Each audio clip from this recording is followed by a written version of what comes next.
In the 58th year of Konoha, April. At dusk, at the entrance of Konoha village, in the forest, 1 kilometer away, Uchiha Baiyu sat upon a slab of granite, his dark red hair shimmering in the sunset like a cluster of crimson flames. The slender youth's appearance, though not striking, possessed a certain charm that grew on one at that moment. He was concluding a tale with a voice heavy with melancholy.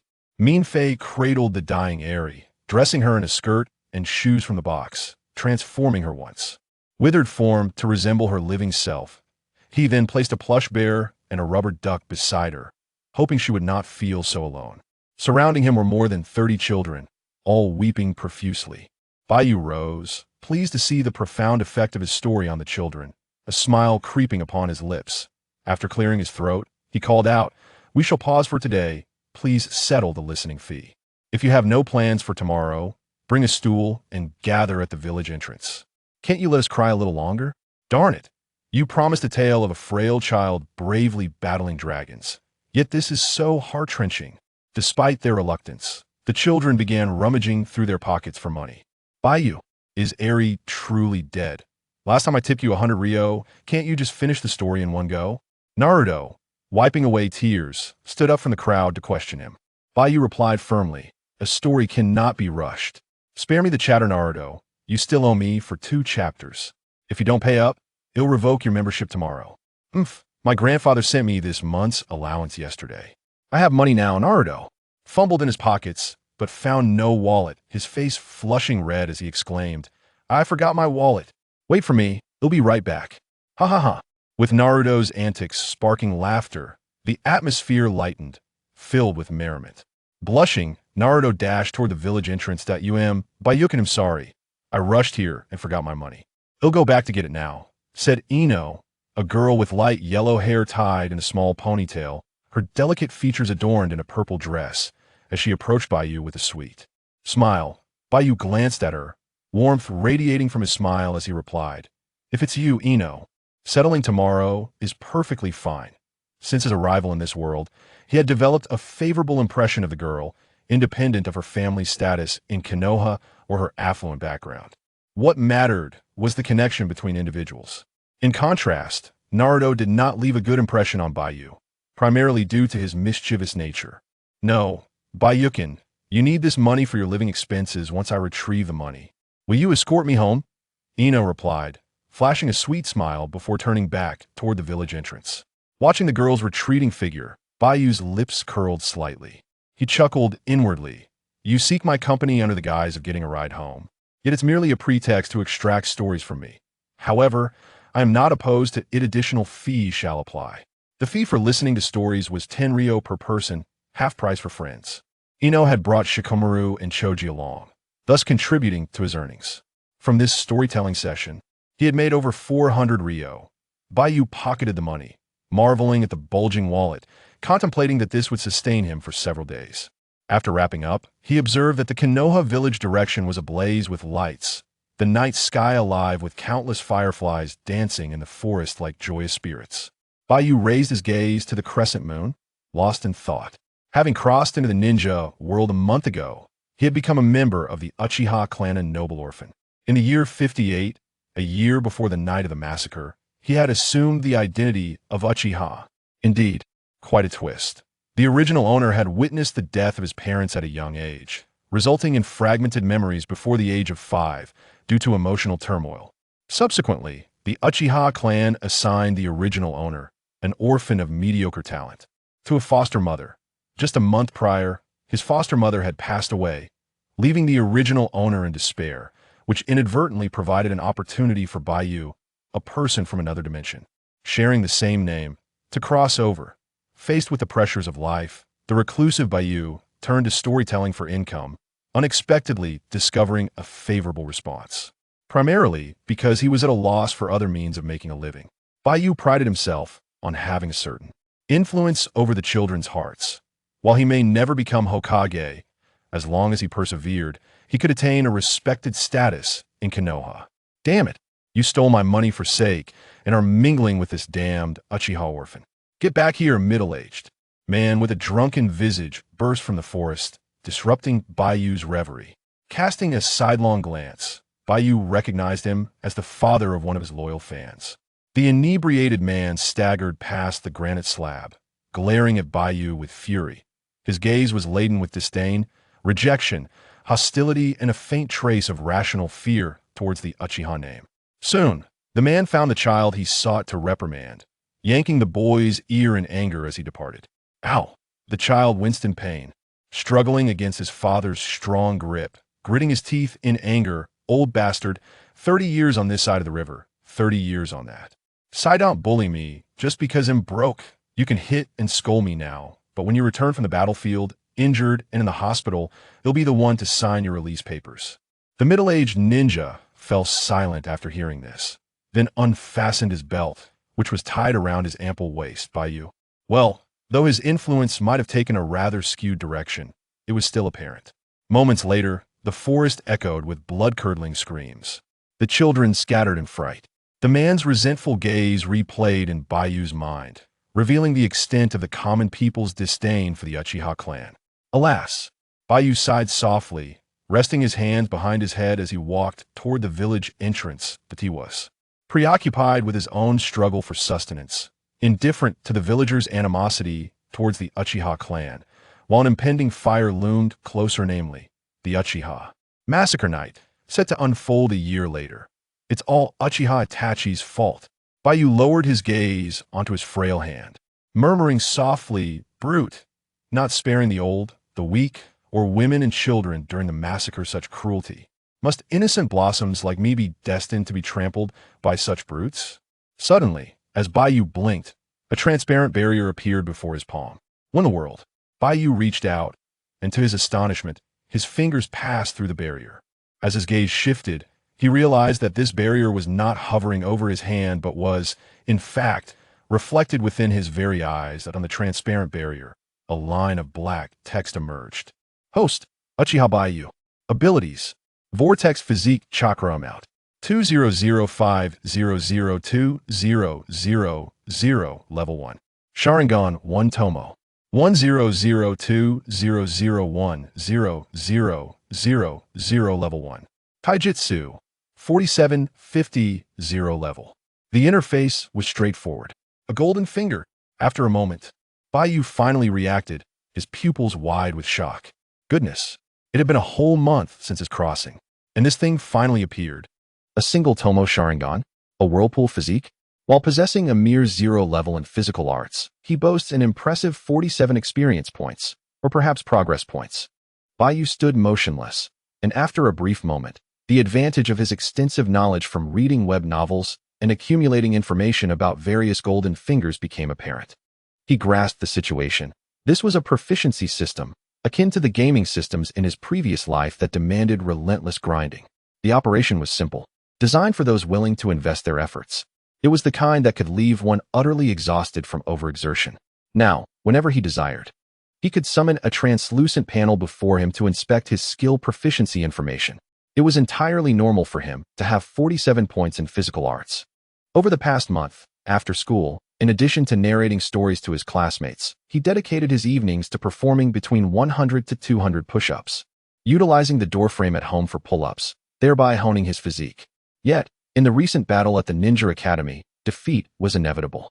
Fortunately, the specific data indicated that he was merely 3 proficiency points away from a breakthrough in physical arts.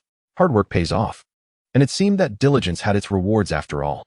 Here, physical arts should represent basic physical prowess, as the strength of all physical techniques is determined by the ninja's bodily capabilities. What astonished Baiyu, however, was the origins of his Sharingan and whirlpool physique. He genuinely could not discern their source. Throughout the month, he had attempted to channel the mental energy within his brain into his eyes. Could it be that he was employing the wrong method? It is well known that in Naruto, aside from the fundamental 5 elemental jutsus, there exist the yin and yang release techniques originating from chakra.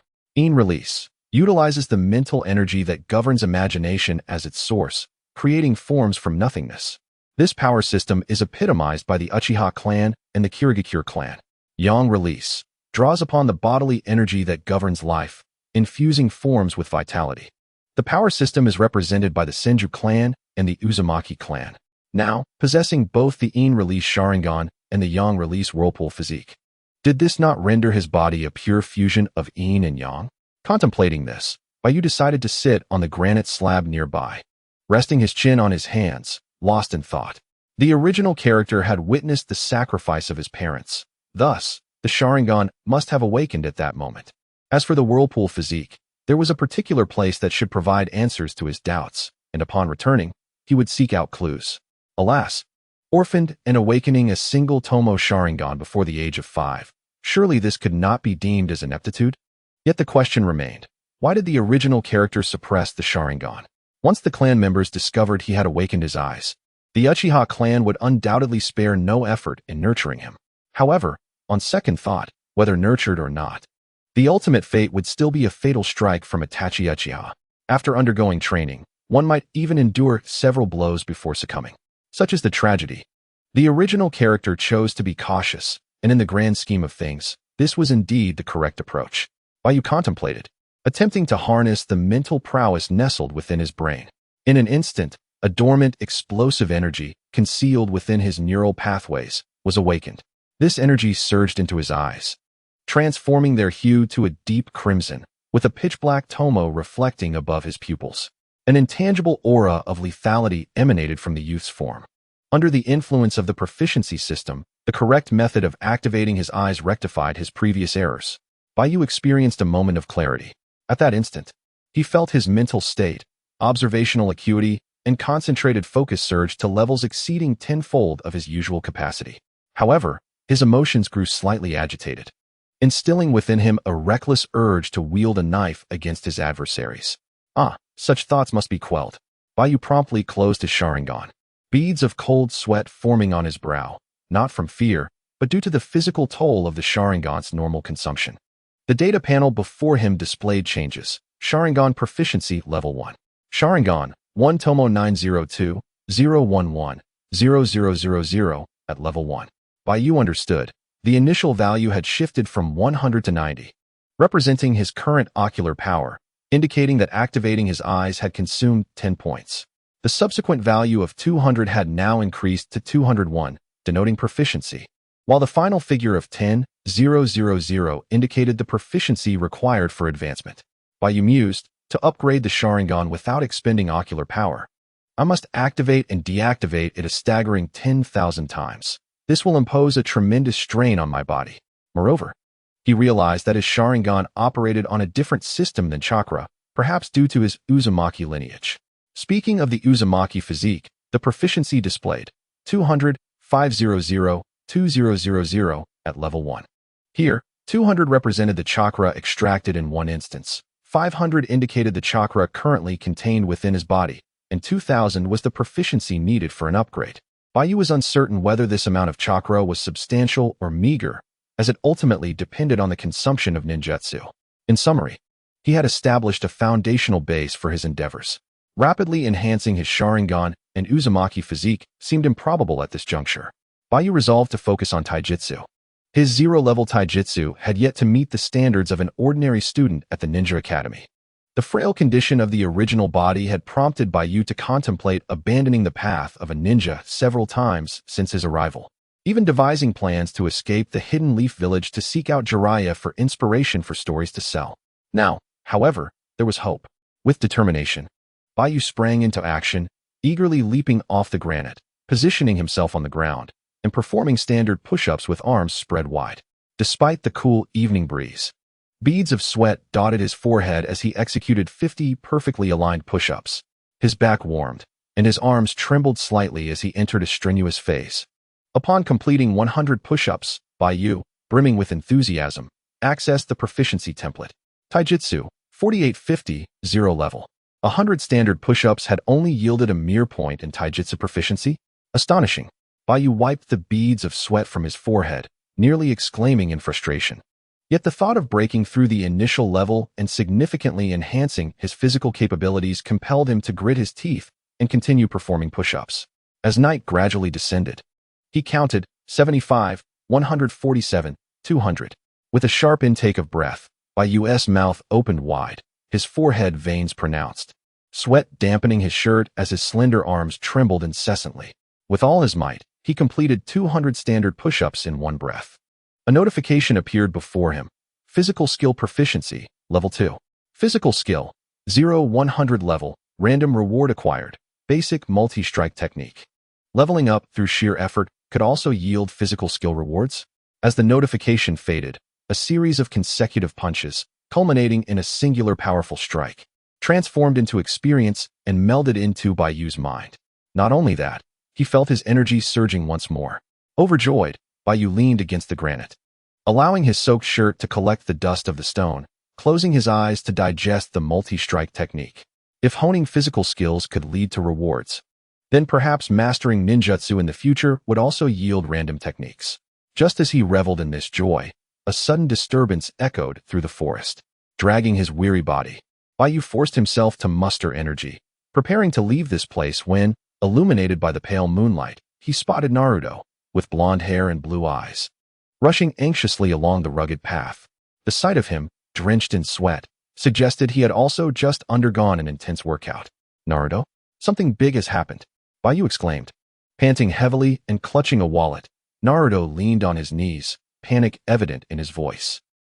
She was taken by a tiger. A tiger? Baiyu raised an eyebrow. So, you were sent by the tiger? The prestigious Konoha would not tolerate such beasts causing commotion. Naruto shook his head vigorously, fear filling his azure eyes as he waved his hand, holding the frog wallet. It was just the head that big. I heard that when the village chased away the nearby forest beasts, a tiger escaped and nearly bit off the arms of 2 lower ninjas. Based on its characteristics, it must be that one. Baiyu inhaled sharply, feigning tension for Naruto's sake. Yet his keen gaze quickly shifted to Naruto's frog wallet. Setting aside the matter of the tiger for now, he thought, if the money had arrived, everything could be negotiated. While everyone else fled, I risked coming to inform you. Isn't that quite loyal? Naruto sensed the ulterior motive in his eyes. As they spoke, he reluctantly pulled out the fee for an audiobook from the green frog wallet, continuing, given this, could you give me a discount? Before he could finish his sentence, Baiyu snatched the coins from Naruto's hand, exclaiming, Naruto, you truly make me want to cry. Can you let me finish? Naruto retorted. Baiyu stuffed the coins into the wallet, rubbed his chin thoughtfully, and fixed his gaze on the depths of the forest, resolutely declaring, no, Ino absolutely cannot be in danger. I must go save her. Upon hearing these words, Naruto's gaze gradually softened, and in his eyes, Baiyu's silhouette suddenly seemed to grow taller, stirring a sense of emotion within him. Baiyu quietly clicked his tongue and muttered, if Ino is gone, who will I collect money from? The tiger? Naruto. So I was just moved for nothing? Without further delay, Baiyu sprinted forward, the wind swirling around his feet as he leaped through the forest, his form becoming a blur of shadows. Naruto followed closely behind, sensing that Baiyu had noticeably grown stronger. The forest was eerily silent, with no signs of disturbance. Suddenly, Naruto came to an abrupt halt, panic and fear gripping him. When I ran out from the village, that tiger seemed to be heading in this direction. Baiyu, you could overlook such crucial information? At that time, Shikamaru and Choji were pursuing it alongside their classmates. The tiger, carrying Ino, was not moving quickly. It appeared to have sustained injuries during the last encirclement. Baiyu raised a hand, signaling Naruto to remain silent. He descended from the treetops, crouching low on the thick, muddy ground, straining to hear the sounds beneath. With his enhanced physical abilities from recent training, his senses had sharpened considerably. The ground trembled beneath him, and a metallic scent of blood wafted through the cool breeze. The sound drew nearer. Baiyu's pupils dilated as he sprang towards Naruto. What are you doing? Don't come any closer. Naruto's eyes widened in alarm, mistakenly believing Baiyu intended him harm. A fierce roar pierced through the jungle as a massive figure leapt forward, each bound soaring several meters high, creating an overwhelming sense of pressure that left one breathless. The tiger, with its fierce, glaring eyes, stood nearly 6 meters tall, its enormous jaws clenching Ino's clothing. When it landed, the earth shuddered beneath its weight. You could convince me that this is an elephant. Baiyu's eyes flickered with shock. Acting swiftly, he grasped Naruto's collar and leaped backward. The enormous tiger glared at the two youths, its eyes gleaming with menace, tugging at Ino to convey that should they dare approach, it could easily shred the girl apart. Help! Ino's voice trembled with fear, her heart racing, as she pleaded for assistance amidst the violent swaying. This couldn't be real. Naruto's eyes reflected the tiger's ferocity. His legs began to tremble involuntarily, as he leaned against a towering cedar tree for support. Does this beast possess intelligence? Baiyu's expression darkened. At this moment, 1,000 meters away, atop the treetops, 3 ANBU ninjas donned animal masks concealed themselves within the dense canopy. Their hawk-like gazes cut through the leaves, fixated on the unfolding scene below. Armed with hidden blades, they maintained an air of utmost stealth. The squad leader, crouched in the center, clicked his tongue. Is that the summoned beast released by the Chunin spy from Awagakure before his death? How could it not have been dealt with by the village's guard? Are those Uchiha fools merely idle? Captain, what should we do? The Jinchuriki cannot contend against this summoned beast along with that Uchiha child. If it carries off the village's children, waiting for support from the village will surely result in their demise. The captain of the Dark Squad shook his head and declared, "We are compelled to act only when necessary. Our sole aim is to safeguard the Jinchuriki in the shadows. The lives of others are of no concern to us." Indeed, towards the entrance of Konoha, a cacophony of hurried footsteps echoed, and in the blink of an eye, over a dozen youths surrounded the colossal tiger. Leading the charge were Shikamaru and Choji. Upon spotting Baiyu and Naruto blocking the tiger's path, Shikamaru's face lit up with joy as he shouted, "Baiyu, Naruto, it has already sustained severe injuries. Do your utmost to distract it. The ninjas from the village will arrive momentarily." Upon hearing this, the tiger, clutching Ino in its jaws, felt a surge of icy fury. With unparalleled swiftness, it surged forward, intent on breaking through the narrow path occupied by the two. Its immense form loomed like a small hill, barreling toward them. What do we do? What do we do? Naruto was in a state of frantic despair. A mere collision with this beast could spell disaster for their fragile frames. As the tiger charged, Baiyu seized Naruto by the collar once more, leaping backward toward a nearby pine tree branch, landing deftly atop its crown, causing it to tremble and shedding countless needles. Seeing the path ahead clear, the tiger's spirits soared, and it accelerated with reckless abandon. Shikamaru was rendered speechless. Allowing it to escape the forest would make tracking it a daunting task. Tears welled in Choji's eyes at the thought of his friends facing mortal peril, and he became flustered. After all, Baiyu and Naruto were notoriously the last in their class. Utterly unreliable. Shikamaru gritted his teeth, disappointment radiating from his gaze as he watched the unfolding scene. Atop the pine treetop, Naruto trembled as he spoke. "Baiyu, if we do this, Ino will die, right?" "Yes, she will," Baiyu replied, his focus unwavering on the rampaging tiger below, his tone eerily calm. "No, Ino cannot die." Naruto clenched his jaw, determination flickering in his eyes. In that moment, he was infused with a fierce resolve, yet felt utterly helpless against the dire scenario before them. The tiger was about to leap over the pines. Once it escaped, it would surely flee far and wide, devouring its prey at leisure. "Beast, return my rich lady, no? Return my classmate." Baiyu's pupils constricted as his mind activated the techniques he had mastered, propelling him into a leap from the tree. Chakra enveloped his form in an instant. With the whirlpool physique amplifying his chakra, Baiyu felt as though he had transformed into a superhuman. His fists hardened, as if forged from steel. The tiger, seemingly prepared for an assault, abruptly halted its massive form, releasing Ino to the ground and raising its gaze skyward, ready to rend apart the descending boy with its sharp fangs. But in the next moment, the tiger's eyes widened in shock. Under the moonlight, Baiyu descended with a flurry of powerful punches that rained down like a tempest, disorienting the beast. In the blink of an eye, seizing the opportunity presented by the tiger's momentary daze, Baiyu channeled all his might into a single punch, enhanced by the foundational techniques of taijutsu. His fist ignited the air as it propelled forth like a cannonball, ultimately crashing into the tiger's forehead. The impact reverberated through the tiger's entire being, sending it staggering back with a roar of agony, its senses overwhelmed. The ultimate punch, fueled by 100 stacked strikes, seemed to penetrate the impenetrable armor of the giant tiger's skull, the terrifying force resonating through its neural pathways. With a mastery of physical technique at level 20, Baiyu landed firmly before Ino, his silhouette strikingly elegant under the moonlight. This punch, executed through adept chakra manipulation and the experience of a rapid succession of blows, minimized his own pain sensation. Baiyu suddenly found himself enamored with this exhilarating feeling. Shikamaru and Choji, rushing to the scene, gazed in disbelief, their lips slightly parted. Above the pines, Naruto observed the vigorous Baiyu, his jaw nearly hitting the ground in astonishment. In the concealed depths of the forest, It seemed that this year's Ninja Academy had gained yet another prodigy. Members of the Umbu exchanged glances. The sheer ferocity of the boy's punch extinguished any notion of intervening. After a moment of contemplation, the three let out a sigh of relief and vanished into the moonlight. Remarkably, this punch had granted Baiyu an increase of 20 proficiency points. As Baiyu delivered another punch, he staggered back, summoning a translucent panel to examine his status. Physical technique. 20, 100, level 1. It appeared that proficiency in physical technique would significantly rise during combat. After a while, the colossal tiger finally managed to rise from the ground. Shikamaru and Choji approached Baiyu and Naruto, assisting Ino as they retreated. Shikamaru, observing the giant tiger clumsily getting to its feet, expressed his concern. Baiyu, we should retreat. In his eyes, even if Baiyu managed to injure the giant tiger, it was likely due to sheer luck. Leaving now was the wisest course of action. Baiyu nodded, affirming with a resolute gaze. He stepped forward alone towards the giant tiger. Shikamaru remarked, however, even if we stay here, we would not be of much help. He and Choji guided the others backward, dragging the incredulous Naruto along, not wanting to squander such a splendid opportunity to gain points.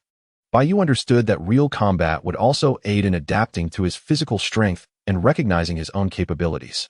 Roar! The giant tiger struggled to support its massive frame, its fierce eyes locking onto the slender figure of the boy before it. As it felt the lingering pain between its brows, a sense of unreality washed over it. How could it be defeated by a mere boy from Konoha? Surely, he was just a lowly genin.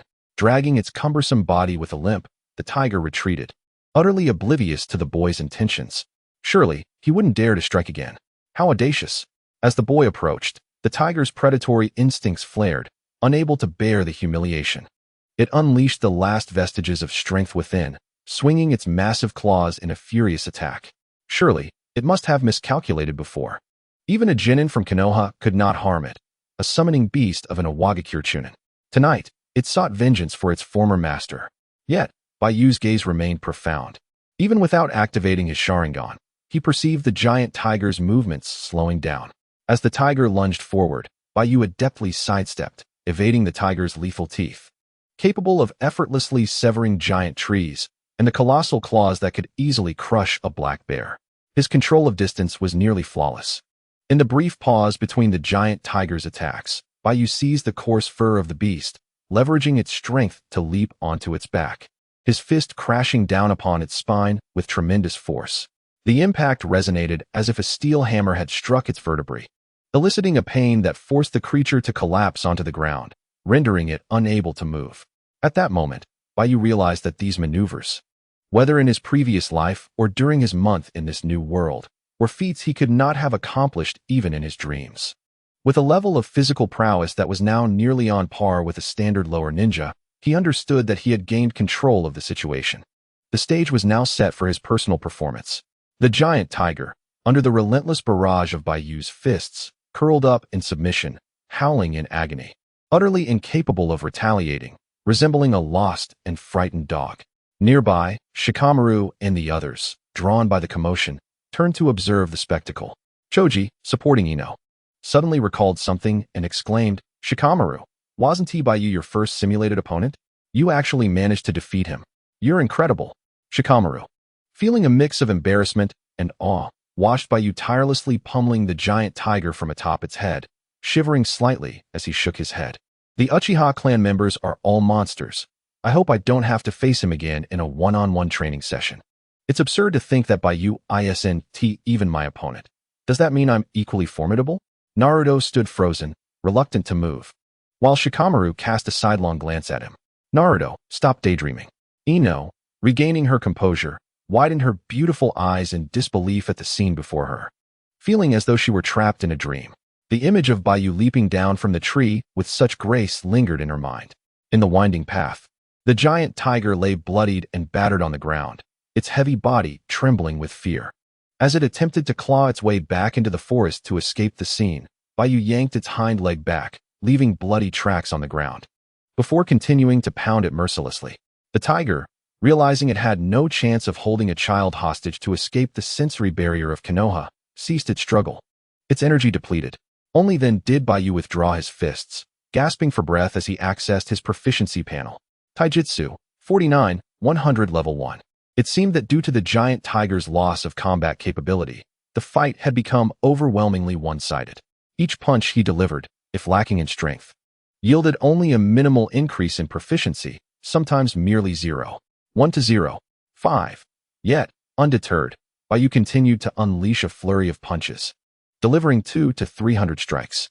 Were he to engage a cow instead of a tiger, the sheer number of blows he dealt might have already claimed several lives. After catching his breath and redirecting his gaze, Baiyu was taken aback to find the once formidable giant tiger, now battered and lifeless, lying motionless beside him. He had slain the summoned beast, the rock tiger. Taijutsu proficiency, 50. Taijutsu, 99, 100 Level 1. Is it really over this quickly? Could it not have been stuck at 99, allowing me to land just one more punch? A true tiger should go down fighting until the end. Baiyu clenched his blood-stained fist and struck the corpse of the giant tiger with great force, reaching the limit of his proficiency. However, killing the target would yield a substantial increase in proficiency, making the fierce battle worthwhile. With a long sigh, Baiyu prepared to rise. As his physical skill proficiency grew, his limbs cracked and popped. To his astonishment, he discovered that the classmates who had previously left were now surrounding him once more, their gazes fixed upon him as if he were a monster. "Thank you," said Inoue, who stood at the forefront, now clad in a boy-esque short-sleeve shirt after her original attire had been torn apart by the giant tiger. Her face flushed with embarrassment as she extended her small hand toward the seated Baiyu. A cool breeze swept through, causing some of the children to shiver. How infuriating. With so many people, why must I be the one to take off my clothes?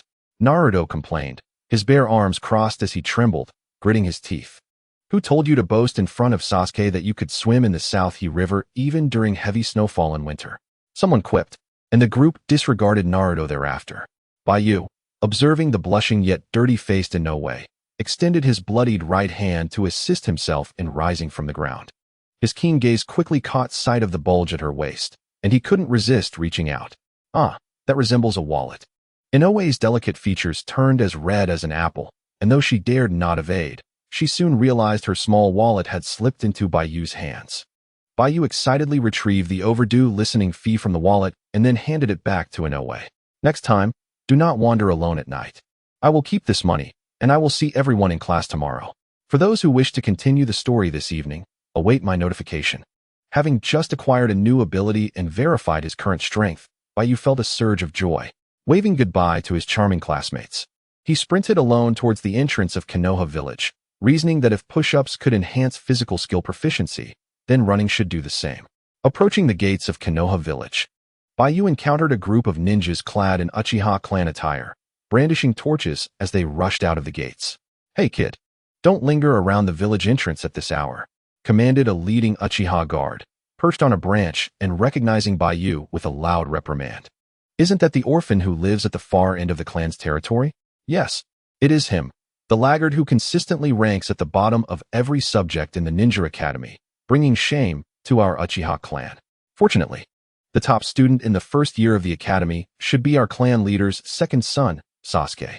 Compared to Sasuke, I still believe Itachi is the true hope of our family." Indeed, as Baiyu leaped through the woods, transforming into a shadow, he paid no heed to the chatter of the group, his heart solely focused on the slowly increasing proficiency panel of his physical skills. 500 meters from the entrance of Konoha Village. "Why is he returning alone?" Choji inquired, supporting Inoue with a puzzled expression. Shikamaru rested his head on his hands, wearing an expression of profound ennui as he sighed. "That fellow, in any case, deserves our gratitude this time. With his current strength, there is no need for concern." Naruto clenched his fists, a myriad of thoughts racing through his mind. He realized he was merely a beat slower than Baiyu. If only he had a bit more time to prepare, he too could have leaped in to rescue Ino. He was certain of it. The steady sound of footsteps echoed through the forest. A small squad from the Uchiha clan approached Shikamaru and the others. The leading ninja, upon seeing a group of children, wore an expression of impatience, tilting his chin defiantly as he inquired, "Who called for reinforcements?" Shikamaru looked up to see that the reinforcement squad belonged to the Uchiha clan, and inwardly cursed his bad luck. However, his demeanor remained remarkably calm. He recounted the entire sequence of events in detail, with the ever-convenient Shikamaru shifting the blame entirely onto Baiyu, before leading the group of children back to the village. After hearing his account, the Uchiha Guard squad exchanged glances. Incredulous. Their clan's underachiever had turned the tables? Impossible, absolutely impossible. It was only when this squad stumbled upon the hulking corpse of the giant tiger, reduced to a mere pulp in the forest, that their skepticism began to waver. Even if that orphan was one of their own, it was inconceivable that he could have enhanced his abilities so rapidly in such a short span of time. The squad leader of the Uchiha Guards shook his head in denial. Well, according to the Naruto boy, that beast was injured from the outset. So let us revise the rescue report to state that they collectively repelled the creature. In the bustling main street of Konoha village, vibrant lights illuminated the night, creating a lively atmosphere. Even amidst the tumultuous ninja world, the nightlife here was among the finest of all the ninja villages. Upon returning to the village, Naruto was the first to head home. Shikamaru expressed his gratitude to everyone and, alongside Choji, escorted Ino back to her residence. At the Yamanaka flower shop, a two-story building with bright lights shining through paper windows and adorned with symmetrical potted plants at the entrance, Ino, filled with unease, knocked on the door. Moments later, the door swung open, revealing Ino's father, Yamanaka Inoichi, who, upon seeing his daughter in boy's clothing, delivered by Shikamaru and Choji, was first astonished, then shocked, and ultimately furious. His face a mixture of emotions, he inquired what had transpired. Reluctantly, Shikamaru recounted the events once more. It was the first time he had witnessed Uncle Yamanaka lose his composure. Typically, Inoichi exuded a humble and composed demeanor. "Father, I'm fine," Ino said, slightly shaken. "Let us all come in and talk." Yamanaka Inoichi said, his heart aching for his daughter, as he reluctantly invited them in. Shikamaru quickly declined. "Uncle, we have classes tomorrow." Thankfully, today's incident didn't escalate too badly. We should head back to avoid worrying our parents. Very well. I shall bring Ino over to express my gratitude another day. All right. Shikamaru bid farewell to the elder and departed with Choji. Ino, with her head bowed, entered the house. Yamanaka Inoichi remarked in surprise, "That little fellow who saved you was Uchiha Sasuke, right?" Earlier, Shikamaru had mentioned the name of Ino's savior, but at that moment, Inoichi, preoccupied with his daughter's safety, had selectively forgotten the name. Ino shook her head and replied, "It was Uchiha Baiyu." Uchiha Baiyu was a name that did not ring a bell for Yamashiro Kaichi. He had never heard of him before. After a moment of serious contemplation, he let out a sigh of relief and remarked, "As long as it's not Uchiha Sasuke." "Why is that?" Ino's small, dirt-smudged face was filled with curiosity. After smiling briefly, Yamashiro Kaichi chose not to answer her, but instead continued, "What is the family background of this Baiyu child?" Upon noticing her father's interest in her classmate, Ino cheerfully replied, "He is an orphan." However, as soon as the words left her lips, she realized her blunder and quickly covered her mouth with her tiny hands. "An orphan, you say? Oh, I see." Yamashiro Kaichi shook his head in resignation, lost in thought, before retreating to his bedroom. Moments later, he emerged with a pile of ninjutsu scrolls and inquired, "What kind of ninjutsu does this Baiyu excel in?" Ino was momentarily at a loss for words. Yamashiro Kaichi chuckled and said, "All right then, come along. Father will take you to his home to express our gratitude in person." Ino's face lit up with joy as she exclaimed, "Really?" "Indeed." Yamashiro Kaichi gathered a few elementary ninjutsu scrolls along with a chakra test paper, leading his daughter out of their wooden house. He sighed inwardly, realizing that, at such a time, it was crucial that his family maintained no ties to the Uchiha clan. On the outskirts of Konohagakure, the Uchiha clan's territory was marked by rows of wooden houses topped with black tiles, standing in an orderly fashion.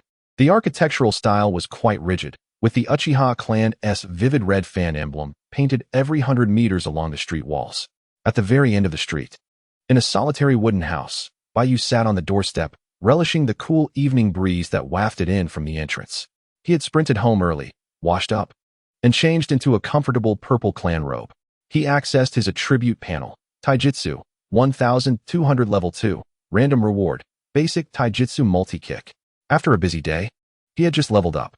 This leg technique, akin to the core principles of multi-strike punches, was now integrated into Baiyu's mind. As his Taijutsu level rose, a refreshing sensation coursed through his limbs. The fatigue from his earlier battle with the ferocious tiger and the subsequent sprint home dissipated entirely. Baiyu clenched his fists. the bones in his fingers cracking as a surge of pure physical strength surged forth. If level 1 taijutsu was merely an introduction, then level 2 imparted upon him the essence of a true martial arts ninja, his physical prowess comparable to that of a genin with 5 to 6 years of training. Rising to his feet, he stretched his entire body. Should he encounter that massive tiger again, he felt confident that he could subdue it within 10 strikes. Suddenly, the sound of barking dogs echoed through the streets. Following this, the residents on either side of the street began to close their doors and windows, accompanied by mocking and disdainful jeers. What brings you to the Uchiha clan's territory at such a late hour? Hurry along, your presence is quite bothersome. Coming here to annoy people at this hour? Spitting and scornful insults were exchanged in quick succession. Meanwhile, Yamashiro Kaichi, accompanied by his daughter Ino, smiled at the Uchiha clan members in the nearby wooden houses, assuring them that they would be leaving shortly. Ino's large eyes were filled with confusion. Why was it that everyone, being a part of Konohagakure, acted this way upon arriving here? Yet it felt as though he had arrived in a different village. Baiyu, unable to endure the clamor, resolved to close the door and retreat indoors. Beneath the dim glow of the street lamp, he caught sight of Yamanaka Kaichi leading Ino, both of them smiling as they approached their home. He could surmise why they had come so late. Come in and talk. Baiyu beckoned, opening the door to the wooden house with a tentative invitation. Ino, elated, took a step forward to enter, only to be halted by her father's broad hand. The little girl's face fell, and she turned to look at her father, who wore a reassuring smile, a large question mark hovering above her head. Yamanaka Kaichi chuckled. Thank you, Baiyu, for what you did for Ino. Here is my token of gratitude. With that, he produced a scroll of 3 ninjutsu techniques along with a chakra test paper from his robe. Baiyu chuckled in response. You didn't have to bring a gift just for visiting. Though his words were polite, his body spoke otherwise. He accepted the scroll and test paper with one hand, shrugging at the doorway. All right, I appreciate the gesture. You may leave now. Ino wished to say more to Baiyu, but with a creak, the wooden door abruptly shut. And Baiyu, leaning against the door, let a small smile curve his lips, playing with the scroll in his hand as he stepped inside. He struck a match to light the oil lamp and settled down at the table. Outside, Yamanaka Kaichi observed the impolite silhouette of the youth through the paper window. Yet he felt no anger. Rather, he was satisfied. He affectionately patted his daughter's head, saying, Ino, it's time to go home. Everything is fine now. Had Baiyu been courteous towards him, it would have been a source of annoyance. It seemed that this child of the Uchiha clan was remarkably mature. His visit was solely to conclude this matter, wishing to have no further entanglements. You saved my daughter. I offer you a token of gratitude. You accepted it. And we are even. This simple exchange revealed that the boy understood the nuances of interpersonal relationships. Inside the small wooden house, Baiyu gazed at the retreating figures of the father and daughter, feeling no stirrings in his heart. He opened the 3 scrolls. And as he focused his gaze upon them, the initial anticipation dissipated, leaving him nearly petrified. The scrolls contained the most rudimentary techniques: transformation jutsu, shadow clone jutsu, and substitution jutsu. These were skills that would soon be taught at the Ninja Academy. How could Yamanaka Kaichi, the esteemed leader of the Yamanaka clan and a prominent figure in Konoha, bestow such a trifling gift? Baiyu pondered this deeply, until he caught sight of the chakra test paper beneath the scrolls and suddenly understood. On the streets of the Uchiha district, Yamanaka Kaichi held his daughter's hand as they retraced their steps, leaving the outskirts of Konoha. Once they were distanced from the buildings behind them, Ino, seeing no one around, tightened her grip and placed her small hands in her bosom, voicing her concern. Father, didn't you say that the basic ninjutsu would be taught at the academy? Indeed. But you've only just started school a week ago. You haven't learned them yet. I feared that gifting these to Baiyu would make us seem insincere. Rest assured, my daughter's life is far too precious to be so easily dismissed. Yamamoto Kaichi gently remarked, if we are to exchange lives on equal terms, I must at least save this young man's life to repay his kindness. Indeed.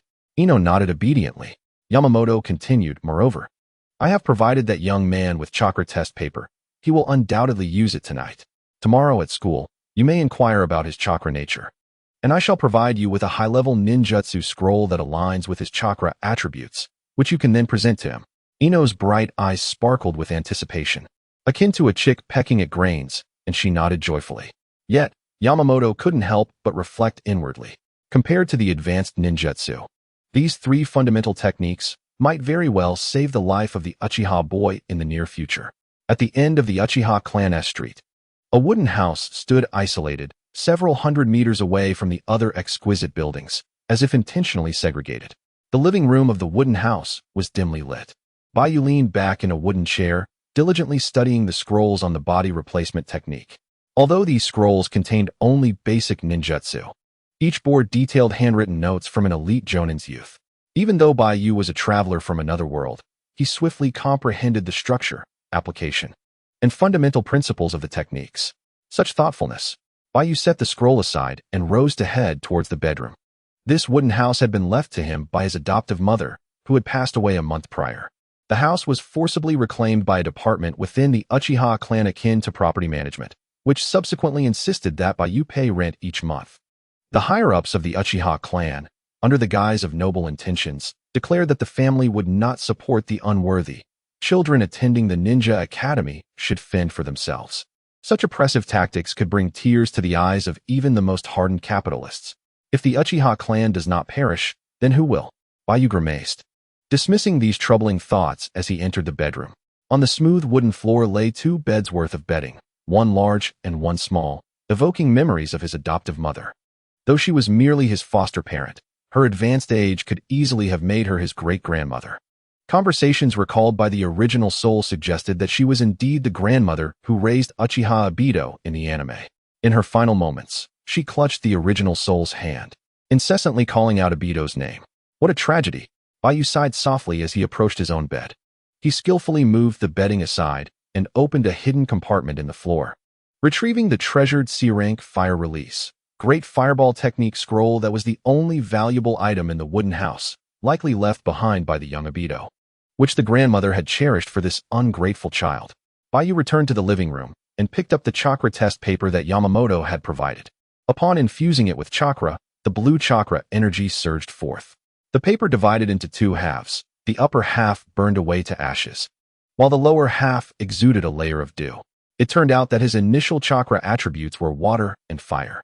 Baiyu tucked all the scrolls into his clothing, glanced at the crescent moon outside, and driven by his desire to grow stronger, he took an oil lamp and stepped out into the open space surrounding the wooden house.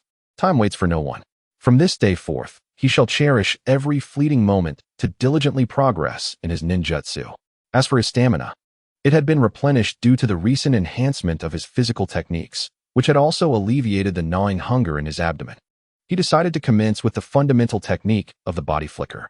With unwavering confidence, Baiyu unfurled the transformation scroll and gazed up at the inky night sky, expressing his concern. Alas, the hour is late. Burning the midnight oil is detrimental to one's health. Perhaps I shall simply endure the night. Having meticulously studied the body flicker scroll, a transparent properties panel materialized before him. He acquired the ninjutsu, transformation technique, substitution technique, shadow clone technique. Boom, boom, boom. As Baiyu embarked upon mastering these 3 foundational ninjutsu, they were continually unleashed in succession. The consumption of chakra was evenly distributed. Each execution required merely 10 points of chakra. The slight burden on his body posed no challenge for Baiyu, whose physical prowess was at level 2. 3 hours later, the results were astonishing. Transformation technique, 100-100, max level. Substitution technique, 100-100, max level. Shadow clone technique, 100-100, max level. Rewards obtained, lightning chakra attribute, wind chakra attribute, earth chakra attribute. Gasping for breath, Baiyu beheld the rewards flashing on the properties panel before him, his eyes widening with joy as he wiped the sweat from his brow. Good heavens! It seemed he had amassed the chakra attributes of fire, water, wind, lightning, earth, yin, and yang. What other ninjutsu could he not master in the future? Elated, he dismissed the transparent panel and, fueled by enthusiasm, seized the final technique he needed to conquer, the fire release, great fireball technique. Let the grinding commence. As the morning light cascaded upon the wooden cabin's roof, the sun emerged like a colossal yoke breaking free from the layers of clouds, dispelling the shadows within the hidden leaf village. In the Uchiha clan's territory, at the rear of a wooden house by the street, a blazing fireball diminished in size until it vanished with the severance of the flame. Had the night truly elapsed so swiftly? Exhausted, Baiyu returned to the wooden cabin, his eyes heavy-lidded and shadowed as he entered the kitchen. Had dawn not arrived, he could have continued his relentless training. The vitality of the Uzumaki clan was indeed remarkable. The original 500 points of chakra seemed boundless at his current stage. A single round of body flicker consumed merely 30 points. Once he completed a round, his chakra replenished to its full capacity. After a night of rigorous training, only the C-rank ninjutsu, Fire Release, Great Fireball, which consumed 100 points of chakra per execution, posed a slight challenge. Yet, it would not leave him with the swollen cheeks akin to Sasuke. Baiyu ignited the stove and set a pot to boil. Simultaneously, he opened his properties panel, Uzumaki Physique, Chakra Amount 200, 550, 2000 Level 1. Sharingan, 1 Tomo 100, 243, 1000 Level 1. Physical Techniques, 41 200 Level 2. Current Ninjutsu, Multi-Strike Fist, Multi-Strike Leg, Body Flicker Technique, 100 Max Level. Fire Release, Great Fireball Technique, 54 100 Level 1. Fundamental Chakra Attributes, Fire, Water, Wind, Lightning, Earth. Yin-Yang. This reflects Baiyu's remarkable achievement after an arduous night. Closing the attribute panel, Baiyu simultaneously boiled water and oiled the pot to prepare noodles. His thoughts unceasing as his mind continued to digest the nuances of his recent training. In the stillness of last night, he quietly activated his Sharingan repeatedly, diligently studying for a period, discerning patterns. He discovered that each activation of his eye consumed 10 points of ocular power, and thereafter, without employing ocular techniques, the Sharingan would consume 1 point of ocular power for every minute of sustained use. As for the active abilities of his single Tomo Sharingan, aside from enhancing perception, insight, and anticipation, Baiyu speculated that it could merely induce hypnosis and apply simple illusory disturbances on his adversaries. As the broth in the iron pot began to boil, a bowl of insipid hot noodles was prepared. Baiyu poured the noodles into a bowl, accompanied by a perfectly fried egg. Cooking proficiency, frying egg, 1100, cooking noodles, 1100. Baiyu mused, is this even considered grinding? At the Konoha Ninja Academy, sunlight bathed the streets, and a vibrant throng of youthful children strolled together, their laughter filling the air as they approached the school gates. Many girls lingered beneath the great tree by the swings, eagerly awaiting the bell that would signal the start of class. Today promised yet another day brimming with hope. Baiyu donned a crisp, white leisure outfit, bearing dark circles under his eyes, his hands tucked into his pockets, so fatigued that he could only shuffle along nonchalantly amidst the crowd, resembling a withered vine entangled among the fresh leaves of Konoha. Naruto, did you prank someone again last night? How could I? Sakura, I dreamed of playing with you, so I couldn't sleep. Familiar voices reached Baiyu's ears. Turning around, he saw Naruto, equally sporting dark circles and clad in a bright orange short-sleeve shirt, grinning as he trailed behind Sakura Haruno. Sakura, with her short pink hair tied with a red ribbon, wore a green short-sleeve top and black form-fitting trousers. Despite her slightly broad forehead, her deep azure eyes complemented her fair skin and delicate features, easily captivating the attention of adolescent boys. As they approached, Naruto halted instinctively upon seeing Baiyu, his mind flooded with memories of last night's fierce display of prowess against a tiger, lingering long after. Unaware of the events from the previous night, Sakura greeted him as usual, her smile bright. Hi, Baiyu, didn't you rest well last night? Suddenly, a negative persona emerged from above her head, clawing and cackling. Ha ha, all the boys in class have fallen under the spell of my charm. Baiyu smiled at Sakura, albeit somewhat dismissively. He then stepped in front of Naruto, giving his shoulder a reassuring pat, and sighed, Naruto, if you shoot less at night, you'll truly be able to sleep. With that, he maintained his composure, hands still in his pockets, and continued toward the direction of the classroom. Naruto was unexpectedly enveloped in warmth from another's concern, yet his cheeks flushed, and he stepped back, exclaiming, What are you talking about, Baiyu? You're the one who looks utterly despondent. We are not the same. Baiyu waved his hand dismissively, leaving only his silhouette behind. Sakura sensed the apathy in Baiyu's demeanor, letting out a soft sigh. This auburn-haired boy ranked high in her heart for both looks and charm. Yet he seemed indifferent to her. My name is on the list. Upon inspection, it appeared that most names belonged to the temporarily managed orphans of the ninja school. At that moment, a crowd gathered near the edges of the school's courtyard walls, anxiously pointing at a list affixed to the wall, fervently searching for their names. Naruto thrived in lively environments and quickly approached the scene. Due to his penchant for mischief, the surrounding crowd parted to make way for him, casting him disdainful glances. Though Naruto was accustomed to receiving sidelong looks, he couldn't help but feel a twinge of disappointment. In the Leaf Ninja School, only someone like Baiyu would willingly engage with him, slapping him on the shoulder as he had just done.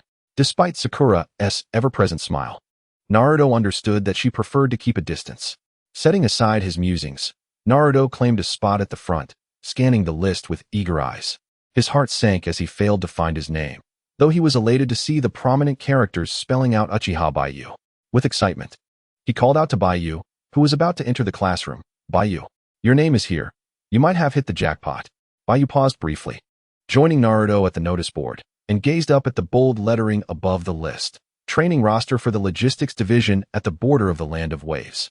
Below a multitude of names, the announcement detailed that the Border Ninja Logistics Organization required numerous lower-ranked ninjas to commence work, thus semi-forcing the recruitment of Leaf orphans lacking ninja aptitude, granting them the status of Leaf lower ninjas. They were to undergo intensive training, learning fundamental ninja techniques, and when necessary, be deployed to the front lines. Those who completed their missions and returned safely would receive substantial rewards and a chance for a recommendation for the Chunin exams. After reading the content, Naruto could not discern whether this was fortunate or unfortunate. With a curious glance at Baiyu, he noticed the latter's remarkable composure, his expression utterly inscrutable. Baiyu sighed, contemplating his name on the list. The individuals listed were all orphans taken in by the village post-war, most originating from the Leaf orphanage. Yet, he alone was a native of the Leaf, and moreover, a member of the noble Uchiha clan. It was clear he was being targeted, considering the timeline. Since the year 54 of the Leaf, after Cloud Village's failed attempt to seize Hinata's Byakugan, the war may have ceased. But tensions between the two great nations at the border had reignited. The primary defense line was divided into two segments.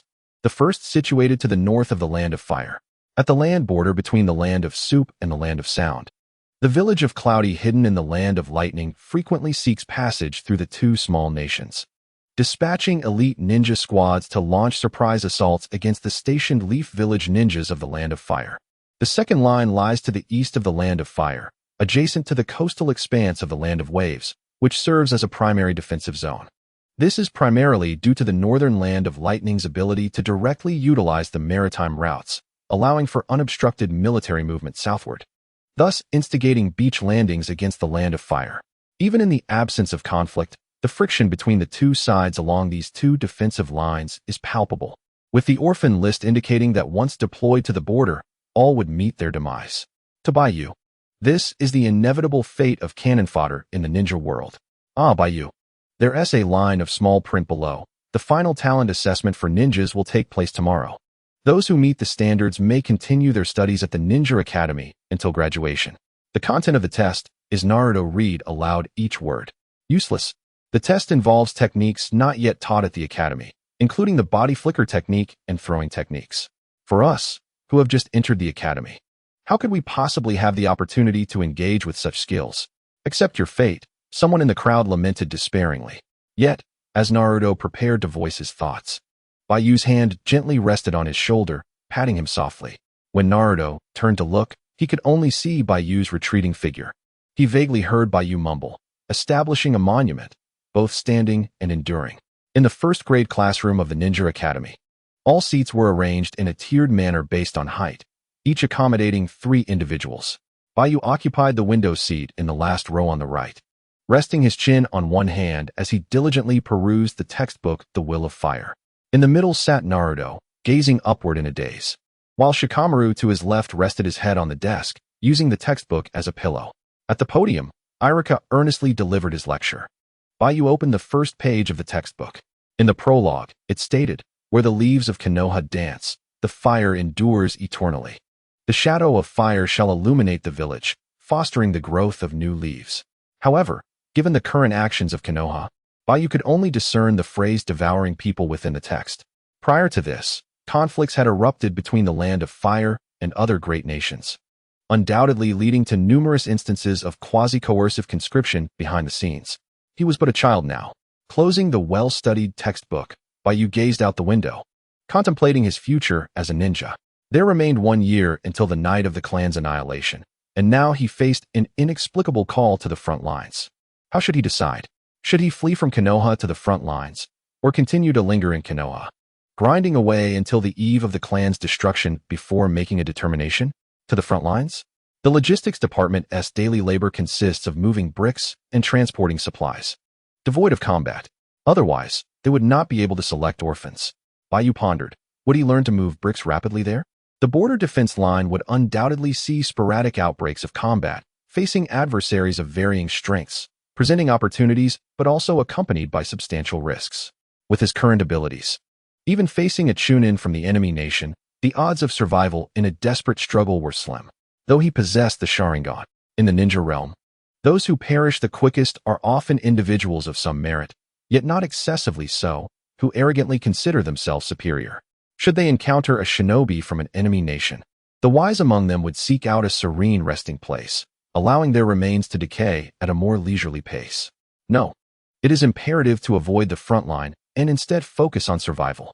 Baiyu's gaze grew resolute as he swiftly formulated a short-term plan. There remains a considerable stretch of time until the night of annihilation. By that fateful day, he may very well have carved out a path through blood. Baiyu? His thoughts were abruptly interrupted as he looked up to find the classroom empty, save for the kind-hearted Irika calling out to him. A crowd of students gathered at the doorway, observing the scene. My apologies, Irika-sensei, Baiyu said as he rose to gather his belongings. Unbeknownst to him, the school day had come to a close.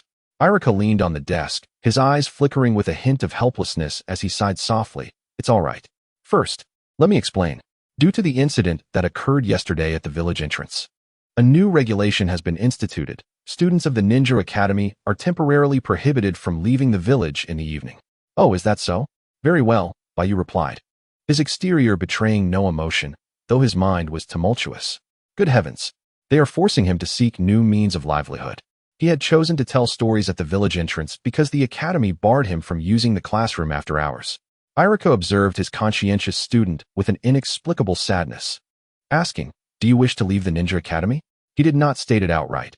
As a teacher, Irika sought to gauge his students' sentiments on such matters to report to the Hokage, hoping to mitigate future occurrences, despite the likelihood of it proving futile.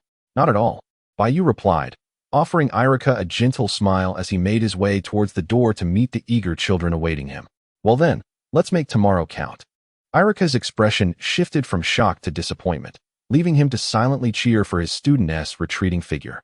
He had anticipated Baiyu would express some polite sentiments. Baiyu shrugged as he exited the classroom, only to be surrounded by students eager for tales. Baiyu, let us go?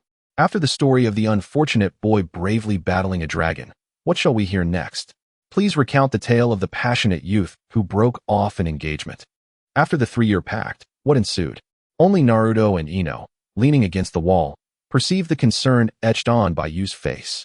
Standing before the eager crowd, Baiyu dejectedly recounted Irika's recent regulations, then sighed. Let us put storytelling on hold for now. The specifics are yet to be determined. Is it because of the conscription? They exclaimed. Damn it, Baiyu, you absolutely cannot go. I simply cannot comprehend why your name is on that list. If you leave, what shall we do? Baiyu looked upon his devoted supporters, warmth swelling in his heart as he smiled. Do not worry, I cannot leave. He too was curious as to why his name was mentioned. Is that true? We may not be the most educated, but do not deceive us. Well, as long as I do not wish to depart, no one can force me to go, Baiyu replied cheerfully, waving goodbye to his friends. Until he matured, he had nowhere else to venture. Upon exiting the school gate, Baiyu noticed Naruto and Ino had chosen to follow him. While it was unsurprising for Ino to accompany him, Naruto's motives were undoubtedly suspect. He gazed at the two in astonishment. Naruto concealed himself behind, gazing up at the sky. Ino, with a sweet smile, said, Thank you so much, Baiyu. Although my father has given you a token of gratitude, I have yet to do so. In due time, I shall prepare a gift for you. The chakra test paper my father presented to you yesterday should be quite useful. Thank you, Ino. I have utilized the chakra test paper. My fundamental chakra affinities are water and fire, Baiyu responded. Understood, Ino replied, reflecting for a moment before letting out a resigned sigh. No one could have anticipated such events. It's no wonder my father gifted you the transformation technique. How have you fared with it? Would you like my father to visit and teach you tonight? Speaking of this, Ino, please extend my heartfelt thanks to Uncle Yamanaka Kaiji. As Baiyu looked towards the setting sun, a whisper escaped his lips. It seems this life-saving favor has truly been settled. Baiyu, there's no need for you to worry. If it's you, I am certain you will excel in tomorrow's assessment. Ino beamed with a radiant smile. At a street corner, she bid farewell to Baiyu and Naruto. Baiyu glanced back at Naruto, who was trailing behind him, and sighed. I'm not in the mood to share stories today. After a moment of silence, Naruto looked down, then raised his thumb high, earnestly declaring, Baiyu, don't give up. I believe in you. With that, the typically inarticulate Naruto swiftly vanished from the street. Baiyu thought, as long as he is not here just to listen to stories, that's fine. As night fell, with the moon shining faintly amidst the stars, Baiyu lay on the lawn behind the wooden cabin, diligently performing push-ups. Once his stamina reached a certain threshold, he quickly rose to practice the fire release, great fireball technique. His hands swiftly formed the necessary seals, culminating in the tiger's seal. With a breath, a blazing fireball, fueled by the fire chakra, he exhaled, materialized and surged forward, a formidable sphere approximately 5 meters in diameter, radiating an astonishing destructive potential. The flames illuminated Baiyu's youthful face, his crimson Sharingan flickering incessantly. After several hours of training, the results were commendable. Body technique, 53, 200, level 2. Fire release, great fireball technique, 85, 100, level 1. As the night progressed, Baiyu ceased his training, aware of the assessment looming the next day. Thus, he took an early cold shower, cleared his mind, and lay down on the wooden floor of his bedroom, drifting into slumber. The following morning, at the Ninja Academy training ground, Yamashiro inquired, transformation technique, F-grade score, substitution technique, F-grade score, clone technique, F-grade score, throwing, F-grade score. Final determination, no ninja aptitude. A middle-aged medical ninja, clutching a scoring handbook, coldly announced the results. Surrounding the training ground stood numerous chunin from the Leaf Village, alongside 2 Umbu members adorned with animal masks. In the center of the training area, the youth received his score, and it felt as though he had plunged into an icy abyss. He broke down in tears, exclaiming, Sir, I have just enrolled. I have not systematically studied ninjutsu. I do not wish to go to the battlefield. Rest assured, we will train you. A burly chunin maintaining order replied coldly. The onlooking children, who had not made the selection and were not orphans, stood in stunned silence, uncertain of how to retort. In truth, if they were subjected to the same testing, their results might be even poorer than those of their peers. Next, Kubo Naoto, the middle-aged medical ninja, expressionless, flipped through the roster. Meanwhile, the previously dazed youth was unceremoniously escorted away by 2 chunin. Within the confines of the training ground, surrounded by barbed wire, Baiyu stood in a shaded corner beneath a large tree, his gaze tranquil as he observed the unfortunate strays from yesterday's enlistment list, one after another stepping forward to take the test. From morning until nearly noon, not a single individual had emerged who met the so-called qualifications for ninja aptitude. According to the assessment regulations, as long as one's body technique achieved AB grade, there was no need to test throwing skills. However, should any aspect of the body technique fall below AB grade, and if the throwing skills failed to reach a C grade, the individual would similarly be deemed devoid of ninja talent. This standard was reminiscent of the graduation examinations at the Ninja Academy, devoid of any semblance of fairness. In Baiyu's eyes, Konoha had already determined to utilize this batch for frontline logistics reserves. Baiyu, are you nervous? Naruto, who had been trailing closely behind, suddenly inquired. Not at all. In fact, I wish the testing would conclude sooner so I can enjoy a bento, Baiyu replied calmly. He was uncertain how long he would have to wait, despite having his name listed first on the roster. That's good to hear. If it's you, I'm sure you'll pass, Naruto exclaimed, clenching his fist in encouragement, a broad grin on his face. Baiyu cast a sidelong glance at Naruto, who scratched his head sheepishly, still embodying the essence of a straightforward, naive boy.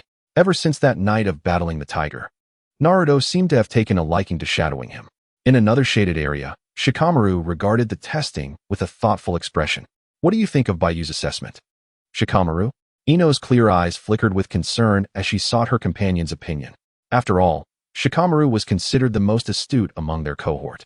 Even if Baiyu had confidently claimed he would pass, his analytical insights offered her a greater sense of reassurance. Although Baiyu's displayed power that night was formidable, this assessment isn't merely a test of individual combat, Shikamaru replied, glancing at the testing ground. Didn't you mention that Uncle Yamashiro had sent Baiyu the body technique scroll in advance? As long as he studies diligently, he has a chance to succeed. Ino sighed softly upon hearing his analysis, silently praying for Baiyu's success. Shikamaru's response, however, was not particularly optimistic. Outside the training ground's barbed wire, Iriko wore a forlorn expression as he watched the assessment unfold, yearning for a miracle, that at least one of the students he had cared for during this period would meet the standards and remain. Beside him stood Sakura, Shino, and Kiba, all students who shared in the anxiety of the difficult assessments. Kiba, cradling Akamaru, felt a pang of frustration for those who had failed. When asked why, Shino paused for a moment, then stated calmly, such difficulty could easily shatter a youth's psychological defenses, preparing them for reshaping within the logistics department. Last one, Uchiha Baiyu. As the middle-aged medical ninja announced the name, Baiyu's devoted male admirers erupted into fervent, dramatic cheers from the crowd. Baiyu, go forth. Fight bravely. Uchiha Baiyu, you will surely succeed. Please stay in Konoha. The young inhabitants of Konoha cannot do without your tale. Akin to how the barren wind country cannot exist without its water source. Upon hearing the peculiar calls, Baiyu felt an inexplicable tension, as if the very ground beneath him were pressing down, despite the absence of any real pressure. He steeled himself and moved forward. Am I truly so popular? Two Umbu ninjas, who had been observing from the shade at the edge of the training ground, looked on with keen interest. Behind their masks, their gazes were imbued with anticipation. The Umbu wearing a pig mask murmured, this must be the Uchiha boy designated by Lord Danzo. Indeed. I have reviewed his combat records from this week. He has suffered 5 consecutive defeats, replied the Umbu with a deer mask, clicking his tongue in disapproval. He is merely a laggard among the Uchiha. Throughout the history of the clan, there have been those who lack talent, proving that the Uchiha name does not guarantee genius. You are correct, yet I remain curious as to how he has garnered such affection. Outside the wire fence, Sasuke, who typically shunned the limelight, approached Irika. The female students erupted into a flurry of excitement. Look, it's first-year Sasuke. Sasuke-kun. Over here. Wow, Sasuke-kun looked at me. He must have feelings for me. Someone catch me. I'm about to faint. Clad in the Uchiha clan's short-sleeved attire, a blue high-collared top, blue and white arm sleeves, and white shorts, Sasuke's striking appearance became a breathtaking sight for the girls. Within the training ground, 2 Uchiha youths emerged, instantly becoming the center of attention. One radiated a sunny disposition, endearing himself to his male peers, while the other exuded a cold silence, captivating the female audience. Their contrasting personalities were starkly evident. Sasuke-kun, you're here to watch this assessment too. What a coincidence. Coming up next is your clansman, Baiyu. Do you hope he passes? Sakura tilted her head back, offering Sasuke a sweet smile. Sasuke remained expressionless. Unburdened by the events of the massacre, he was filled with spirited confidence and pride. Under his brother Itachi's rigorous training, Sasuke aimed to become the top student of his first year within a fortnight, surpassing the numerous records set by Itachi during his time at the academy. As Sasuke listened to Sakura's inquiry, his gaze fixed on Baiyu, who was preparing for the training session. He remarked calmly, this week, Baiyu has faced Naruto, Shikamaru, Hinata, Yui, and Yamashiro, suffering defeats in all 5 matches. Now, with Yamashiro's failure in this assessment, if I were him, I would simply enlist in the logistics department to avoid further tarnishing the Uchiha name. Sasuke's expression remained impassive, betraying no personal emotions. Yet at that moment, a thunderous applause erupted from within the wire enclosure. Brilliant! Irika exclaimed, his fist clenched in excitement as he leapt into the air. Sakura gazed in astonishment at the training ground, exclaiming, this cannot be. Baiyu's use of the shadow clone technique is astonishingly proficient. Sasuke furrowed his brow, following the direction of the crowd's gaze. At that moment, on the training ground, 2 identical figures of Baiyu stood before a middle-aged medical ninja examiner. The examiner's throat bobbed as he regarded the 2 Baiyus, marveling at the finesse of the boy's clones, which could easily achieve an S rank in the shadow clone technique. With a resounding thud, Baiyu was enveloped in a cloud of dust, transforming into a withered wooden stump that fell to the ground. The spectators were astonished by the boy's sudden disappearance.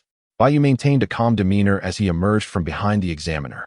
Bathed in sunlight, He swiftly morphed into the likeness of a middle-aged medical ninja examiner, standing beside the official like a specter.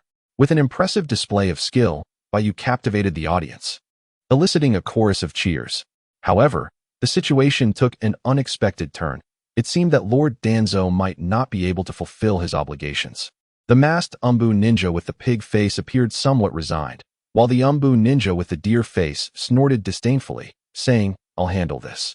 In Konoha, there is nothing Lord Danzo desires that cannot be obtained. In the center of the training ground, Baiyu performed what appeared to be a simple warm-up routine and calmly stated, "Please announce the results, esteemed examiner." After an exhaustive night of practicing the body flicker technique, he had mastered it to the point where real combat felt utterly effortless. The examiner, sweating profusely, turned and after a lengthy pause declared, "Uchiha Baiyu, body flicker technique. S rank." Before he could finish, the Umbu ninja with the deer mask stepped forward, snatching the results sheet from the examiner's hand with a grin. "Apologies, everyone. Due to the unique nature of the Uchiha clan, we have decided to add an additional practical exercise for Uchiha students. Baiyu, your opponent for this final assessment will be none other than Uchiha Sasuke." The announcement sent shockwaves through the training ground. Baiyu's expression grew increasingly serious, as he realized he had been deliberately targeted. How could he possibly defeat Sasuke? Naruto, witnessing his classmates' despondence, immediately retorted, "How could he not win? Have you all forgotten Baiyu's performance just 2 nights ago? Enough. A tiger is still a tiger.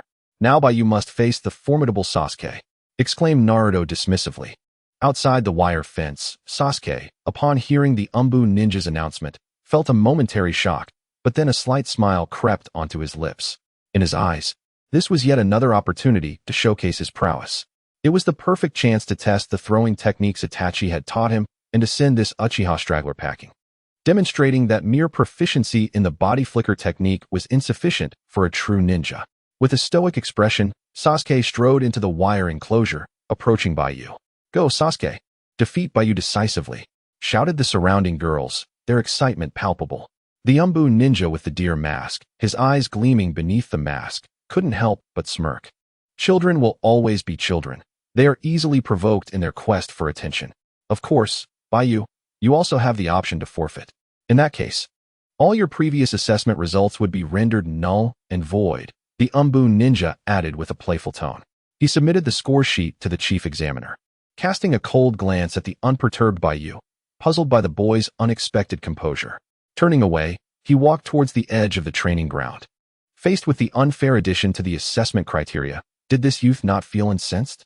Yet, within Baiyu's gaze flickered a hint of excitement. He felt no injustice, but rather a surge of anticipation. A duel against Sasuke. Such a rare opportunity. This battle would undoubtedly yield a wealth of experience. Irika, who had been standing outside, hurriedly rushed into the wire enclosure, positioning himself between Sasuke and Baiyu.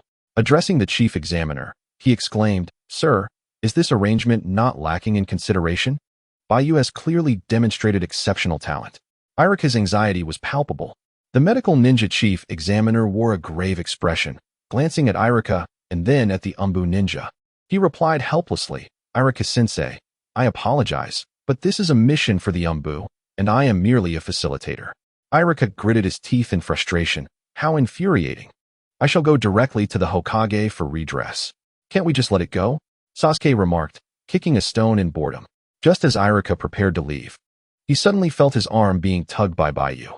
"Thank you, Irika-sensei." Baiyu then fixed his gaze upon the Umbu ninja, speaking calmly. "If I successfully navigate the additional assessment, will that allow me to remain in the Ninja Academy?" "Indeed. Very well, I accept the challenge. However, this is inherently an unjust confrontation. I propose that should I win, I deserve an additional reward. The chief examiner must teach me a medical ninjutsu. Conversely, if I lose, I willingly submit to your authority," Baiyu stated, pointing at the middle-aged medical ninja chief examiner with a composed air. "I regret to inform you that fairness is a rarity in the world of ninjas. I cannot interfere with the examiner's decisions," the Umbu ninja with a deer-like face mused. Upon hearing this, Sasuke's expression shifted from boredom to fury. "You wish to learn medical ninjutsu upon defeating me? Does that make sense? Are you implying you are guaranteed to win? Such arrogance." The middle-aged medical ninja, whose austere demeanor had been unyielding, suddenly broke into laughter. "Indeed, the ninja world lacks medical ninjas. If you manage to win, I would not only teach you personally, but I would also come to your door to instruct you.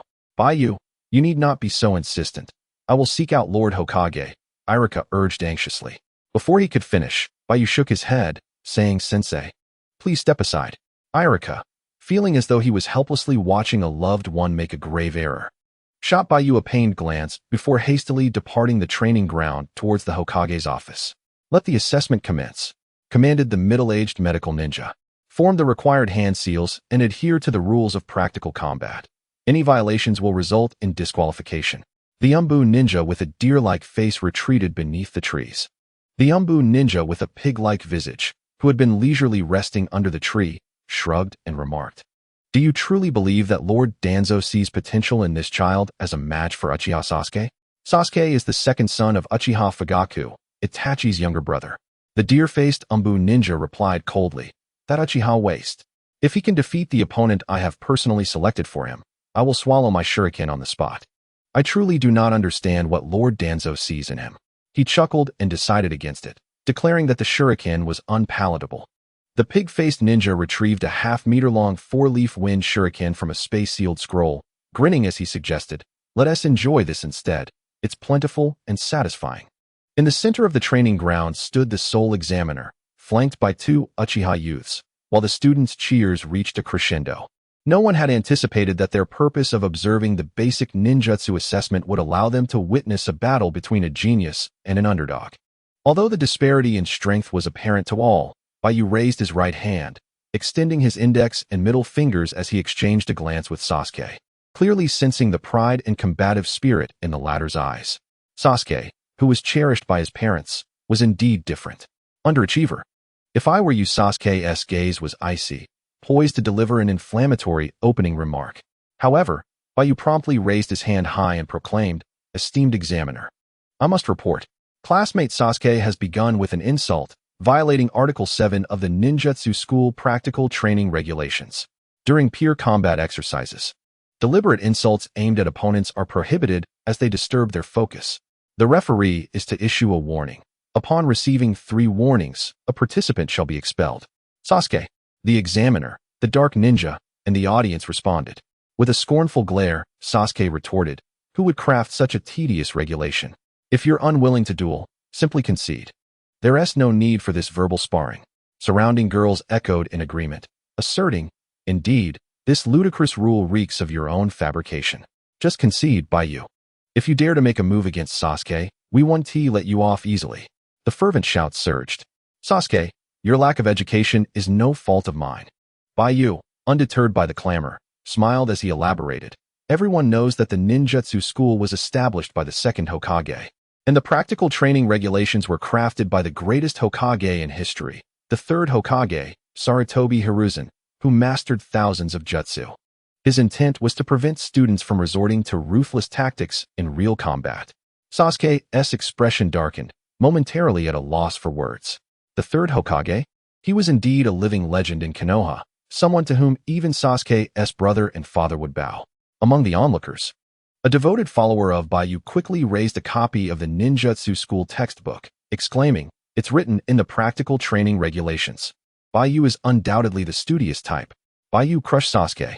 In the Hokage's office, Irika stood awkwardly before the desk, on the Hokage's seat. The seemingly aged yet spirited third Hokage, with keen eyes, had his hands hovering over a crystal ball, employing a technique for distant viewing. Within the crystal, the training ground was vividly reflected, showcasing Baiyu's confident and resonant speech. The third Hokage, with a benevolent countenance and a pipe in his mouth, exhaled a thick plume of smoke, chuckling, So it's Uchiha Baiyu? What an intriguing young lad. He is quite earnest in his studies during cultural classes. The ninja school practical training rules were indeed drafted by me a long time ago for the ninja school, but they are merely included on the final page of the cultural textbook. Due to their complexity, the instructors at the ninja school have deliberately simplified them over the years and rarely elaborate on them in detail. Irika smiled faintly, but his expression soon turned somber. Third Hokage, he said, I understand your purpose for coming here, but such matters have always been the responsibility of the Umbu. You must realize that the roots of Konoha require nourishment as well. My lord, you must also have a fondness for this young lad, Baiyu. It seems the battle is about to commence, and the outcome remains uncertain. I do not believe Baiyu stands a chance against the second son of the Uchiha clan leader. Irika, you must maintain confidence in each of your students, even if they are destined to fail at this moment. Look, the battle has begun. At the ninja school training ground, after some mediation from the chief examiner, the farce concluded, with Sasuke receiving a warning and the assessment proceeded. Baiyu wore a satisfied smile, content with the punishment. This was the first time Sasuke encountered such a situation, his face flushed with anger. Both sides focused intently as the battle commenced. The chief examiner announced the start once more. Sasuke ceased speaking, quickly checked for any violations, and swiftly distanced himself. Drawing a kunai from his leg pouch and positioning it in front of him, executing a fluid sequence of movements. The girls erupted in cheers once again. In contrast, Baiyu remained rooted in place, then raised his hand once more, lifting his right arm high. Sasuke thought, what is he doing? At the edge of the training ground beneath a tree, an Umbu member with a deer mask impatiently remarked, is he toying with us? Don't rush. Let's see what else he has to say, replied a boar-masked Umbu, attempting to calm his teammate. The spectators appeared utterly bewildered. The chief examiner, showing signs of impatience, noticed that the two Umbu under the tree remained silent and reluctantly returned to the center of the training field, inquiring, what is it now? Baiyu fixated intently on the kunai in Sasuke's hand. Sasuke's lips twitched in irritation. Is there a problem with the kunai? What exactly did the third Hokage write? Baiyu squinted and smiled. Apologies, esteemed examiner. But according to Article 10 of the Ninja School Practical Training Rules, if one party employs a weapon, the unarmed party, if not in possession of a weapon, may request a portion of the weaponry from the armed party, in adherence to the principle of fairness. The examiner's expression hardened, darkening as he replied sternly, Baiyu, we will proceed according to our usual rules. If you attempt to delay any further, I will declare you the loser immediately. At that moment, Sasuke yearned to deliver a sound beating to the person before him. As long as the battle could commence normally, he thought, just give him 3 seconds, and he would ensure this underperformer regretted it. Sasuke's eyes brimmed with killing intent as he gritted his teeth, unfastening a pouch of ninja tools from his leg and tossing it toward Baiyu without a word. Baiyu extended his hand to receive the pouch. He unapologetically bound the pouch of ninja tools to his right thigh, chuckling, consider this pouch of tools as my borrowed item. Now, esteemed chief instructor, let the battle commence. This time, I assure you, there will be no issues. Regardless of how he expressed his murderous intent to Baiyu, this child merely appeared to be an adorably fierce little boy, nothing more.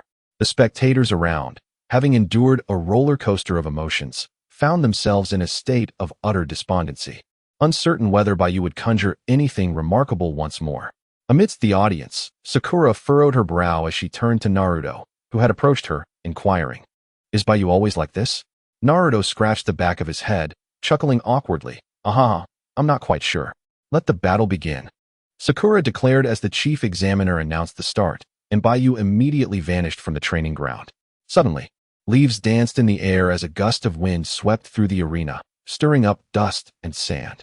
Baiyu took the initiative, drawing 5 shurikens from his pouch and hurling them at Sasuke in a seemingly erratic manner. The crowd gasped. The battle had truly begun. With a whoosh, the 5 shurikens sliced through the air, lacking precision, shooting forth. Baiyu's transparent attribute panel displayed notifications 5 times in succession. Throwing skill level, 20100, level 1. As anticipated, in the heat of battle, his proficiency in throwing soared, and he seized the remaining 15 shurikens from his pouch, wildly flinging them.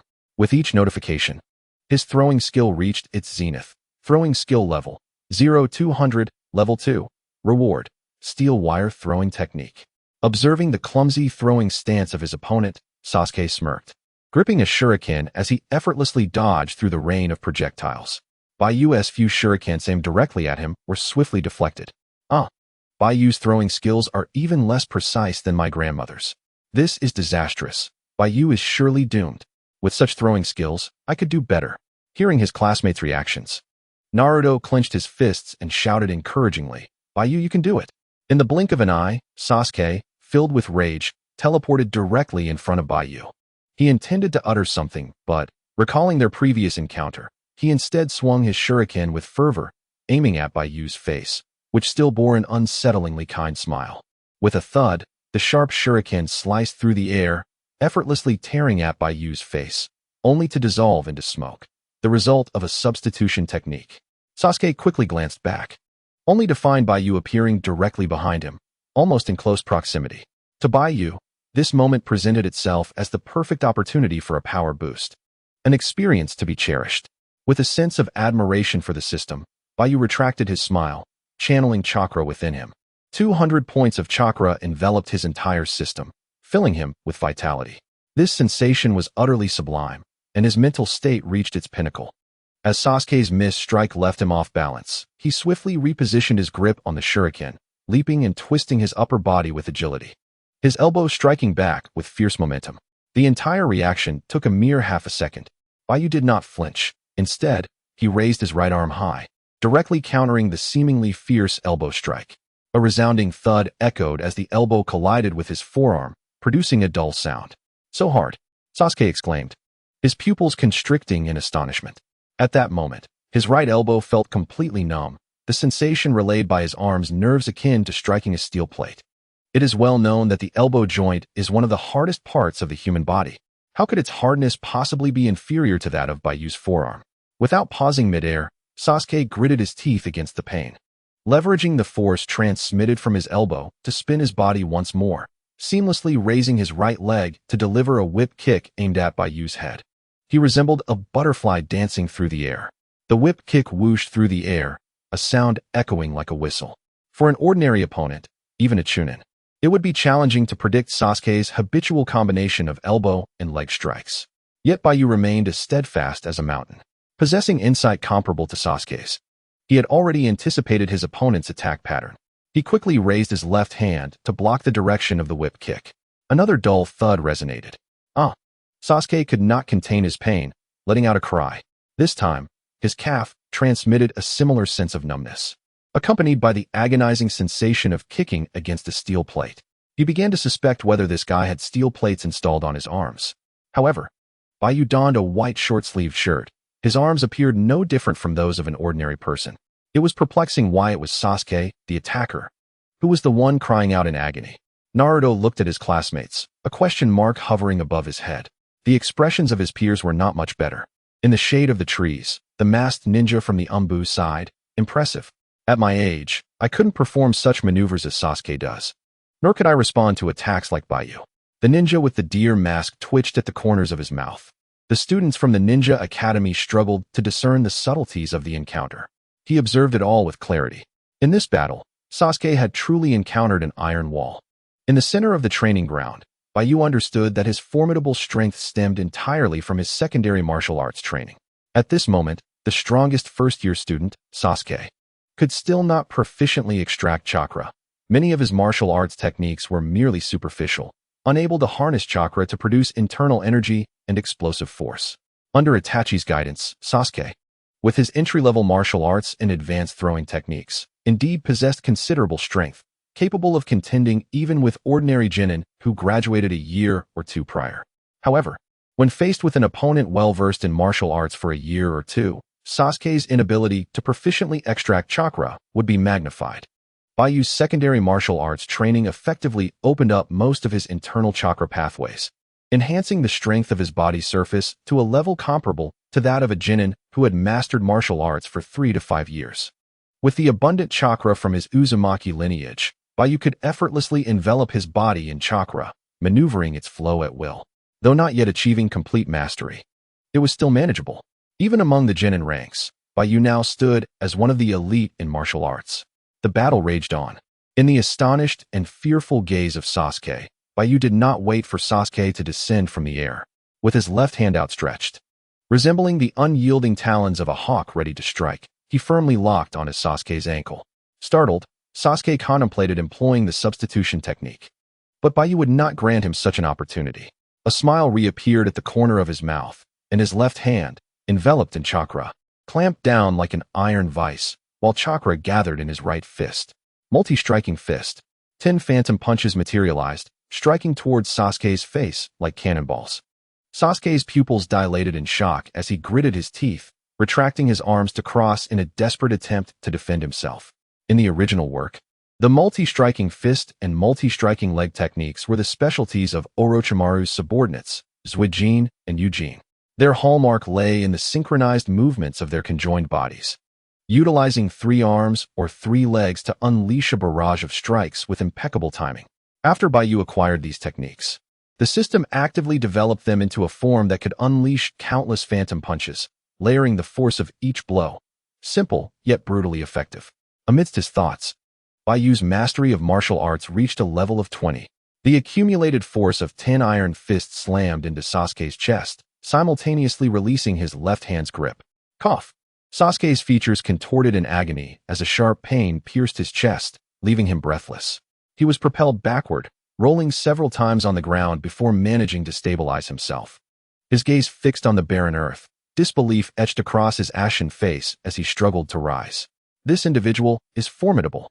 In the crowd, gasps of astonishment erupted from the female spectators. How could you possibly be my match? As a member of the Uchiha clan, I bear the name of a prodigy.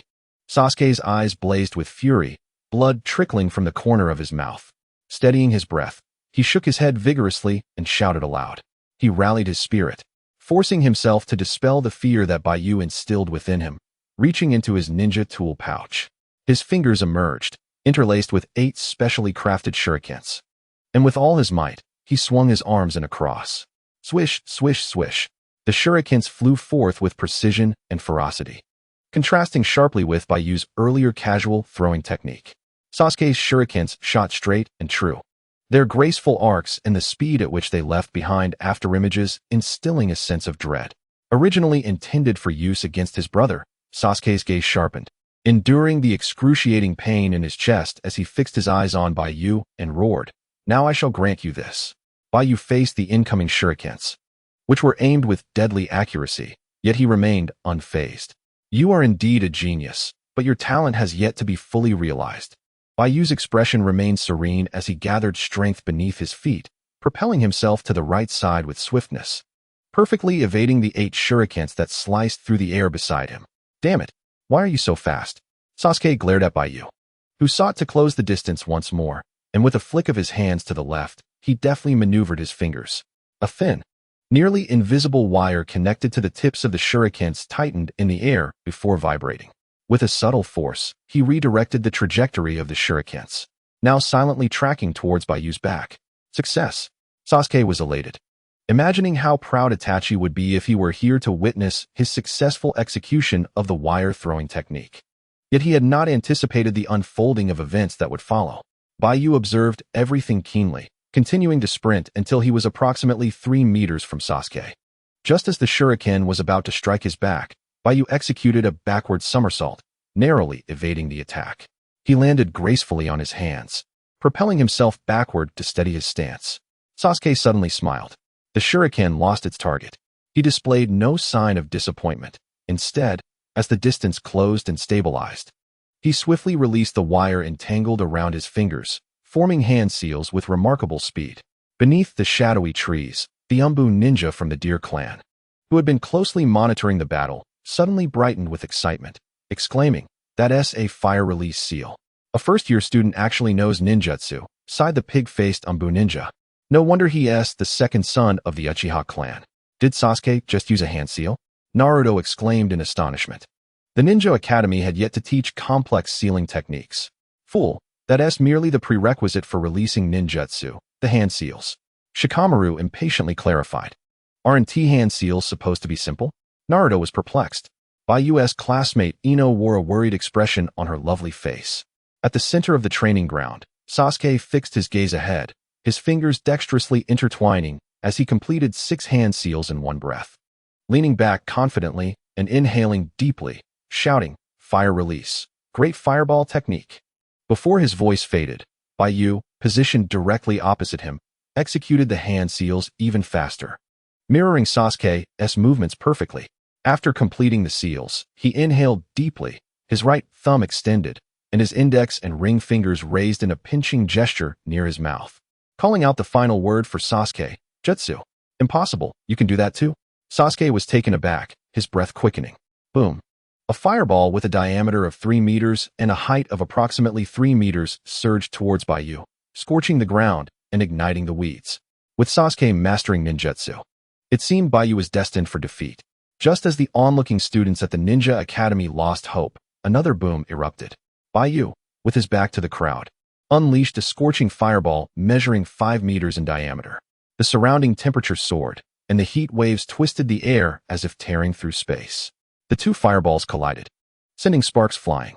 Baiyu's great fireball was evidently nearly twice the size of Sasuke's, establishing a dominating presence, while Sasuke, despite his shock, struggled to maintain his stance. Fire release, great fireball technique, level 30 proficiency. Fire release, great fireball technique, 15, 202nd level, reward, fire release, phoenix fire technique. A smile of triumph spread across Baiyu's lips, unable to conceal his elation. The transparent attribute panel before him revealed two crucial pieces of information. Baiyu took a deep breath, causing the fireball in his mouth to swell again. Since you chose to use ninjutsu first, I shall defeat you with my own ninjutsu. With a resounding roar, the once blazing core of the fireball rapidly expanded, ultimately stabilizing at an impressive diameter of around 10 meters, resembling a divine fire descending from the heavens. In comparison, Sasuke's fireball appeared as a mere flicker. The flames swiftly enveloped the terrified Sasuke within their embrace. Outside the confines of the training ground's wire fence, Sakura's brows knitted together in a subtle frown, her thoughts swirling in disquiet as her delicate hands, reminiscent of White Lotus, instinctively rested upon the iron mesh. Her heart hung in suspense, mirroring the anxious emotions of a throng of female admirers surrounding Sasuke. Some of the more resilient girls had already regained their composure. Did Sasuke lose? How could Baiyu be so formidable? I suddenly realized that Baiyu, also a member of the Uchiha clan, possessed a certain charm. In the center of the training ground, a colossal fireball transformed into a monstrous flame beast that devoured the heavens and the earth. The surrounding grass ignited instantly, the flames surging towards Sasuke, scorching his skin. The blazing inferno before him awakened the profound fears buried deep within Sasuke's heart. This can't be how I lose. Brother, father, someone tell me. Sasuke's mouth fell slightly open, eyes wide with disbelief as he stumbled back, trembling, facing Baiyu's great fireball technique. Sasuke felt a sense of helplessness and frustration akin to when he had once demonstrated the same technique before his father, overwhelmed by the vast disparity in their abilities. The intense heat set Sasuke's hair ablaze, prompting the proctor and two Umbu ninjas lurking beneath the shade of a tree to prepare to intervene. Suddenly, the raging flames began to dissipate as Baiyu decisively chose to halt the attack, unraveling the great fireball technique. Gathering his strength, he transformed into a fleeting shadow, appearing before Sasuke with remarkable swiftness, delivering a powerful punch. His mastery of physical techniques was rated at level 10. The impact resounded with a resounding thud as Sasuke, with his hair aflame, was struck on the right side of his face, collapsing to the ground, his hair brushing against the earth, extinguishing the flames. Baiyu seized Sasuke by the collar, straddling him, observing the scorched remnants of his once lush hair, with half of his eyebrows singed off, his eyes glinting with a fierce intensity, as if he were ready to devour his opponent. Ha! Baiyu coughed, nearly choking on the consequences of his own handiwork. Hastily turning his face away, untrained and lacking professionalism, he could hardly suppress a laugh. With a sidelong glance at the ground, he solemnly addressed Sasuke. You just borrowed my ninja tool pouch. I just saved your life, so rounding it off, you owe me a debt of gratitude. Please don't renege on it. I know you're not fond of me. What followed was a personal grudge. After delivering a forceful but measured punch to Sasuke's body, enough to cause discomfort without incapacitating him, Baiyu also gained a slight boost to his experience in physical techniques. Within and beyond the barbed wire, whether among students who had just failed the assessment, boys who had long been vexed by Sasuke, or Baiyu's staunch supporters, a resounding cheer erupted. Well done, Baiyu. Give him a thorough thrashing. I've long been tired of that guy. Seeing that the battle had lost all semblance of suspense, the proctor approached the center of the training ground, standing beside Baiyu, grasping the boy's fierce fist with a gentle sigh. That's enough, Baiyu. There are Umbu ninjas present. Sasuke is not your opponent. You have already demonstrated your talent as a ninja, both in physical techniques and ninjutsu. Baiyu sighed, shaking his hands as he rose from the ground. Sasuke, his clothing charred and his face darkened, exuding the acrid scent of burnt hair, appeared as a completely different person. He could not swallow his pride. Slamming his fist into the ground, he charged at Baiyu in a frenzy, with a disheveled appearance.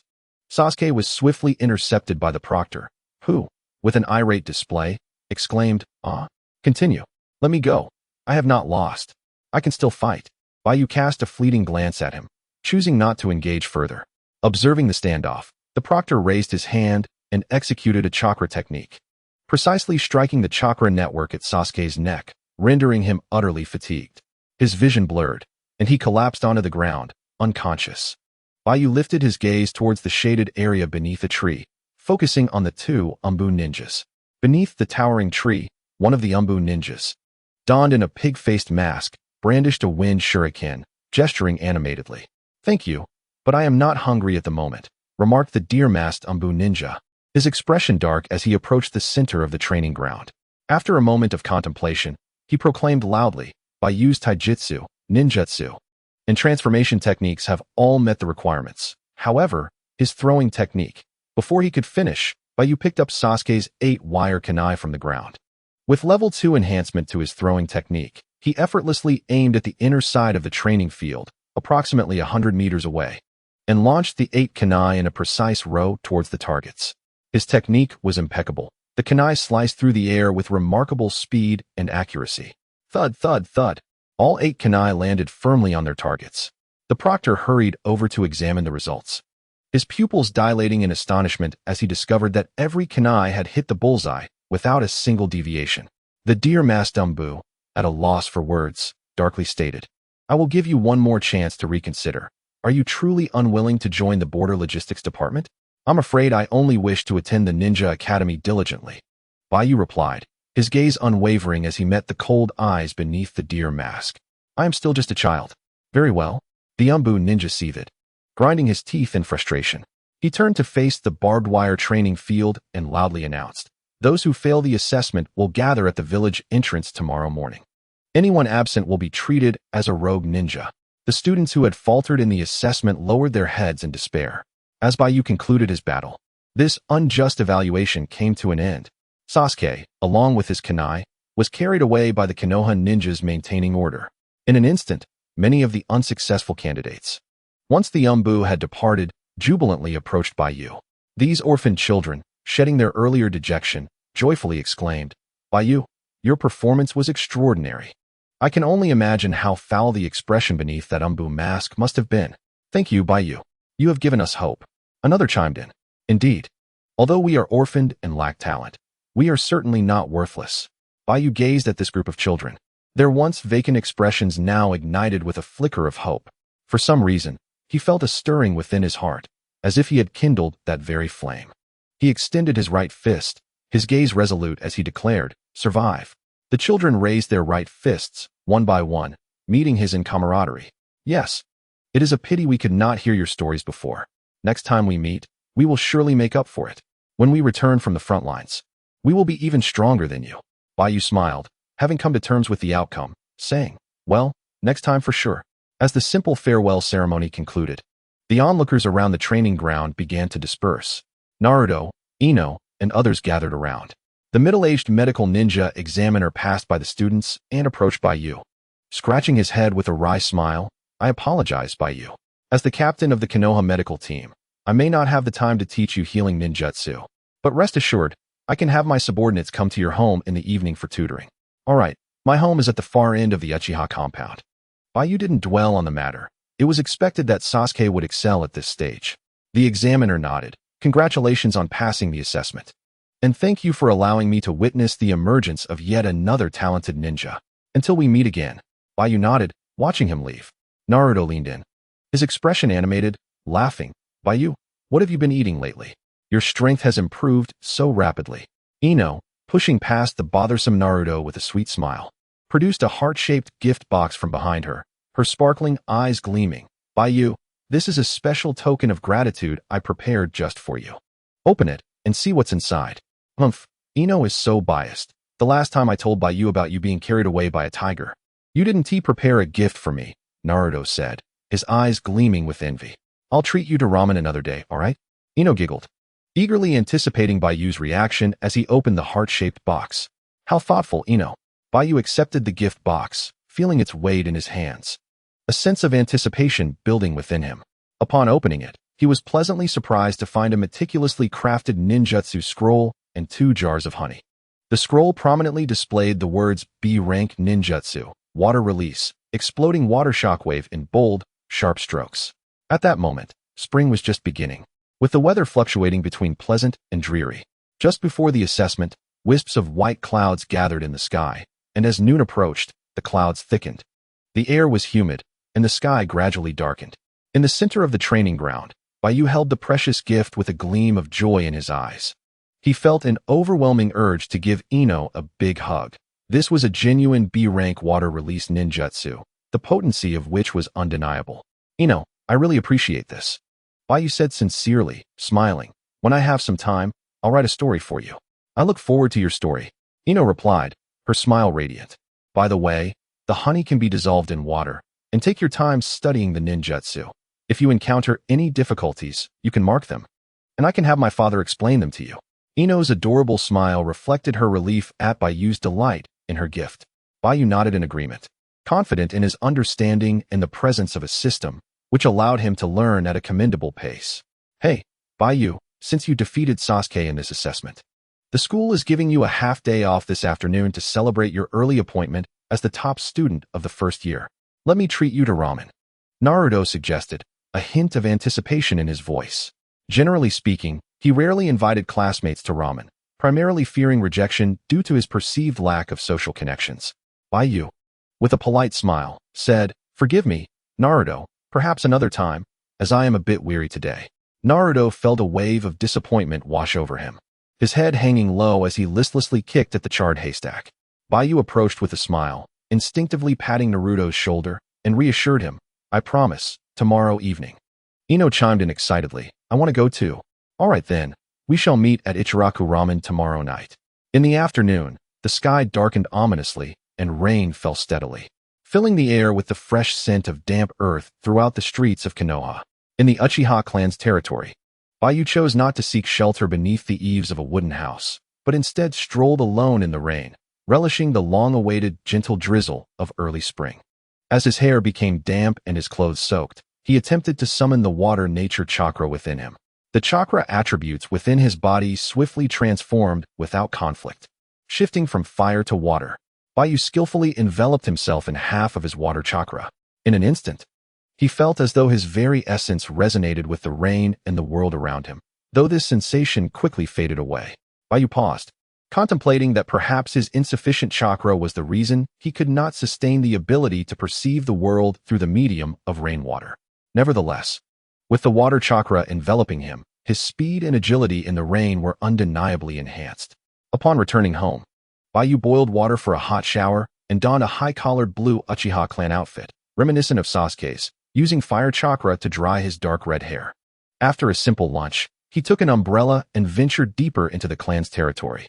At the end of a narrow mountain path stood 2 massive crimson pillars, flanking the sides of the trail, with a red wooden torii arching above. This was the entrance to the Uchiha shrine. Baiyu strolled through the torii and arrived at the front of a solemn, austere hall, the south shrine of the Uchiha clan, which in the original story served as a clandestine base for their conspiracies. Pushing open the shrine's grand doors, he stepped inside. His eyes were immediately drawn to the clean wooden floor, while in the shadowy corners of the room, small fire pits flickered with flames. The walls were adorned with murals, predominantly featuring the Uchiha clan's Sharingan and simplistic depictions of Susanoo. At the far end of the hall stood a square stone tablet dedicated to the South Shrine, inscribed with characters visible only to those possessing an evolved Sharingan. It was this tablet that had ensnared figures like Uchiha Madara, leaving one to marvel at Kagaya's cunning strategies. Baiyu, however, held little interest in it. Judging by the cleanliness of the hall, it was evident that clan members regularly came to maintain it. Baiyu approached a low wooden table within the hall, glancing at the neatly arranged books atop it. He reached for an aged volume marked with the Uchiha family tree. Sitting down on the floor, he utilized the light from the fire to peruse the content he sought. The family tree was hardly a secret among the Uchiha. Before long, he found his parents' names above his own, his father, Uchiha Rin. The name is immediately recognizable. In a novel, it would be a character destined to perish within 3 chapters. Mother, Uzumaki Kaori, originally named Uzumaki Kaori. Goodness. Baiyu closed the family tree, lost in thought, realizing the origins of his Uzumaki lineage. One cannot underestimate the original protagonist's father, who astonishingly secured a mother from the Uzumaki clan for him. It seems the original protagonist's father possesses considerable skill. However, the original protagonist inherited his father's Sharingan and his mother's Uzumaki traits.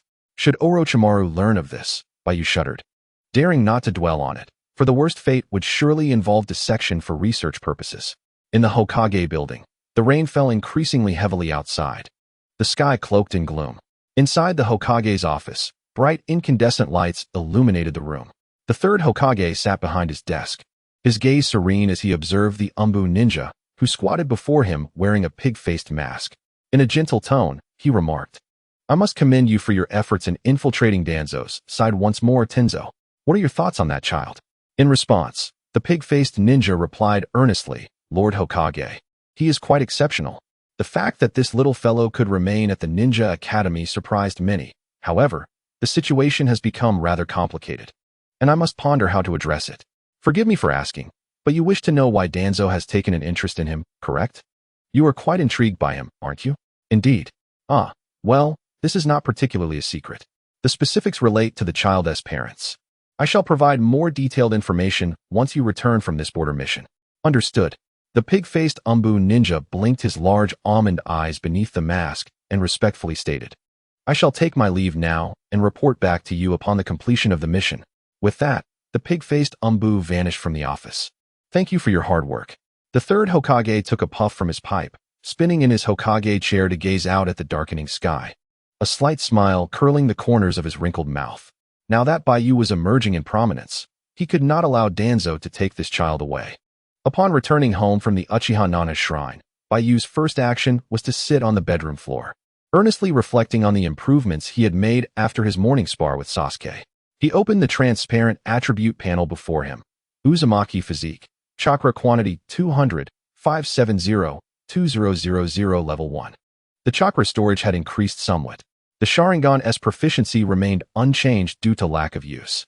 Taijutsu, 100,200 Level 2. After thoroughly defeating Sasuke, proficiency rose from over 40 points to 100 points. In terms of ninjutsu, he added a C-rank fire release technique, along with a newly acquired throwing technique at level 2. Fire release, Great Fireball Technique, 15,200 level 2. Fire release, Phoenix Fire Technique, 0-100 level 1. Throwing technique, 8,200 level 2. In summary, it was a substantial harvest, primarily due to receiving a B-rank ninjutsu as a gift from Ino. Yamashiro Aoi had been quite generous. Amidst his musings, Baiyu retrieved the water release, exploding water shockwave scroll. Time was of the essence. In pursuit of rapid strength, he resolved to exert himself. As night descended, the rain gradually ceased, and the accumulated droplets cascaded from the eaves, creating a rhythmic patter that stirred one's thoughts like ripples on water before gently retracting. Baiyu, draped in the garb of his clan, stepped out with a kerosene lamp in hand. The wooden houses of the Uchiha clan lay in orderly rows, and as the veil of night enveloped them, the few scattered lights that flickered to life after the rain appeared solitary and desolate. A chill crept in, and Baiyu shivered slightly as he settled onto the corridor of his wooden abode, surveying his surroundings. Directly ahead, he was encircled by a grove of bamboo, while behind him lay the corridor of his home, with spacious expanses on either side. It was a tranquil and broad space, undisturbed by others, an ideal locale for the practice of ninjutsu. The earthen ground was pockmarked, filled with rainwater. Baiyu dangled his legs over the edge of the corridor, poring over a B-rank ninjutsu scroll for the water release, exploding water colliding wave technique. His serious demeanor reflected in the puddles below. Truly, it was a B-rank ninjutsu, with a complexity that surpassed that of the C-rank fireball technique by several degrees. Though the two techniques appeared similar in their release forms, one exhaling fire and the other water, the challenge lay in the substantial chakra required to execute the exploding water colliding wave, as well as the intricate process of elemental transformation. Once mastered, it could unleash a torrent sufficient to create a lake, exhibiting formidable power. As time trickled by, Baiyu immersed himself in the scroll, lost in a reverie that echoed his past life of late-night study during his senior year. Yet, While once he had studied for academic pursuits, now he did so for survival. Lost in thought, Baiyu set aside the scroll, pressing his forehead with a sigh, lamenting. It's all that Uchiha Itachi's fault. From the direction of the dark bamboo grove, a lithe figure approached, bearing a ninja blade, their voice carrying a hint of magnetism. Baiyu was startled, instinctively concealing the scroll behind him. As the figure drew near, his pupils dilated in shock, and he inhaled sharply, his body instinctively adopting a defensive posture. In the shadows, the person tread lightly through the muddy puddles, gradually revealing themselves to be Uchiha Itachi, clad in dark attire. A red-patterned fox mask tied to his hair, his features handsome, yet marked by deep tear troughs beside his nose. Upon seeing Baiyu, Itachi squinted and smiled. Baiyu retorted, "Is the aggrieved party here? If you've come for revenge on behalf of your brother, just say it. Spare me the suspense." Itachi replied nonchalantly. "Having just returned from a mission, on my way back, I heard from the village children that my brother Sasuke was struck by Baiyu, a fellow clansman. He made himself comfortable on the corridor, as if in his own home, setting his ninja blade down between them." Baiyu asked, "Is this a warning? Are you about to exact vengeance on my behalf?" Itachi chuckled, "There's no need to be so tense. I'm not here to reprimand you as a guardian. On the contrary, I have come to express my gratitude. Thank you." Baiyu shifted his gaze from the ominous blade, meeting Itachi's eyes with a calm curiosity. He was not intimidated by the weapon, for he had just been gossiping about Itachi behind his back, feeling a twinge of guilt. This was the first time he experienced the peculiar situation of having struck someone's brother, only to have the elder brother come personally to offer thanks. Oh, the bonds of brotherhood. Did Itachi secretly long to give Sasuke a beating, merely lacking an excuse as an elder brother? Recently, I have joined the Umbu, leaving me little time to accompany Sasuke. He has always viewed me as a target to surpass, thus incessantly pestering me. After some resignation, Itachi expressed his quiet satisfaction. Your rise will undoubtedly become a new goal for him to pursue, which is indeed a fortunate turn for our Uchiha clan. Baiyu twitched his lips, but remained silent. One thing he was certain of was that Itachi had not yet returned home to witness his brother's dire state. Otherwise, he would not have uttered such words. How could one remain cheerful and thankful when their brother's hair had been singed away and his brows burned off? Gazing into the pitch-black night, Itachi remarked seriously, "Previously, I heard from our clan members that Baiyu, residing at the edge of our territory, is timid, cowardly, and inept at expressing himself.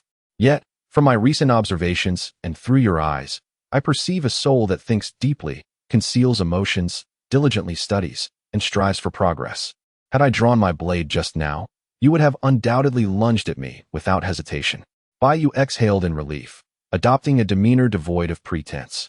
With his gaze revealing profound depth, engaging with someone like Itachi necessitates a certain refinement. In truth, he mused, had you drawn your blade, I would have sprinted away without a second thought. "It is a pleasure to meet you," Itachi said as he picked up his ninja sword and rose to his feet, casting a glance at the dim kerosene lamp placed in the corridor. With a gentle smile, he added, "If you require any assistance, feel free to visit me at the clan leader's residence. After all, we are united by the Uchiha lineage. We are family. I shall escort you." Baiyu scoffed at his words, rising to tuck the scroll into his bosom. Though still in the early stages of growth, standing only at Itachi's shoulder, he displayed no sign of intimidation in the presence of his counterpart. Itachi, satisfied, nodded approvingly. The two walked side by side past the wooden house. As for height, Baiyu was unperturbed. He was still a child, with ample room for growth. Upon reaching the front door of the wooden house and bidding farewell to Itachi, Baiyu gazed at the composed figure departing, sighed deeply, and thought to himself that next time he would need to ensure that this elusive individual was not lurking nearby before confronting him. Just as Baiyu intended to lock the door and return to his studies of the ninjutsu scrolls, the door creaked to a halt halfway open. Surprised, he pulled the door wider and looked outside, only to see a large hand blocking the entrance. 3 adult members of the Uchiha clan had surrounded the wooden house. The leader, a youth with long, center-parted hair and icy eyes, retracted his right hand and coldly stated, "As the end of the month approaches, kid, it's time to pay the rent, 3,000 ryo." Upon hearing the term rent, Baiyu felt a headache coming on. Parting with money was more painful than a death sentence. Looking up, he recognized the leader as Uchiha Dawa, a member of the Konoha police force, approximately 24 to 25 years old, an elite within the Uchiha clan. The other two were also Uchiha members, but he did not know them. Baiyu replied indifferently, "I have no money." Uchiha Daohua coldly smirked at his two subordinates and said, "Very well, let us register this wooden house as condemned and arrange for its demolition tomorrow." With that, he turned and departed with his companions. Baiyu chuckled cheerfully, "Who are you trying to scare? I have no money. You should seek out Uchiha Itachi and tell him I require his assistance." The trio from Inazuma exchanged glances, watching Itachi's figure vanish at the end of the street. Having just departed from Baiyu's home, nodding in agreement, one remarked, "Little brat, if you dare to toy with me, I shall dismantle your wooden house tonight." With that, Inazuma left with a threatening remark. Baiyu raised his middle finger at their departing backs and slammed the door shut, thinking to himself, "If I can develop for a few more months, I will certainly deal with this group of Uchiha cowards who prey on the weak. This is it. The Uchiha clan shall not perish. Divine justice will not allow it."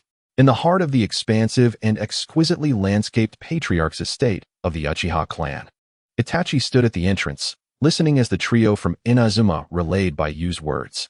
With a cold voice, Itachi inquired, "When did the clan begin charging orphans rent for their homes?"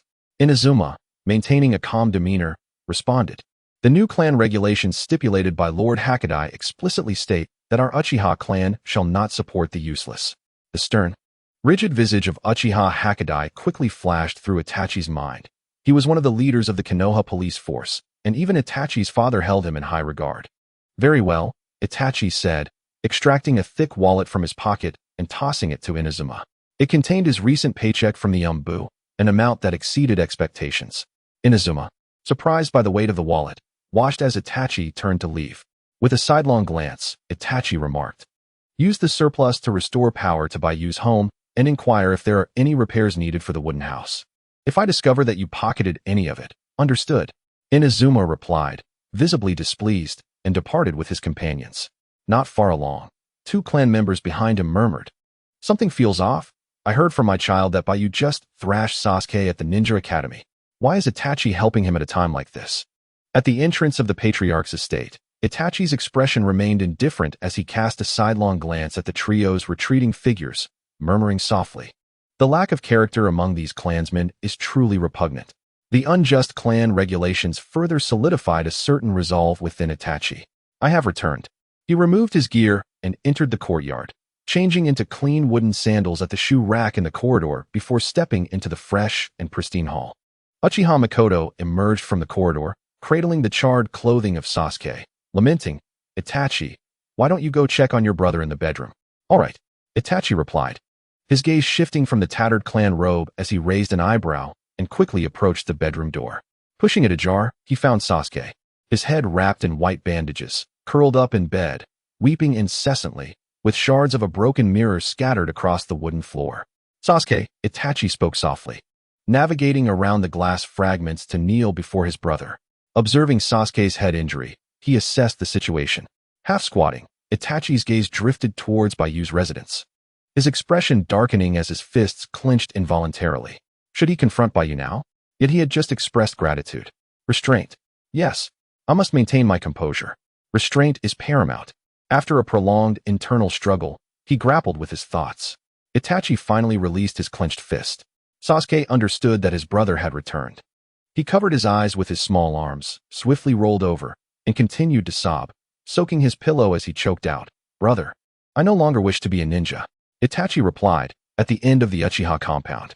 Baiyu was enjoying a bowl of stir-fried vegetables and meat when a sudden chill ran down his spine, as if he were being watched, causing him to shiver. After finishing his meal and tidying up, Baiyu clutched the water release, exploding water colliding wave jutsu scroll, and hurried to the corridor behind the wooden cabin to continue his study. No matter who might be watching him, enhancing his strength remained paramount. In the dead of night, Baiyu merely grasped the principles of chakra transformation for this jutsu. He was still a tad short of mastering it. Realizing the hour was late, Baiyu rolled up the scroll and began practicing other jutsu. For instance, the fire release, Phoenix Fire technique, which he had received as a reward, was of the same caliber as the Great Fireball technique, both classified as C rank. Baiyu leaped down from the corridor, facing the bamboo forest ground. Drawing upon his chakra, he formed hand seals and took a deep breath. The fire attribute chakra transformed within his mouth, and he released it explosively. Boom!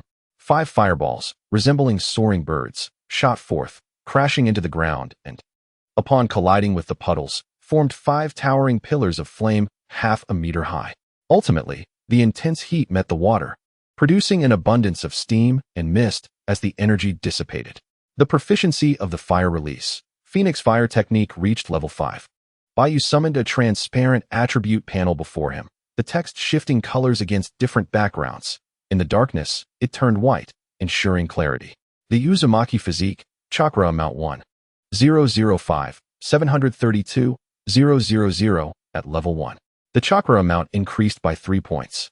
Baiyu understood that at this moment, releasing a C-rank jutsu consumed approximately 100 points of chakra, while his own capacity was 573 points, enough for him to perform 5 C-rank jutsu. In a moment of contemplation, Baiyu retrieved the B-rank jutsu scroll for water release, exploding water colliding wave, uncertain of how much chakra a single use would consume. 300? 500?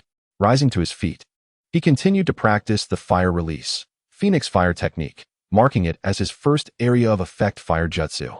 Currently, at level 1, he could unleash 5 flames, while level 2 would undoubtedly expand the range and enhance its power, much like the Great Fireball's increased area at level 2. Baiyu drained 500 points of chakra from his reserves, consecutively unleashing the Phoenix Fire technique 5 times. Due to the varying conditions of each release, his chakra capacity rose to 590 points, and the proficiency of the Phoenix Fire technique increased to 25 points. Exhausted, he crawled back to his bedroom, closed his eyes, and soon fell into slumber. In his dreams, however, Itachi Uchiha appeared, menacing and wielding a kunai, attacking him. Baiyu jolted awake, realizing it was merely a false alarm. After tossing and turning, he muttered an expletive, blaming that scoundrel Itachi Uchiha, before finally settling down for a peaceful sleep. The next day, at the Ninja Academy. In the classroom, the morning light was warm and gentle, generously spilling onto Baiyu's desk. This signifies that a beautiful day is about to commence. One by one, the students arrive in the classroom, yet there remains one absence, Sasuke. According to the gossip among the girls, Sasuke's mother requested an extended leave from school yesterday, underscoring the profound impact that this defeat has had on his psyche. As the girls chatted, their glances frequently darted towards the back row, fixated upon the source of Sasuke's withdrawal, Baiyu. Their gazes, once filled with disdain and contempt, have now transformed into expressions of fear and concern. Only Ino, seated beside Sakura, gazed at Baiyu with an adoration that had reached its zenith. Baiyu sat upright, reflecting inwardly. The true force that defeated Sasuke's formidable spirit was not merely failure, but rather the singed remnants of his hair and eyebrows, charred by the Great Fireball technique. I had not anticipated that such a phenomenon would not claim lives, yet could render one bald. My fault, entirely. Should Sasuke descend into utter despondency, the shinobi world would lose a potential savior, and that would spell doom for all. Indeed, I must seize an opportunity to ignite Sasuke's competitive spirit, instilling within him a sense of capability, only to subsequently best him in combat. This cycle may continue, and perhaps, without Itachi, Sasuke could still flourish. In my endeavor to aid Sasuke's growth, I find my efforts to be quite arduous. Those who selflessly assist their peers, like myself, are perhaps few and far between in the shinobi realm. During class, Baiyu listened attentively, not out of a passion for learning, but rather due to the lingering resentment towards that wretched Itachi, who, without diligence, has only managed to languish in his reincarnation as a Uchiha. At the podium, Irika had altered his previously skeptical view of Baiyu. Among the orphans he had cared for over the week, the fact that one had survived the assessment turmoil brought him a modicum of joy. After school, Baiyu politely declined to share stories with his devoted admirers, not due to laziness, but because he had yet to find a suitable venue. In the Hidden Leaf, gatherings of such nature were stringently monitored. Otherwise, why would the Uchiha clan always disguise their plots beneath the guise of festive rituals? Using the South-He Shrine as a base, was it not more enticing to convene at Fugaka's own residence? As night fell, Baiyu, deep in contemplation, followed Naruto, Ino, Shikamaru, and Choji to Ichiraku Ramen, having promised to meet today. This was a social obligation he could not dismiss. Along the way, the students vocally debated the events surrounding Sasuke and Baiyu, a topic that would likely maintain its fervor for some time. Baiyu, however, remained indifferent to these discussions. The pressing matter that now troubled him, exacerbated by yesterday's arrival of the fire, was the absence of a storytelling venue. Where would he procure the funds for his living expenses? Upon arriving at Ichiraku Ramen, Naruto pulled aside the curtain, and a rich aroma of broth enveloped him. Baiyu looked up to behold the establishment for the first time, greeted by rows of high stools and walls adorned with various ramen styles. The seating was nearly at capacity. Naruto, did you bring friends to enjoy ramen this time? Look at you, finally making friends, exclaimed the store manager, donning a white hat emblazoned with the characters for Ichiraku, dressed in a chef's uniform. Naruto scratched his head awkwardly, refraining from directly answering the question posed by his friend.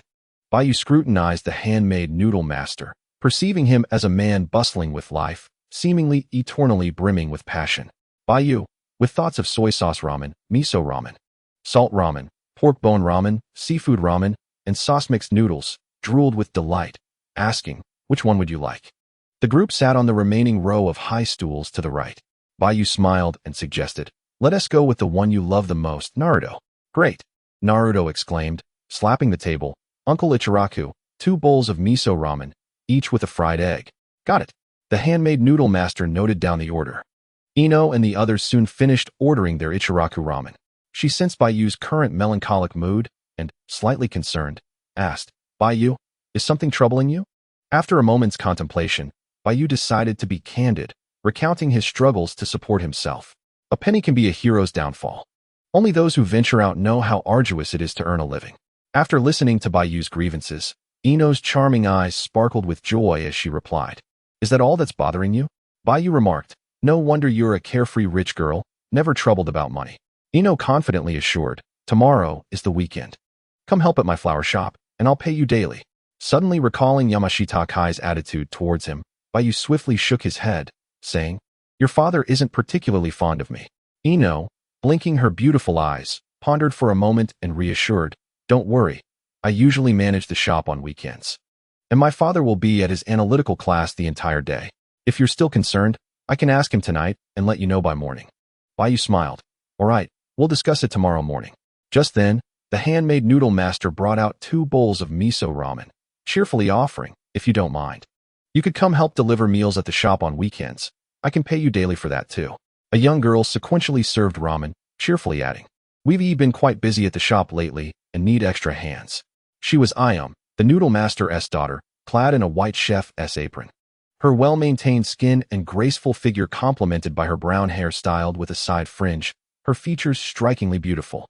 Gazing at the fragrant ramen on the table, Naruto's eyes lit up as he grasped his chopsticks tightly, eagerly inquiring, if I help at the shop, can I eat ramen for free?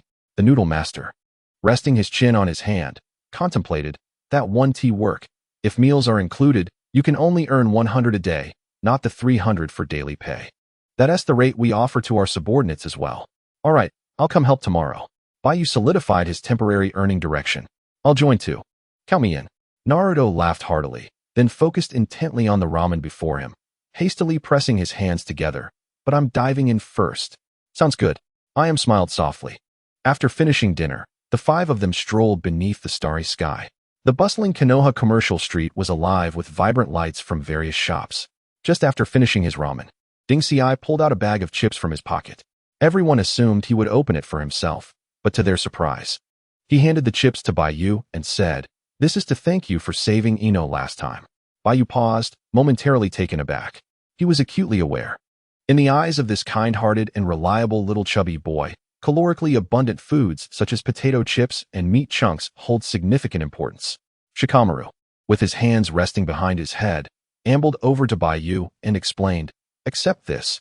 It is Dingxi's goodwill and a recognition of you, my friend.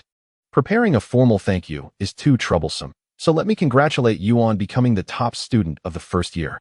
True to his nature, Shikamaru even made his expression of gratitude uniquely casual. Thank you, Baiyu replied, accepting the chips with both hands and offering a smile to Dingxiai.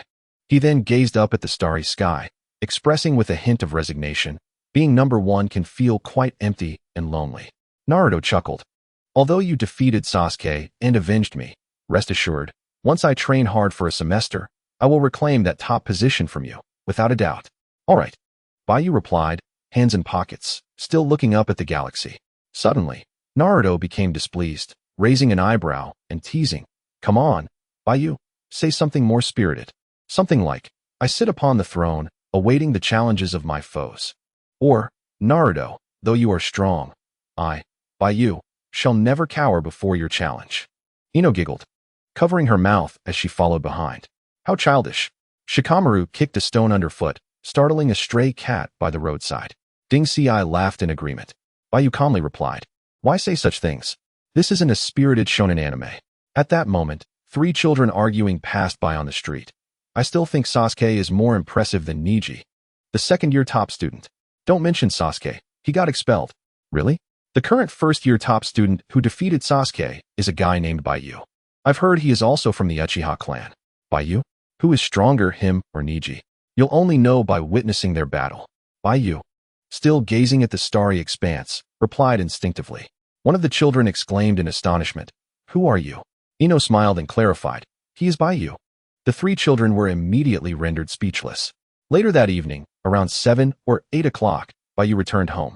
After enjoying a refreshing cold shower, he prepared to continue his practice of ninjutsu, only to hear a knock at the door. Upon opening it, he was met by Uchiha Itachi accompanied by a dozen others. Without exchanging a word, they surged into the wooden house. Baiyu attempted to intervene, intending to voice his displeasure, but he soon noticed that this group was carrying ladders, electric wires, and various construction tools. "Are they here to demolish my home?" he wondered. Did Itachi not pay the rent? Observing the situation, he sighed. "Just give me a bit more time. Brother Itachi, don't be ungrateful. Grant me a little leniency, and I promise to go easy on you in the future." Uchiha Itachi, with a look of disdain, explained, "You are fortunate. Itachi, for reasons unknown, has actually paid your rent for a month. The extra funds will help to electrify your home. Additionally, does your wooden house need any renovations?" Baiyu responded incredulously, "What? Is this Itachi's generosity? How will I be able to badmouth him in secret after this? During the day, you were not at home, so we decided to come over in the evening." Daohua, impatient, urged, "Hurry up and speak. Is there anything that needs renovation? If not, I have to return and report to Itachi." Baiyu surveyed his surroundings and suddenly recalled something. With excitement, he exclaimed, "The wasteland behind the wooden house, which originally belonged to my foster mother's family. Could we construct a wall there?" Daohua lowered his gaze, calculating the remaining funds in his mind. After a moment, he turned to the foreman behind him and decisively instructed, "Once the electricity is installed, build a wall around the wooden house. Settle the payment with me tomorrow." With that, he turned and departed. The middle-aged foreman nodded in agreement, waving his hand to direct the workers. "Let us get to work. Let us get to work." A dozen dark-skinned laborers, accustomed to hard work, began their tasks. Baiyu gazed out at the moonlit night, perplexed. "Master, why not install the electricity tonight and build the wall tomorrow?" The middle-aged foreman shot him an incredulous glance, exuding an air of superiority, and thumped his chest, declaring, "Young man, go ask around about the reputation of our Konoha's second construction team. We never leave a housing project unfinished overnight, no matter how grand the wooden house. We can complete it in a single night." Baiyu smiled awkwardly. "Impressive, impressive. But why are you the second construction team? Is it because the first team has more people?" The foreman sighed deeply, seemingly lost in unpleasant memories, and replied, "No, you don't understand. Although we refer to the first construction team as a team, it is actually just one person, a legend in our building circle." Baiyu nodded thoughtfully. "Isn't it disruptive to work so late?" The foreman stood by the door, extending his neck to gaze at the wooden house, which was several hundred meters away from the Uchiha clan's territory. He laughed heartily. "You truly have a sense of humor. Even if you detonated 100 explosive tags, your neighboring clansmen would merely think a passerby outside released a muffled fart." Baiyu retorted, "Uncle, that stings." As night fell, a cool breeze swept through. Due to the absence of any ninjutsu, Baiyu joined the construction team in the installation of electricity and the building of the courtyard. During the process, workers offered guidance, and Baiyu personally engaged in the tasks. Notifications continually appeared before him. Electrical maintenance proficiency level 10, wiring connection proficiency level 11. Baiyu initially believed that the funds provided by Itachi would only suffice for constructing a wooden fence. However, the foreman, after completing the electrical installation for the wooden house, promptly had bricks and cement brought in, and a group began digging the foundation, aiming to build the sturdiest brick wall possible. Baiyu busily followed, accumulating a plethora of life skills proficiency. Foundation Inspection Proficiency Level 23, Foundation Processing Proficiency Level 15, Reinforcement-Free Foundation Expansion Proficiency Level 25. Indeed, the foreman was not exaggerating. From laying the foundation to constructing the courtyard walls, the 15-member team, utilizing a combination of earth-style and water-style ninjutsu, completed the task in under 2 hours. A robust brick wall, 2 meters high, encircled the wooden house, and the courtyard covered an area of approximately 400 square meters, neither too large nor too small. Sufficiently settled, Baiyu immersed himself in the mastery of some ninjutsu within the confines of his humble abode. On the wooden corridor of the cabin, the sturdy and unpretentious workers of the construction team sat in neat rows, cradling porcelain bowls filled with clear water, admiring the artistry before them. Engaging in jovial conversation with Baiyu, the foreman, wiping the dirt from his cheeks, exclaimed with a hearty laugh, "Young man, you are the most industrious child I have ever encountered. Should your path as a ninja falter, be sure to reach out to us. This site requires talents like yours." As the construction crew departed, Baiyu turned and gazed upward at the electric light suspended from the cabin's roof. The long-lost radiance of technology stinging his eyes and evoking a profound sense of nostalgia for the 21st century. Finally, he would not have to burn the midnight oil. Reflecting upon this, Baiyu had not anticipated such a swift arrival of better days, though it was not yet a time for celebration. After all, his sources of income remained uncertain. The impending night of annihilation a year hence loomed like a heavy stone upon his chest, and he suspected that he had attracted the attention of the higher-ups in Konoha, a matter requiring vigilance. Perched on the doorframe for a moment, Baiyu contemplated the street enveloped in darkness, his thoughts swirling. Suddenly, he recalled the afternoon of the examination, the promise made by the middle-aged medical ninja examiner. He had mentioned sending subordinates to teach him medical ninjutsu in the evening. It remained uncertain whether nurses from the Konoha hospital would come to instruct him. If so, how delightful that would be. Yet, 2 days had passed with nary a sight of a nurse, aside from the occasional landlord collecting rent at night. Not even a ghost would deign to pass by his humble abode, seemingly repelled by its poverty. Perhaps that old fellow had reneged on his word. Initially, Baiyu had not given it much thought. That wager was merely a whimsical notion conceived to provoke Sasuke and the Umbu ninjas. During the past weekend, Baiyu and Naruto worked as delivery boys at Ichiraku Ramen, akin to couriers. In consideration of Baiyu's Uchiha heritage, Ino's father had refrained from advocating for him. As night fell, Baiyu devoted himself to honing his ninjutsu and physical techniques throughout the night. Over the course of 2 days, he earned a mere 600 ryo at Ichiraku, and after accounting for expenses, he was left with a total of 750 ryo. This meager sum barely sufficed for a week's sustenance. Through the experience of delivering meals, Baiyu discovered that walking a kilometer could enhance his proficiency in physical techniques by 1 point. Thus, his existence now revolved around the dual pursuits of mastering ninjutsu and earning a living. As for the B-rank ninjutsu, water release, exploding water shockwave, he was still in the throes of research. Such a wide-ranging destructive technique was ill-suited for practice in his backyard. He would need to seek opportunities downstream at the Southie River, which presented an ideal locale for practicing water release. Upon returning to the Ninja Academy on Monday, Baiyu overheard the girls gossiping and learned that those classmates who had failed the examination last week were already en route to the front lines. He could only offer prayers for those orphan children. In the afternoon, during the practical combat exercise class, under the blazing sun, Naruto was filled with exuberance and excitement. According to the class's rotation for combat, the battles were about to commence.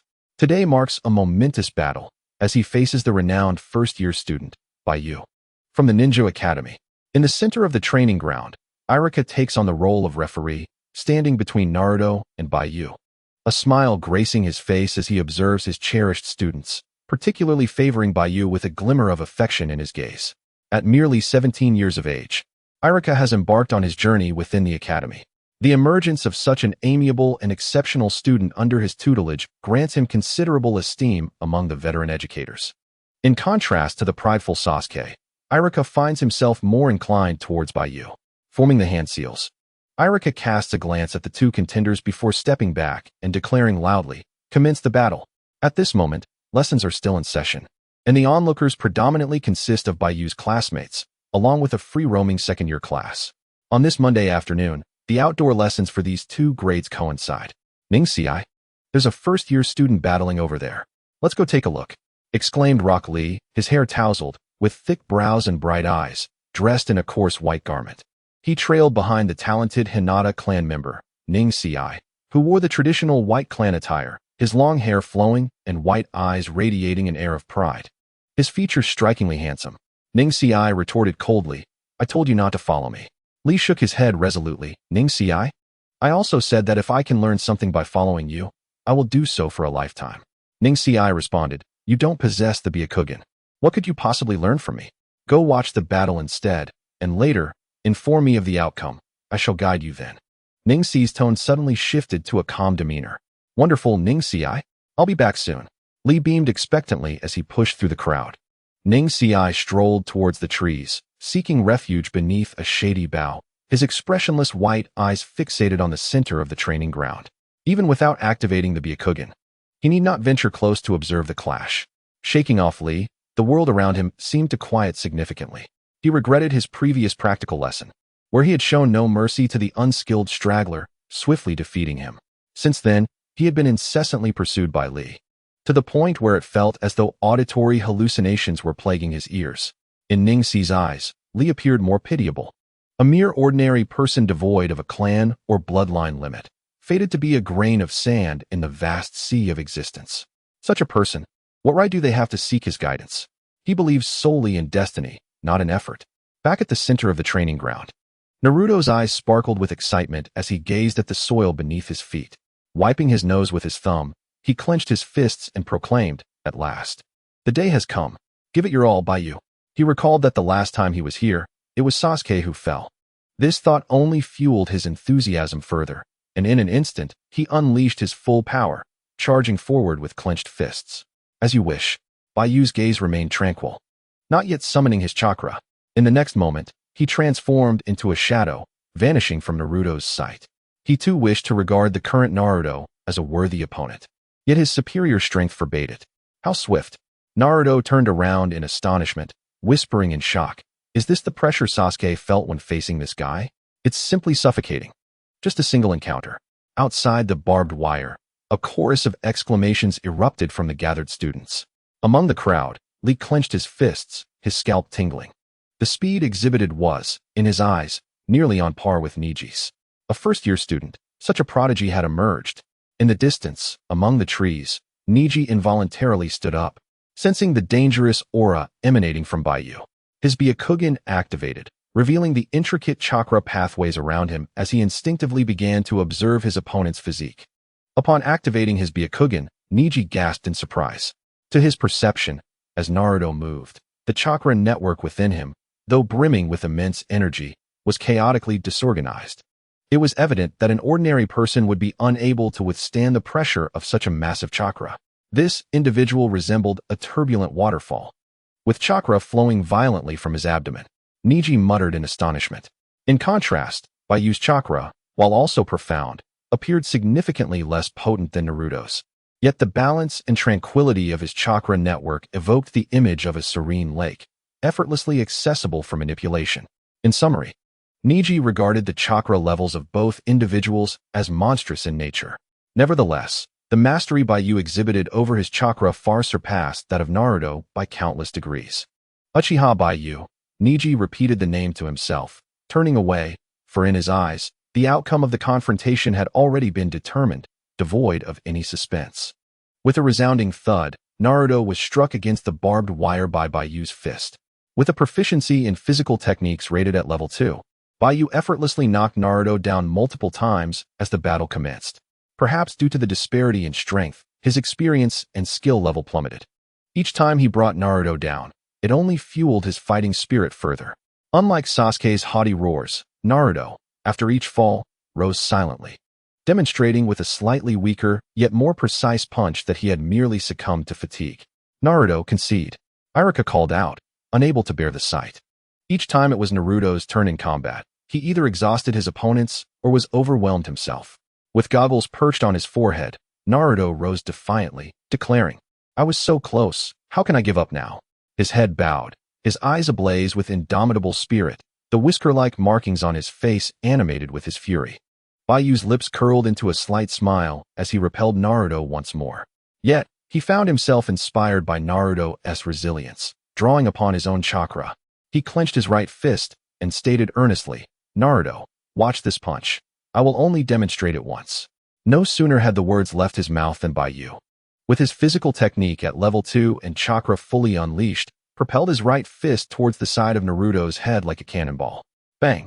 Naruto stood there, wide-eyed, as if he had narrowly escaped death, staggering to the ground. The barbed wire behind him had been punctured, leaving a gaping hole from the sheer force of the punch. After taking a deep breath, Baiyu retracted his fist and again turned to face Naruto. However, it was evident that this fellow's eyes ignited with boundless determination once more.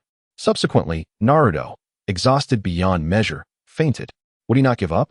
Baiyu chuckled softly, assisting Naruto to rise from the ground. Had it not been for the medical ninja proctor's broken promise, he could have easily utilized his medical ninjutsu to treat Naruto. The opening of the barbed wire measured approximately 1 meter in width and height, with the surrounding wire twisted outward. Should a punch land upon Naruto, the consequences would be dire. Irika glanced at the barbed wire, wiping the cold sweat from his forehead as he declared the practical exercise concluded. Outside the barbed wire, he held the obedient Akamaru, standing beside Shino, his eyes reflecting panic as he lamented, "Tomorrow, I will face that guy. What should I do? Give it your all. Then concede." Shino raised a hand to adjust his dark sunglasses, the lenses reflecting light, and then solemnly remarked, "To inquire why, Baiyu possesses ninjutsu." Yet he did not employ it throughout his battle with Naruto. Ino waved her fists, grinning at Shikamaru and Choji, exclaiming, "Baiyu truly is the best." Shikamaru gazed at her with a look of resignation, sighing, "Practical exercises are such a hassle." Choji, munching on chips, commented, "Aside from being a bit poor, Baiyu is quite commendable." Meanwhile, Sakura, trailing behind the girls, gazed longingly at the Uchiha boy who was gradually becoming the center of conversation. A sudden urge to approach him flickering within her, but reason extinguished the thought. She stared forlornly in the direction of the Uchiha clan, lost in contemplation. The battle concluded. Baiyu assisted Naruto in finding rest. This confrontation yielded merely 12 points in physical skill proficiency. Baiyu began to miss Sasuke slightly. "Baiyu, I suddenly feel a vast gulf between us," Naruto sighed, his face bruised as he sat on a bench. Baiyu looked up at the azure sky, resting his hands on the back of the bench, and nodded thoughtfully. "Why is this so? Yesterday, I encountered Sasuke on the road. It seemed as if he had lost something significant, his gaze devoid of light." Naruto appeared to sense Sasuke's despair. Baiyu chuckled, feeling reflective within. "Why, you ask? It is because your advantages are, for the moment, not as formidable as mine. Though this may not echo your words, Naruto, you have finally begun to ponder matters." Baiyu reached for Naruto's wallet tied at his waist. Naruto shot him a glare, yet offered no resistance, asking in confusion, "What are you doing?" "To celebrate your newfound capacity for reflection," Baiyu replied merrily. "I shall treat you to something." Naruto rolled his eyes. "Then why must it be with my money?" Baiyu turned, waving his hand with a smile. "Consider it a prepayment for the next time we enjoy a story together." Before long, Baiyu returned, holding 2 ice pops fused together, breaking one off and presenting it to Naruto with a grin. "As long as you firmly believe in your ninja way, one day you shall surpass me. Of course, only surpass the me of today. In the future, I may still be stronger than both of you." Baiyu squinted, smiling as he savored the refreshing ice pop. Although the flavor was simple, it evoked the taste of childhood. Baiyu's mind raced with thoughts and plans. In the village of Konoha, Naruto found himself in the shadow of his older brother, Sasuke, wielding an extraordinary power that allowed him to dominate the ninja world. Each time I strolled past the shops, I was met with disdain. During summer, I yearned for those delightful snacks, yet before I could even step inside, the shopkeeper would shoo me away. The third Hokage expressed concern, warning that such indulgences could lead to cavities. His care was evident, yet he never contemplated what I truly desired. Naruto, with his cerulean eyes, fixated on a white popsicle, muttering softly. Suddenly, he choked up, tears streaming down his face. Raising his arm to wipe away the tears, he continued to sob. "Why are you so kind to me?" It struck him that the irony lay in the fact that he felt touched by kindness purchased with his own money. No peer had ever treated him this way. Baiyu erupted in laughter, exclaiming, "Because we are friends." Naruto paused, quickly snatching the popsicle, disregarding the mix of tears and mucus that clung to it, and stuffed it into his mouth, sobbing, "Yes, we are friends. Friends. From childhood until now, devoid of paternal or maternal love." The insecure Naruto longed not for mere popsicles or snacks, but for a peer who could reciprocate on equal footing, someone who could affirm, "You and I are friends." This bond was distinct from the distant relationships he held with Ino, Shikamaru, Choji, and Kiba. In the ensuing week, Baiyu dominated in the practical combat classes at the Ninja Academy, triumphing over Kiba, Choji, and Shino, with each victory achieved in under 3 minutes. Even when pitted against the formidable Shino, who controlled the insects, Baiyu unleashed the fire release, Phoenix Fire technique, a sweeping attack that compelled Shino to forfeit out of concern for his beloved bugs. Excluding the events of Boruto, this marked Shino's first defeat. Through these battles, Baiyu solidified his unassailable position as the top student of his year. Every evening, after the practical classes, Baiyu, in the spirit of camaraderie, offered Naruto supplemental training in taijutsu, which led Naruto, who was often on the receiving end of beatings, to ponder whether such a friend was truly worth having. Was it out of love? No. Baiyu genuinely wished to aid Naruto's growth, but he also viewed Naruto, the noble Nine-Tails Jinchuriki of Konoha, as a long-term, free-of-charge punching bag. On Friday at the training grounds, Baiyu executed a high kick with precision. The impact sent Naruto, bruised and battered, crashing against the wire fence before tumbling to the ground. Enduring the excruciating pain, he struggled to rise, shaking his head and pleading, "I give up. I give up." Baiyu helped him up, praising, "Today, you withstood 3 kicks. That's a remarkable improvement. You truly are a monster." Naruto, led to a bench, simply lay there, motionless. Outside the wire fence, Irika unexpectedly approached, cradling a stack of documents, and waved to Baiyu with a smile. "Baiyu, could you come here for a moment?" "Irika-sensei." "What is it?" "It's nothing urgent." "Then please, speak here," Baiyu replied with a disarming smile that made refusal impossible. As Naruto lay on the bench, warmth surged within him. Irika cast a glance at Naruto, sighed softly, and smiled. "Very well. Given that your strength has surpassed that of your classmates, starting tomorrow, I shall dedicate an hour each morning to train you individually. Are you willing?" This opportunity comes from a Chunin's personal guidance. Although Irika is not a battle ninja, he is undoubtedly a legitimate Chunin of Konoha. Engaging in combat with him would certainly enhance one's proficiency significantly. Just as Baiyu was about to respond, Naruto suddenly turned his head, expressing his discontent. "Teacher, you're so biased. You only guide the exceptional students and neglect those who are struggling." "Humph. I'm going to complain to the 3rd Hokage." He held no jealousy towards Baiyu. In fact, he felt a sense of joy that his friend was favored by the teacher. However, Naruto had always been displeased with Irika's strict supervision of his ninjutsu training, which led him to deliberately provoke him. Irika's emotions were stirred, and he was on the verge of an outburst. Baiyu quickly stepped forward, blocking Irika, who was a head taller than him, and said with a smile, "Teacher, why not include Naruto? Why should I take him along? He is mischievous and disobedient." Irika's frustration was palpable. Baiyu then calmly stated, "If you do not allow Naruto to accompany us, I shall continue my studies alone." Naruto, feeling wronged, shrank his head. Baiyu's actions touched him deeply. Irika glanced at the dejected Naruto and then at the resolute Baiyu. A torrent of emotions surged within him, and after a moment of internal struggle, he sighed. "All right then, we shall gather tomorrow." Upon hearing this, Naruto's heart blossomed with joy. "Are you unhappy, teacher?" Baiyu, sensing Irika's fluctuating emotions, inquired curiously. "You noticed, did you?" "Yes, Irika-sensei rarely gets this upset." As Irika listened to Baiyu, he gazed towards the north, tears brimming in his eyes, and in a moment of vulnerability, he lamented, the logistics reserved for the land of water was unprepared for training. And when ambushed by a hidden elite, they all perished. At the Uchiha encampment's end, Baiyu returned home and locked the wooden door behind him. Reflecting on Irika's expression and words, a storm of emotions surged within him. Instead of changing his clothes in his bedroom, he pushed open the back door and sat in the corridor, gazing at the sky beyond the courtyard wall. Though they had perished, Konoha had managed to delay long enough for reinforcements to arrive, ambushing the hidden ninjas and, at the cost of a logistics reserve, eliminating one of their elite. This was Irika's exact phrase. To the higher-ups of Konoha, perhaps this was a victory. As the sunset cast its golden glow upon the courtyard, The fiery clouds in the horizon resembled a pool of crimson blood, reflecting in Baiyu's eyes, where a Sharingan spun within his scarlet pupils. This was the first time he truly felt the darkness of the ninja world. The scenes of parting with those children replayed vividly in his mind. Baiyu knew he could not change anything. All he could do was live well. This was the price of peace in the ninja world. He shook his head vigorously, casting aside his thoughts, and opened his transparent attribute panel, his gaze sweeping over the key attributes: Whirlpool Physique, Chakra Volume 200, 650, 2000 Level 1. Sharingan, 1 Tomo Level 10026, 110000. Taijutsu, 179,200 Level 2. Ninjutsu, Fire Release, Great Fireball Technique, 60,200 Level 2.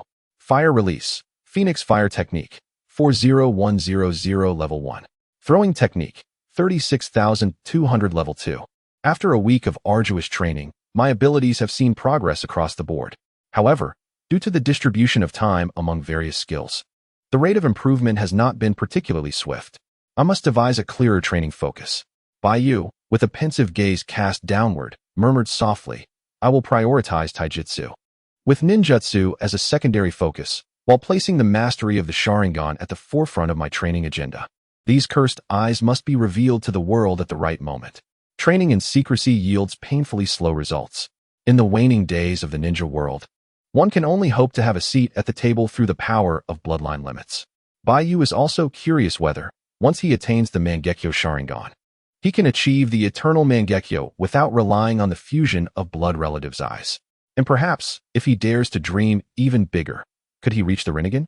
Furthermore, there is the consideration that, should he fully master the Sharingan, he may still need to endure the trials reminiscent of the original narrative to unlock the 2 and 3 Tomo forms.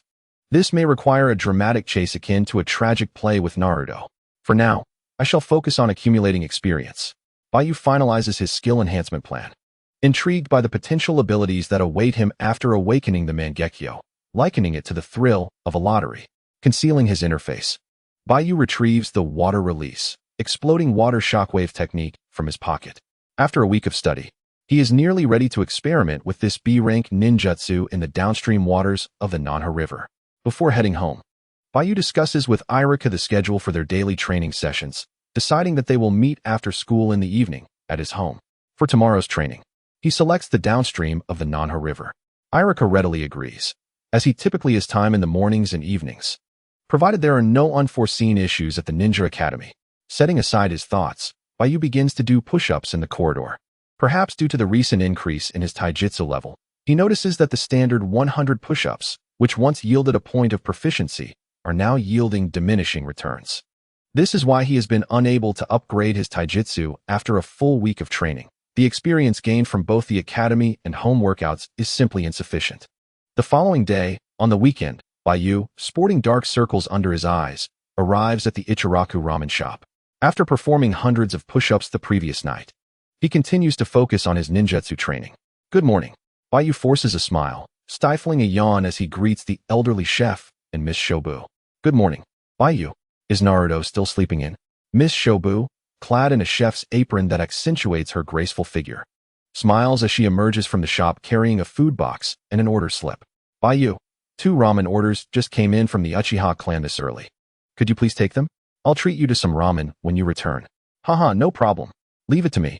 Baiyu took the food box and the order, glancing at the list and gasping in surprise. Uchiha Itachi, Seafood Ramen X1. Uchiha Sasuke, Miso Ramen X1.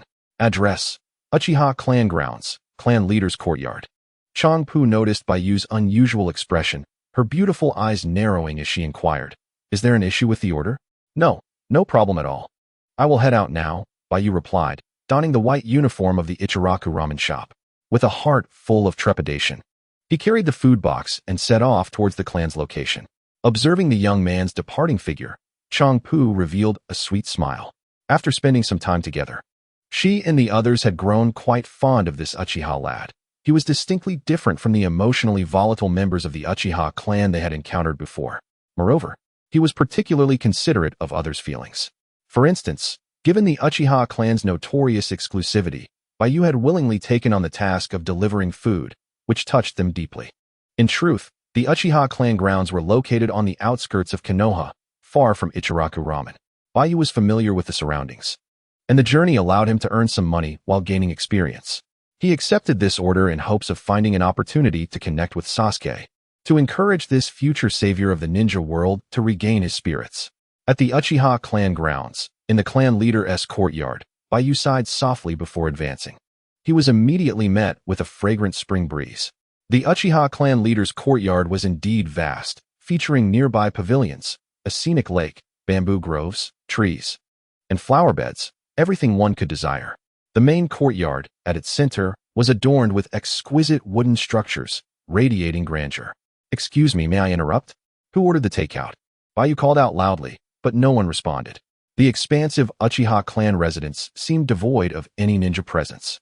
After aimlessly wandering for several minutes, Baiyu finally spotted Uchiha Itachi and Sasuke practicing fire-release ninjutsu at the wooden bridge by the lake's verdant banks. In the center of the lake, a fireball blazed fiercely, its course spanning approximately 10 meters. Sasuke, with the bandage still wrapped around his head, formed hand seals and exhaled a stream of fire, continuously channeling chakra to execute the great fireball technique. Despite the lack of confidence in his eyes, the power of his ninjutsu was remarkable. Baiyu stood in the corridor, deeply moved by the scene before him. Indeed, Sasuke possessed a protagonist's talent. After enduring a setback, he had elevated his great fireball technique to a commendable level in just a week. "Sasuke, take a break," Itachi said, his nostrils twitching as he caught a whiff of the ramen's aroma. He smiled. "Ramen has arrived. Let us switch things up. You've probably grown tired of my homemade toast with eggs for breakfast." Sasuke obediently ceased his fire release, smiling as he shook his head. "Brother, your eggs are always delicious, and you look quite dashing in an apron." However, when Itachi and Sasuke turned to see Baiyu holding the food box and dressed in the Ichiraku Ramen uniform, a heavy silence fell upon the two brothers. Baiyu awkwardly waved and smiled, saying, "Gentlemen, the ramen has arrived. Please settle the bill here. Once the payment is made, I shall take my leave. I'm not hungry, so I want to be eating." Sasuke gazed at the lake's surface, which reflected his desolate figure, and lamented with a sense of grievance. Upon witnessing his younger brother's woeful expression, Itachi felt a pang of heartache. He slowly raised his head to fixate on Baiyu, then suddenly smiled, saying, "Let us leave the ramen for now. I apologize, but I must help Sasuke regain his confidence."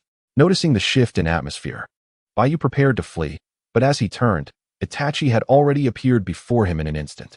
"Ahaha." Baiyu looked up at the sky and grinned. "What splendid weather today. Here, take the ramen. Consider it my treat." Apologies slipped from Itachi's lips as his dark eyes transformed, revealing crimson pupils with the three tomos spinning within. His figure shifted, morphing into a shadow, advancing towards Baiyu. Grasping the food box, Baiyu flung it forward, his pupils constricting in alarm as he hastily retreated. "Uchiha Itachi, you scoundrel! You start with the three-tomo Sharingan without any sense of martial ethics." On the wooden bridge by the lake, Sasuke observed this scene, a surge of emotion washing over him. He sighed, acknowledging his brother's formidable strength, while also feeling astonished at Baiyu's instinctive defense against Itachi's impending attack. This realization only deepened the sense of disappointment in Sasuke's eyes.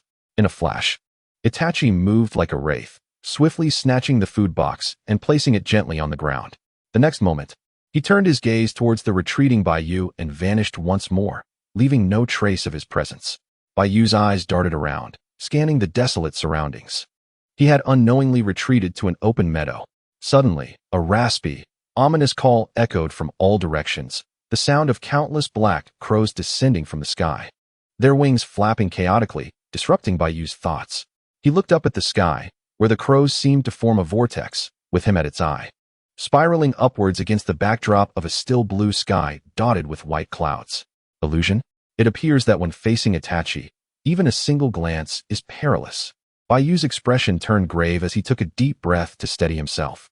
For the first time confronting such a scenario, he struggled to suppress the turmoil within his Uchiha bloodline, striving to maintain composure. The sensation felt so vivid. If it were like in the anime, upon encountering an illusion, the environment would shift dramatically, allowing him to discern that he had fallen victim to it. Yet now, the surroundings remained unchanged, and the black crows were palpably present before him. Battling the rising turmoil, Baiyu pondered, Should I use fire style to attempt to incinerate the swirling crows? His chaotic thoughts and past experiences urged him towards that course of action. If the scene before him was disordered, then burning it all to ashes seemed to be the logical solution. The cacophony produced by the crows reached deafening levels, causing Baiyu's eardrums to throb painfully. He longed to escape the eye of the storm or unleash a barrage of ninjutsu to obliterate the chaotic scene before him. Just as he endeavored to maintain his composure, the swarm of black crows surged toward him. A solitary raven, its entire body cloaked in darkness, bore crimson orbs that reflected the three-hooked jade of the Sharingan. With wings unfurled and beak poised, it launched an assault. The first raven's sharp claws and pointed beak struck Baiyu's face, tearing into his right cheek and causing blood to cascade in elongated streams. Following this, countless ravens, spurred by the allure of fresh blood, descended upon Baiyu like a furious army of marching ants, engulfing him entirely. The pain, excruciating pain. Baiyu could feel it piercing through him. His eyes were plucked out by the ravens, and his flesh was torn apart, transforming him into a grotesque figure drenched in blood. Yet, amidst this torment, a resolute voice from the depths of his former soul urged him to remain steadfast, for everything was an illusion. However, the flowing chakra within him signaled that only by unleashing ninjutsu could he break free. My chakra is actively interfering with my consciousness. While Baiyu lay amidst the ravens, enduring the visceral agony, he seemed to gain insight, and his lips, devoid of skin, curled into a slight smile as he spread his arms, awaiting the opportune moment. Beyond the kaleidoscopic Sharingan, even the most realistic Jinjutsu harbored flaws. The subtle disparity between illusion and reality became apparent to him.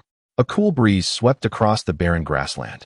Itachi, satisfied, observed Baiyu standing motionless in the center of the field, eyes wide and entranced, beckoning Sasuke from the riverbank. The ravens had vanished. The season remained one of blooming warmth. Sasuke approached Baiyu, exclaiming, "Is this the illusion of my brother?" Itachi smiled with narrowed eyes. "I have been teaching you this technique. Once Sasuke is healed and returns to school, he shall formally challenge Baiyu." Yes, yes. A flicker of hope ignited in Sasuke's gaze as he nodded vigorously. Yet, in the next instant, Itachi's pupils quivered, and he instinctively formed hand seals. Turning back in disbelief, hundreds of shadowy fists reflected in Itachi's eyes, stripped of the Sharingan. "Your illusionary technique is indeed exquisite. If I recklessly employ ninjutsu, I will surely exhaust my chakra within the Jinjutsu. If I cease to struggle, the pain inflicted by the ravens will torment me to death. Whether you are showing leniency or not, the natural wind, the ambience, and even the cadence of footsteps around me are my lifelines back to reality. Most importantly, I meet the criteria to unravel your illusion." Baiyu growled in a low voice, his pupils ablaze with fury. Gritting his teeth, he shattered the Jinjutsu in an instant, leaping into the air with a fist raised, gathering a multitude of strikes into a single point, unleashing an unparalleled force that crashed down upon Itachi's right cheek, distorting his handsome visage. Sasuke stood frozen in shock. With a resounding thud, Itachi activated the substitution technique. As the smoke dissipated, he vanished, and the wooden post that replaced him was shattered into splinters by a single punch, sending debris flying and coating Sasuke's face, causing him to cough and recoil. Ability acquired. Jinjutsu release. Jinjutsu release proficiency, 55. Jinjutsu release, 55100 level 1. Baiyu dispelled the translucent panel before him with a swift turn. His gaze fell downward, and upon seeing Itachi's lower body behind him, he swiftly formed hand seals with a speed honed over 2 decades of solitude, creating a blur of motion that made Sasuke question his very existence. Fire release, great fireball technique. Boom. Baiyu raised his head, closed his eyes, and exhaled a colossal fireball with a diameter of 10 meters directly ahead. In the next moment, his gaze remained fixed on the ground. This technique was an insight derived by Guy to counter Kakashi's Sharingan Jinjutsu. Although Baiyu was not yet adept at its flexible application, utilizing it against the Sharingan was indeed effective. Meanwhile, Itachi, evading the great fireball and moving rapidly, felt exhilarated. He discerned Baiyu's method of dispelling the Jinjutsu. Recognizing the flaw he had intentionally left open, this young man had skillfully utilized his acute sensory perception to differentiate between reality and illusion, deliberately waiting for Sasuke's arrival. Subsequently, he divided his vast chakra energy into 2 streams, concentrating it at the navel area, also known as the dantian, exerting a powerful counterforce that was rapid and precisely controlled, leading to a chaotic chakra state throughout his body. Once the genjutsu was dispelled, Baiyu was unharmed. Such a technique demonstrated a remarkable level of chakra manipulation, justifying Sasuke's loss. Itachi admired Baiyu's immense chakra energy and was deeply impressed by his strategy against the Sharingan. This young man was another member of his clan, aside from his comrade Shursui, who inspired excitement. This child held great promise for the future. Baiyu did not create distance between himself and Itachi, otherwise. With his current sensory acuity, he would undoubtedly become a target for Itachi's throwing techniques. He did not abandon his offensive. After sensing Itachi's footsteps, he leaned back once more, forming hand seals and unleashing the fire release, Phoenix Fire technique. Boom, boom, boom. 5 fireballs shaped like birds erupted from Baiyu's mouth, crashing into the lawn and creating 5 deep craters. Alas, the grass that his mother had just planted. It was better to resolve this quickly to avoid further damage to their home. Itachi's gaze shifted away from the area where the Phoenix Fire had scattered, his figure transforming into an afterimage before vanishing from sight. Losing sight of Itachi's lower body, Baiyu immediately distanced himself to avoid an ambush in case of poor visibility. Just as he retreated, he heard a sharp whistle from behind. Bang! Baiyu turned, raising his hands to block Itachi's attack from the right, absorbing a blow heavy as a mountain, sending him staggering back 10 meters, his left forearm losing sensation. Itachi refrained from activating his Sharingan again, a slight smile gracing his lips. This child, roughly Sasuke's age, had the ability to withstand half the force of his taijutsu attack, truly a prodigy. Taijutsu proficiency, 20. Taijutsu, level 199200. Baiyu steadied himself with his right palm on the ground, refusing to retreat. Instead, he advanced with a smile, quickly moving to Itachi's left side, rising to execute a sweeping kick with his right leg, delivering a rapid series of taijutsu kicks. The audacity to initiate an attack was indeed unexpected. Itachi's expression reflected satisfaction as he evaded the barrage of kicks, creating distance before once again vanishing forward. The two adversaries engaged in close combat, their techniques executed with astonishing speed. Baiyu felt the overwhelming pressure of taijutsu emanating from this prodigious member of the Uchiha clan. Had his own taijutsu not approached the 3rd tier, he would have surely succumbed to his opponent with a single exchange. Itachi presented an imposing aura, whether through ninjutsu or taijutsu, akin to a mountain looming before him. After Baiyu barely evaded Itachi's sweeping kick, they once again distanced themselves. Sasuke, who had initially fled the battlefield with a lunchbox and was observing the fight from the corridor, swallowed hard. If he were in Baiyu's position, he mused, he would likely have already fallen beneath his brother's fists and feet. In the center of the lawn, Baiyu panted heavily. Despite enduring dozens of Itachi's attacks, each punch and kick felt as though it could shatter his internal organs. A few more rounds like this, and he would surely have to crawl out of this courtyard. This was no mere Jinjutsu specialist. This individual's taijutsu was exceedingly formidable. At this moment, Itachi had yet to activate his Mangekyo Sharingan. Taijutsu proficiency, 25. Baiyu gasped for breath, wiping the cold sweat from his forehead. Upon seeing the prompt before him, he couldn't help but exhale in relief and smile. His taijutsu had advanced. Taijutsu, 24300, level 3. Reward, Shadow Dance of Leaves. A wave of exhilaration coursed through Baiyu's limbs. After the promotion, energy surged from his dantian, circulating throughout his body before converging at the crown of his head, ultimately distributing evenly into his bones. While the 2nd tier of taijutsu had rendered his skin tough, significantly dulling his pain sensation with chakra infusion, the 3rd tier imbued his bones with a resilience akin to steel, hard yet supple. Your ninjutsu is inherited from your father, isn't it? Quite impressive, Itachi remarked, brushing his dark hair back with a smile. Let us settle this. You continue with your business. With his taijutsu elevation, Baiyu regained his vigor. His dark red hair swayed in the gentle breeze, the fatigue dissipating entirely, and his deep-set eyes brimmed once more with confidence. He unleashed all his strength beneath him. Is this how you wish to conclude? At least grant me some interest. With a swift motion, Baiyu transformed into an afterimage, reappearing behind Itachi. Have you improved? Itachi formed hand seals, preparing to employ a substitution technique. However, Baiyu's iron fist descended upon him before he could complete the seals. This time, Itachi was caught off guard, and as Baiyu met his gaze, there was a spark of youthful confidence and pride in his eyes. I have never encountered such vitality among the Uchiha, Itachi exclaimed, unleashing his full power to repel Baiyu, delighting in the sight of those eyes brimming with hope. Taijutsu Proficiency, 25.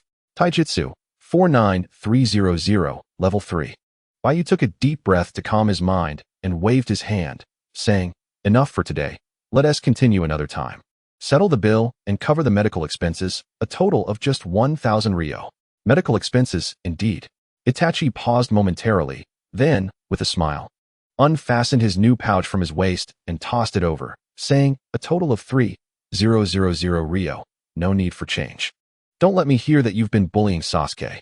Also, procure some ninja tools, mixing kunai or shuriken into the fire release. Phoenix fire technique will enhance its lethality. Baiyu caught the pouch, which felt heavy in his hand.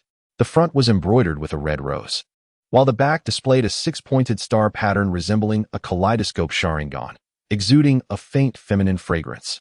Baiyu's first impression was that it was quite an exquisite pouch, and he couldn't help but feel a wave of emotions.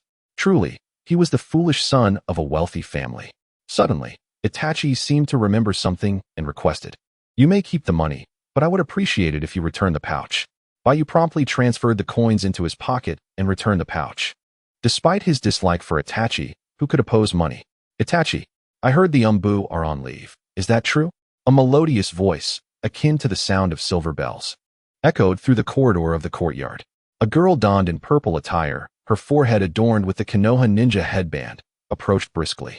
She possessed a graceful figure, with lustrous long black hair tied into a ponytail, a right-side fringe, and a beauty mark beneath her right eye. Her captivating gaze seemed to convey unspoken words as she held a wooden food box in her hand, running toward the lakeshore. Baiyu stared at the newcomer, his heart fluttering slightly. The girl was Uzumaki Izumi.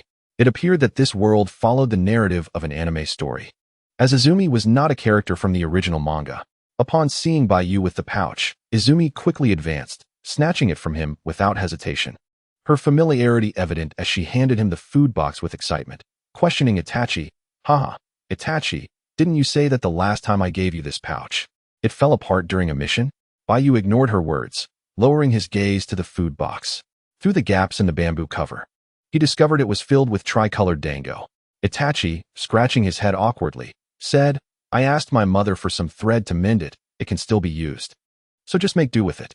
All right, I'll get you another one next time, Izumi replied cheerfully, dismissing the matter with a wave of her hand.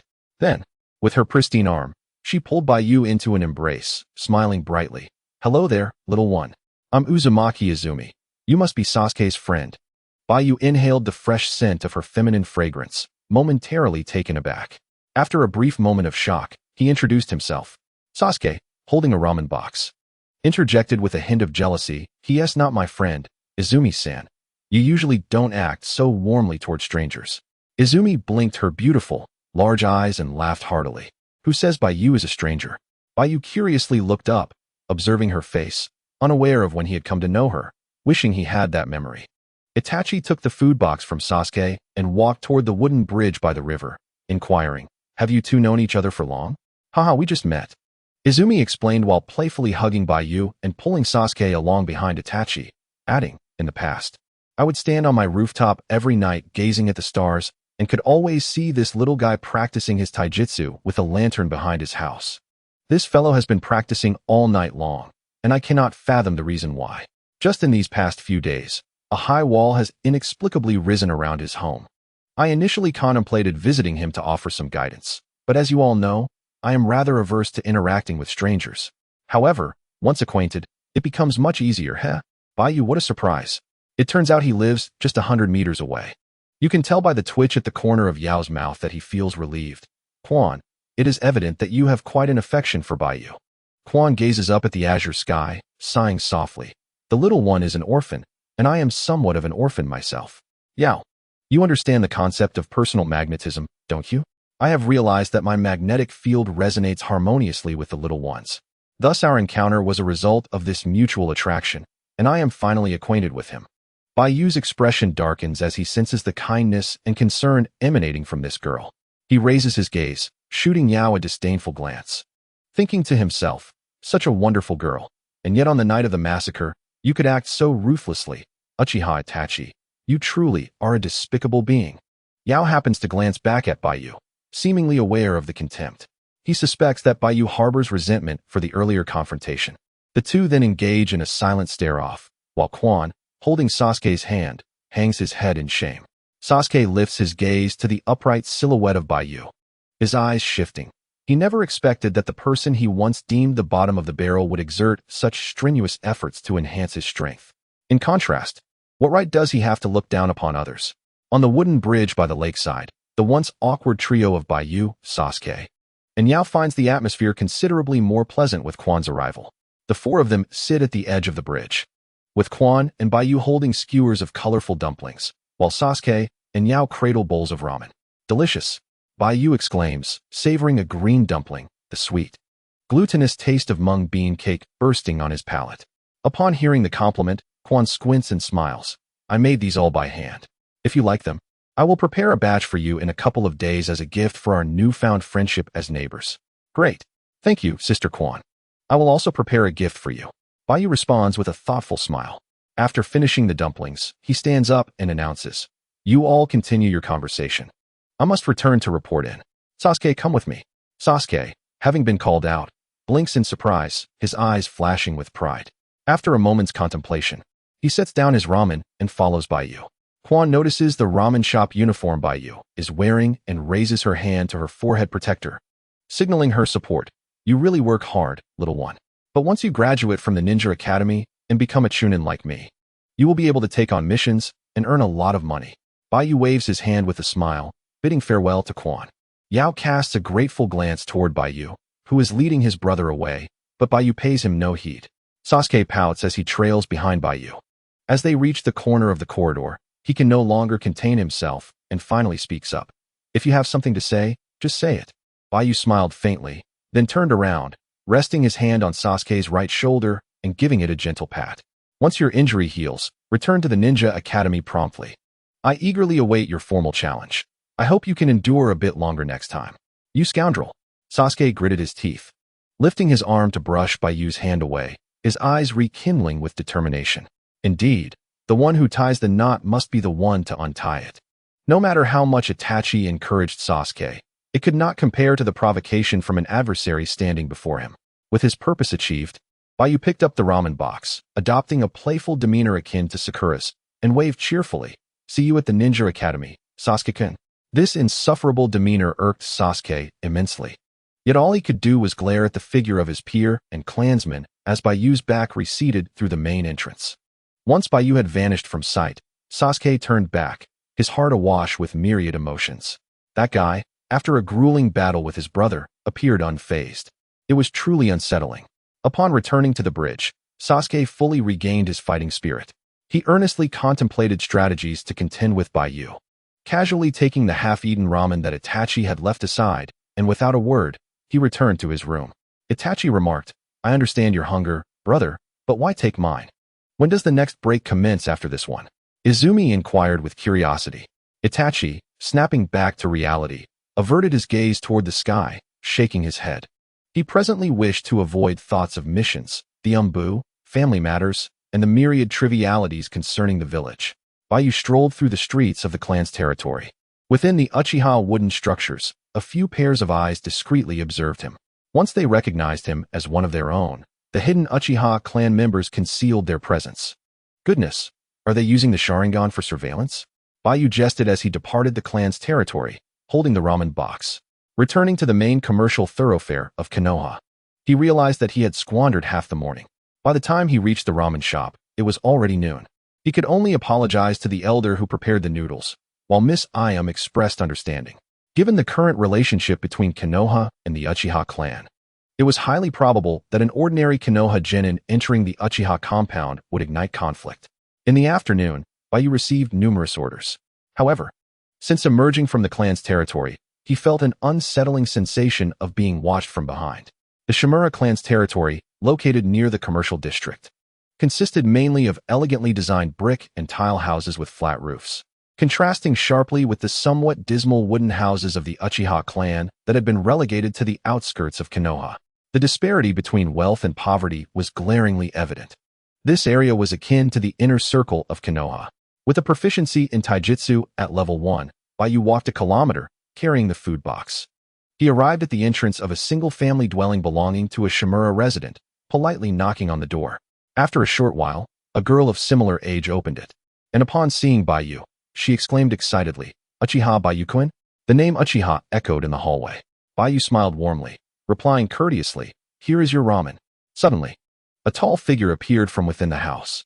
The girl turned back, her excitement palpable. "Father, this is the student I mentioned to you, the top of our first grade." Uchiha Baiyu-kun. A tall figure emerged from the shadows, revealing a middle-aged ninja adorned with a forehead protector, bushy eyebrows, small eyes, and robust limbs. With a grim expression, he pulled his daughter behind him, took the food box without a glance, and discarded it beside the hallway's refuse. The box clattered, spilling its contents onto the ground. The rich aroma wafted through the air, quickly attracting a stray orange cat and her 3 tiny kittens, who approached to partake in the meal. Baiyu's gaze was grave, his brows furrowed in confusion. "Get lost, you wretched creatures." The middle-aged ninja from the Shimizu clan strode forward, positioning himself menacingly before the mother cat. Lifting his right leg with fury, intent on unleashing his anger upon the innocent animals. The mother cat, sensing danger, turned in terror, realizing that a single blow could spell her demise. If she evaded, her 3 kittens would surely perish. Baiyu's pupils constricted in alarm. He rolled forward, slipping beneath the Shimizu ninja, and with his hands planted on the ground, executed a swift horizontal sweep of his right leg, targeting the opponent's standing left foot. The Shimizu ninja, taken by surprise, felt a sharp pain in his ankle and lost his balance, toppling backward. Shadow Dance Leaf. Baiyu spun his body, pressing his hands firmly against the ground, and delivered a powerful kick to the midsection of the middle-aged ninja, propelling him into the air. He intentionally held back, as this technique, derived from Shao Li and later refined by Sasuke, was designed to launch an opponent upward for a subsequent heavy strike. As the middle-aged ninja soared, fury ignited within him. He began forming seals, ready to unleash a counterattack using the Shimizu clan's signature wind techniques. However, Baiyu had already leapt into action, grasping his collar with one hand while immobilizing his arms with the other. With a thud, the middle-aged ninja crashed to the ground, pinned beneath the youth. Their eyes met, one filled with resentment and rage, the other calm and resolute. The young girl standing inside the doorway and the startled mother cat were utterly bewildered by the unfolding events. Baiyu raised his arm, his fist tightly secured under the enhancement of his 3rd level of martial arts, and brought it crashing down. The force of his iron fist sliced through the air, narrowly missing the ninja's face as it struck the ground. The impact reverberated with a resounding boom. The Shimizu ninja's pupils dilated, his lips quivering as he glanced sideways, witnessing the flat rock surface crack open with a serpent-like fissure, a terrifying sight. That singular punch had the potential to shatter his skull. Meanwhile, Ino, cradling a bouquet of gardenias reserved for a guest, strolled through the Shimizu clan's alley, humming a tune. Upon noticing the commotion within the alley, she looked up and gasped, "Baiyu." Her expression shifted dramatically as she tossed the flowers aside and dashed into the alley, crying out, "Father!" The girl, overwhelmed with fear, rushed from the doorway in a panic. Baiyu, expressionless, released the middle-aged ninja's collar, rose silently, and approached the stray mother cat, gathering the broken food box and gently pouring the remaining noodles before her and her kittens. As the commotion subsided, the atmosphere grew heavy with the weight of the moment. In the narrow alley, the windows of the opposing buildings on the 2nd floor suddenly swung open, and countless inquisitive faces peered out, only to swiftly retreat. Closing the windows behind them, the girl, supporting her father, hurried back home. Before shutting the door, she cast a resentful glance at Baiyu. He remained unfazed, for he had committed no wrongdoing. In a fleeting moment, over a dozen young members of the Shimizu clan, including 2 chunin adorned with the Leaf Village forehead protectors and clad in their ninja vests, surrounded the entrance and exit of the alley, unarmed. Ino crouched down, her beautiful eyes reflecting concern as she unhesitatingly picked up the cracked wooden lid of a food container that had fallen to the ground and handed it to Baiyu. "Thank you, Ino." Baiyu smiled at her, accepting the lid and securely placing it back on the food container, quietly feeding the kittens before him. Oblivious to the encroaching ninjas, Ino looked up at the advancing ninjas. "What do you intend to do?" Ino sensed their ill intentions, quickly rising to her feet. Her eyes blazing with anger as she admonished, "I am Ino of the Yamanaka clan. My companions, Nara Shikamaru and Akimichi Choji, are nearby. Is it your intention to harm my comrades in the Leaf Village?" In truth, Shikamaru and Choji were not accompanying her today. The two leading chunin of the Shimizu clan exchanged glances, weighing their options. One of them stepped aside, indifferently stating, "This is a conflict between us and this Uchiha brat. Kindly do not interfere and vacate the premises immediately. Baiyu, do not worry. As long as I am here, they will not dare to harm you." Ino's expression tightened as she positioned herself protectively in front of the boy, her hands raised in a gesture of defiance. She had no intention of retreating. Baiyu sighed inwardly, thinking that if she left, she could fetch reinforcements. Remaining here posed no significant problem. The stray kittens soon finished their ramen. Under the guidance of their mother cat, they disappeared down a pipe at the corner of the building. As they left, the mother cat cast a fearful glance back at Baiyu, ultimately meowing softly before hastily ushering her offspring away. Baiyu exhaled in relief. He slowly rose, grasping Ino's arm, and, amidst her bewildered gaze, pulled her behind him, clenching his fists as his chakra began to circulate within. "Baiyu, don't be rash," Ino urged. Her fists clenched tightly to her chest, worry flickering in her beautiful eyes.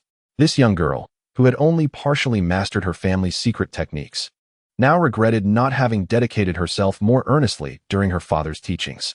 Meanwhile, on both sides of the alley, the ninjas of the Shimizu clan were getting ready for confrontation. Without a single word wasted, at a signal from the two leading chunin of the Shimizu clan, 5 genin surged forward from both the entrance and exit. "Hold back your strength. Do not kill." The chunin at the entrance of the right alley snorted, arms crossed, leaning against the cold wall as he surveyed the narrow passage. Yet, in but a second, his expression drastically changed. Bang! The leading genin from the Shimizu clan was violently kicked in the abdomen by Baiyu. His eyes bloodshot and frothing at the mouth, akin to a kite severed from its string, crashing into the unsuspecting chunin at the right alley's entrance. "Useless!" The chunin, in a fit of anger, bellowed as he embraced the clan member who collided with him, tumbling together into the alleyway. They rolled and crawled, barely stabilizing themselves, only to realize they had been thrown into the street. As he lifted his gaze to survey the surroundings, he was met with the terrified and anxious stares of passers-by.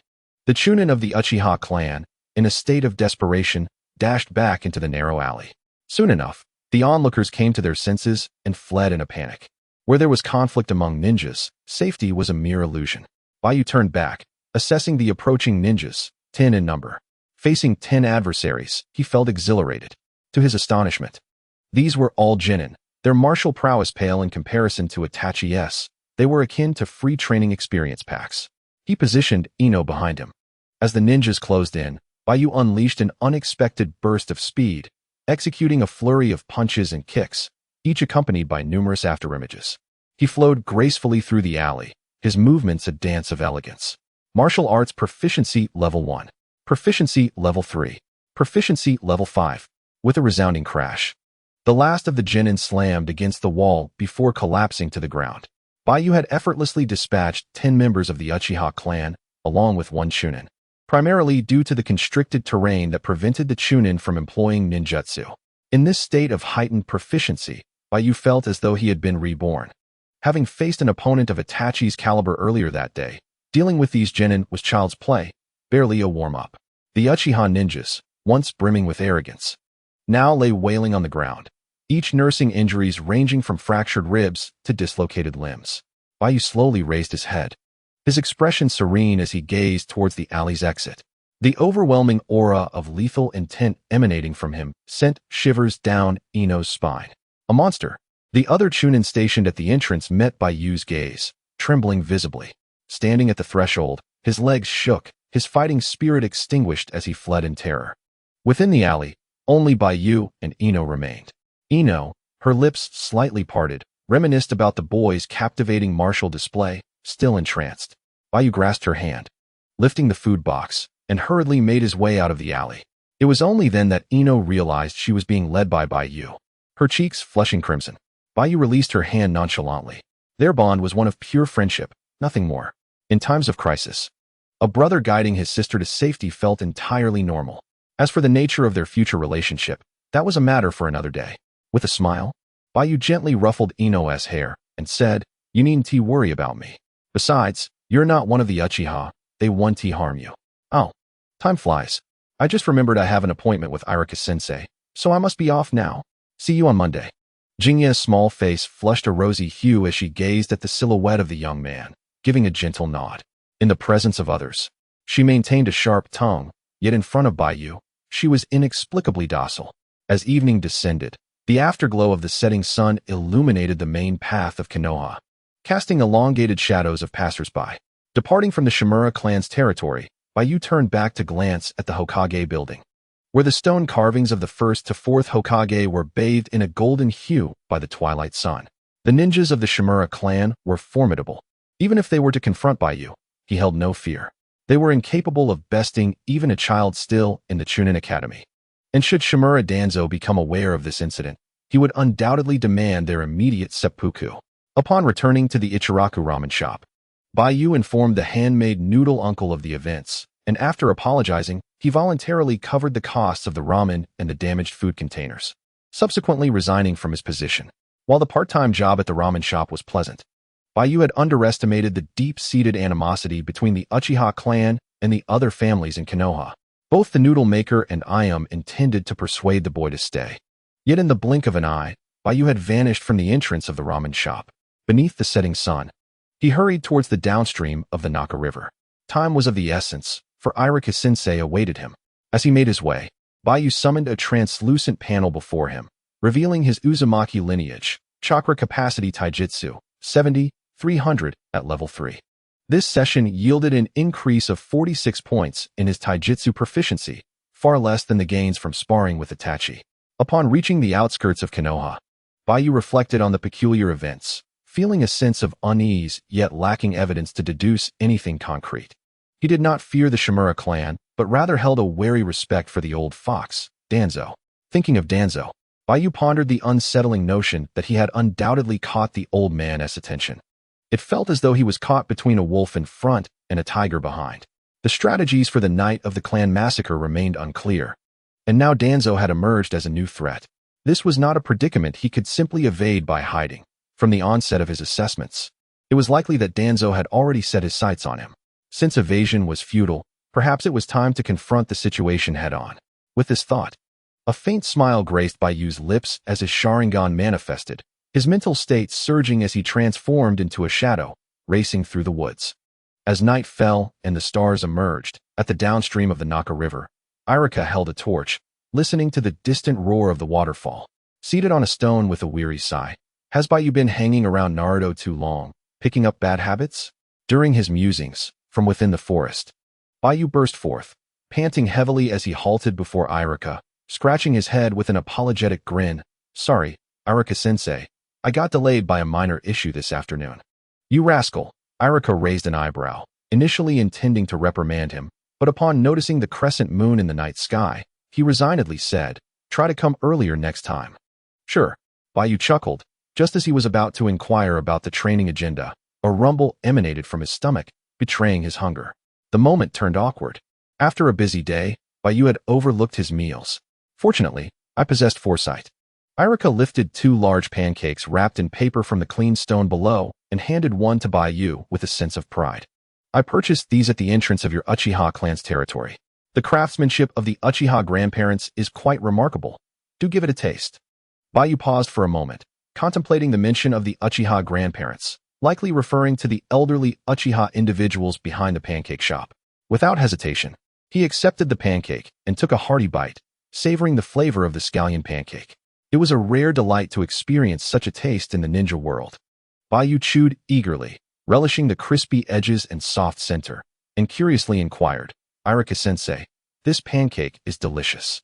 But I rarely see the 2 elders at the entrance of the clan territory, and the pancake shop is mostly closed." Irika finished his pancake in a few bites, clapped his hands, and jumped down from the stone with a sigh. "Those 2 are in poor health and often hospitalized. I happened to purchase these just before they went to the hospital." Baiyu nodded in understanding and quickly finished his meal, squatting by the stream to wash his hands. Irika carefully observed this talented Uchiha orphan student, feeling quite satisfied with Baiyu's behavior. If it were Naruto, The boy would undoubtedly take forever to eat, not because he was slow, but because that fellow was perpetually hungry. Suddenly, Irika's expression shifted to one of confusion as he glanced around. By the way, where's Naruto? Baiyu stood up, shook off the water from his hands, and with a puzzled expression replied, I'm working part-time at the ramen shop and haven't seen him. Well, never mind him. Irika's gaze focused intently on Baiyu as he stated earnestly, based on your recent performance, I plan to start training you in taijutsu. Jinjutsu, please, sensei. Baiyu blinked. If this were the anime storyline, he recalled that Irika's repertoire of ninjutsu included jinjutsu, sealing techniques, and explosive tags.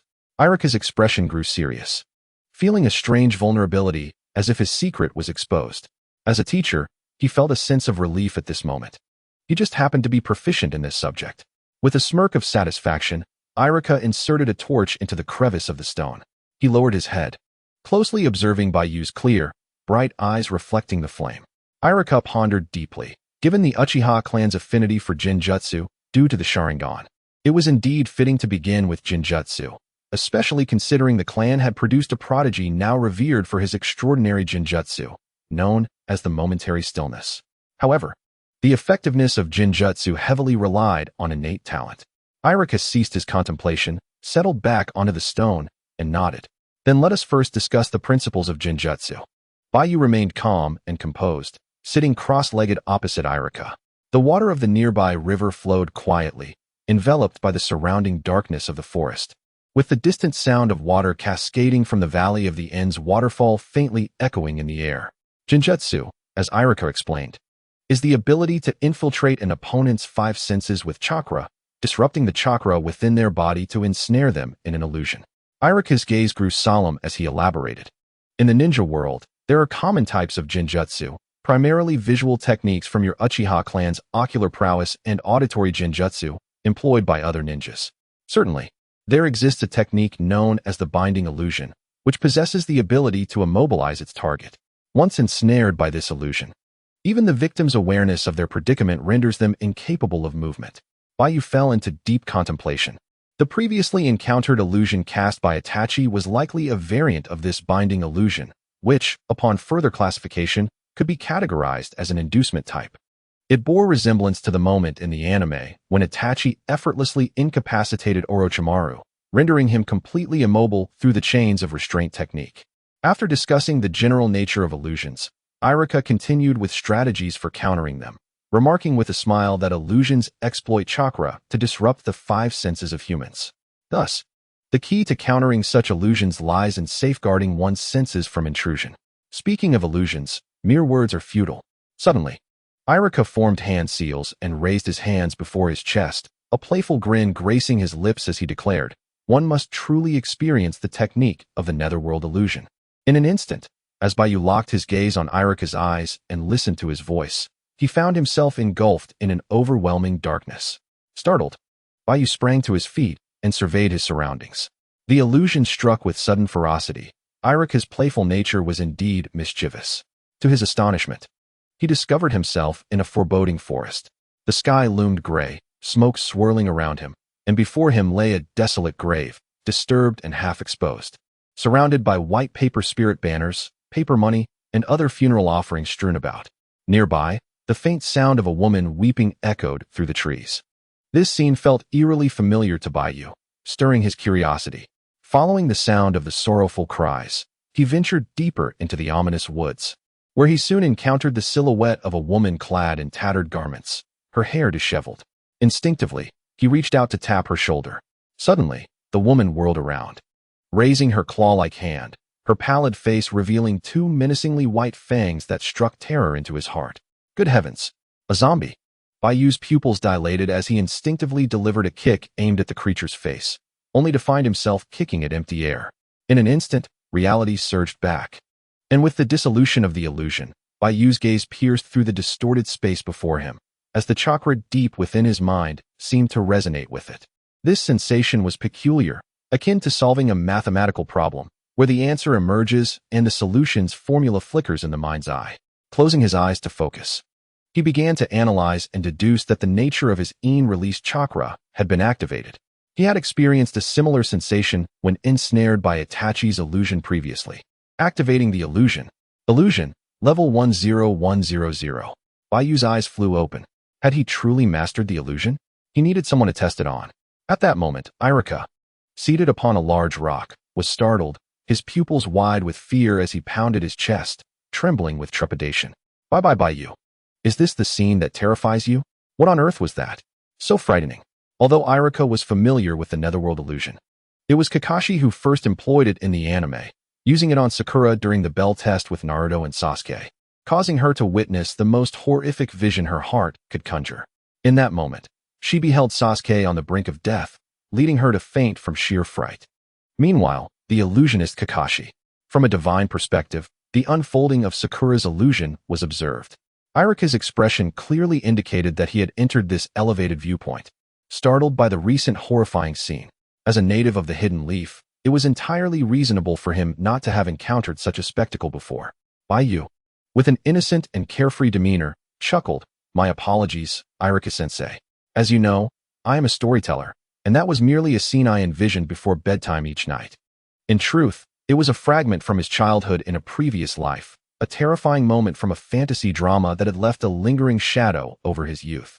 Irika exhaled a sigh of relief, wiping the cold sweat that had formed on his brow. He cleared his throat and stated, "As ninjas, we must focus our thoughts on ninjutsu. I believe it is best if we start with some physical training."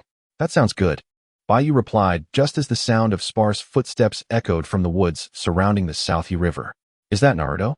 Irika wondered aloud as he turned curiously to look. In an instant, numerous torches ignited within the forest, revealing over 20 ninjas adorned with the Leaf Village headbands, many of whom were Chunin, encircling Irika and Baiyu by the riverbank. Leading the group was a Chunin from the Uchiha clan, the same one whom Baiyu had bested earlier that afternoon. Seeing the oncoming ninjas, Irika's expression turned to one of alarm. He quickly rose from his perch on the stone, instinctively shielding Baiyu behind him, and asked nervously, "What is happening?" Baiyu sprang to his feet and succinctly recounted the events of the afternoon, though his mind was preoccupied with contemplation. He had made the choice to evade the situation by retreating to the Southie River, a location known only to himself, Naruto, and Irika. Naturally, Naruto and Irika would never betray the Uchiha clan by revealing their whereabouts. Thus, a pressing question arose. When had he been followed? After hearing the account, Irika was taken aback, exclaiming, "You consider the beating of 10 lower-ranked ninjas from the Uchiha clan, along with the Chunin, to be a trivial matter?" He was bewildered. What kind of genius student was this? It was utterly more outrageous than the rebellious Sasuke. "I swear, Irika-sensei, they struck first." Baiyu lamented. Irika fell silent. He had not been present during the incident, making it difficult for him to offer too much commentary. However, provoking the Uchiha clan had undoubtedly led to trouble. As Irika surveyed the encircling Uchiha ninjas, he cautiously positioned himself to protect Baiyu, inching closer to the edge of the stream while attempting to assert bravado. "Hey, we're all from the same village. There's no need to make this situation so hostile." Suddenly, the Uchiha ninjas parted, creating a pathway in the center.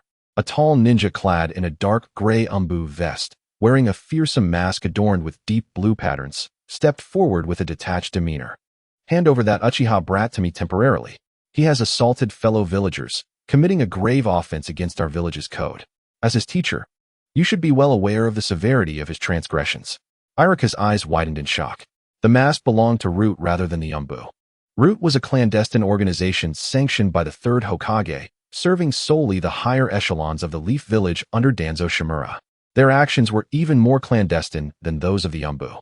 Thus, it became a Damocles sword hanging over the heads of all ninjas in Konoha. The organization adhered to a philosophy of eliminating every threat both within and outside the village without hesitation. Irika suddenly had an epiphany. No wonder the Umbu had targeted Baiyu, the orphan of the Uchiha clan, during the previous assessment. They not only exterminated those who lurked in the darker corners of Konoha, but also recruited exceptional orphans. If Baiyu were to be taken by this individual tonight, the best outcome would be a severe beating, while the worst could see him transformed into a remorseless executioner, lost within shadows of despair. The consequences were unimaginable. Baiyu, too, noted this detail, recognizing that his adversary was no ordinary Umbu. He sighed deeply, realizing he had indeed been marked by Danzo, the puppet master of the third Hokage, who thrived on chaos within the ninja world. Reflecting on the events of that afternoon, it was highly probable that they were part of a trap set by Danzo. It was no wonder he had felt the sensation of being followed. Irika suddenly breathed a sigh of relief, his face marred by a scar across his nose. And with renewed confidence, he raised his head and smiled. I apologize, but no one shall take this child from me today. For it was the third Hokage's directive to Irika to watch over Baiyu, and unless the Hokage himself intervened, Irika would never surrender Baiyu to anyone. Teacher. Baiyu observed Irika's silhouette. Despite having surmised that Irika's concern for him stemmed largely from the Hokage's instructions following his emergence, he felt a twinge of gratitude. After all, even if he were to fail in this task, the third Hokage would not hold him accountable. Enough of this. Prepare to flee, Irika declared, drawing 2 kunai from the pouch strapped to his right leg, handing one to Baiyu behind him, readying himself, his gaze fixed resolutely ahead. You are obstructing my duties for the Root organization. Bear the consequences yourself, the Root ninja spoke with indifference.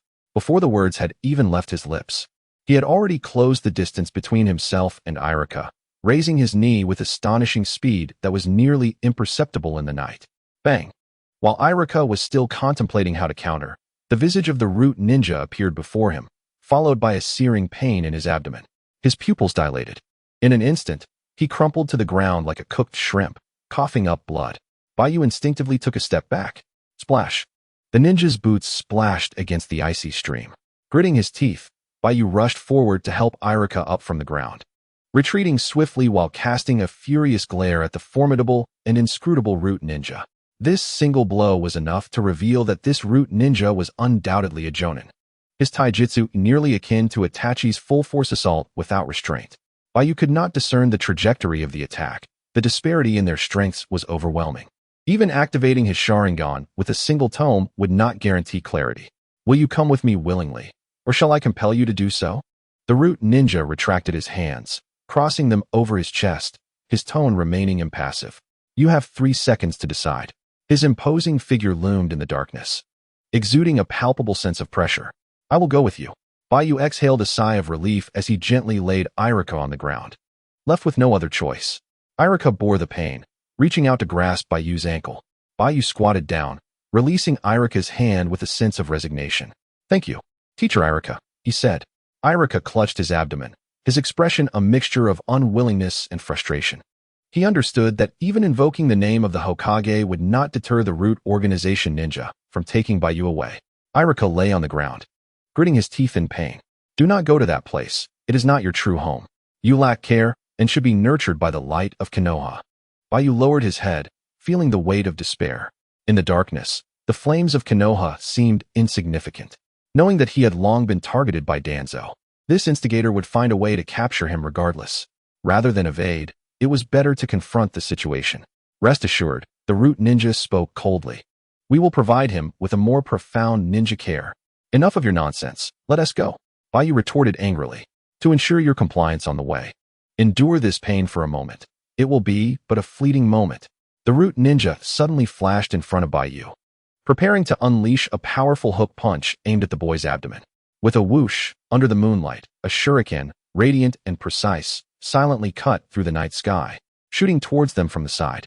Sensing the imminent danger, the Root ninja swiftly retreated. Baiyu turned sharply, his eyes fixed on the shuriken that vanished mere millimeters from his nose, astonished by the skill of the throw. In that instant, the sound of light footsteps splashing through the water echoed from the river. A ninja clad in Uchiha clan attire, with crimson eyes and the iconic 3-tomo Sharingan activated, transformed into a shadow and dashed forth. As he passed Baiyu, he cast a disdainful glance in his direction. Uchiha Inaho. Baiyu recognized the ninja's face, his heart racing with shock. In the blink of an eye, Inaho confronted the Root ninja.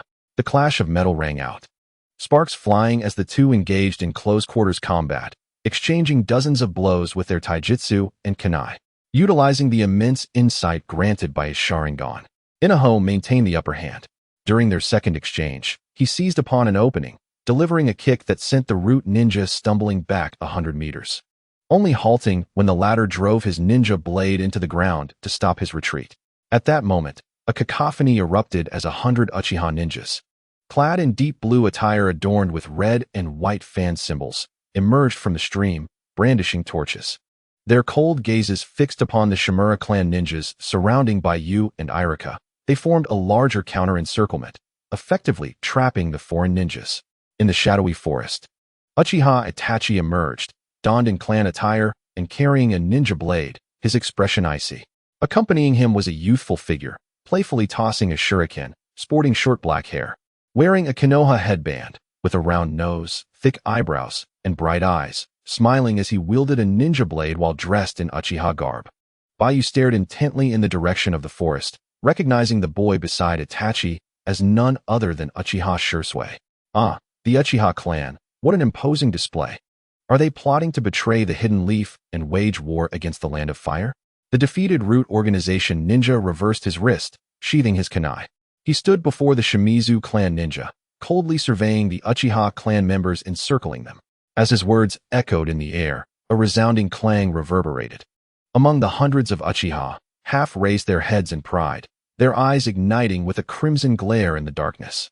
Gradually, pairs of eyes, ranging from 1 to 3 tomo, began to open. Beneath each crimson glare lay the essence of a ravenous beast, poised to pounce. The temperature plummeted, and the air thickened with a chilling aura of shadowy chakra. The 20 or so Shimizu clan ninja felt a shiver run down their spines, their hearts racing as they dared not meet the gaze of their opponents, instinctively swallowing hard. Memories of the ninja world war flooded their minds, recalling the Uchiha's ruthless methods against enemies, both male and female, and the legends they left behind. So many Sharingan. My lord, perhaps it would be prudent to speak less. The Shimizu clan members revealed their trepidation, urging the Root ninja to exercise caution. They had no desire to meet their demise in this internal conflict, a disgraceful end indeed.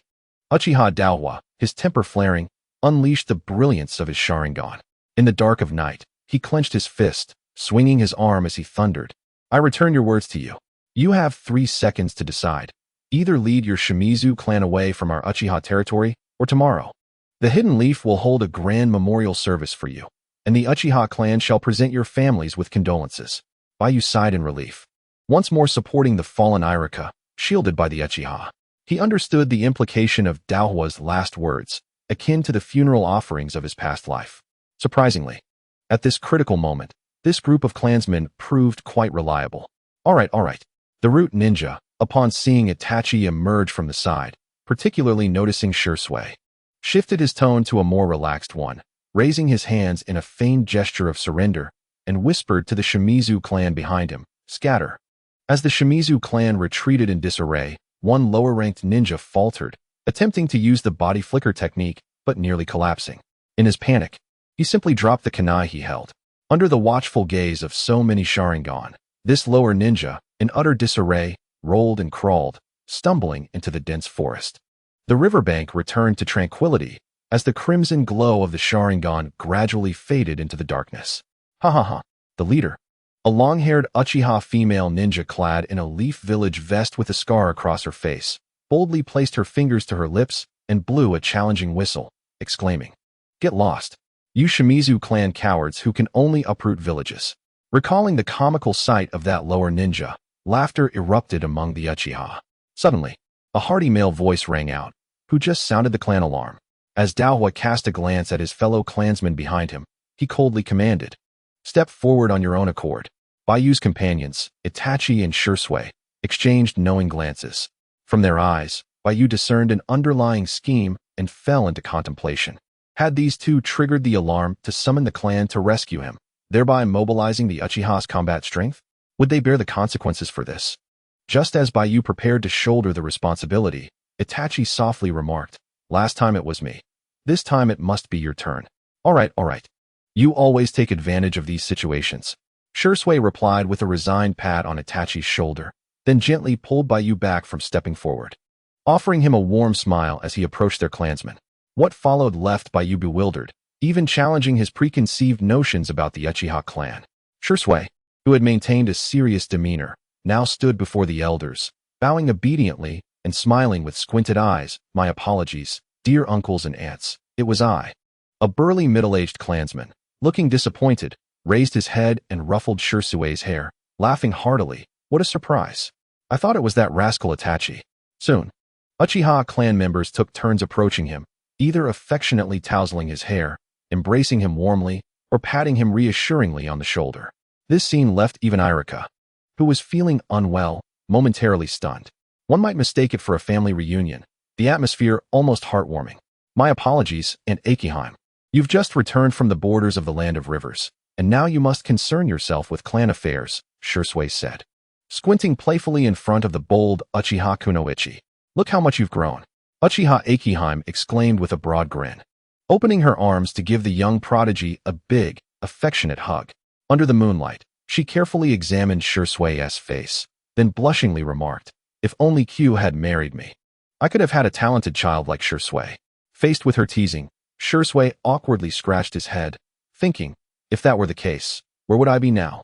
With a hint of helplessness, he gazed at the disfiguring scar that crossed Akiheim's face from her left eyebrow to her right cheek, and said softly, you could go to the Konoha hospital to remove that scar. Akiheim haughtily scoffed, no. This scar was earned in battle defending the borders of the Land of Fire against the puppet masters of the Sand Village. We have sacrificed so much for the village. Yet Konoha treats my clan this way. This scar is a reminder of what Konoha owes me. Since Senju Tobarama assumed the role of Hokage, the Uchiha clan had been nominally assigned as the internal security force, but in reality, they were no longer entrusted with significant responsibilities within Konoha, losing any opportunity to wield core power. However, even Tobarama, who harbored disdain for the Uchiha, had once favored Uchiha Kagami. Yet, the Uchiha Kunoichi before Shursui was not dispatched to guard the borders due to any current favor from Konoha's higher-ups. However, due to her lineage as the daughter of Uchiha Shana, the former representative of the Uchiha Hawkish faction, her mannerisms closely resembled those of her father. This similarity, coupled with her being embraced as a representative by the current Uchiha Hawks, aroused the apprehension of the higher-ups in Konoha, who subsequently dispatched her to the borders under the guise of a mission.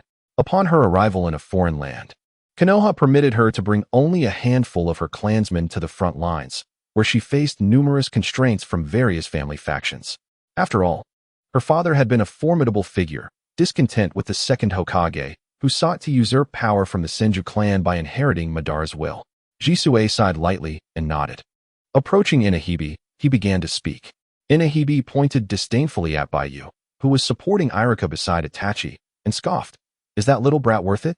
With a swift motion, Uchiha Akiyume silently appeared behind Inahibi, delivering a light slap to the back of his head. Enraged, Inahibi turned around, only to find Akiyume there, and his anger dissipated. Despite holding a high rank in the security department, in the eyes of this prominent faction leader, he was merely inconsequential.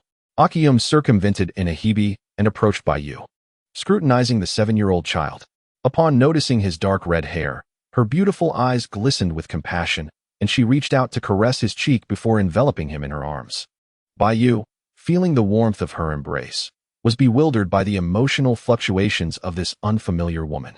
Striving to appear gentler, Akiyume softened her voice and explained, you must be Baiyu. I am a dear friend of your mother. The swordsmanship and some sealing techniques I wield in battle were taught to me by her. Within our clan, you need not be wary of me. In the Uchiha clan, this child has just yielded to the Shimura clan, Inahibi bluntly remarked. However, before he could finish, Akiyume interjected, foolish. You let him face a jonin from the Root organization and over 20 lower-ranking shinobi from the Shimura clan alone. What difference does that make from sending him to his death? This little fellow stood up for his teacher. Well done. Willing to take risks to protect important companions. Admirable indeed. The surrounding Uchiha clansmen nodded in agreement. Remembering his teacher, Baiyu suddenly recalled something and looked at Irika, who lay at his feet, saying with a mixture of amusement and concern, I apologize, ma'am. Could you send someone to take my teacher to the Konoha hospital? Although he did not recognize this female ninja, as she had not appeared in any anime or manga, he could discern her significant influence and high status within the Uchiha clan. Akiyume's lips twitched slightly, showing little regard for the fallen teacher. With an awkward smile, she gestured to her clansmen and declared, as long as one treats our clansmen sincerely, they shall be friends of the Uchiha. Come, escort this teacher to the Konoha hospital. The injured Irika was supported away by 2 Uchiha clansmen, and he sighed in relief, reflecting on the terrifying Uchiha clan. Nevertheless, he was grateful to have been saved. Lady Akiho, the clan leader is still waiting for you in the security department's conference room. a member of the Uchiha clan, reminded her. It was then that Uchiha Akaho recalled certain matters. She reached out and playfully pinched Baiyu's cheek, squinting with a smile. "Little one. Auntie has just returned from the front lines. Once I finish up my duties in the coming days, I shall pay you a visit." Baiyu grinned widely, unable to refuse her affection. Observing the scene where this powerful female ninja doted on Baiyu, Itachi and Shursui exchanged glances and shared a knowing smile. Once upon a time, they too had been spoiled by the elders of their clan at such a tender age. The Uchiha clan, often referred to by outsiders as the Cursed Clan, harbored a profound understanding of the complexities inherent in love. With their integration into Konoha and the trials they had endured, they now found themselves facing exclusion. Even the clan's regulations began to shift, leading to a gradual distortion of the love that once bound the Uchihas. All right, Baiyu, undeterred by the presence of the adults, proceeded to infuse the latent Yin chakra within his brain into his eyes. Instantly, his pupils ignited with a scarlet brilliance, a singular tomo hovering above. The Sharingan. Uchiha Akaho furrowed her brows, taken aback. As she spoke, all the clan members who were about to depart turned back to congregate around them. To them, the Sharingan was hardly remarkable. There were already 4 or 5 dozen pairs in attendance. Baiyu was well aware of this fact. In the original narrative, after the Uchiha clan's demise, Danzo's arm and Obito's wall of Sharingan in storage bore testament to the clan's former strength. However, the significance of the moment lay in the fact that these eyes had manifested in a mere 7-year-old child, which was pivotal for the future of the clan. Itachi and Shursui stood in astonishment, gazing at Baiyu. The boy's pupils, vividly crimson, exhibited the unmistakable traits of a genuine Sharingan. Itachi's face lit up with delight. His fists clenched tightly. A persistent dilemma in his mind seemed to have found a potential resolution. This realization stemmed from his awareness of Baiyu's extraordinary talent displayed during their skirmish. At this moment, the Uchiha clan faced considerable ostracism from Konoha. Those with insight understood that the tensions between the clan and the village would inevitably culminate in conflict. Itachi, thinking as a future Hokage, speculated that this child's rise might present an alternative path for the family. Initially, he had envisioned this path as one meant for Shursui or his younger brother. Yet now, a new solution had emerged. Feigning surprise in front of the seemingly predatory elders, Baiyu took a half-step back to enhance his act. However, he soon decided to drop the facade. With his cards laid bare, he recognized that he had caught the attention of Shimura Danzo. The original host had likely refrained from revealing the Sharingan for years due to warnings he had encountered. Although Baiyu was unaware of the underlying reasons, he was willing to take a gamble, betting that by exposing these eyes, the Uchiha clan would not forsake him. In doing so, Danzo would be temporarily deterred from pursuing him, hindered by the Uchiha's protective barriers. In pursuit of ample developmental time, Baiyu's audacious wager primarily stems from the palpable warrior spirit he perceives within this cohort of Uchiha clansmen. As the Sharingan blossomed in unison, he firmly believed that should the members of the Shimizu clan dare to act recklessly, they would undoubtedly find themselves lifeless in the next moment. The group surrounding him exuded a distinct aura, markedly different from the feeble demeanor of the Uchiha guard. Was it merely the shock from witnessing your teacher's defeat that triggered such awakening? Surely, the activation of one's eyes is not so easily attained, is it? If memory serves me right, Itachi awakened his eyes at the age of 8. While the prodigy of our clan is destined to rise and stand shoulder to shoulder with both Itachi and Shursui. Amidst the animated chatter, the Uchiha clansmen were elated. Shiohuime was overwhelmed with joy, embracing Baiyu and planting a kiss on his cheek, a gesture befitting an elder. Following this, the female ninja, her demeanor turning solemn, instructed Itachi and Shursui, "You too, escort your younger brother home." Baiyu's lips twitched in amusement at the term younger brother. Given the standing of his adoptive mother, it would not be excessive for him to regard himself as a brother to Fugaku or even an uncle to Itachi and Sasuke. Indeed, Itachi exclaimed with delight. Baiyu felt a tingling sensation on his right cheek from the kiss, the Sharingan fading. Internally, he sighed, "Auntie, please refrain from such displays. They may inadvertently diminish one's motivation." Within the Uchiha clan territory stood a magnificent edifice supported by 4 robust stone pillars, nestled in darkness yet illuminated by surrounding lights. The second floor featured a facade adorned with 5 rows of 3 transparent glass windows, crowned by a colossal blue shuriken emblazoned with a fan emblem. while the lower section bore the dignified inscription of the Konoha Police Headquarters. Flanking the headquarters entrance were two Uchiha ninjas on guard.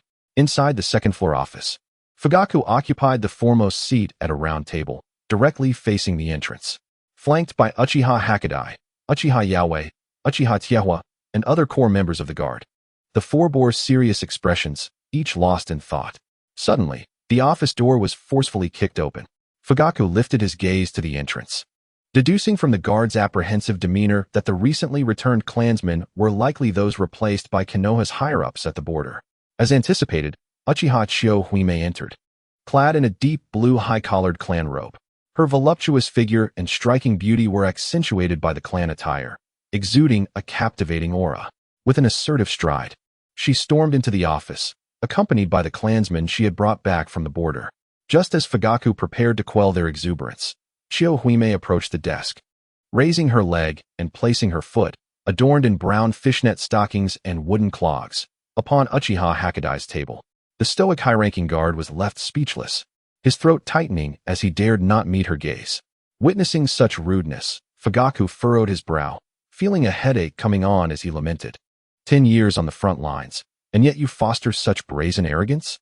Within the Uchiha clan, there exists a hawkish representative who can stand shoulder to shoulder with the clan leader in terms of authority. Fujitaka genuinely finds himself at his wit's end. Akiyume vehemently slams several announcements of clan regulations onto the table, surveying everyone present with a fiery gaze, and exclaims in exasperation, "What is the purpose of charging rent to orphans within our clan? Who can enlighten me on this matter?" Fujitaka lets out a long sigh, leaning back in his chair, and explains helplessly, "With no great wars in the ninja world and only minor skirmishes along the borders, the chances of our youth awakening their Sharingan are dwindling. This is merely an attempt to instill some pressure upon the children of our clan." Before he can finish, Akiyume furrows her brow and retorts angrily, "What a splendid method of applying pressure, esteemed leader. Why not take a page from the hidden mist village in the land of water? Forcing our clan's hopes to slaughter one another is surely a faster way to achieve awakening than collecting this trifling rent." Fujitaka is left speechless, gazing forlornly out the window. Yaida, adept at reading the room, quickly intervenes to divert the ire. "Akiyume, this was merely a proposal from one of my subordinates, inspired by the regulations of a small nation." Another thud resonates through the room. "Have you lost your senses? You would adopt such a foolish suggestion?" By the time everyone comprehends the situation, Yaida, several years older than Akiyume, finds himself unceremoniously kicked to the ground by her. The others, including Fujitaka, avert their eyes in silence, covering their faces with their hands. All present are core members of the Uchiha clan, and no one feels it inappropriate. Meetings of the hawkish faction have always been thus, provided there are no outsiders present. After a moment of contemplation, Fujitaka raises an eyebrow and finally interjects, "You are causing this commotion for the sake of Baiyu, aren't you? Let it go. The regulations can be amended. You still remember Baiyu?" Akiyume pulls out a chair from under the conference table and sits gracefully, her two accompanying Uchiha members standing respectfully behind her. Even the clan leader does not enjoy such treatment. Fujitaka refrains from comment. Akiyume's striking features regain their composure, her countenance transformed by a long, slender scar, exuding an ethereal elegance that starkly contrasts with her previous outbursts. "In the years since the Night of the Nine Tails, I have been entangled with Konoha." Fujitaka laments with a shake of his head. There has been little time or energy to focus on trifles. "This is no trifling matter," Akiyume asserts, her gaze deepening as she recalls the scene at the South He River. "Oh, just now, Baiyu awakened his Sharingan, and not only that, he has drawn the attention of the Shimura clan." Fujitaka's initial surprise quickly morphs into fury at the mention of the Shimura name, his brows furrowing as he slams his hands onto the desk and exclaims vehemently, "That old fool, Shimura Danzo, truly believes there are no Uchiha left." At the end of the Uchiha compound, a small wooden cabin stands alone in the darkness, its bright light illuminating the interior. The door is ajar, and three individuals sit cross-legged in the living room, each with a porcelain bowl before them. Baiyu hands a small water kettle to Shursui beside him, then gazes intently at the bottom of the kettle. With exquisite precision, he maneuvers his physical and spiritual energies, blending them to extract and refine chakra of the fire nature, controlling the output to its bare minimum. Baiyu's expression was earnest as he slightly parted his lips, exhaling a fireball the size of a fist, which ignited the bottom of the kettle with intense heat. His mastery of the fire release, great fireball technique, was at level 1. Moments later, the water in the kettle began to boil. Releasing his hands, Baiyu gazed with satisfaction at the steaming water. Shirzue, with wide, clear eyes, observed Baiyu's meticulous control of chakra, finally exhaling softly, convinced by Itachi's earlier words of support. The Uchiha clan might indeed be on the verge of producing another exceptional genius. With that thought, Shirzue personally filled a bowl with hot water for Baiyu, then filled his own, before tossing the kettle in front of Itachi. Itachi picked up the kettle, shook it, and found it completely empty. "Hey, there's no water left," he remarked, exasperated. "Oh," Baiyu exclaimed, leaning closer, and transformed his hands into the water release, exploding water shockwave hand signs. Following the previous steps, he slightly parted his lips, aiming at the kettle's opening. However, due to his inexperience with water release, a bifurcated stream of water emerged clumsily. One stream accidentally splashed onto Itachi, while Baiyu struggled to adjust the other stream's direction, finally managing to pour it into the kettle. Itachi, expressionless, patted his damp clan robe, rising in frustration to pour the chakra-altered water outside the door, heading to the backyard to find a water barrel. Itachi confirmed that Baiyu still held a grudge. Haha, Shirzue chuckled. The chakra nature transformation for water release still needs refinement, but it's quite impressive among your peers.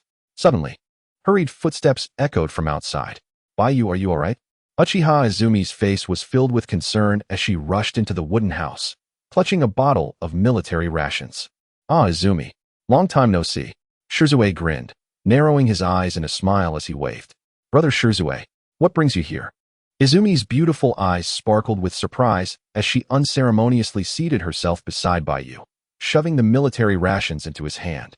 Just like their first meeting, this young lady's kindness left no room for refusal. Shirzue replied warmly, "It's rare for the Umbu to have a break, so I've returned. However, that guy Itachi must return to work. Being in the Umbu must be tough." Izumi responded with a narrowed gaze, her attention fully on Baiyu. Her beautiful eyes shone seriously as she admonished, "This is to replenish your chakra. You're not injured, are you?" "Not at all," Baiyu answered, feeling the warmth of the Uchiha's affection today. He smiled back at Izumi, radiating sunshine. As an earthling, experiencing such care in another world was indeed rare. If the original owner hadn't been withdrawn and plagued by social anxiety, perhaps he wouldn't have found himself in such a predicament. Even if adults like Inazuma looked down upon him, within his peer group, as long as he avoided someone like Sasuke, who was innately proud, he could still find friends. Just as Baiyu was lost in thought, Izumi exclaimed, "You've come." Itachi placed a small water-filled kettle in front of Baiyu, smiling with narrowed eyes. "Sorry for the trouble." Chun perceived something and abruptly pushed the kettle back to Itachi, reproaching him. "What a bother. After scaring Baiyu today, you still expect him to work?" Itachi replied, "All right." He had been thwarted repeatedly and sensed that venturing outside today was ill-advised. Without giving it much thought, he grasped the kettle and skipped the hand signs, positioning his thumb and index finger in a pinching gesture by his lips, directing his focus on the kettle to unleash the fire release, great fireball technique. In that fleeting moment of chakra transformation, he realized with dismay that he had neglected to contain his chakra. It was too late. With a deafening roar, flames erupted, mirrored in his pupils, surging forth from his mouth and engulfing the entire wooden cottage. A wave of heat assaulted them. Jishui, Quian, startled, immediately retreated, clutching Baiyu. Fortunately, Itachi halted just in time. As the flames dissipated, Baiyu, mouth agape and heart aching, watched helplessly as a charred, gaping hole marred their floor, with the smoldering boards emitting acrid smoke. Coughing, Itachi, holding the kettle, awkwardly scratched his head and, with a squinting smile, addressed the three fleeing the cottage. "I miscalculated the timing, my apologies." "Damn you, Itachi." Baiyu, consumed by fury, roared, his temper flaring as he activated his Sharingan, charging into the cottage with clenched fists. "You did that on purpose, didn't you? Take this, 100 punches, you bastard." Itachi, witnessing the boy's wrath akin to a thirst for vengeance, felt a shock ripple through his pupils, gasping in astonishment. Jishui, without hesitation, silently appeared before Baiyu, grasping his arm. That fleeting contact sent waves of exhilaration through Jishui. This little fellow possessed an immense reservoir of chakra energy within. his physique a prime candidate for martial arts training. If nurtured, he would undoubtedly rise to greatness, eclipsing even the 5 Kage of the ninja world. The commotion subsided, and the four found themselves seated in the corridor of the courtyard. The price of this farce was Itachi tearfully agreeing to pay 5,000 ryo to help Baiyu repair the hall's floor. Itachi felt a persistent sense of financial loss since encountering this boy. Although he was not in want of money, it seemed amiss to expend it in this manner. As the evening breeze provided a refreshing solace under the starlit sky, Baiyu, calming his emotions, suddenly turned to the trio with a serious inquiry. "Oh, by the way, how did you know I was at the Southie River?" "Ninja cats," Ji Shuei responded with satisfaction. "When you sent that genin from the Uchiha clan flying while rescuing that litter of stray kittens, our Uchiha clan's intelligence officer caught wind of it and immediately recognized you. The information was relayed back to us by that mother cat you saved." "Intelligence officer? Am I allowed to know who it is?" Baiyu asked curiously. "Of course. I have some time off recently. I'll take you to visit them," Ji Shuei replied with a smile. Quian eagerly added, "Hee, they're a delightful bunch. Very easy to get along with." Baiyu nodded, already surmising where Ji Shuei intended to take him. The Uchiha intelligence officer. Inevitably. It was the elderly cat lady residing in a desolate area on the outskirts of Konoha, having distanced herself from the clan of black market merchants, yet belonging to the righteous faction of merchants, and maintaining a long-standing friendship with the Uchiha clan, revered as an esteemed guest among them. The original narrative featured scant details regarding her character, yet Baiyu distinctly remembered her abode, famously referred to as the Oasis of Cats, a veritable paradise for feline enthusiasts. This locale also served as the Uchiha clan's armory and an underground source of intelligence. Upon learning that the large orange cat he had rescued had, in turn, saved him, Baiyu felt a warmth in his heart. The cat brigade had indeed accomplished a significant feat this time. As the evening grew late, Ji Shuei rose from the corridor, gazing gently into Baiyu's calm eyes, and remarked, "Though I know you were not intimidated by the Shimura clan, I must assure you that the Uchiha will handle this matter, so you may rest easy attending the Ninja Academy." Baiyu nodded in agreement. He held in his hand the card that could counter Tobi or the higher-ups of Konoha, leaving him with no choice but to trust his clan. "Hey, what's it like to beat up a lower ninja from the Shimura clan?" Quan exclaimed excitedly, clenching his fist in demonstration. "Next time such an opportunity arises, remember to invite me. I've long found them displeasing." Baiyu offered an awkward smile, acknowledging that such chances would likely present themselves again. Itachi also stood up, although he was unaware of the reason behind Baiyu's sense of distance. He seized the moment before departing to say, "I am about to return to the Umbu and will not be back with the clan for a while. In any case, I want to thank you on behalf of Sasuke, Baiyu. Your words have greatly encouraged him, and I hope you can look after him when he returns to the academy." Baiyu waved his hand dismissively, saying, "As long as the payment is in order, looking after Sasuke is certainly agreeable." Ji Shuei, Itachi, and Quan exchanged smiles. Quan teased, "I didn't see this coming. You're quite the little money enthusiast." Baiyu grinned, neither confirming nor denying. Ji Shuei approached Baiyu, his clear eyes sparkling with confidence and vigor, and with a smile, he activated his Mangekyo Sharingan. "What do you intend to do?" Baiyu inquired. Ji Shuei's eyes glowed crimson. The basic three-tomo form rapidly spinning and gradually coalescing into a shuriken-like black tomo. The Mangekyo Sharingan possessing the formidable Jinjutsu, Kotoemitsukami, now manifesting before Baiyu's eyes. As he beheld this scene, Baiyu felt a pressure emanating from deep within his bloodline and within his mind. The chakra of Yin release seemed to resonate with Ji Shuei's chakra. No, it was Ji Shuei's Yin release chakra, through sight. Drawing upon the Yin release chakra within his own mind, Baiyu, perplexed, asked, "What is this?" As an elder amongst his peers in the clan, it was customary to offer a small gift to the younger members. Ji Shuei gazed gently at Baiyu, and as his words fell, a cacophony of cawing ravens swarmed, pulling Baiyu and Ji Shuei into a dark illusion.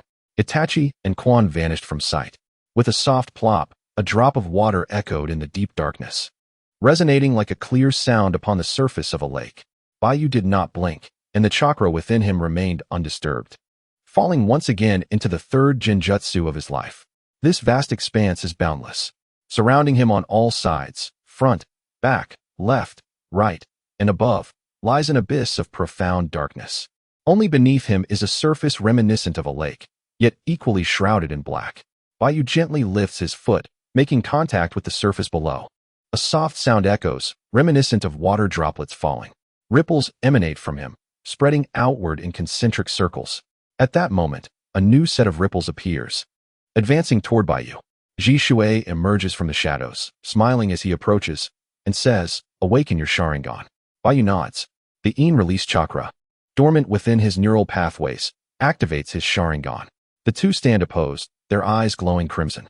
However, upon activating his eyes, Baiyu suddenly perceives an unfamiliar presence, a dark chakra energy, marked with a grid pattern, sealed within his lower leg. "This is my first small gift to you," Ji Shui remarks, kneeling slightly as his gaze fixes on the chakra seal on Baiyu's calf. He extends his hand, hovering it above, and then suddenly clenches it. With a sharp sound, the chakra seal shatters into fragments. Ji Shui observes Baiyu's curious expression and patiently explains, "This is the reason why. Despite being at the Nanha River, the Shimura clan could locate you." After a moment of contemplation, Baiyu's eyes widen in realization. "So, that group of lower ninjas deliberately engaged me in battle to implant this tracking mark." "Precisely," Ji Shui affirms. "However, the one fixated on you has also laid an ambush with another faction of elite Shimura ninjas outside the clan's territory. They are determined to capture you tonight. Had Aunt Xiao Hui not returned to the clan early, even with Itachi and Irika-san invoking the name of the third Hokage, we would not have been able to deter them." Ji Shui lays the truth bare. Baiyu's expression darkens as he contemplates his predicament. It seems he is now locked in a relentless conflict with Danzo. Being an orphan, with a father from the Uchiha clan and a mother from the Uzumaki clan, he realizes that from the moment of his arrival, the original host had drawn Danzo's attention. There must be other motives at play as well. Danzo is undoubtedly wagering on the potential of inheriting the abilities of two prestigious clans. As Baiyu begins to garner recognition, Danzo's impatience grows. Clearing his thoughts, Baiyu exhales in relief. It is fortunate that he has revealed his circumstances. Even if Danzo learns of his awakened eyes, he will still be wary of the Uchiha. Moreover, he has the support of Aunt Hawk. Ji Shui suddenly retracts the kaleidoscope of his Sharingan, smiling as he announces, "Now, I present to you your second gift. Pay close attention, for this is crucial. The space we inhabit is a realm I crafted during my initial understanding of illusions. Since then, all my techniques have been learned or conceived within this very space. You need not grasp how I share it with you just yet. Remain here, and you shall attain enlightenment by the latter half of the night. Mastery of illusions relies heavily on innate talent. Should you possess such abilities, their effects will soon become apparent to you. Your body will be returned to the bedroom by Quan. You need not worry about that." Baiyu nods vigorously. Iruza previously introduced him to the concept of illusionary arts, and at this moment, he was being led by the foremost genius of illusion in the ninja world. Stepping through this enchanting portal, such an opportunity is indeed rare, Ji Shui remarked, approaching Baiyu, adjusting his collar with a comforting gesture, and said, "I have heard about your ostracism by your clan. The internal factions are chaotic and complex. Those unfair clan rules, I suspect, were proposed by individuals with ulterior motives infiltrating our ranks. You have just experienced this firsthand. Even in your time of peril, someone like Inahibi was still willing to stand up for you. Uchiha, the hope of our clan truly resides in you young ones." After delivering this heartfelt discourse, Ji Shui smiled and waved his hand, vanishing into the realm of illusions. Baiyu contemplated Ji Shui's words. He harbored no resentment towards the Uchiha clan members. As Ji Shui indicated, individuals like Inahibi, who seem to mock the weaker members of the clan, often possess a profound affection intertwined with their disdain. Love and hate are never without reason. The original narrative's portrayal of weakness was utterly unappealing. Throughout the entirety of Naruto, the Uchiha clan's fate was shaped by love, both their triumphs and their downfalls. Clearing his mind of distractions, Baiyu sat cross-legged upon the surface of the water, which felt cool and comfortable beneath him, and summoned his attribute panel. Sharingan, 1 Tomo 1002, 611, 0000 Level 1. 100 signifies the current available ocular power.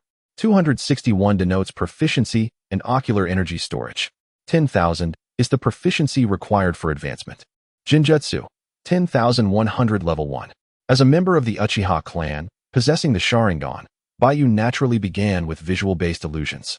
He had already devised a general direction for the development of these illusions, The terrifying scenes that previously frightened Irika had yielded impressive results. Should development proceed smoothly, he might even be able to incorporate all the horrifying scenes from his past life into his illusions. For instance, trapping Danzo in an illusion where he cradles a Sadako in one hand and a Kayako in the other, or subjecting him to a cataclysmic zombie apocalypse. Oh, what a picturesque scene that would be. A clear sound echoed in the dark space, the tranquil ambience inducing an involuntary calm in his mind. As if his thoughts were being soothed by serenity, Baiyu lowered his gaze upon himself, clearly observing the azure chakra energy enveloping his skin. This was the perceptive ability bestowed by the Sharingan. Though it could not easily penetrate the human skeletal structure or chakra pathways like the Byakugan, it could discern the chakra energy released by ninjas, both in quantity and intensity, capturing it through color and airflow. In this state of perception, Baiyu could enter the space outside whenever he activated his Sharingan. However, due to the complexity of the external environment and the multitude of mental disturbances, many details would inevitably be overlooked. For instance, when he activated his eyes by the Southie River, his attention had not been focused on his lower leg, and thus he failed to perceive the mark that had been implanted upon him. In this realm of illusion, Baiyu opened his eyes, and his most immediate sensation was the acute awareness of his mental state and focus, both reaching their zenith. The question now was, how should one utilize this realm of stillness? Baiyu once again surveyed his surroundings. The inky darkness enveloped him, rendering everything perplexing. He decided to experiment with ordinary illusions first, leveraging his concentrated attention as a foundation. Baiyu endeavored to use his Sharingan as a conduit to unleash the release chakra that resided within the mental pathways of his mind.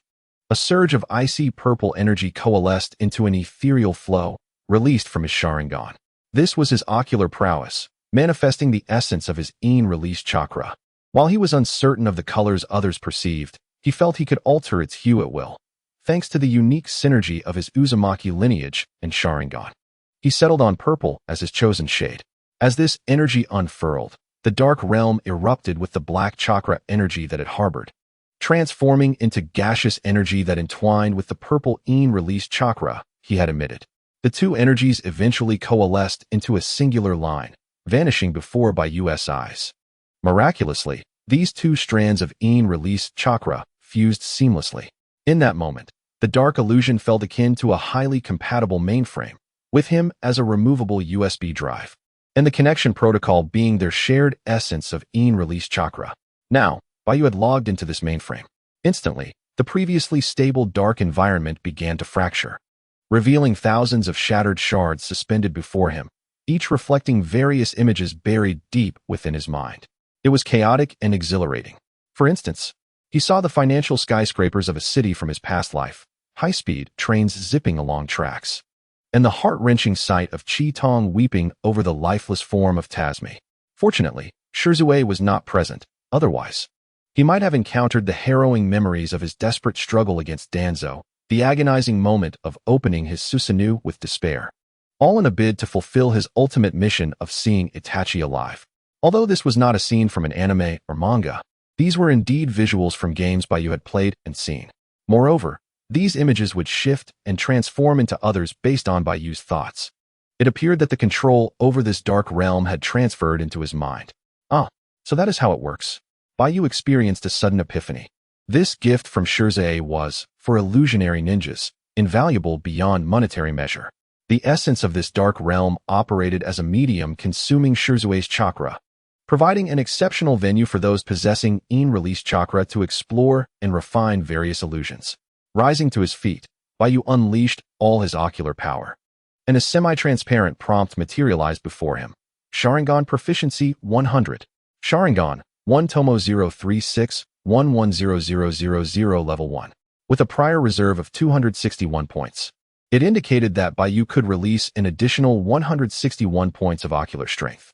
He did so without hesitation. The proficiency of the Sharingan stands at 161. Sharingan 1 Tomo 052 210000 Level 1. At this moment, Baiyu's mind abruptly succumbed to a state of lethargy, drifting into drowsiness. Prior to this, he had gritted his teeth, exerting all the ocular power he could muster, drawing upon the image of Danzo from his memory, and began to fabricate. Tick-tock, The ripples beneath Baiyu's feet surged outward. A silhouette emerged from the depths of a dark, illusory realm, rising like a specter from a mire. Its outline began to morph under Baiyu's control. During this operation, countless prompts appeared before him. Illusion Proficiency Level 1, Illusion Proficiency Level 1, Illusion Proficiency Level 1. Soon, the shadowy figure was intricately sculpted into an old man with disheveled hair, a white bandage wrapped around his forehead and right eye. A left eye that was dark and profound, a chin marked by a forked scar, a face riddled with wrinkles, clad in a black and white long robe. With his right hand draped in the robe, suspended against his abdomen, leaning on a cane, he stood resolutely in the darkness, ripples continually radiating from beneath his feet. So lifelike, it exuded an overwhelming sense of oppression. He was none other than Shimura Danzo. Illusion 0200, Level 2. Reward acquired. Illusion Tree Binding Kill. Baiyu's eyelids began to droop. Overwhelmed, he could not examine the reward. He approached Danzo with measured steps. Baiyu seized the cane, its wooden texture and weight indistinguishable from the real thing. Then, gritting his teeth, Baiyu raised the cane high and struck it forcefully against Danzo's face. The subsequent scenes unfolded through the remaining ocular power he unleashed, executing instantaneous calculations and simulations. After all, an illusion is still an illusion. Such a fundamental image could not be conjured by Baiyu without the operator's control. The entities within the illusion would possess their own subjective consciousness. Crack! Baiyu envisioned the cane snapping in two. With a sharp sound, the cane shattered in the middle, falling to the ground. Danzo's head jerked, quickly straightening up, a bloody mark appearing on his face, blood trickling from the corner of his mouth. Since it was an illusion, this forceful strike did not enhance his physical proficiency. Exhausted, Baiyu lay down on the icy ground of the dark illusion. The Danzo before him vanished. How remarkably vivid. After this reflection, Baiyu closed his eyes, sleepiness enveloping him. Just before succumbing to slumber, he murmured joyfully, "Such a substantial gift, Shursui. Let it be a life-saving repayment. Provided, of course, that you haven't been too severely tainted by the will of fire. Otherwise, I cannot save you either." On the streets of the Uchiha clan, where electric poles stood tall and streetlights flickered dimly, Itachi followed closely behind Shursui, inquiring curiously, "Isn't it a bit premature to pull Baiyu into your unique illusionary realm? When I possessed 3 Tomo, I spent an entire day and night within, before grasping its application. Baiyu is merely at 1 Tomo. And your illusionary realm requires an exceptionally high degree of compatibility with in-release chakra." Before he could finish his sentence, a flash of white crossed Shursui's mind. He halted, a look of astonishment on his face as he gazed at Itachi, before finally speaking.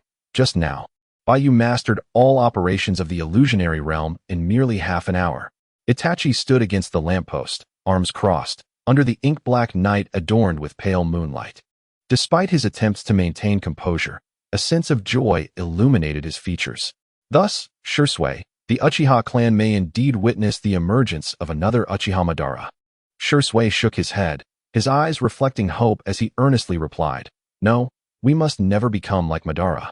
Indeed, what I mean is, our family holds promise." He continued, "Provided that Baiyu encounters no unforeseen mishaps." Shursui lifted his gaze, his profound eyes surveying the darkness at the end of the street, lost in contemplation. Why did the Uchiha possess him, and even Itachi, while the formidable Fugaku's strength remained a mystery, unable to halt the clan's decline? The pressure from Konoha was one factor. However, more fundamentally, it was the absence of a legendary figure akin to their ancestor Madara. Someone capable of single-handedly challenging nations and transcending the very essence of a ninja. Yet Baiyu had rekindled hope within them. Shursui withdrew his gaze, and together with Itachi, they made their way home. Long before this, at the moment Baiyu awakened his Sharingan, Itachi's faith in the will of fire began to waver. Just recently, Shursui had sensed Baiyu's terrifying aptitude for Genjutsu within his secret illusion realm. After this night, a seed of an unprecedented path toward the revival of the Uchiha clan was quietly sown in the minds of these 2 Uchiha youths, a silent understanding igniting within them, stirring an indescribable excitement. As dawn gradually unfurled its curtain, the light of the early morn pierced through the night like a sharp shuriken, casting vibrant rays of sunlight upon the rooftops of Konoha village. The hair of the 4 Hokage statues shimmered gold under the morning sun, solemn and dignified, gazing southward. overlooking the entire village. As the first rays of sunlight swept across the Uchiha clan's territory, shadows were drawn out from the wooden houses lining the streets. Even on this Sunday, the adults began to rise and bustle about. Children, too, awoke early, chattering and pairing up to seek their friends next door, eager to share the thrilling news they had overheard from their parents the previous night, hoping to garner attention and regard from their peers. Did you hear the alarm from the clan last night? Everyone, look to me. Something significant has occurred. The Baiyu from the end of the clan, you all know him, right? Yesterday afternoon, he ventured alone into the Shimizu clan's territory and single-handedly toppled over 20 of their genin. Is that true? You're full of it. My grandfather said last night that Baiyu fought against Jonin, which is why the Shimizu clan's adults came to our territory to settle accounts with Baiyu. Bah! Your grandfather is a drunken old fool. Last time he was inebriated, he claimed he would slap the third Hokage, but the next day, he bowed and scraped before him, not daring to utter a word. Hey, you scoundrel! Don't insult my grandfather. A group of Uchiha children gathered by the street, their faces flushed with excitement as they argued fervently. In the midst of their heated debate, sleeves rolled up, they erupted into a playful scuffle. Everyone, step aside. It's early in the morning. Don't disturb the hard-working members of the patrol who were on duty last night. An elderly cleaning lady from the Uchiha clan, adeptly wielding her broom, skillfully ushered the children away from the street, her proficiency evoking a twinge of sympathy. In one hand, she grasped the broom, while the other carried a basket of eggs. Her complexion was rosy and serene as she ambled toward the far end of the clan's territory. Upon reaching the last wooden cabin, she was taken aback to discover a considerable pile of nutritional supplements, along with various handmade items such as ninja tool pouches and small backpacks stacked at the entrance. Numerous women from the clan, even retired elderly ninjas, had gathered at the cabin's threshold. Auntie Tamaki, have you come to bring gifts for the children too? Inquired a middle-aged beauty with narrowed eyes, smiling as she placed a neatly folded white sleeve, woven the previous night, at the doorstep of Baiyu's cabin.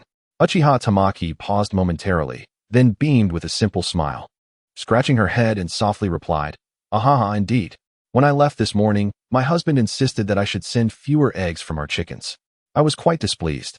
You gentlemen have spent years lamenting how the village and the Nara clan have conspired against us Uchihas, how they have repressed us. Now that the clan's children are thriving, you should feel a sense of vindication. Why should you feel shame? Yet, you hinder me from gifting the children? With all your capabilities, why have you not taken matters into your own hands over the decades? Why allow a child from the clan to step up? Does it not pain you?" Haha. The surrounding women erupted into laughter. The elder retired ninjas of the Uchiha clan exchanged glances, offering no rebuttal. Inside the cabin, in the bedroom, Baiyu slowly opened his eyes, having enjoyed a refreshing slumber. After freshening up, he recalled it was Sunday. Although he was free from part-time work, he intended to visit Irika-sensei at the hospital. After all, he had sustained injuries while protecting him. Last night, he had also acquired a new technique, the Jinjutsu tree-binding kill. The perfect subject for experimentation was none other than the Chunin Irika-sensei. As he entered the hall, Baiyu listened to the muffled yet lively chatter outside, glancing at the charred wooden floorboards from Itachi's fire, which made his teeth ache. Yet he still reached for the door handle. Creak. The old door creaked open slowly, and Baiyu was momentarily taken aback by the scene before him. A crowd of relatives had congregated at the entrance, reminiscent of the pressure he had faced in his past life during arranged meetings.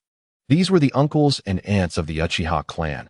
While they did not ostracize him like Inohara, they had never before shown such enthusiasm, collectively presenting gifts at his doorstep. Aha! Baiyu scratched the back of his head, feeling unperturbed as he waved to the crowd. Good morning, uncles and aunts. Suddenly, the gaze of all the elder Uchihas shifted, their expressions revealing a sense of guilt. An elderly figure, stooped with age and hands clasped behind her back, stepped forward from among them. He gazed at the charred wooden floor of the hall, a faint sigh escaping his lips as he reflected on the exuberance of youth and the wildness of their revelries. Regaining his composure, he mustered the audacity to speak slowly. Baiyu, while we are genuinely pleased that you have defeated over 10 lower ninjas from the Shimura clan, it is important to clarify that we do not endorse such actions publicly. Please forgive us for our cold demeanor towards you, stemming from the fact that you possess a half Uzumaki lineage. The youth of our clan have, at times, harbored hostility towards you. As he spoke, the elder bowed sincerely. Baiyu did not shy away. Indeed, the original owner of this body had endured some verbal assaults, and he felt this apology was warranted. Curiously, Baiyu inquired, "Is it because of the long-standing closeness between the Uzumaki clan and the village?" "Precisely," the elder replied, "before the village was established. The Uzumaki clan frequently allied with the Senju clan against the Uchiha. This enmity has accumulated over centuries, and we have long feared that you, with your Uzumaki blood, might not align with the Uchiha."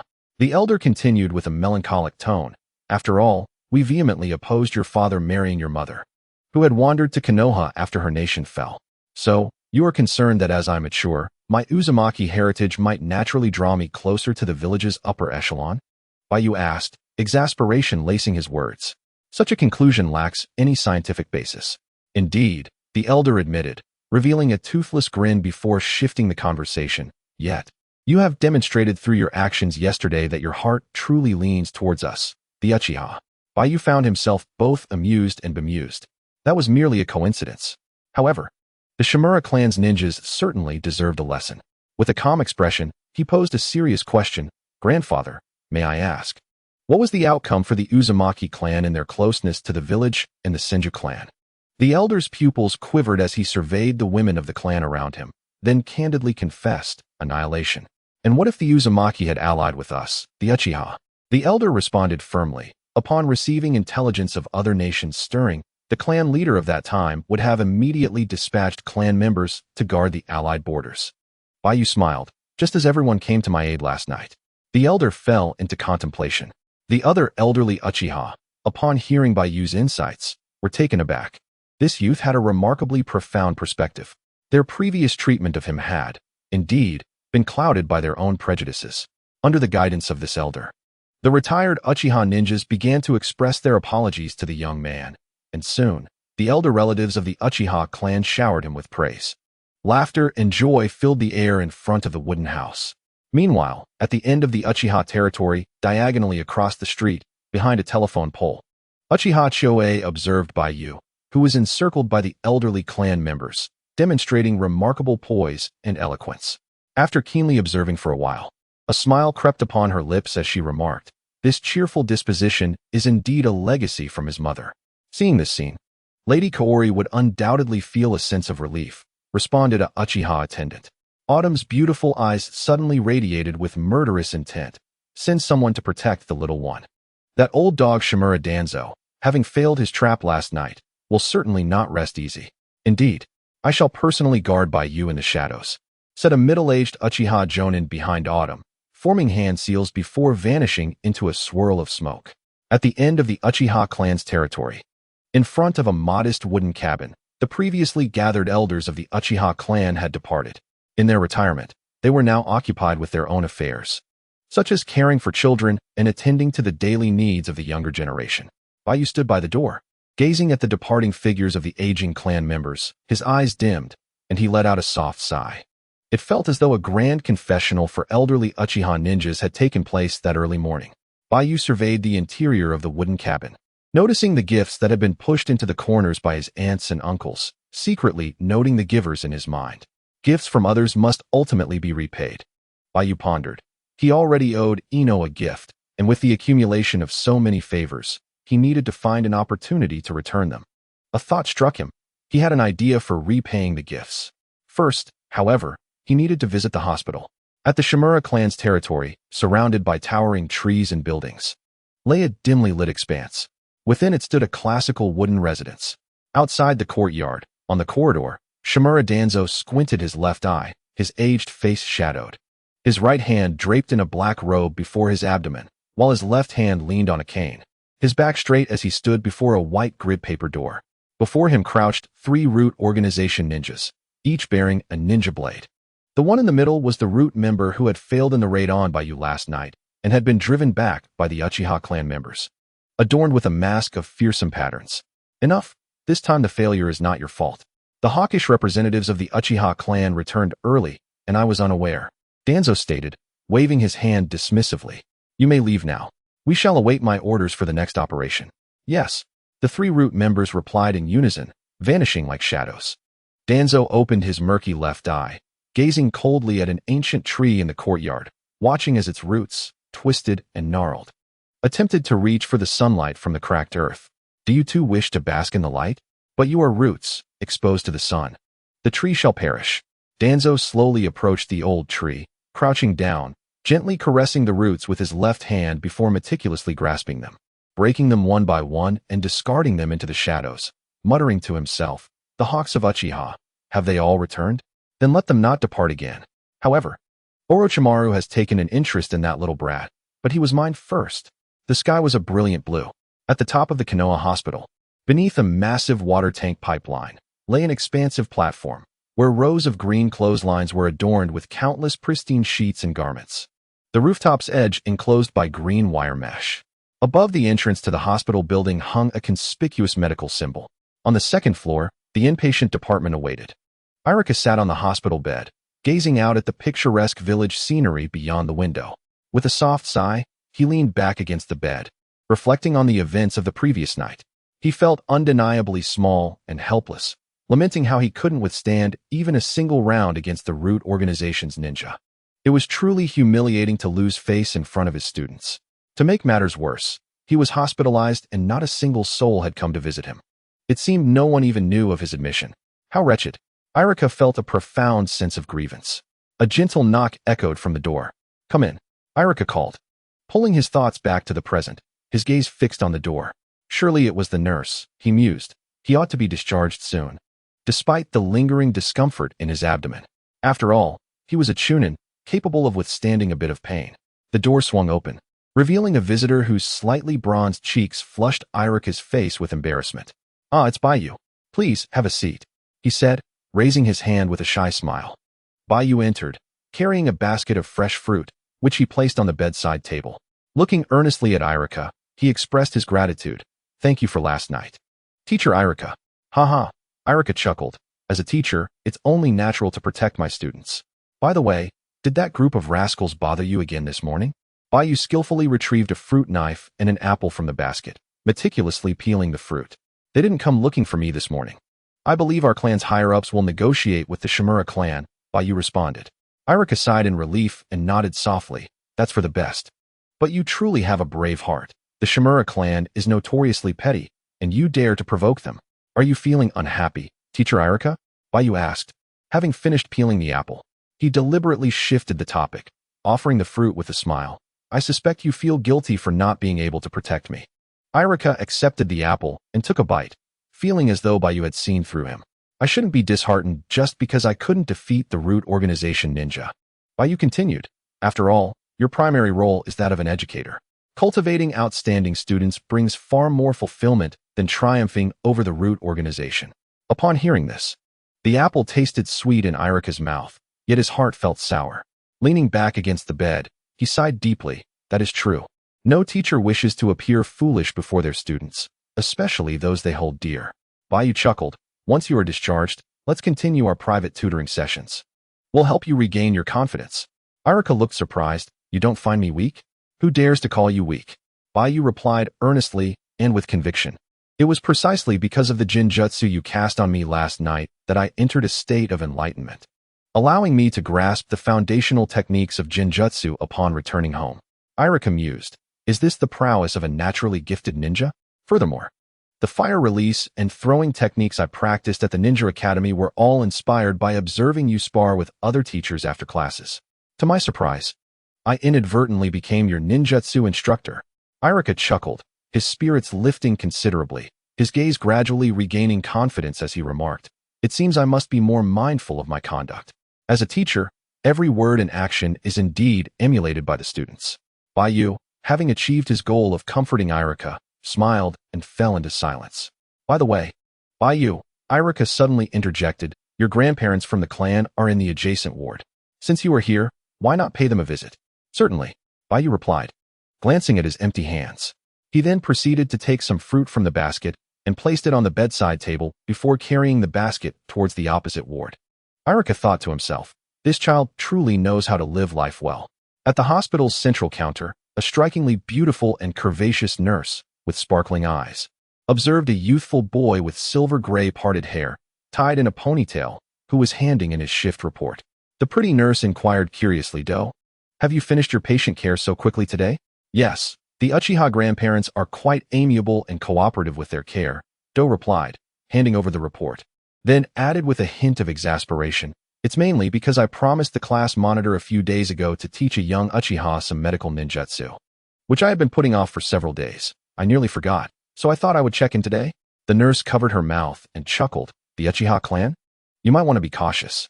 Thank you for your concern, Do said, adjusting his glasses with a gentle smile as he waved goodbye to the nurse and exited the hospital. Outside the hospital, in an empty street, Do pulled a note from his pocket that bore a name, address, and a brief task description. He read it carefully, softly uttering the name as he ambled back toward the hospital dormitory. It was still early. With more than half a day remaining until the evening he had arranged with his class monitor and the young boy, he could prepare in advance to avoid any hindrances during the task. On the second floor of the hospital, Baiyu followed Irika's directions and arrived at an open ward. Peering inside, he noticed signs of someone having lived there, yet the room was currently unoccupied. The steam rising from a teapot on the table indicated that the patient had likely just departed. It seemed he had missed them. Baiyu entered the room, placed the fruit basket on the table, and then left. As he walked through the corridor, he was enveloped by the pungent scent of medication. The smell of disinfectant was reminiscent of the atmosphere in hospitals from his past life. However, the inpatient ward primarily housed young adult ninjas, with elderly patients being quite rare. Perhaps this was due to the short lifespan prevalent in the ninja world, as many did not live long enough to age significantly. Baiyu intended to greet Irika before returning to seek Shui and utilize the weekend to cultivate his illusions. Suddenly, a gruff voice thundered from nearby. When did we ever need your Uchiha clan to feign concern? From a side room in the hospital, a sudden commotion erupted, drawing the attention of numerous patients. With a whoosh, an object soared out from the room, emitting fierce roars. Baiyu instinctively followed the trajectory of the flying object with his gaze, and, relying on his third-level physical skills, raised his arm to catch it. Thud! As Baiyu glanced at the object in his hand, he realized it was the large pancake he had eaten with Irika the previous night. Meanwhile, from the room, a flustered elderly couple dressed in Uchiha clan attire hurried out. Their eyes filled with concern as they circled around Baiyu, anxiously inquiring, Baiyu, are you all right? Did you get hurt anywhere? Oh, I'm fine, I caught it. Baiyu replied with a warm smile, recognizing the couple as Uchiha Shiaki and Uchiha Jin, whom he had intended to visit. It was no wonder they knew him. The elderly couple, with kind expressions, immediately expressed their gratitude upon seeing the child unharmed. Shiaki, with a sorrowful countenance, urged, Come, let us return to the room first. As Baiyu was led away by the grandmother, he noticed that several trash bins outside various hospital rooms contained the same pancakes he held in his hand. What a waste. Were these Konoha ninjas too full to eat? Upon returning to the room, before Baiyu could inquire further, Shiaki cast a reproachful glance at Jin. Jin, with weary, murky eyes and a face lined with wrinkles, settled down after a moment of agitation and sighed. I never anticipated the depth of resentment they harbor towards our clan. I mentioned before that the last time we were hospitalized, the pancakes you personally made for those young ninjas from other clans were all discarded in the trash after we left. Shiaki, resigned, sat on the hospital bed and lamented. I witnessed it with my own eyes when I returned to the hospital for medication. You wouldn't believe me then, but do you believe it now? Jin, visibly distressed, fixed his gaze on the floor, remaining silent. Baiyu listened quietly from the side, observing the unblemished pancake in his hand. After folding it neatly, he surveyed the room and found a paper bag on the table that had held the pancakes, placing it inside his pocket. Seeing this, Jin expressed surprise. Do you enjoy pancakes? Baiyu nodded with a smile. They taste quite good. I really like them. If I could have such delicious pancakes every day after school, I would be so motivated to study. Shiaki's furrowed brows suddenly relaxed, and he ceased reproaching his partner, looking at the young boy from their clan. Then glancing at the fruit basket on the table, he remarked with contentment, These fruits were brought by you, right? Yes, Baiyu replied, squinting happily. As he regarded the obedient child, the couple finally found solace in their hearts. They felt a renewed sense of care, reflecting on the years of hardship endured. Guilt flickered in their eyes, reminiscent of the emotions Baiyu had witnessed in other Uchiha elders. Baiyu recalled the deeply buried memories of the original owner. Clutching the pancake nestled in his pocket, he shook his head and replied, There is no need for you both to apologize. I recall the days following my parents' passing, when hunger gnawed at me for several days. Each night, a flatbread would mysteriously appear in the bowl at home. At that time, I had no inkling of the kind-hearted soul behind this gesture. Without your kindness, I would have perished from starvation long ago. Shosha suddenly burst into laughter. Glancing at his elderly companion, he exclaimed, "My dear, you were indeed right. This little one remembers our kindness." "Of course," he said, casting a glance at Shosha before gently addressing Baiyu. "If you ever desire flatbreads, just come to Grandma's shop at the clan's place. I will not charge you." "Very well," Baiyu replied, feeling no need to be polite. For the elderly, being needed brings a profound sense of fulfillment, affirming their existence and purpose in this world. Baiyu, however, would not forego offering payment. "Are we truly so estranged from the village?" Shosha's words stirred a wave of emotion within him. He then closed his eyes and spoke sorrowfully, awakened to reality. "Do not harbor friendly illusions towards the other clans in the village. Ever since that fateful night when the Ninetales wreaked havoc, the higher-ups have deliberately exiled us to the village's outskirts, marking us with a stigma.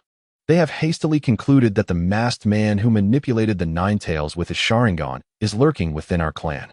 That night, countless lives were lost in the village, with many ninja families shattered. The devastation inflicted upon the village surpassed even the prior great ninja wars. Even the fourth Hokage and his wife, who had recently taken office and garnered immense public support, perished that night. Our Uchiha clan's police force was not only denied the opportunity to fight, but even the chance to aid the injured villagers was granted only after the clan leaders' persistent pleas to the upper echelons of Konoha.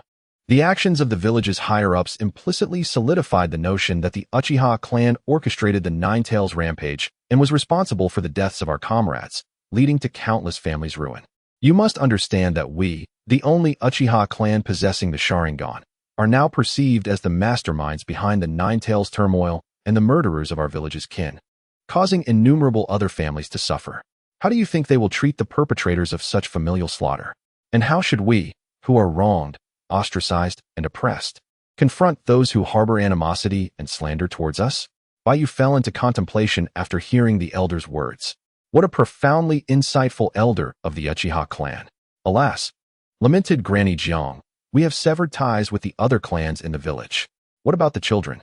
They are the hope for our Uchiha clan's future and the bridge for communication with the village." Shosha sighed helplessly, falling into silence. He was no child, unable to empathize and respond on behalf of the Uchiha children in the face of such a vast environment. Baiyu gazed out of the hospital window, observing the azure sky and the bustling ground below. The serene atmosphere, however, weighed heavily upon them as members of the Uchiha clan, instilling a sense of profound oppression. The relationship between the Uchiha clan and Konoha is undoubtedly an enigma at this juncture, with its roots buried deep during the tenure of the second Hokage.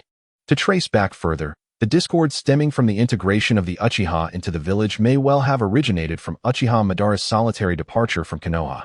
At that time, the Uchiha, in their pursuit of fleeting survival, relinquished the protection of Madara, which equated to losing their very foundation of existence. Delving even deeper, one might consider the long-standing feud between the Uchiha and the Senju from the Warring States period. From the outset, the Konoha, led by the Senju, bore a historical rift with the Uchiha that spanned generations, and it was merely Madara and Hashirama's forceful efforts that intertwined the two factions. The seeds of this eventual rupture were sown from the very beginning, laying the groundwork for myriad calamities that would later converge, much like a seemingly tranquil volcano. Beneath the surface lies a magma of 1,000 degrees, pressed and poised to erupt. No earthly means could temper its fury. Baiyu observed the long silent hand-burning elder and, scratching his head with a smile, remarked, "Grandpa, Grandma, life goes on. Until the final moment, no one can truly predict what may unfold, right?" Though his words bore a hint of insincerity, as these two elders had suffered greatly at the hands of Obito and Itachi, their fates seemed already sealed. A spark ignited in Baiyu's mind, who decreed that destiny was immutable. His very existence stood as a testament to the unexpected, for had he adhered strictly to the original narrative, he too would have met his demise at Itachi's hands. Yet, what significance would his arrival hold then? No, he must return to hone his skills. Time was of the essence. Currently, his strength remained at the genin level, woefully insufficient for self-preservation. Upon hearing Baiyu's words, the wrinkles on hand-burning elder's face gradually relaxed, breaking into a grin. "Ha ha. Indeed, little one, You speak wisely. The elder discerned Baiyu's intentions. This child could indeed extricate them from their predicament. Listening to their banter brought him joy. Baiyu, you should return home to study. When I was young and a ninja, I was once stabbed in the waist by a female ninja from a neighboring country, and now I suffer many aftereffects, requiring a hospital stay for observation. The elder's irritation flared. Old hag, let us not revisit such ancient tales in front of the youth. I have my pride, you know. Amidst the light-hearted teasing of the elderly couple, Baiyu bid them farewell with a smile, returning to Irika's hospital room, expressing his intention to review his jutsu before hastening towards the Uchiha compound. Time waits for no one, Baiyu mused. Just as he stepped out of the hospital, Naruto burst in, clutching his face, his head swollen with bruises, howling in distress. Clad in his signature orange and white attire emblazoned with a red whirlpool emblem, he was instantly recognizable to those who knew him. Baiyu glanced in surprise, and their eyes met. Goodness! Naruto's eyes brimmed with grievance, his eyelids swollen, and two sausage-like protrusions hung from his lips, unmistakably the result of a bee sting. Naruto felt a tremor of embarrassment, unable to face Baiyu any longer. He lowered his head, sprinting desperately towards the nurse. Baiyu immediately followed suit. Why did this fellow regard me with such a gaze? Soon, the nurse attending to Naruto appeared anxious as she retrieved instruments from a cart stationed in the corridor to tend to his wounds. She carefully extracted the bee stinger with tweezers, applied ammonia and sodium bicarbonate solution to the affected area, and then prescribed some anti-inflammatory and antihistamine medications. Baiyu stood aside, observing the nurse's seamless procedure, feeling relieved. Fortunately, the hospital staff did not harbor prejudices against Naruto. Once the nurse completed her work, she scrutinized Naruto's swollen visage and lamented. Which family does this child belong to? It would be prudent to avoid provoking bees near the forest by the village. I've heard from the lower-ranked ninjas on missions that there are bears in areas where bees are found. Baiyu replied, all right then. It seemed that those unfamiliar with Naruto could no longer recognize him at this moment. Naruto forcefully tossed a few bills and retorted defiantly, "Humph. You treat me, and I'll pay you. So what does it matter who I belong to?" The nurse was momentarily taken aback by his words, unaware that her comments had struck a nerve with a child who had no home. Naruto, expressing his frustration, timidly glanced at Baiyu before hastening toward the hospital entrance. Outside the hospital, beneath the shade of a tree, Baiyu inquired, "What on earth happened? And where did you disappear to this weekend?" "You were supposed to study with Irika-sensei." Baiyu trailed behind Naruto, aiming to convey his thoughts succinctly. Naruto kept his gaze fixed on the ground as he walked, reminiscing about how Baiyu had not left upon seeing him earlier, but had instead followed, and how he still showed concern for him now, which made Naruto secretly chuckle to himself. Baiyu, not wanting to interrupt him, waited for Naruto to speak again. Suddenly, Naruto turned around, his swollen face contorting into a smile even more grotesque than tears, and he laughed heartily. "You'll find out tomorrow when school starts." Tomorrow? Baiyu was left in a state of confusion. Just as he lifted his gaze, Naruto's figure had vanished. This scene was witnessed by Granny Jiang, who sat by the window in the second-floor ward. She exclaimed, "Old man, look. Our Uchiha clan has not reached a dead end. As long as the children of our clan still have ties to the village children, there is hope." Jiang turned back only to realize that her husband was already lying on the hospital bed, snoring. Upon returning to the Uchiha compound, Baiyu found that night had fallen. It seemed that he would have to work late into the night, as he could catch up on sleep during classes tomorrow at the Ninja Academy. Especially since Irika was still resting in the hospital, it was likely that part of the theory classes would be self-study. Arriving at the wooden house, Baiyu was taken aback by an unexpected pair before him. By the tightly shut wooden door, Jishui sat with his arms crossed, eyes closed, waiting until Baiyu appeared before he slowly opened his eyes. Meanwhile, by the right doorpost, "Greetings, Baiyu. I am Do, a subordinate of the class leader of Han Feng Medical Class 3. The class leader previously made an arrangement with you, and he has entrusted me to instruct you in the art of medical ninjutsu. I apologize for the delay. The hospital has been quite busy lately." Do, with a gentle smile and a wave, greeted Baiyu first, adorned with the Konoha headband and dressed in a black high-neck top with white sleeves. His appearance radiated a friendly, approachable charm reminiscent of a neighborly young man. Jishui rose and, with a serious yet warm smile, looked at Baiyu and inquired, "Is that so?" Baiyu, appearing as if meeting someone for the first time, scrutinized Do and, scratching his head, replied with a mix of amusement and exasperation, indeed. But I had expected a more conventional middle-aged instructor, perhaps a nurse, to teach me medical ninjutsu. I have been eagerly anticipating this for several days. Ji Shui interjected, Do. We are at the end of the Uchiha clan's territory. In a small wooden cabin, Baiyu, Ji Shui, and Do sat on the floor. As the host, Baiyu poured freshly boiled hot water into a porcelain bowl before them, smiling as he said, I apologize for the wait. Ji Shui responded, I am on a week's vacation, so there is no rush. Besides, I just arrived, and your medical ninjutsu instructor is also here. Do, cradling the porcelain bowl, blew gently at the steam rising from the hot water and smiled politely. I'm glad there was no long wait. Baiyu felt a tinge of awkwardness in the atmosphere. His illusion technique mentor and medical ninjutsu instructor had unexpectedly collided in their schedules. Ji Shui glanced at Do, then returned his gaze to Baiyu, breaking the silence by stating, You performed admirably last night. I will head to your bedroom to set up the training realm as before. You may begin learning from your medical ninjutsu instructor in the meantime. If this instructor is amenable, I have no objections. Ji Shui believed it would be beneficial for this young talent from his clan to acquire a rare skill, fostering a well-rounded development. Please, Do, take a seat, Baiyu said with a squint and a smile. I will first observe how Ji Shui sets up the formation in my bedroom. Very well, Do replied, his demeanor soft and revealing no other emotions. In truth, he had come tonight primarily to observe this Uchiha youth, who had piqued the interest of his superior, Orochimaru, to discern what made him stand out. Naturally, if the opportunity arose, he would not hesitate to swiftly complete his task and take the young man away. Yet, it seemed unlikely at present. The youth named Ji Shui exuded an enigmatic aura, particularly with his large eyes that seemed to harbor the essence of death, instilling a profound sense of pressure. Do's expression turned serious as he gazed into the shadowy streets of the Uchiha clan, lifting his porcelain bowl to sip some water, all while maintaining a subtle smile. In the wooden cabin-esque bedroom, Baiyu led Ji Shui inside. Look into my eyes, Ji Shui suddenly commanded. Oh, Baiyu turned to comply, his gaze meeting the same pair of ominous, chakra-infused Sharingan he had encountered the previous night. However, this time, it was fleeting. Ji Shui dispelled his Sharingan and, utilizing his unique in-release chakra energy, refilled Baiyu's illusionary cup, gently stating, all done. Baiyu surveyed the bedroom, feeling an unsettling emptiness. Yet he discerned no changes within the space. Do not fret. As long as you wield illusionary techniques in this chamber, you shall access the secret realm. Ji Shui reassured him, adding, before my vacation concludes, I will completely impart this technique to you. Thank you. I will train diligently. Baiyu responded earnestly. Ji Shui gently patted Baiyu on the shoulder, her voice soft and warm. Focus on learning medical ninjutsu from him, and do not neglect your illusionary arts. I shall take my leave now. Understood.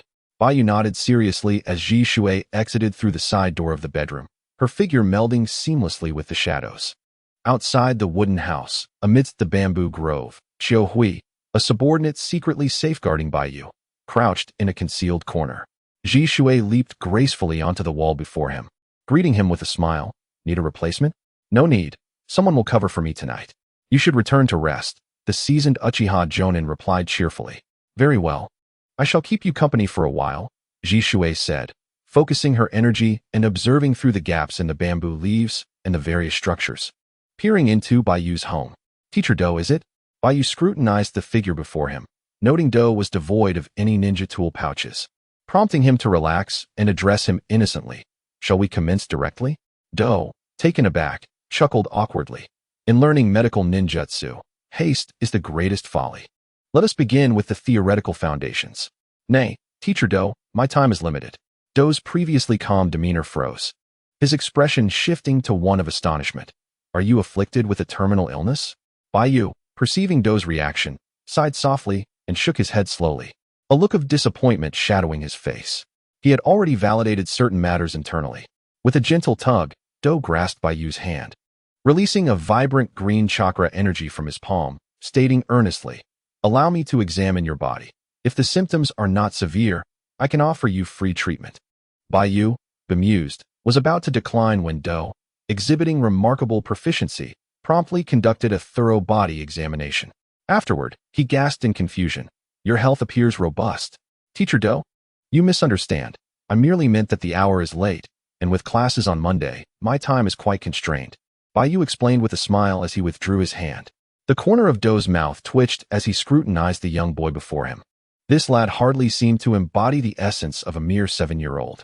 Since Dou had infiltrated the Root organization as a spy, traversing the 5 great ninja nations, and later being taken in by Lord Orochimaru, he had never encountered anyone bold enough to toy with him in such a manner.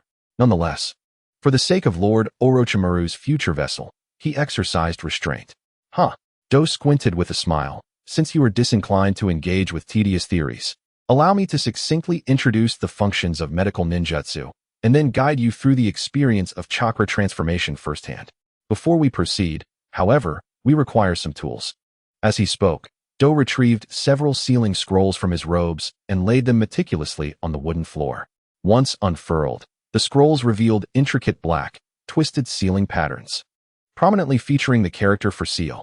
With a series of sharp taps, Dou released all the seals. With a sudden plop, 3 languid grass carp, each approximately half a meter long, materialized from thin air onto the sealing scroll, their eyes wide with surprise as they occasionally flicked their tails, indicating a glimmer of hope for recovery. Additionally, 2 substantial tomes emerged from 2 other scrolls, titled Fundamental Medical Theory and Human Chakra Meridians and Acupoints. Baiyu disregarded the books, focusing his curiosity on the fish, swallowing instinctively as memories of roasted fish from his past life flooded his mind. Observing Baiyu's expression, Dou fell silent for a moment before gesturing toward the 3 grass carp, explaining, from left to right, I shall refrain from detailing their origins. The first fish bears a half-centimeter knife wound on its belly left by a chef. If untreated, it can only survive for 3 days. The second suffers from gill rot, with a mortality rate soaring to 90%. Without intervention, it will not last a week. The third is afflicted with a tapeworm infection, a parasitic disease. If left untreated, it might endure for 6 months. To master medical ninjutsu, one must possess an exceptionally precise control over chakra, alongside a wealth of specialized knowledge. When confronted with casualties, one must maintain a perpetually calm demeanor. Dou adjusted his round glasses, his thoughts clear as he continued, extend your hand. I shall first allow you to experience the foundational aspect of healing techniques, the chakra property transformation of the healing palm technique, which is both the simplest and the most daunting for novices to master. Mastery is challenging, yet it is an indispensable part of the medical field. Baiyu momentarily withdrew his gaze from the fish and extended his right hand. Dou activated the healing palm technique, enveloping his palm in a luminous green chakra energy, while his other hand carefully sealed the 2 remaining fish into the scroll. Dou held his chakra-infused hand above Baiyu's outstretched palm, the radiant green energy gradually enveloping Baiyu's small hand, a sensation that brought him great comfort.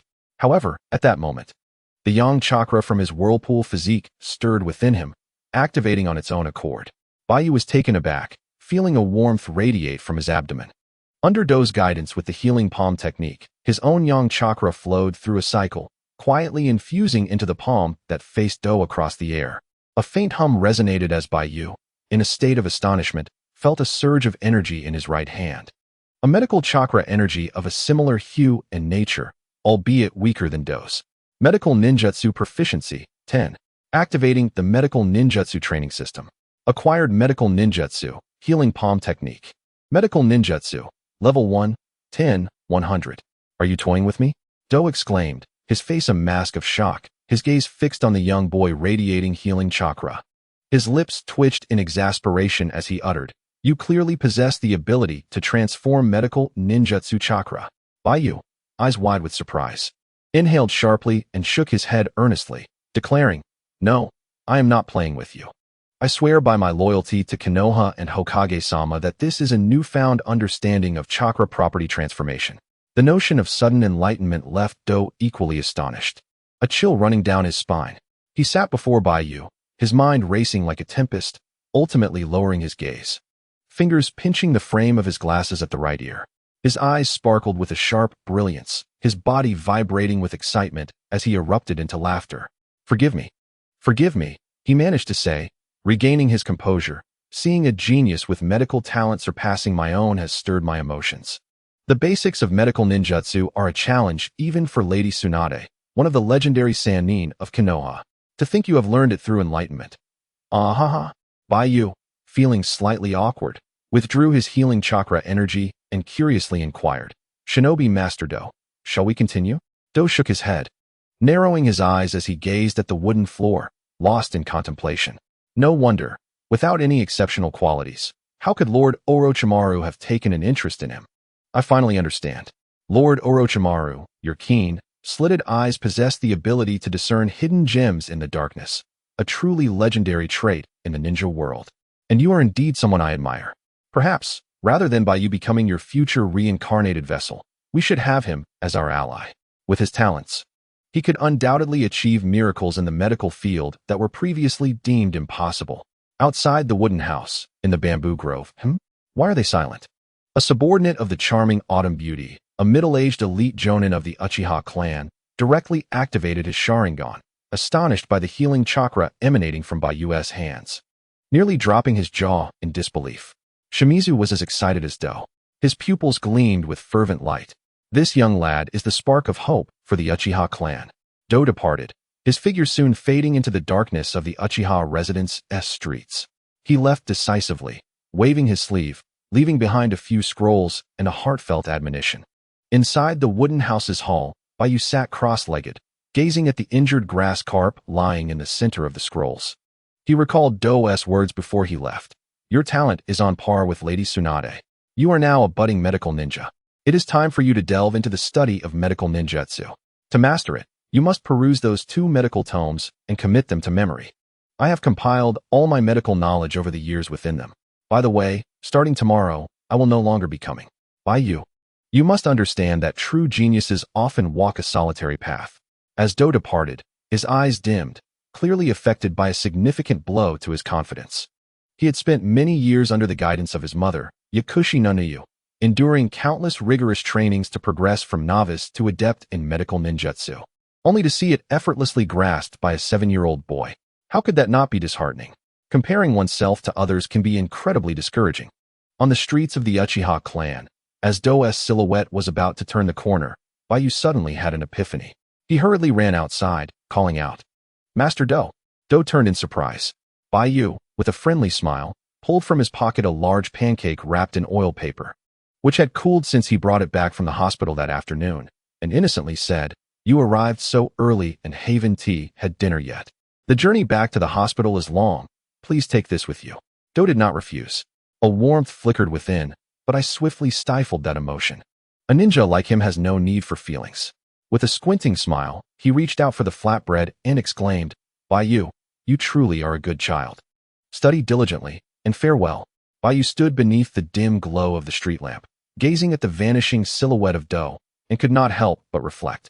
In contrast to Naruto and Sasuke, who naturally bask in the aura of protagonists, Do, devoid of such a halo, navigated the 5 great ninja nations with his keen intellect and relentless dedication as an ordinary ninja, becoming a spy and manipulating the intricate web of information among the 5 hidden villages. Subsequently, embodying the spirit of a solitary warrior, he devoted himself entirely to the pursuit of Orochimaru's ideals, ultimately transforming his destiny through knowledge. Such a humble yet inspiring life trajectory, in Baiyu's eyes, resembled the script of a true protagonist. As for this character, well, he deserved to share in a morsel of that flatbread. After pondering this, it occurred to Baiyu that the flatbread, having been discarded, might not taste good once it had cooled. He felt compelled, both emotionally and rationally, to find a reason to persuade himself to give it away. As for idolizing Do, absurd. Baiyu recalled Do's impatient demeanor during his recent examination, nearly printing on his face the words, "You are to be the future vessel of my esteemed Orochimaru. You must not become the second Kinshiki." The notion of others coveting his talent? No, it was his body they desired. How revolting. The thought of not having fully escaped the clutches of Danzo, only to be enticed by Orochimaru, sent a chill down Baiyu's spine, prompting him to retreat into his home and securely lock the wooden door. Baiyu contemplated his situation. Before his growth, the Uchiha clan could not perish. After his development, should anyone wish to annihilate the Uchiha, they would have to reckon with his consent. If the clan were to be extinguished prematurely, a fate of irreversible devastation awaited him. In the dead of night, the small wooden house remained illuminated. "Brother Fish, could you do me a favor and show some movement? Give me a bit of confidence," You resemble a salted fish, making it hard to muster any enthusiasm. Baiyu sat in the hall, channeling a vibrant green healing chakra through his hands, enveloping the injured fish. The medical ninjutsu proficiency surged. 5, 4, 6. As Baiyu controlled the output of his energy, the proficiency gained from each application of the healing technique varied. Yet one truth remained. Through diligent effort, he could achieve growth.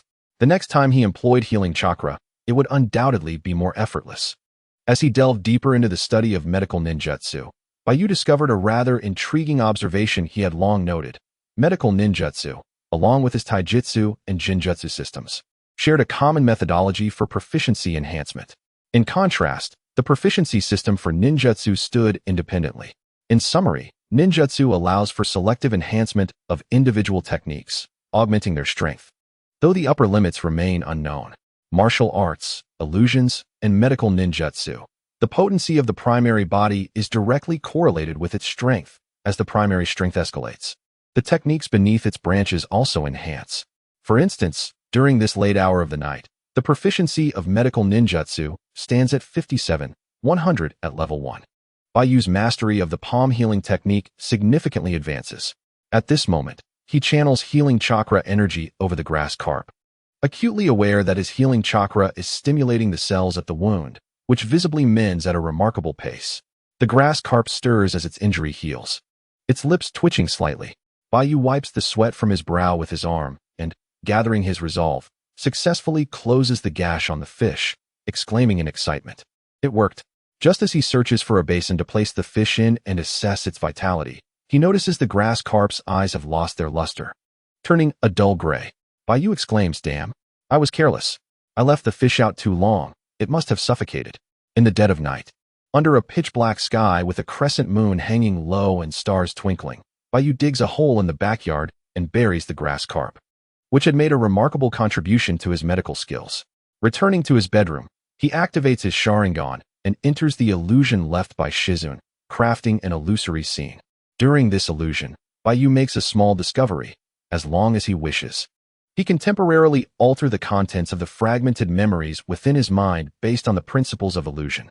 However, such modifications require a substantial amount of in-release chakra. This illusion work continues until the early hours, and just before exhaustion overtakes him, Baiyu's eyelids grow heavy, pulling his consciousness back from the illusion.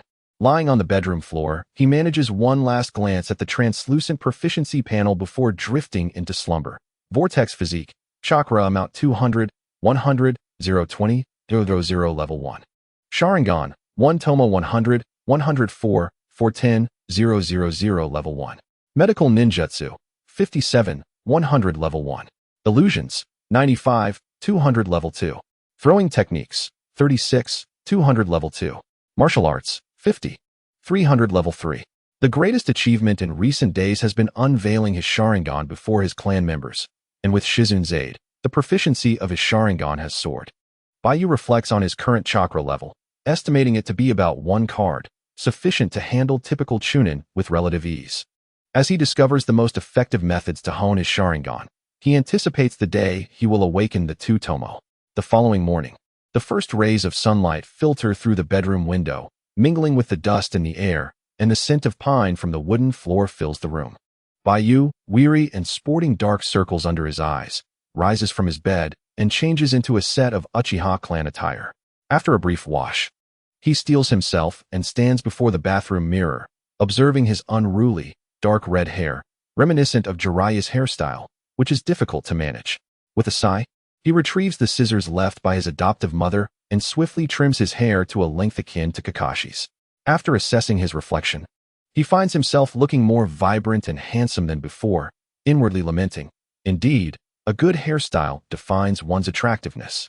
No wonder I was merely considered easy on the eyes before. It seems my hairstyle was the hindrance." Having tidied himself up, Baiyu slung an unused shoulder bag over his back. Stuffing the medical tomes gifted to him into the bag, and selecting 2 apples and a raw egg from the presents given by his neighbor, he hastened out the door. "Good morning, Baiyu. I hear Sasuke has returned to school as well." On the streets of the Uchiha clan, young clan members and several members of the police force greeted Baiyu with warm smiles and enthusiastic waves. even turning to discuss the fleeting silhouette of the youth as he rushed by. "Good morning, everyone," Baiyu called back while sprinting, "wishing you a successful day ahead." In the currently stifling atmosphere of Konoha Village, perhaps the only solace for the Uchiha clan could be found in the new generation, like Baiyu and Sasuke, who could generate buzz and news within the village or at the Ninja Academy. At the Konoha Ninja Academy, the streets bustled with life. With the enhancement of his physical skills at level 3, Baiyu unleashed his full potential, zipping through the streets like a blur, stirring up clouds of dust beneath his feet. Such feats are commonplace for ninjas scaling walls and rooftops in the early mornings of Konoha. Thus, Baiyu's actions drew little attention from passers-by. After catching his breath and wiping the sweat from his forehead, Baiyu skidded to a halt at the school gates, nearly causing friction with his sandals. Despite the evident heat from his exertions, after running several kilometers, he felt no fatigue whatsoever. As the class bell rang, students in the vicinity of the academy returned to their respective classrooms. Baiyu, munching on an apple, swaggered into his classroom. "Ah, is that a new student? Quite handsome." The girls in the front row whispered among themselves, their eyes sparkling with intrigue. Baiyu surveyed the room upon entering and noticed that most of his classmates had already settled in. Notably, Ding Ci, seeing Baiyu munching on something, instinctively pulled out a bag of chips from his drawer and began to indulge. In the second row, Baiyu also spotted Sasuke, who rolled his eyes at him and gazed disdainfully out the window. Sasuke's injuries had long healed. It seemed he felt himself capable once more. However, his hair, reminiscent of Naruto's but poorly cut by his mother, did little to enhance his appearance. It was fortunate that he had not shaved his head, a final act of mercy left by Baiyu during their last encounter. In contrast, Baiyu's tousled dark red hair, complemented by his striking features and recently displayed prowess, had rendered him the most captivating Uchiha youth in the class, surpassing Sasuke in allure. Returning to his seat at the back by the window, he heard Shikamaru, usually lackluster, curiously inquire, as Baiyu passed, "I heard you took on more than 10 lower-ranked members of the Shimura clan by yourself the day before yesterday?" 11, plus a chunin. Baiyu replied nonchalantly. "Wow, you ought to be cautious. The Shimura clan is notoriously vindictive," Shikamaru yawned, deliberately raising his voice. "Damn that Uchiha brat. Just wait for the practical training class." Children from the Nara clan rose in unison, casting furious glances at the back row where Baiyu and Shikamaru sat. Shikamaru, intrigued, remarked, "You see, the Nara clan possesses an inexplicable obsession with the existence of conflict. They remain steadfast in their focus, unyielding even in the face of my jests. You must tread carefully. After all, they are merely children. Aren't we all just children? I could easily take on some of the adults from the Nara clan." He chuckled. "You are quite the character." Baiyu, glancing at Naruto's vacant seat beside him, inquired, "Shikamaru, did you see Naruto when you arrived?" Shikamaru, resting his head on the desk with closed eyes, replied, "I spotted him at the village entrance yesterday. Not sure what he's up to now. I'm off to sleep. When Irika-sensei arrives, wake me up. Thanks." Baiyu smiled. Irika-sensei was expected to be discharged from the hospital this afternoon. The first period, as Baiyu anticipated, was self-study, allowing him to indulge in a much-needed nap. However, during the second period, a female ninja teacher named Suzu entered and informed the class that Irika-sensei was unwell and would return tomorrow. The students erupted in cheers, leading to yet another period of self-study. Ringing of the bell signaled the end of the second period, awakening Baiyu. Naruto had still not arrived, but an enticing aroma wafted through the air. As he looked up, he was greeted by the delightful visage of Ino, her light yellow ponytail brushing against his face, causing a slight tickle. Ino quickly flicked her hair back, her beautiful eyes shimmering with shyness as she awkwardly asked, "Hey, Baiyu, could I sit in Naruto's spot next class?"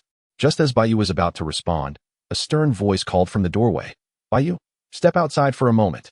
A certain Chunin teacher from the second grade stood at the entrance, beckoning to Baiyu from the back row. A sense of foreboding washed over him. However, this was a ninja academy. Surely no one would lay a hand on him. He sighed, suddenly reminded of a time in a previous life when he had committed a misdeed outside of school, feeling anxious during class, awaiting the inevitable summons from the disciplinary director. "I'm coming with you, Baiyu," Ino exclaimed, her face etched with concern as she hurriedly followed him. Shikamaru, who had been resting at his desk, suddenly opened his eyes and stood up, trailing behind Ino. He called out to Choji, who was munching on snacks. Meanwhile, across the classroom, Kiba, observing Shino beside him, remarked, I feel like we are the fringe figures in this class. Let us follow Baiyu. Who knows, we might stumble upon something exciting. In the front row, nestled among the girls, the typically demure Hinata blushed as she glanced at Naruto's empty seat. Turning to her side, she softly said, I wonder where Naruto-kun has gone. I want to go look for him. Kiba, could you help me request a leave? Kiba, slightly impatient but contemplating, eventually nodded. Hinata, why don't you come with us? Are you serious, Kiba? Shino adjusted his sunglasses and inquired earnestly. Yes, I'm serious. Let us proceed. You are correct. Baiyu is once again about to face a significant event. Shino gazed out of the window, his expression grave. If you must know, I have stationed the flying bug around the ninja academy, and it has sensed 2 chakra signatures at the level of Chunin and 1 at the level of Jonin, emanating from a formidable presence outside the academy. If I am not mistaken, that would be an Umbu squad. At this moment, the class had ended. Countless students poked their heads out of the windows. Curiosity piqued as they observed Baiyu being escorted away by a teacher. However, after receiving a reprimand from their respective instructors, they all retreated back inside. At the entrance of the academy, near a swing under a tree, 3 Umbu ninjas wearing animal masks, 1 resembling a hawk and 2 resembling cats, stood with their arms crossed, each bearing a ninja blade on their backs, surveying the academy perimeter. When Baiyu was brought out by the teacher, it was evident that the instructor was reluctant to involve himself in this matter. After delivering Baiyu to them, he turned and departed. The Umbu squad, led by the hawk-masked ninja, produced an arrest warrant and approached Baiyu, presenting the document with an air of cold arrogance. You are Uchiha Baiyu, are you not? You should be well aware of your transgressions. We kindly request that you accompany us to the Hokage building. Oh, please hold on a moment. Baiyu slowly raised his gaze, scrutinizing the stark black characters on the white parchment. Each word resonated as he read through the warrant. The hawk-masked Umbu remarked, Are you merely reading here? Baiyu shifted his gaze from the scroll, his demeanor gradually becoming serious as he questioned. It only states to go to the Hokage building. Who exactly wishes to see me? Is it the 3rd Hokage? I must know this. You need only accompany us. The hawk-masked Umbu replied coldly. As his words fell, he produced a sealing scroll, drawing forth a heavy, dark chain, asserting without room for debate. Will you come with us willingly, or shall we be compelled to bind you? Baiyu's gaze pierced through the black void of their masks. The 4 exchanged glances. The hawk Umbu remained composed, while the 2 cat-masked Umbu felt an unsettling chill along their spines, despite facing merely a young boy. His unwavering stare imparted an overwhelming sense of being scrutinized. Baiyu deliberately averted his gaze from the hawk-masked ninja, slowly closing his eyes before reopening them. Through initial sensory perception, he assessed the 3 individuals. The strength of the hawk-masked ninja was that of a Jonin, beyond his capacity to contend with, while the other 2 appeared to be at the level of Chunin. In a preliminary confrontation, he felt confident of victory. The members of the Umbu are not all elite Jonin, yet those who survive within this organization to accomplish various missions are undoubtedly more formidable than usual Jonin. Baiyu understood that he could not act recklessly at this moment. Should he resort to violence, he would undoubtedly be branded a rogue ninja, precisely what they intended. Taking a deep breath, Baiyu endeavored to maintain his composure. He need not speculate. Awaiting him in the Hokage building would surely be Danzo. And it was inconceivable that it could be the 3rd Hokage. Should he go, the outcome would likely be dire. Baiyu pondered for a moment before asserting firmly, I merely wish to ascertain the identity of those who summoned me. As a descendant of the Uchiha clan in Konoha, do I not possess even this minimal authority? Or is it that you harbor ulterior motives? The 3 members of the Umbu exchanged glances. Gradually, the other 2 Umbu with feline masks produced sealing scrolls and retrieved iron chains, dragging them across the ground as they approached the youth with deliberate strides. Baiyu, I will accompany you, Ino exclaimed, rushing out from the school gate, her urgency palpable as she waved her arms and shouted. Though she had emerged from the school a moment later, she was now joined by Shikamaru, Choji, Kiba, Shino, Hinata, and several other students who were merely spectators, all standing 100 meters away from Baiyu. Hey, don't act rashly, Shikamaru cautioned, his expression serious as he pulled Ino back and surveyed the scene with a steely gaze. Those are Umbu operatives, emotionless and task-oriented. Approaching them now would jeopardize Baiyu and only serve to hinder him. Do we not intend to head to the Hokage's office? Let us follow them. And if anything arises, we can contact the adult members of the Uchiha clan. Everyone, please return to the classroom. I shall be back shortly. Do not worry about me. Baiyu said, glancing back with a confident smile gracing his lips. The expressions of the three umbu beneath their masks darkened significantly. What audacity! Kiba, standing beside Shino, sighed. This is the first time I feel that being taken by the umbu from school and becoming the center of attention could be so cool. Shino remarked. If you were to single-handedly defeat 10 of the Uchiha clan's lower ninjas, you might also find it equally impressive. Wait. Kiba hastily waved his hands in denial. His dream of earning the respect and affection of the entire village, of not becoming a mere dog in the shadow of others, and of one day becoming Hokage had yet to be realized. He had no desire to meet an untimely demise just yet. Ino's brow furrowed with concern. Her face etched with worry. Had it not been for Shikamaru holding her arm, she would have undoubtedly rushed to stand protectively in front of Baiyu, just as she would have in the alley of the Uchiha clan. The atmosphere grew tense. At the corner of the ninja school street, amidst the greenery, a hidden branch quivered as an Uchiha Jonin, safeguarding Baiyu from the shadows, leaped down and crouched, placing a hand on the ground. Ceiling patterns emerged, and as the faint smoke dissipated, he summoned forth a white ninja cat. After providing some instructions, he urged, hasten to relay this message back. Summon our clan to the Hokage's office. Understood, meow? The white ninja cat transformed into a fleeting shadow, darting into an alley and vanishing from sight. The middle-aged Uchiha Jonin concealed his presence and continued to ascend the branches, peering through the leaves with a grave expression while observing the situation at the entrance of the ninja school. Faced with the overt machinations of Shimura Danzo, he sighed softly. Should he reveal himself, as Shikamaru suggested, he would merely become a pawn in the opponent's game. Yet he remained calm. Within the Uchiha clan, while he could not devise a solution himself, there were those who could. Suddenly, from the corner of his vision, a small, slender figure clad in orange sprinted toward him, clutching two large jars filled with unknown substances, atop which rested a delicate notebook. It was Naruto, bursting with excitement as he approached from the street. Baiyu, look at the gift I prepared for you, hee. Though much of the swelling on Naruto's face had subsided, the unmistakable orange jacket made it difficult to recognize him at first glance. Naruto? Baiyu was taken aback, astonished that he would be the one to shatter the impasse. Suddenly, Naruto made his grand entrance. Ino rubbed her large eyes, her lips twitching as she glanced at Shikamaru. Is this really Naruto? Shikamaru chuckled, ahaha, Dingji. Upon seeing Naruto's chubby face, burst into laughter. Kiba and Shino exchanged glances, shaking their heads in resignation. Hinata stood in front of Kiba and Shino, clenching her small fists, her Byakugan shimmering with concern as she murmured softly. It appeared Naruto was oblivious to the umbu lurking behind him. He excitedly approached Baiyu. What is this? Baiyu scrutinized the items cradled in Naruto's embrace and suddenly recalled something, exclaiming, Naruto, didn't you treat me to ramen last time? But to celebrate your promotion to chief, as a friend, I must prepare a gift. With a beaming smile, Naruto focused on the transparent glass jar brimming with golden honey and a beautifully bound notebook, exclaiming with delight, Baiyu, this is fresh honey that I gathered this weekend from the forest's edge. You can use it to make drinks. Hee. It's much more abundant than Ino's nectar. I've tasted it, it's very sweet, and I snagged it from the territory of a large brown bear. And this notebook? I bought from the store, you can use it to jot down story ideas. The shopkeeper didn't even recognize me, and sold it to me. Hee. Can you hold it for me? It's a bit heavy. Naruto, you needn't tea. Baiyu felt warmth in his heart, stepping forward to take the honey jar, which was almost a third of Naruto's size.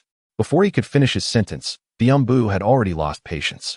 A feline-faced umbu ninja silently appeared behind Naruto, gripping the collar of his elevated clothing and effortlessly lifting him, coldly stating, the umbu are on a mission. Civilians, step aside. With his feet lifted off the ground, Naruto abruptly turned to look back. In his moment of imbalance, one jar of honey slipped from his grasp. With a crash, the transparent glass jar shattered, the thick, golden honey spilling forth, its faint aroma wafting through the air, soaking the notebook he had painstakingly filled over the past 2 days. The feline-faced umbu, indifferent to Naruto's distress, yanked him aside and released him. The umbu ninja's gaze was icy as he dragged a chain, slowly advancing towards Baiyu. As Naruto landed, it felt as though he had been struck by a bolt from the blue.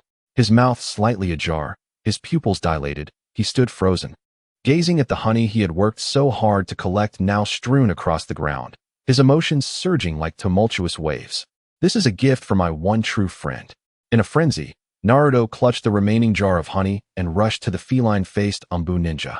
Placing the jar aside to retrieve the honey-soaked notebook, his spirits dampened. He flipped through the pages, each corner glued with honey. With a clang, the feline-faced Umbu ninja, angered by Naruto's despondent expression, lifted his leg and kicked the honey jar. Surprisingly, the glass held up well, rolling forward with a crisp sound without shattering. Baiyu's expression darkened as he slowly walked to the right. The eyes glimmered like a pair of cold, unsheathed blades, fixed upon the approaching feline-faced Umbu ninja. Crouching down, he picked up the jar of honey that had been knocked over, turned calmly, and began to walk away. The eyes of the feline-faced Umbu ninja, positioned beneath his mask, felt the piercing gaze emanating from Baiyu. He instinctively halted, beads of sweat forming on his forehead, a chill running down his spine. The Umbu ninja quickly reassured himself that these youngsters were merely students from the ninja academy. His own prowess was that of a genuine chunin from Konoha. To show fear in such a situation would be to invite ridicule from his superior, jeopardizing his nascent career in the Umbu. "Ino, could you please hold on to this gift for me?" Baiyu's demeanor returned to a serene state as he extended the jar of honey towards the astonished Ino. "Of course." Ino nodded hurriedly, carefully accepting the jar and cradling it in her arms. She glanced at the filled jar of honey and then at Naruto, who was crouched on the ground, his head bandaged. Possessing a profound capacity for empathy, her heart ached. It was evident that Naruto had endured considerable hardship for this honey. Naruto-kun. Hinata could no longer contain her feelings. Ignoring the gazes of those around her, she rushed to Naruto's side, squatting down without a trace of her usual aristocratic demeanor, dutifully helping him clean up the shards of glass scattered on the ground. Sakura stood amidst the crowd, her expression troubled. Observing her crush being bullied stirred a conflict within her, as she contemplated whether to lend a hand. However, upon catching sight of Sasuke standing behind the throng, her resolve solidified. She would allow Naruto to navigate this predicament on his own. After all, he had brought this upon himself by associating so closely with Baiyu recently. Having dealt with the gift that Naruto had presented him, Baiyu walked away with an air of detachment. Meanwhile, the feline-faced Umbu ninja, after taking a deep breath, dragged his iron chain forward, feeling an inexplicable heaviness in his heart, heedless of the coolness against his toes as he stepped onto the sticky, golden honey. "Hinata, you should hide beneath the swings tree," Naruto suddenly said, his pupils shifting to a fiery orange as he lowered his head, gritting his teeth. Naruto-kun. Hinata, without a trace of doubt in her heart, voiced her concern. Recalling how obediently she had followed him as a child when he had saved her from danger in the village, retreating behind the swings tree, Naruto abruptly lifted his head.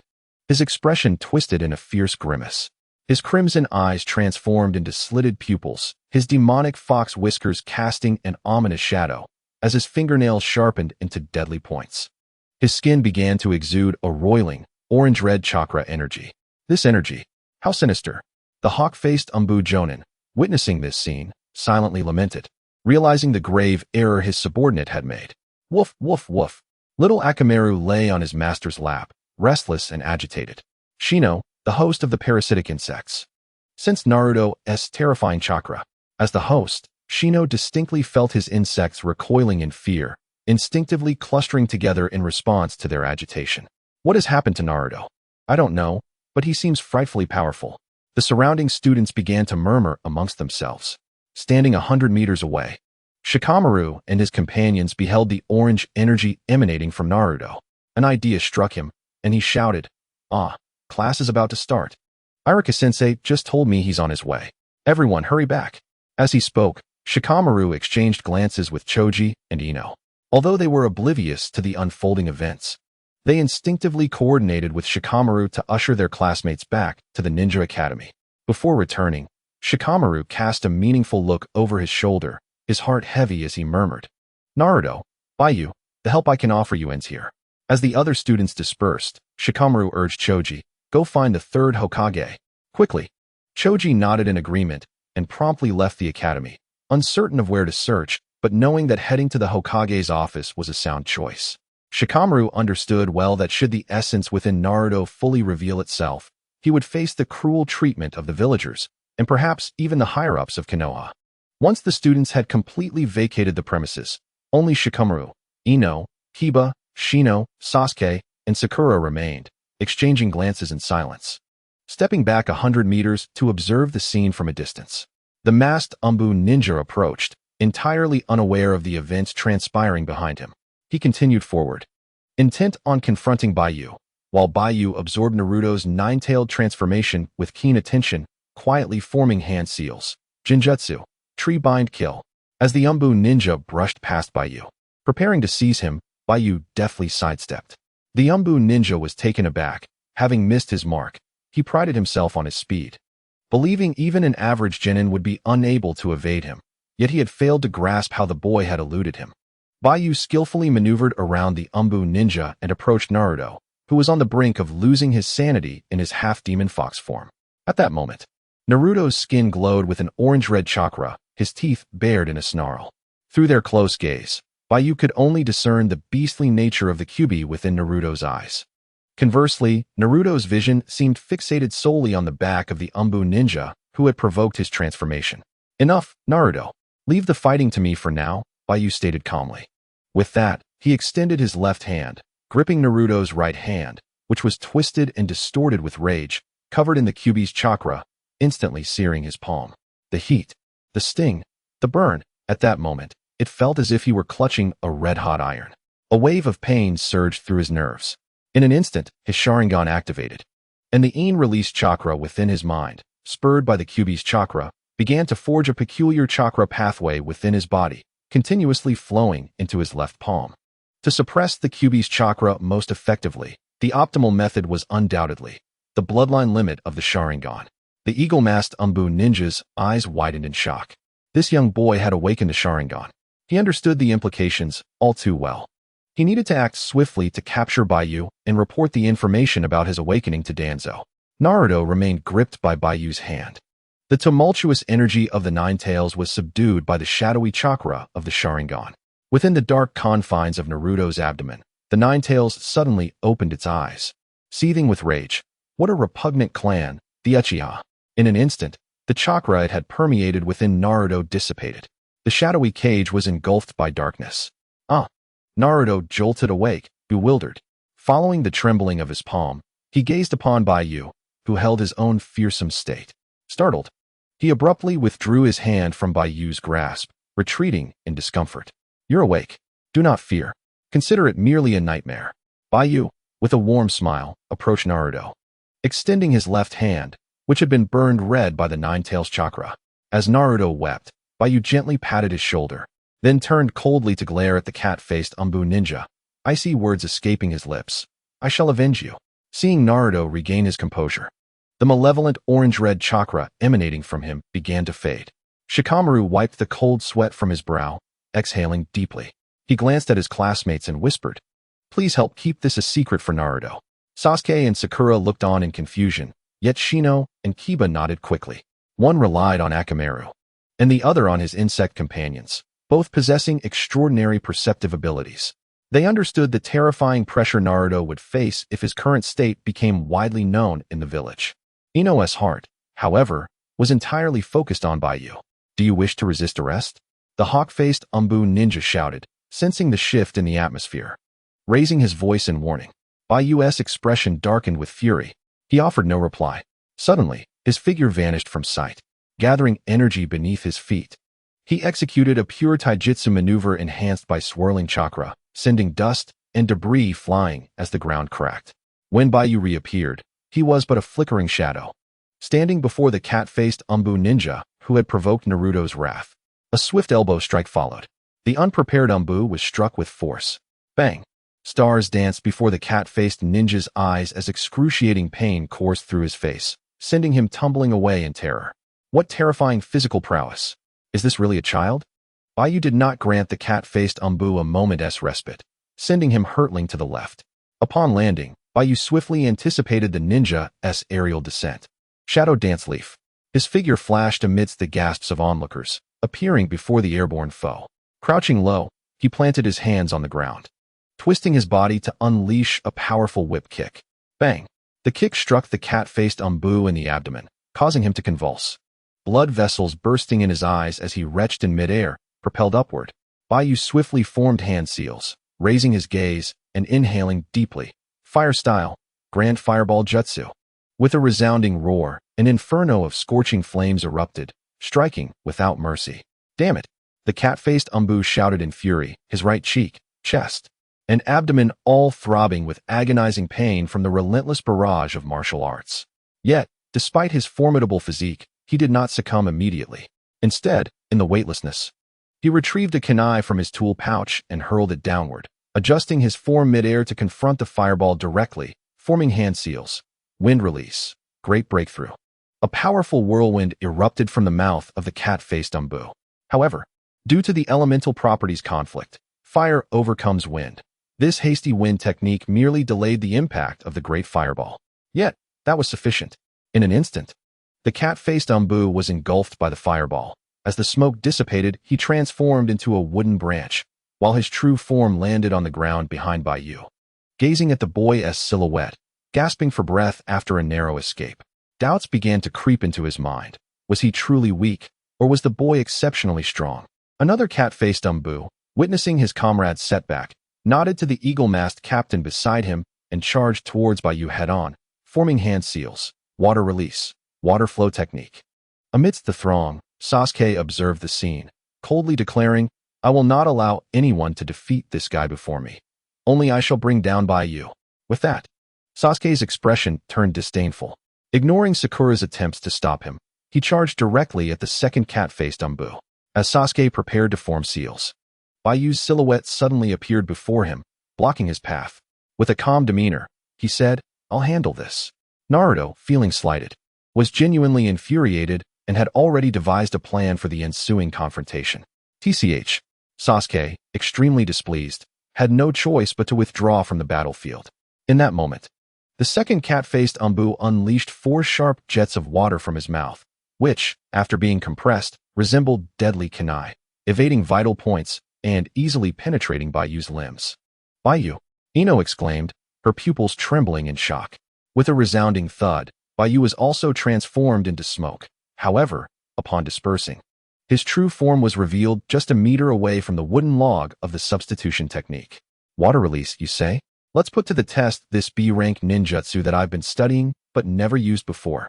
Baiyu smiled slightly, facing the approaching second cat-faced Umbu, forming hand seals. The eagle-masked ninja sensed a tremendous chakra energy brewing within the boy and furrowed his brow, shouting, "Dodge quickly." Yet, the second cat-faced Umbu could not react in time. Water release, exploding water shockwave. Baiyu's eyes widened with fury, veins surfacing as he leaned back sharply, merging his mental power with physical energy 4 times consecutively, each time drawing upon 200 chakra points. His 1,000-point reserve was rapidly depleted. The hand seals completed, Baiyu suddenly opened his mouth towards the front. With a thunderous roar, the earth trembled. A wave, approximately 5 meters high, surged forth, stacking 4 times, resembling a torrent that threatened to engulf the very heavens and earth, covering the open space beneath the swing tree. The second cat-faced Umbu stood frozen, gazing in terror at the wave towering over the Ninja Academy's gate, instinctively attempting to evade. Yet, there was no escape. He was swept away by the wave, akin to a drowning man, flailing in panic against the rushing waters. It was not that he was weak. Instead, after being swept away by the torrent of water, one finds oneself ensnared by the chaotic nature of water chakra, tumultuously dragged by the whirlpools, losing balance amidst the waves. This technique, one of the expansive water-style assaults employed by Kisame Hoshigaki, gains formidable potency under the amplification of Baiyu's vast chakra, marking its initial emergence as a lethal force.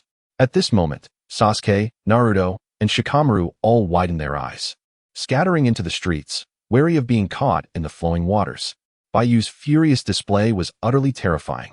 This individual's prowess likely rivals that of a Chunin. Such was the unspoken sentiment shared among the crowd.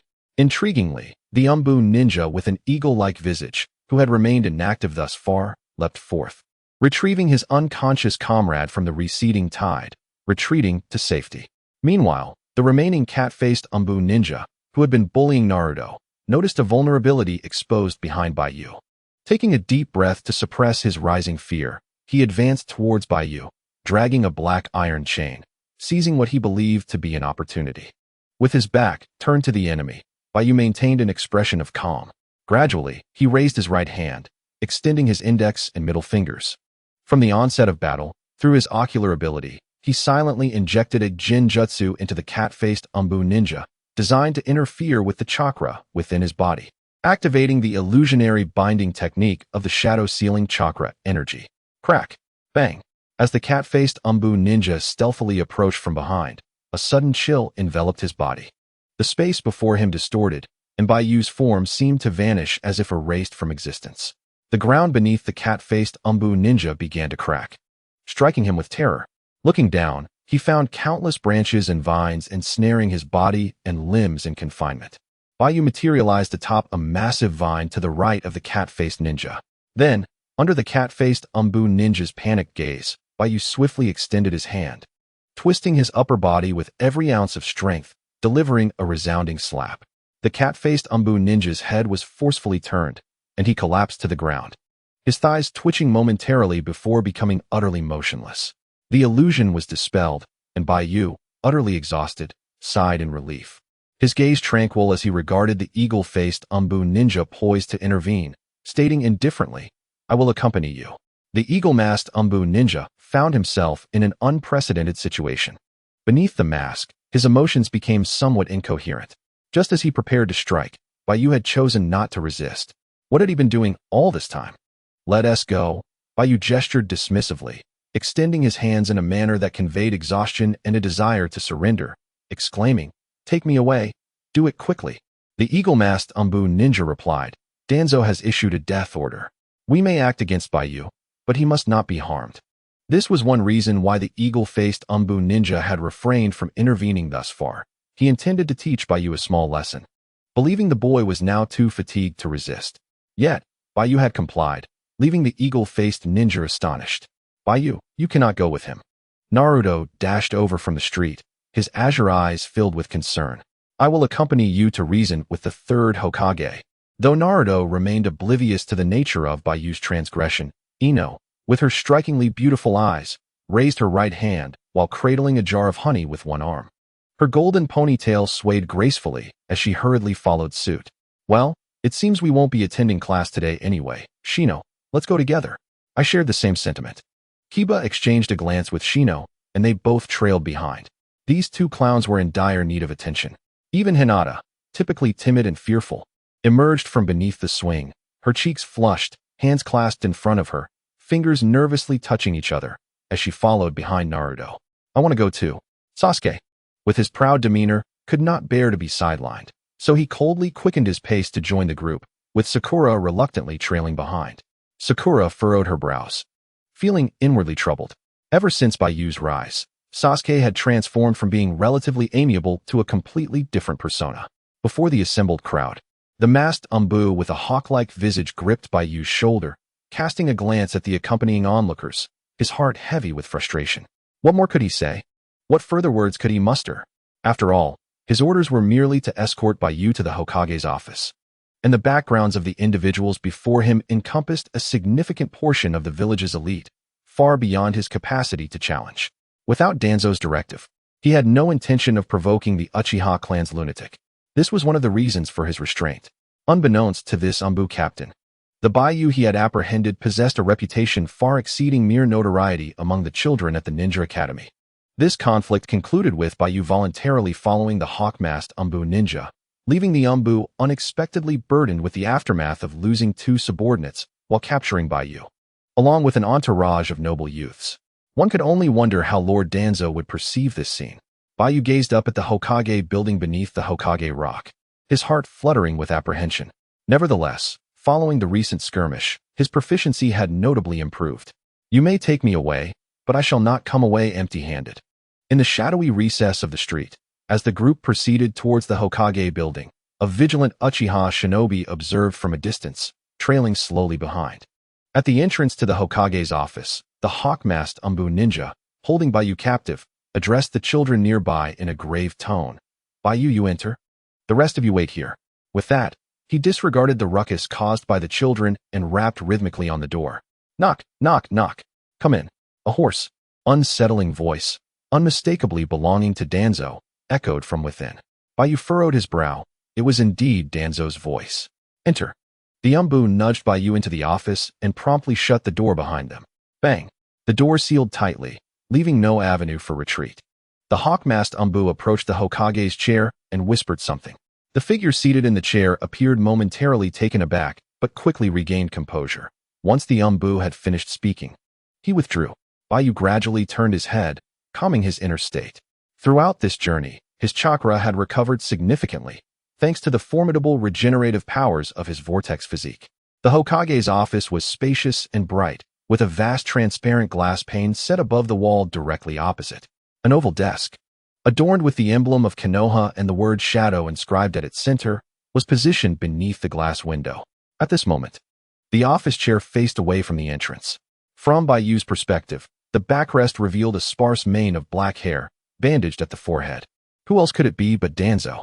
Uchiha Baiyu, with his name echoing the word "you" twice, one from Uchiha and the other from Konoha, now found himself facing Shimura Danzo, who sat in the Hokage's seat, expertly swiveling the chair. The left eye, lined with wrinkles and dark bags, cast a shadowy gaze upon Baiyu, reminiscent of a scorpion's sting, a blade concealed within his words. An icy glint flashed in his eyes. A mere ordinary person or ninja would undoubtedly feel daunted by such a stare, yet Baiyu remained unblinking, exuding an air of ease. A slight curve of amusement gracing his lips. Perhaps it was due to having seen these characters, once confined to the screens of his phone, that he felt little fear. Even towards the cunning Danzo and Orochimaru. He simply could not defeat them yet, so he chose to present a composed demeanor. Baiyu remained silent, gazing at Danzo with a smile. At first glance, one might mistake him for lacking intelligence, but in truth, he was adhering to a timeless adage from his past life. No matter the challenges faced, do not fear. Confront them with a smile. The atmosphere shifted abruptly as Danzo's expression turned grave, unfazed by Baiyu's demeanor. Coldly, he declared, "Every move you make is under the watchful eye of the Root Organization. Do not feign ignorance before me. It serves no purpose. The longer this drags on, the more it will work against you." Baiyu reined in his smile, his expression returning to tranquility. The aura he exuded showed no signs of trepidation before this aged figure. This was befitting of one who had rapidly showcased both intellect and strength, ascending from the lowest ranks to become the strongest among his peers in a short time at the Ninja Academy.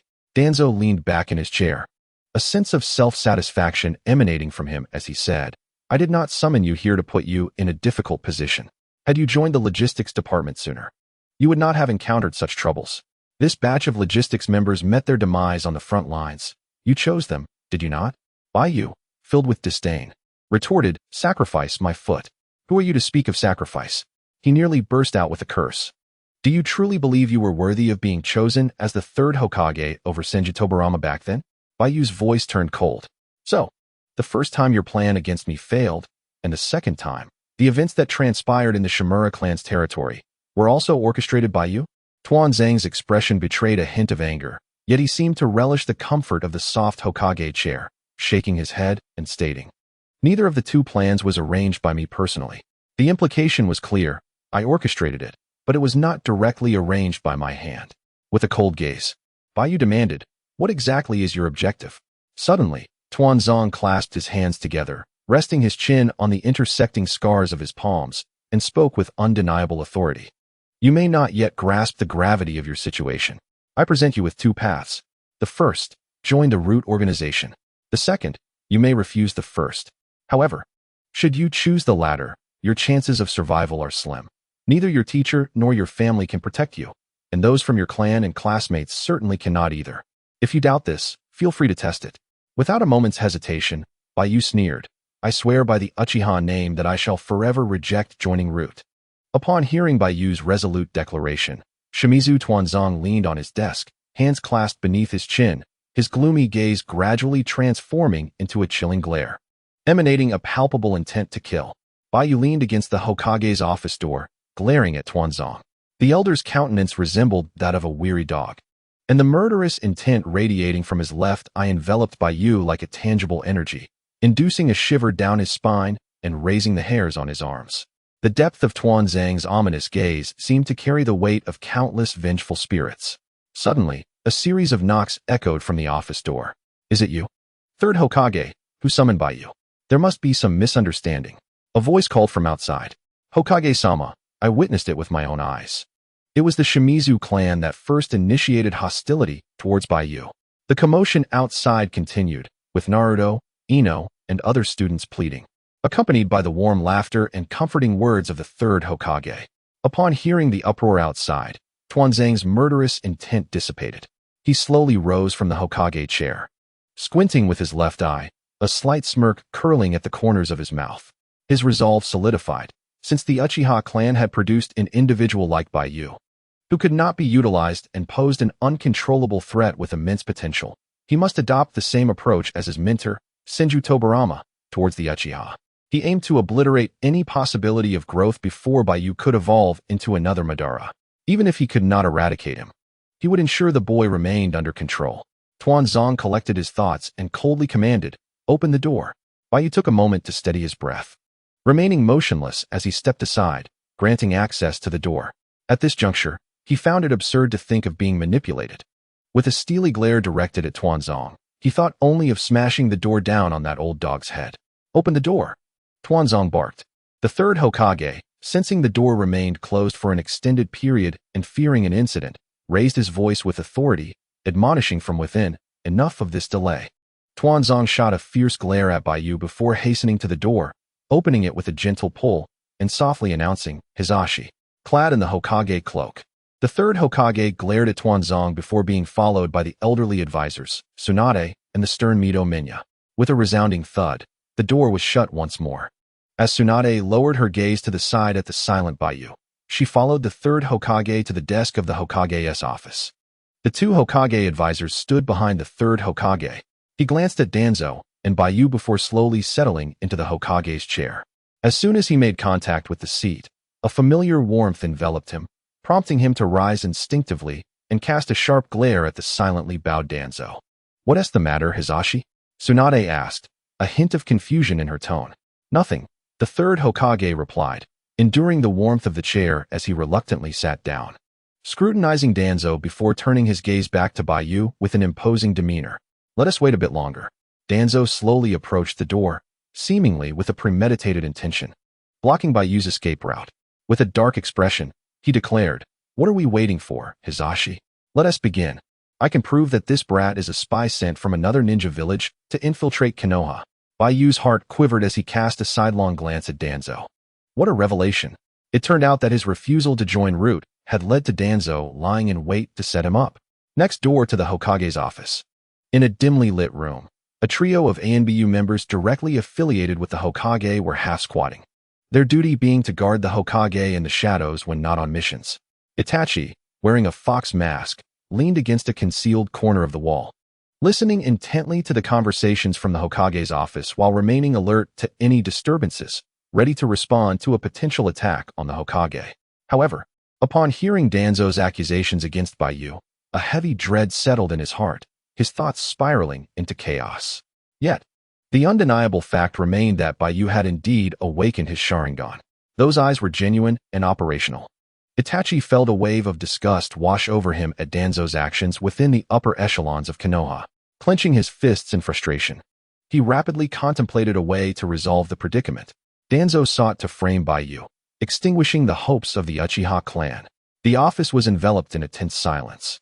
The third Hokage remained silent, coldly observing Danzo while also assessing Baiyu, adhering to his principles of conduct, refusing to let Danzo dictate the situation. Nevertheless, as the third Hokage of Konoha, Sarutobi Hiruzen could not permit an enemy spy to infiltrate the village. Outside the Hokage building, on a patch of grass, Shino stood surrounded by concerned friends. "What do your insects say about the situation in the Hokage's office?" Ino, clutching a jar of honey, squatted anxiously beside Shino. Yes. Shino, if Baiyu is in danger, you must tell me immediately. I'll rush in to save him," Naruto exclaimed, his fists clenched as he stared out the window of the Hokage office. "If Naruto intends to rescue Baiyu, then I shall go as well," Hinata timidly declared, her eyes cast down.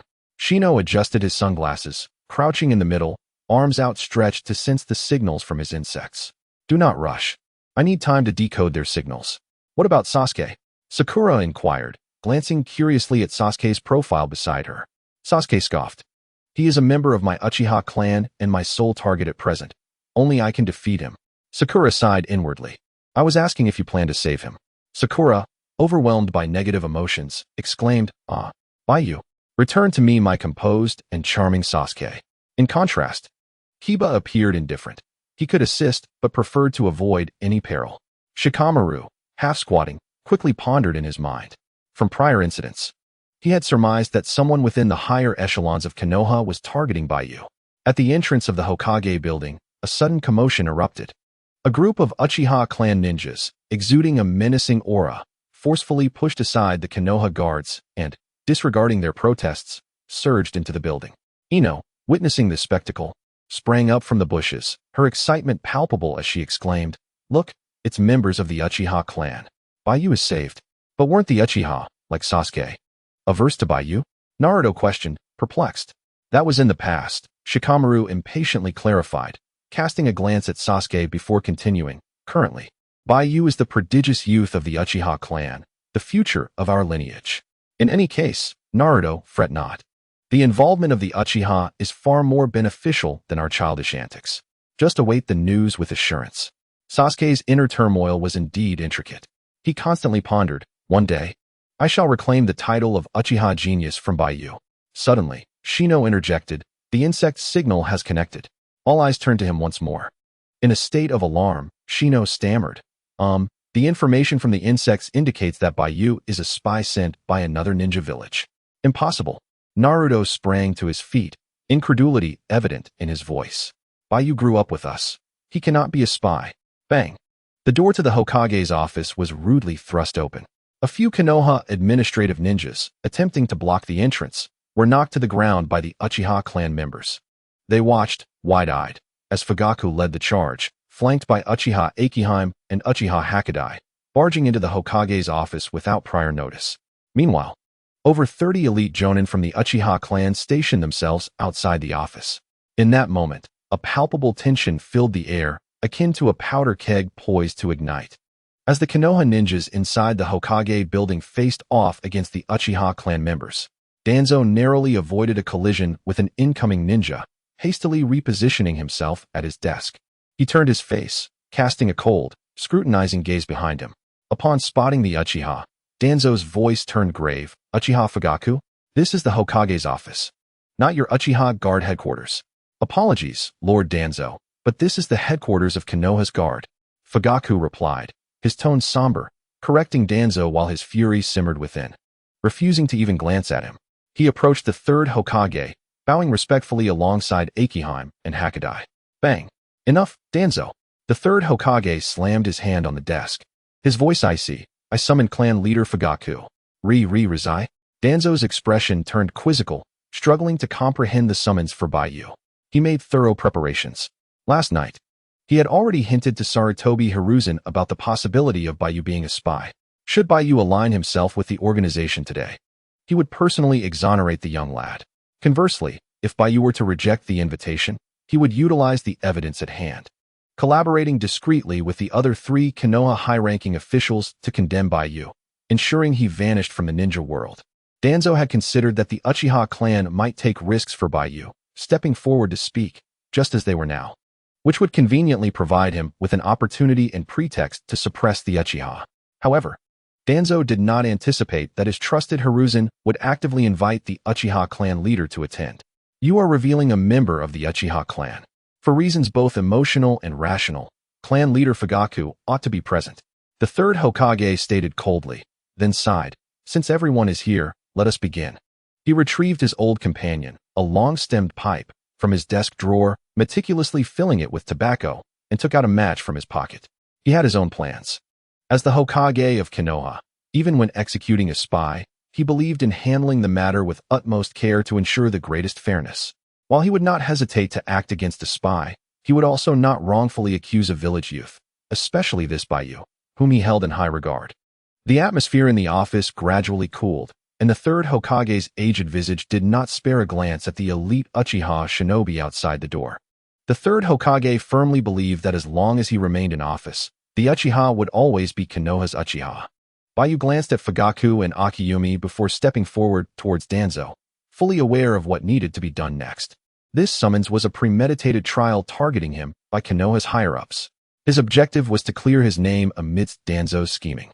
At that moment, both Fugaku and Akiyumi felt a sense of comfort and tolerance towards the young boy. Little one, do not be afraid.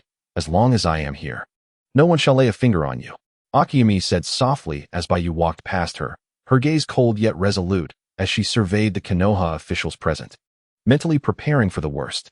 Fugaku nodded at Baiyu, recognizing that today, in the midst of the Dove and Hawk factions, his willingness to stand up against Konoha's higher-ups for Baiyu was an unprecedented act in Baiyu's eyes.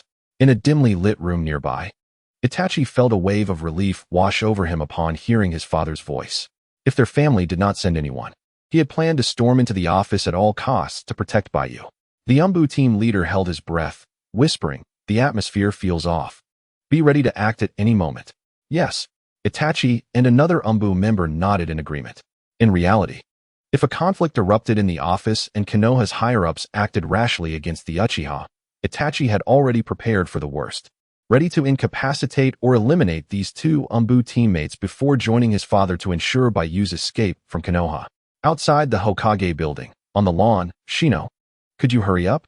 Naruto, with a sorrowful expression, perched atop a tree branch, attempting to observe the happenings within the Hokage's office from his elevated position.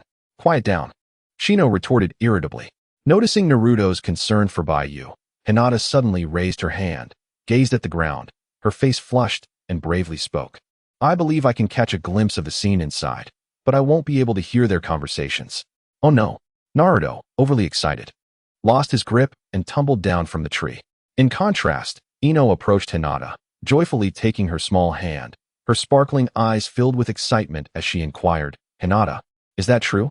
As a member of the Hyuga clan, Hinata possessed the Byakugan, and Shikamaru earnestly explained, if you activate your eyes, you'll definitely be able to see the events within the office. Hinata nodded, her cheeks still red. Hurry, Hinata, see what's happening inside now. Naruto scrambled to his feet and moved closer to Hinata.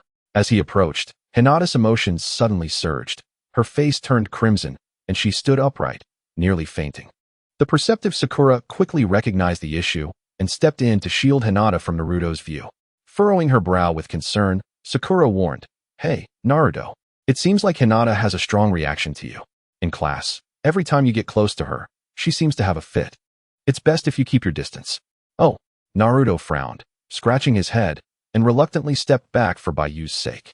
Ino, brimming with excitement, urged, Hinata, tell me what is happening in the office, then mimic their lip movements, and I'll guess what they're discussing. Yes, Byakugan. Hinata, regaining her composure, slowly rose and focused her Byakugan on the Hokage office, her eyes narrowing before widening, the veins around her eyes protruding. The world faded into shades of black and white. Hinata's vision penetrated the walls, straining to adjust her less familiar Byakugan focus, clearly reflecting the faces of everyone in the Hokage's office in her mind. In the Hokage office, Baiyu approached Danzo, and before Danzo could speak, Baiyu firmly questioned, Since you claim I am a spy sent from an enemy country, please provide evidence. Evidence? Just pull any classmate of yours. They would serve as witnesses. Danzo's left eye narrowed slightly. Coldly, he remarked, as a spy, you are exceedingly naive. Since the death of his parents, Uchiha Baiyu had remained taciturn, devoid of friends both within his clan and at the ninja academy. However, just a month ago, his demeanor had drastically changed. He became approachable and cheerful, not to mention his inexplicable accumulation of peculiar stories and his ascent from being the weakest to the top of his class. What do you have to say for all this? Danzo's words resonated with many present, inciting a wave of discontent. Baiyu glanced around, noticing the increasingly grim expressions on numerous faces. Behind the desk, Kurenai, her face lined with wrinkles and sagging, regarded Baiyu with skepticism. Her eyes narrowed as she coldly stated, if that were the case, do you truly believe all members of the Uchiha clan are blind? To attempt to infiltrate the village with such clumsy tactics, do you think Konoha is devoid of vigilance? The atmosphere grew tense as Fayake and Akimichi's expressions turned grave, the latter clenching his right fist tightly. The gravity of the old woman's words hung heavily in the air. It is evidently a slap in the face of the Uchiha clan. The third Hokage remained silent, his gaze, sharp and penetrating, fixed upon Baiyu. He lowered his head to light his pipe, inhaling deeply before exhaling a cloud of smoke. Baiyu inclined his head slightly and stepped forward. It was now his turn to speak. His eyes, cold and piercing like a single-edged sword, met those of Torin Koharu as he spoke in a frost-laden voice. I do not consider anyone blind, yet you, in your current state, are indeed blind. Merely by your words, you have allowed yourself to be deceived, losing the ability to discern truth and the impartiality with which the third Hokage approaches matters. A person like you, I would refer to as the most formidable blind man with open eyes. Upon hearing this, both Fugaku and Akiyume's eyes brightened. Akiyume stifled a laugh. You. Torin Koharu's chest heaved with indignation. As an advisor to the Hokage for so many years, no one in Konoha had ever dared to speak to her in such a manner. Aware that she could not retaliate, she turned to the third Hokage's profile and urged, Hizashi, say something. The third's expression darkened instantly as he coldly remarked, Baiyu, watch your words. You have not yet been convicted. Do not speak in anger.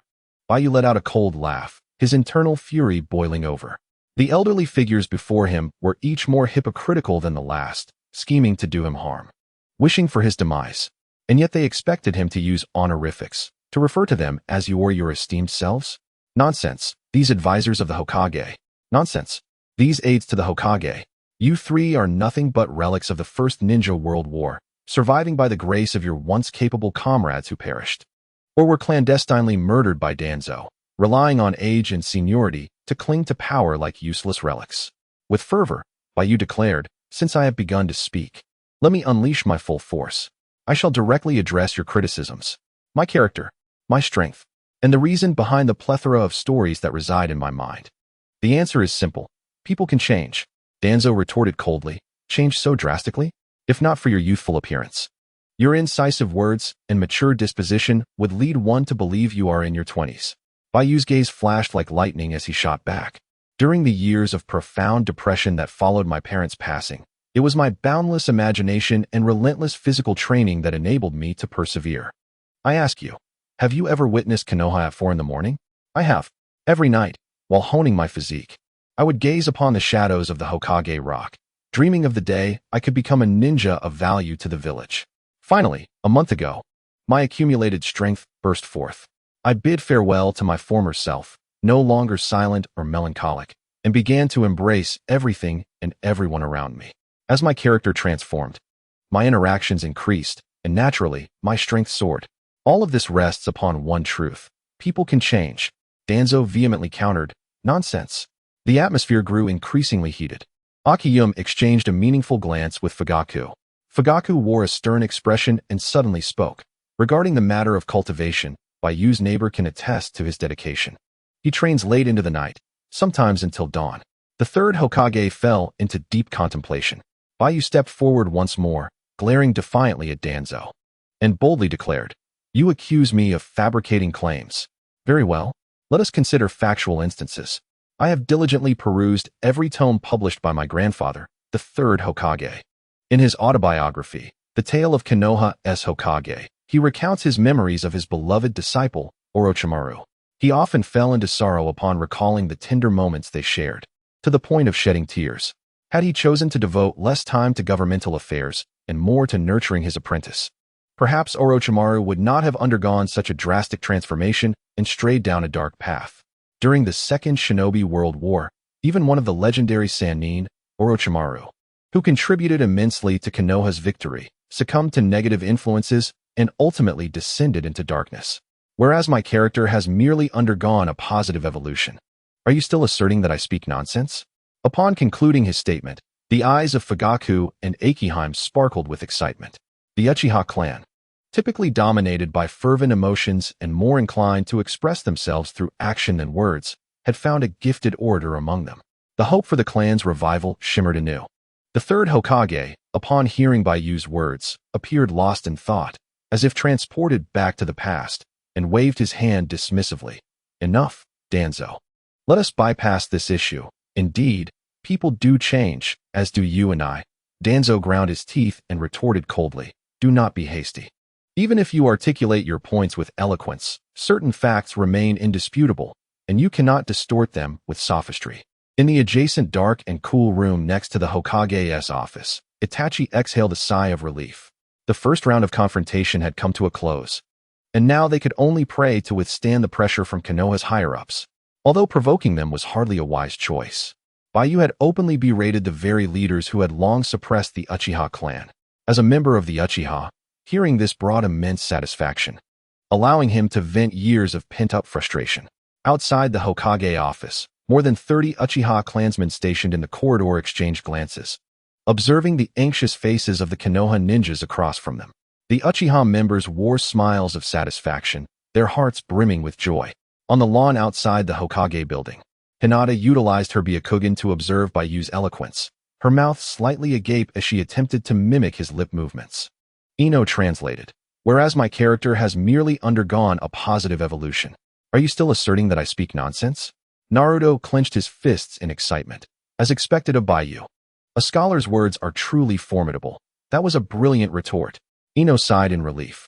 After a brief respite, Hinata, having exhausted her chakra, returned to a normal state, sitting on the ground while gasping for breath, feeling a bit dizzy. How amusing, Shikamaru chuckled, wishing he could be present in the Hokage office to witness the face-off between the two parties. Perhaps this was currently his most intriguing interest. And at that moment, unnoticed by the crowd, standing amidst the grass in another thicket, Shino exclaimed loudly, "Beautiful." Blinded and deprived of the ability to discern truth. What difference is there between him and a blind man? Baiyu spoke wisely. Shikamaru and the others turned in astonishment. They gazed at Shino, who was deeply engrossed in deciphering the insect's covert signals, his latency alarmingly high. The group felt a twinge of embarrassment. Ino wiped the cold sweat from her forehead and suggested, "Naruto, why don't you go call Shino?" Naruto grimaced slightly and shook his head. "I won't go." The group exchanged glances. After a brief respite, Hinata activated her Byakugan once more, peering into the Hokage's office and whispered in awe, "The second round has begun." Inside the Hokage's office, the atmosphere plummeted to an icy stillness. The third Hokage maintained a neutral stance throughout, while the two advisors stationed behind the desk, having witnessed Baiyu's sharp tongue, chose to remain in the shadows, awaiting Danzo's next move. After a moment of contemplation, Danzo, with his brooding left eye fixed on Baiyu, declared with unwavering certainty, "What a remarkable individual. People can indeed change.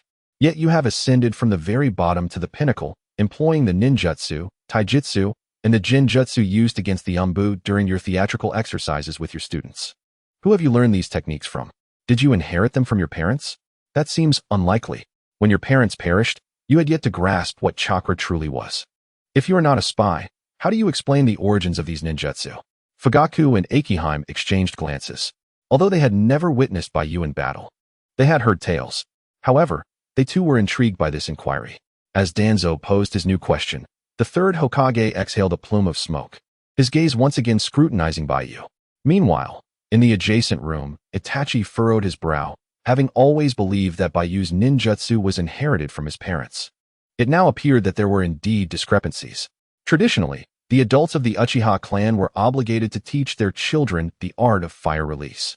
However, with the clan rules being altered, many exemplary traditions had been lost.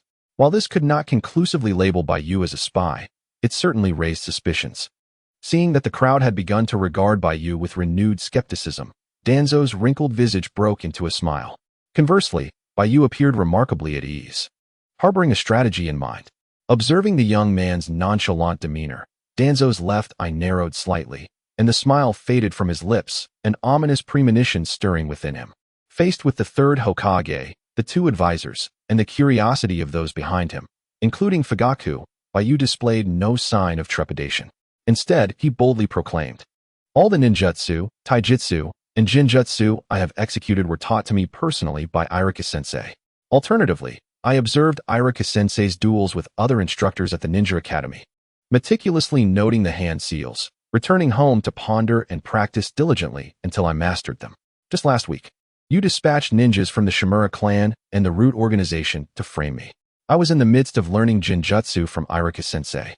If you do not believe me, you may inquire with Irika-sensei, who was injured while protecting me and may still be lying in a hospital." As these words left his lips, Danzo's brow furrowed in surprise. Initially intending to retort, but ultimately falling silent as he recalibrated his thoughts. Bring him in. The third Hokage suddenly interjected. With a sudden whoosh, a captain of the Umbu materialized, half squatting before the Hokage's desk. Fugaku's pupils constricted, though he felt no surprise at the numerous Umbu stationed near the Hokage's office. Instead, he silently admired the third Hokage's meticulous strategies. Go to the hospital and inquire with Iruka, the third Hokage instructed, taking a puff from his pipe with his left hand while gesturing dismissively with his right. Understood. The Umbu captain dissipated into smoke. As Fugaku and Akiheim reflected on how Baiyu had once again endured a round of slander, the third Hokage pondered aloud. Determining whether someone belongs to the Uchiha clan is indeed a straightforward task, albeit with some complexities. It suffices to prove that Baiyu has activated the Sharingan. Danzo, having just learned of Baiyu's awakening, interjected hastily, but the Sharingan can be faked, as with Kakashi, who, despite being an outsider, can wield the Sharingan. The third Hokage sighed lightly. I have yet to finish my thought. Why the haste? Kakashi's inability to deactivate the Sharingan, gifted by a dear friend, stemmed from his non-Uchiha heritage, necessitating a constant infusion of chakra to maintain its function. Therefore, should Baiyu demonstrate his ability to activate and deactivate the Sharingan at will, his identity as an Uchiha would be irrefutable. Danzo shook his head, expressing urgency.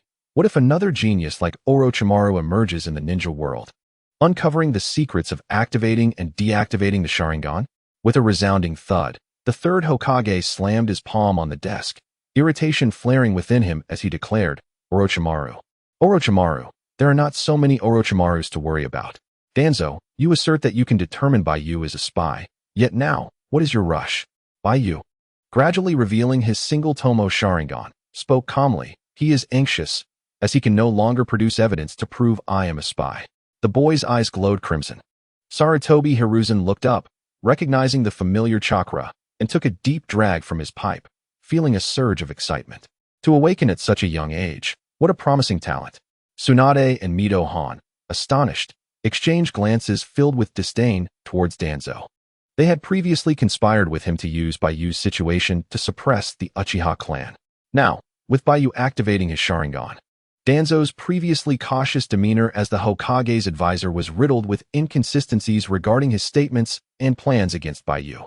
The developments of this incident were clear to any discerning observer. Danzo's actions resembled a fabrication of facts in an attempt to vilify and obliterate a rising Uchiha youth, a behavior that appeared utterly despicable to outsiders.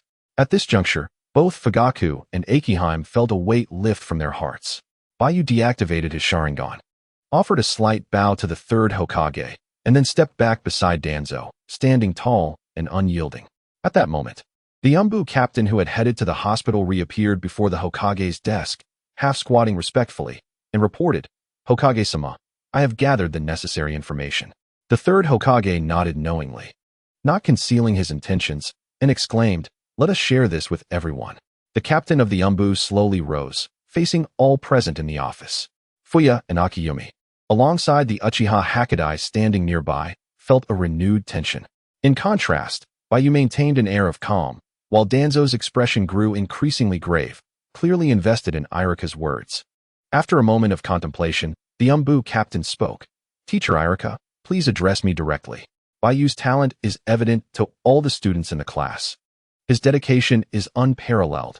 After school at the Ninja Academy, one often finds him lingering at the training grounds, departing late, and indeed, he was being taught illusions by Iruka on that weekend night. Baiyu offered a slight smile. His time spent lingering after school was devoted to seeking new storytelling venues for his listeners. However, with Iruka's honest character, on the day Baiyu brought fruit to visit him in the hospital, he had already grasped the situation, knowing that this discerning teacher would never speak carelessly. The third Hokage took a slow drag from his cigarette, rising to glare at Danzo, admonishing, Danzo, do you have anything further to say? Outside the Hokage office, on the lawn, Ino translated Hinata's lip movements, mimicking the third Hokage's words. Danzo, do you have anything else to say? As the words hung in the air, Naruto's joy was indescribable. Were it not for Sakura's earlier comment about Hinata being shy around him, he would have embraced this peculiar girl who rarely spoke and blushed at his presence. People do change. Baiyu articulated it beautifully. Shino looked up, excitement radiating from him as he declared, "If you ask why, the me from yesterday and the me of today may share the same body. But our thoughts are not the same." Naruto, Ino, Shikamaru, Sasuke, Sakura, Hinata, and Kiba stood outside the Hokage office. Meanwhile, Yamanaka adjusted his black robe, his gaze calm and his step steady as he approached the entrance. On the right side of the street, behind the lawn, Naruto parted the bushes. Astonished as he spotted Yamanaka on the road, he whispered, "Ino, your father." Ino, squatting before Hinata, suddenly turned to Naruto, only to find Yamanaka silently bending down at the edge of the bushes, his friendly yet stern visage looming close to the startled Naruto. As Naruto turned, his mouth dropped open. He was taken aback, his expression contorting as he stepped back. Yamanaka then directed his gaze toward his daughter and gently inquired, "Aren't you attending class today?" Ino, caught between laughter and exasperation, scratched her head, unsure of what to say in front of her father, and could only nod repeatedly. Yamanaka surveyed the group of children present. The others, flustered, scrambled behind the unyielding figures of Naruto and Sasuke. Spotting Hinata still using her Byakugan, Yahi smiled and remarked, "Are you all playing a game of watching the Hokage?" Hinata, startled, retracted her Byakugan and hid behind Naruto. In the office of the Hokage, Ino cast a glance at the towering building, her gaze falling upon her father. Instantly, she sensed something amiss. Her expression turned anxious as she approached Yamenka Inoichi, clinging to his right arm and pleading, "Father, enough." Inoichi regarded her gently, letting out a soft sigh. "I understand what you wish to convey. But heed my advice. The outcome of today's matter is beyond your influence. I will act with impartiality. If there are no issues regarding your classmate Baiyu, then there are none." Tears brimmed in Ino's eyes from her distress. Inoichi lamented his inability to communicate effectively with his daughter. Every attempt at explanation seemed to yield counterproductive results. "Father, Baiyu cannot possibly be a spy. Whether he is a spy or not will soon be revealed. Even if he were, he would be a good spy. After all, he saved your life." Inoichi mused silently that his daughter appeared somewhat naive. Meanwhile, in the Hokage's office, Danzo broke a prolonged silence, reiterating, "I maintain my stance. The Sharingan is not the sole criterion for assessing the Uchiha clan's lineage." At this juncture, the third Hokage rose slowly, stretching his limbs. The tobacco in his pipe had nearly burned out. He spoke with an air of calm, "If you cannot provide evidence, then Baiyu shall be exonerated. This meeting is adjourned." Fugaku felt a surge of relief. Akimichi Mei gazed at Baiyu's retreating figure, exhaling in relief. Suddenly, Danzo narrowed his left eye, a cold smile creeping across his face. "Hisashi, our Konoha ninja department is well equipped, and we possess numerous methods to identify spies. Please, everyone, bear with me for just a few more moments." A series of knocks echoed from the door, accompanied by a voice announcing, "Third Hokage, it is I, Yamenka Inoichi." The third Hokage turned his gaze to Danzo, inquiring, "You summoned him?" Danzo nodded, for this was his final gambit. If any trace of contact with other ninja villages or strangers could be extracted from Baiyu's memories, the tide of the situation would easily turn.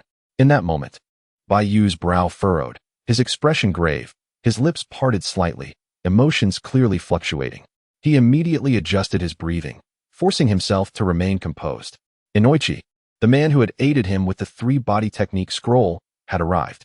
This was not a promising development. The Yamenka clan's ancestral secret techniques, such as the heart-turn technique and its derivative mind-reading abilities, granted the capacity to invade an enemy's soul, control their actions, extract intelligence from their minds, and access their memories. If Inoichi were to delve into his memories, Baiyu felt a cold sweat break out upon his forehead. His identity as a time traveler would undoubtedly be exposed. How could he explain this to those present, and what fate awaited him as a result? Danzo's cold gaze fell upon the visibly tense Baiyu. What had once seemed a certain defeat now appeared to hold the potential for reversal. A smirk formed at the corner of his mouth as he raised his voice towards the entrance. "Come in." "Yes." Inoichi pushed open the door. This mature, composed, and courteous middle-aged man seemed to have anticipated the scene within. He cast a gentle glance around the office, offering polite nods to the third Hokage, the advisors, Danzo, and Fugaku, ensuring that all formalities were duly observed. Under the watchful eyes of a multitude of Uchiha clan members, Hayashi stepped into the office without a hint of trepidation. Subsequently closing the door behind him, Danzo squinted, his voice taking on a sinister tone. as if victory was already assured. He approached Baiyu, who appeared visibly anxious, and interrogated, "So, are you feeling nervous now? I have long asserted that the stark truth is inescapable, much like your memories as a spy. Unless met with death, they cannot be erased." Chiyo Huime cast a fleeting glance at Fugaku, a silent understanding passing between them. Fugaku, grasping the unspoken significance, took a step forward and addressed Baiyu earnestly. "Third Hokage, if Baiyu is indeed a spy, we implore you to allow the Uchiha clan to handle the matter." Naturally, the third Hokage nodded. This is fundamentally a family affair. Baiyu's complexion began to pale, beads of sweat forming on his brow. This tension lingered for a moment. But then Baiyu, surprisingly, exhaled a sigh of relief and declared boldly, "Danzo, if you possess any further means to prove my status as a spy, do reveal them." "You dare to address him as Danzo?" Tsukinoko Komatsu's dignity seemed provoked. She retorted angrily, "Is this how the Uchiha clan raises its children? Even if you are not a spy, a person like you, lacking respect for elders, will never achieve greatness." Such a preposterous jest. Baiyu's gaze sharpened as he met the elderly woman's eyes. Though his tone was weak, he retorted defiantly, "Do you wish for me to call a man who attempted to take my life master? Is he worthy of such a title?" "Enough." The third Hokage's voice grew grave, putting an end to the unnecessary squabble. He continued, "Hayashi, attempt to read this child's memories. If he is indeed a spy, let Fugaku handle the consequences. If he is not," Danzo interjected calmly, "then it would indicate that I have grown too old to discern truth from falsehood. I shall apologize to this child and the Uchiha clan, and subsequently, I will take him under my wing, nurturing him as the second Hokage did with Kakashi." A twitch appeared at the corner of the third Hokage's mouth as he coldly remarked, "Such lofty aspirations you have." Baiyu gritted his teeth in anger, asserting, "I made my stance clear when I faced you alone. I will never join Root nor acknowledge you as my master. Truly, you are a shameless old dog, Danzo." Baiyu felt a wave of revulsion wash over him. The third Hokage regarded Baiyu with a newfound admiration, formulating a different strategy in his mind. "Let us begin," he commanded with a wave of his hand, resuming his seat in the Hokage chair, awaiting the outcome.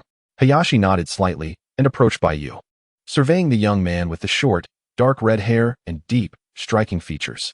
Despite his pale complexion, Baiyu's gaze remained tranquil.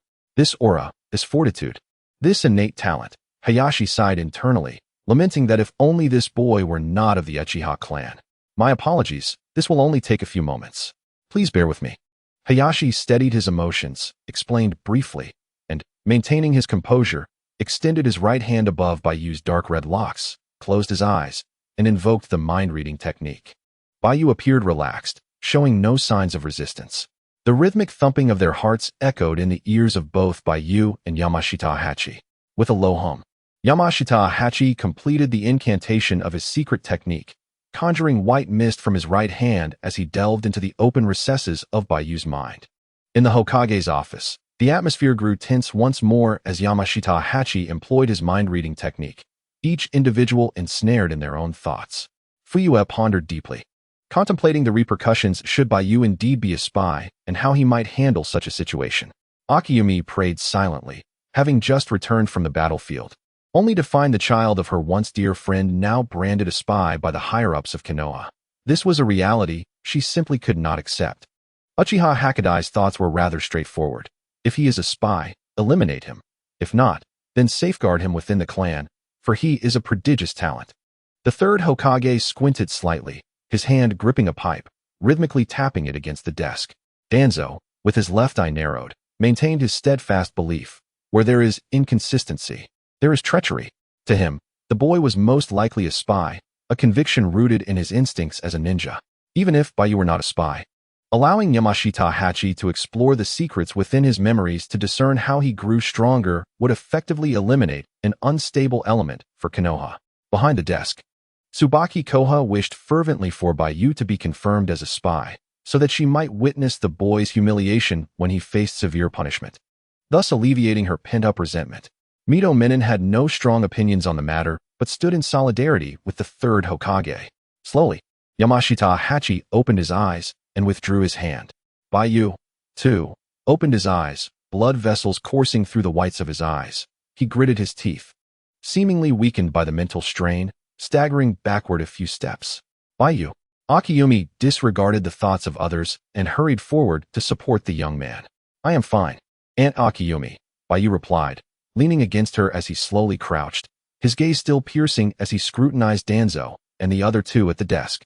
Before Danzo could speak, Yamashita Hachi stepped forward, seemingly ignoring him, and approached the Hokage's desk. After respectfully nodding, he straightened his posture, turning his back to the third Hokage, and proclaimed loudly, Uchiha Baiyu witnessed the tragic demise of his parents in his youth, leading to a fragmented memory due to the trauma. Other memories remain intact. This child has grown up in the village, never straying far from it. I, Yamashita Hachi, swear by the name of the Yamashita clan that Baiyu is unequivocally a member of the Uchiha clan, no matter which department in Konoha interrogates him next. It cannot alter the undeniable truth of his Uchiha lineage.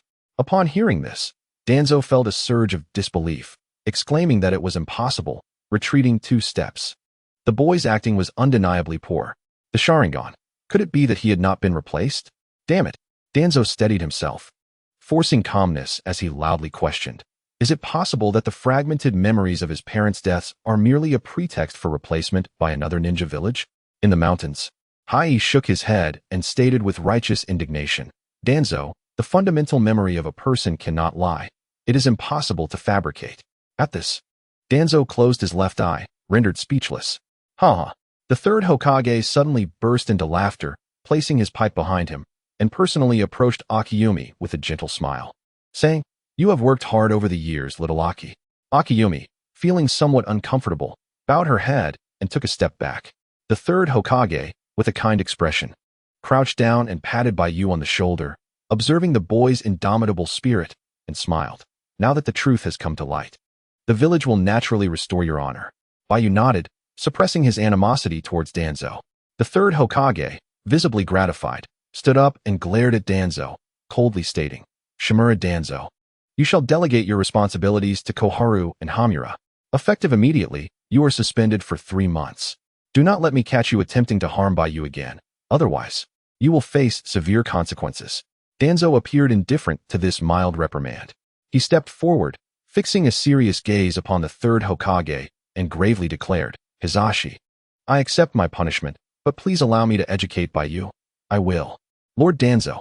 Fugaku suddenly interjected, his expression solemn as he approached Baiyu without reservation. You have seen Baiyu's previous attitude. He harbors no goodwill towards you. Please do not force a child. Uchiha Fugaku, you have yet to settle the account for your clan's intrusion into the Hokage building. Danzo retorted maliciously. What are your intentions in keeping a child of such talent like Baiyu within your Uchiha clan?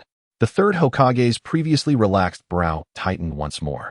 Fugaku, seemingly pushed to his limits, stared coldly at Danzo, unable to contain his emotions, and exclaimed, What are my intentions?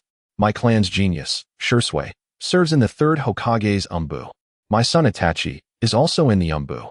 Now, another child of talent has emerged. One who could potentially bridge the misunderstandings between our Uchiha clan and the village in the future. He will grow under the Uchiha's protection and receive the teachings of the will of fire from the third Hokage. I merely wish to prevent him from following an elder who is questioned even by the village's youth, and who might lead him astray at a critical juncture in life. Danzo, infuriated, retorted, Even if you, Fugaku, think this way, did the remnants of the Uchiha clan from the time of the Shatters share the same sentiment? Enough. Danzo, you may leave. The third Hokage said with a stern expression. Fugaku is correct. Baiyu will be personally guided by me in the future. You need not concern yourself with this matter. Danzo, in a state of urgency, insisted. Hizashi, I have made myself clear. The third Hokage cast a fierce glance at Danzo and reiterated. Baiyu will be personally guided by me. Very well, Hizashi, you will regret this. Danzo spat through clenched teeth, waving his left hand in indignation as he prepared to depart. Observing the old dog attempting to flee, Baiyu, using Akiyumi as a support, rose weakly and boldly obstructed Danzo's path, demanding, Apologize. Fugaku, Akiyumi, and Hakadai stood behind Baiyu, their imposing presence encircling the elderly man before them. Tuanzong glanced back at Rijan and the other two, then cast a fierce gaze at Baiyu, who stood tall before him. Gritting his teeth, he bent low once more, preparing to leave. Baiyu, unyielding, contemptuously remarked, You still owe an apology to the Uchiha. Tuanzong shot him a cold glare before bowing again. This scene was unbearable for both Turan Xiaochun and Mito Minyan. Aware of his shame, Tuanzong hastily exited the Hokage office, casting a menacing glance at the Uchiha clan members in the corridor, his mind set on a particular decision. Uchiha, await my revenge, he thought. Oh, master, I shall fulfill what you wished to accomplish years ago. Before leaving the corridor, his face twisted in anger, he glanced back. His bandaged right eye glimmered with a crimson light, revealing a three-tomo Sharingan that lay quietly within the creases of his eye socket. Chapter 049, Flying Thunder God Technique. Outside the Hokage office, Hinata activated her Byakugan once again, with Ino assisting as a translator. The news spread among the crowd. Baiyu was not a spy. Ha! Naruto laughed with exuberance. Ino, tightly clutching a jar of honey, completed the translation of Baiyu's final apology, her eyes sparkling with excitement, cheeks flushed, and she exhaled softly, releasing all her pent-up stress as she gently collapsed onto the grass. Exhausted, Hinata wiped the sweat from her forehead and slowly sat down. Ino, placing the honey jar aside, rushed towards Hinata without hesitation, embraced her tightly, and whispered in her ear, "Thank you, Hinata." Startled by the first embrace from another girl, Hinata gasped, feeling flustered, and returned the hug awkwardly, patting Ino's back gently, reminiscent of the tender care she had shown her younger sister, Hanabi, during their childhood. Hinata's fair face turned crimson, her Byakugan slightly squinting. She inhaled the faint floral scent emanating from Ino, her heart calming as she realized how wonderful it felt to be needed. "Sasuke-kun, Baiyu is fine. You must be happy too," Sakura said with a smile. Sasuke did not respond, but stood with his hands in his pockets, a slight smile curving his lips, revealing a sense of anticipation. Shikamaru sighed deeply, gazing up at the Hokage office. Haha, although I couldn't be of much help. Baiyu has escaped a dire fate. It shouldn't be too much to ask to treat him to ramen later, right? He chuckled. Haha. Kiba, holding Akamaru, agreed. At least we showed some concern. Woof. Akamaru barked in approval. Naruto looked around in surprise. Hey, Shikamaru, where's Choji? Shikamaru slapped his forehead in confusion. I told him to come to the Hokage building.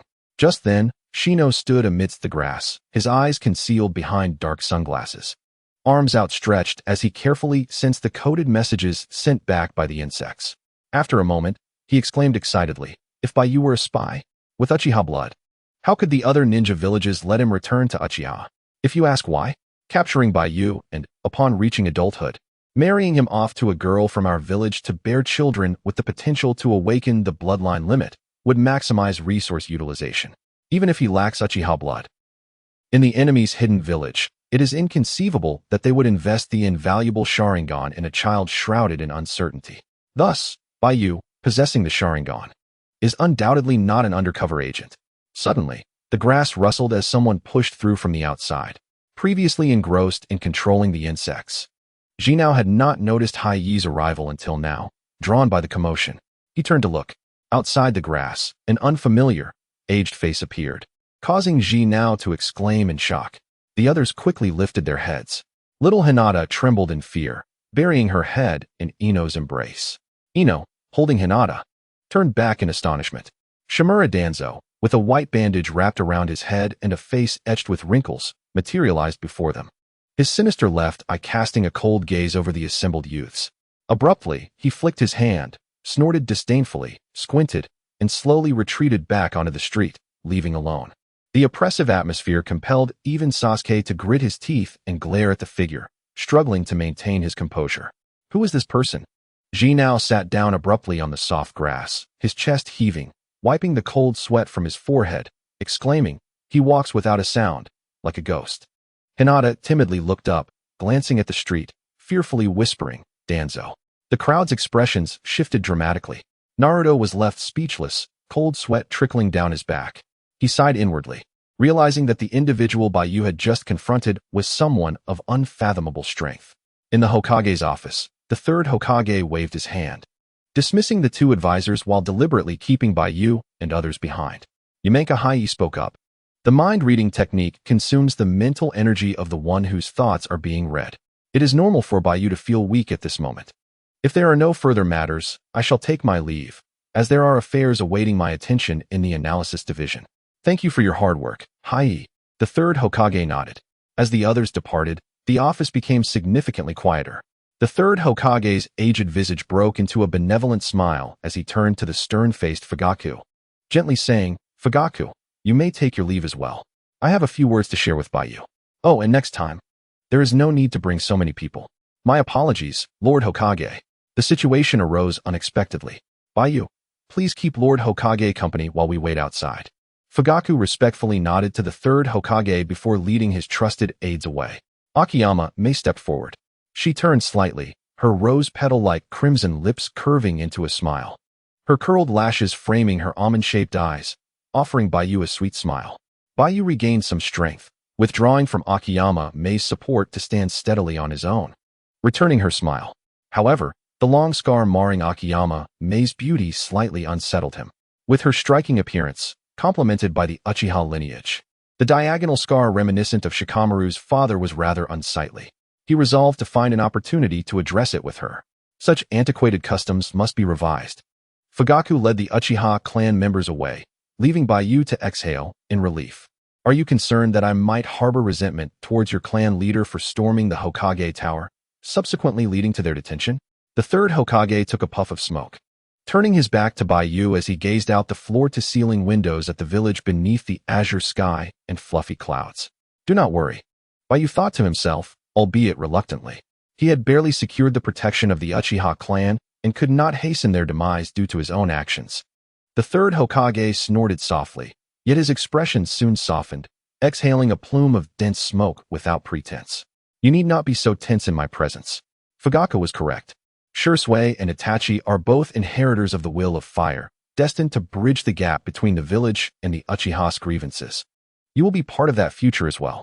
Baiyu, focus on your studies at the Ninja Academy, and after graduation, report to my direct subordinate division. Lord Third, I have no aspirations to become a member of the ANBU, Baiyu replied, taking a deep breath before continuing. I merely wish to be an ordinary leaf ninja, bearing the name of Uchiha and erasing the animosity between the village and my clan. The third Hokage turned back to his desk, retrieving a bundle of scrolls from the drawer. Before Baiyu could finish his thoughts, the Hokage interjected. This is an A-rank forbidden technique, the multi-shadow clone jutsu, replicated from the sealing book left by the first Hokage. Is it really that straightforward? Offering me a reward right off the bat? Baiyu questioned, surprised. The third Hokage smiled benevolently, exhaling another cloud of smoke. He pushed the scroll toward Baiyu, explaining, I am aware of your enthusiasm for ninjutsu and your diligent training. This is a reward for your efforts. If you possess the Uzumaki lineage, this technique will suit you perfectly, otherwise, it may cost you your life. Could Baiyu afford to be polite with Sarutobi Hiruzen? After a moment's contemplation, he deftly tucked the scroll containing the multi-shadow clone jutsu into his robe, feeling a sense of excitement. Lord Hokage, I find myself a tad intrigued by the idea of joining the ANBU. Just a tad intrigued? The third Hokage remarked with a chuckle. The work of the ANBU is perilously demanding. Relying solely on the multi-shadow clone jutsu may not suffice. However, I have read that the fourth Hokage utilized a unique teleportation technique that shone brightly during the Ninja World War, the Flying Thunder God technique. The third Hokage squinted his eyes, grinning. You have quite the appetite for challenges. Although it is exceedingly difficult to master, I will personally visit the Ninja Academy in a week to assess the students' practical examinations. Should you perform exceptionally well, I shall bestow upon you the insights left by the fourth Hokage regarding the Flying Thunder God technique. You're willing to give that as well? Baiyu's lips twitched as he solemnly declared, Lord Third, I shall embrace the baptism of the will of fire and become your most loyal ANBU, serving as a link between the village and the Uchiha clan. Flattery will get you nowhere. Spare me the theatrics, the third Hokage replied, his gaze filled with satisfaction. You have a good relationship with Naruto. Do teach him the multi-shadow clone jutsu as well.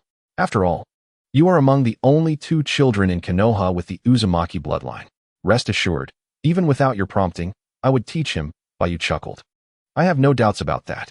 Now, off you go. Do not keep your clan waiting too long. Yes, Baiyu recalled Naruto, his mind filled with images of the boy, once stung by bees and now a yellow-haired youth, braving the forest to gather honey, while enduring the shopkeeper's disdain as he purchased a notebook. A smile involuntarily graced the corners of his mouth. After Baiyu departed, only Sarutobi Hiruzen remained in the Hokage's office, seated in his chair, smoking contemplatively. The door creaked open. The previously departed Torian Kamaru and Mito Gate and returned once more. In truth, they had not left, but had been stationed in the adjacent office, assuming Itachi's surveillance position, silently witnessing the conversation between Sarutobi Hiruzen and Baiyu. Of course, Hiruzen was acutely aware of everything unfolding around him. Even outside the office, Hinata's Byakugan and Shino's insects did not escape his perception. Torian Kamaru approached the desk, questioning, "Hiruzen, you provided forbidden techniques to Baiyu and allowed him to have intimate contact with the Jinchuriki. What is your true intention?"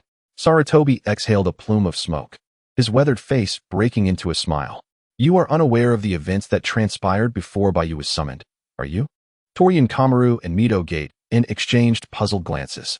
Hiruzen slowly rose, turning his back to them, and remarked nonchalantly, "When Danzo ordered the Umbu to summon Baiyu, Naruto was incited by Danzo's subordinates, nearly freeing the seal upon his abdomen." Mito Gate responded gravely, "This is of utmost importance. Why are you only mentioning it now? We must summon Naruto back immediately and have the sealing team reinforce the seal." Sarutobi scoffed lightly. "There is no need. It was Baiyu who intervened, awakening Naruto's consciousness with his body and the chakra of the Sharingan. That still necessitates calling Naruto back to strengthen his seal." Mito Gate argued passionately. "I said it is unnecessary," Sarutobi interjected, taking a drag from his cigarette and shaking his head. "As for the sealing matter, let us wait for Jiraiya's return." Minato chose to seal the Nine Tails within Naruto not only to save the village, but also to allow Naruto to master the Nine Tails' power. If we were to seal it completely, how could he ever learn to control it? This left Mito Gate at a loss for words. Sarutobi set down his cigarette, clasping his hands behind his back, and sighed. "In truth, even without Baiyu, I intended for Sasuke to be in the same class as Naruto upon his graduation." Torian Kamaru inquired further. "You believe the seal on Naruto's abdomen serves as the first line of defense? Only a Uchiha boy capable of forming a bond with Naruto could serve as the second line of defense?" Torian Kamaru's face hardened, frost overtaking her features as she challenged. "What if the Nine Tails were to be manipulated once more by the Uchiha? Do you understand what level of mastery is required to control the Nine Tails with the Sharingan?" Sarutobi swiftly turned, his gaze piercing. Torian Kamaru fell silent. There is no need for such paranoia." Sarutobi's demeanor softened as he regained a friendly smile, reflecting, "Ever since Naruto has grown close to Baiyu, the boy has not pulled a single prank. Have you forgotten the calamity of the Hokage rock being painted with all sorts of graffiti?" Torian Kamaru shook her head in resignation, unable to comprehend Hiruzen's actions. Gazing into the distant scenery, Hiruzen's thoughts drifted. He too was taking a gamble, betting on Baiyu's rise. The open channel of friendship between the Pillar of Humanity and the Uchiha youth may, to a certain extent, signal to the Uchiha clan that the village's upper echelons are, in fact, beginning to restore their trust in them. The issues surrounding the Uchiha clan have lodged themselves like a fishbone in one's throat since the moment Hiruzen Sarutobi assumed the mantle of Hokage, leaving them in a state of limbo. This precarious situation, of course, hinges on Hiruzen's genuine confidence in harnessing the potential of Baiyu. Much like Itachi and Shisui before him, the sky is clear, devoid of clouds, as the village of Konohagakure basks under the gentle rays of the sun. The air begins to carry a hint of warmth, heralding the arrival of May, while April gradually slips away into oblivion. Baiyu strolls through the corridor outside the Hokage's office, his gaze cast downward, lost in a myriad of thoughts. The earlier visit from Kaiba Hiru, which had caused him considerable anxiety, could have led to his true identity being exposed had fortune not favored him. Hiru's intervention on his behalf was not merely an act of kindness due to Ino's influence. It was a calculated move. In that fleeting moment when Hiru employed his mind-reading technique, Baiyu could distinctly sense that his memories were being meticulously scrutinized. Hiru approached the task with earnestness and remarkable speed, leaving no fragment of memory unexamined. However, the primary reason Hiru returned empty-handed was due to Baiyu's earlier actions. Just prior to Hiru's intervention, he had expended all of his in-released chakra to hypnotize himself. Leveraging the foundational principles of illusion he had grasped within Shisui's crafted genjutsu to replace all memories of his past life with those of the original owner of this body. As his previous memories were thoroughly concealed, Baiyu's visage had turned pale, for in that brief moment, he had deceived even himself. rendering Hiru's readings to consist solely of the original owner's memories. Fortunately, he had managed to successfully cleanse his past. As for Danzo, this incident allowed Baiyu to temporarily extricate himself from his malign influence, yet it also plunged him into a state of perpetual conflict. The image of Shimura Danzo, with his serpent-like gaze, flashed through Baiyu's mind, prompting him to resolve to eliminate the threat before Danzo could strike again, employing any means necessary.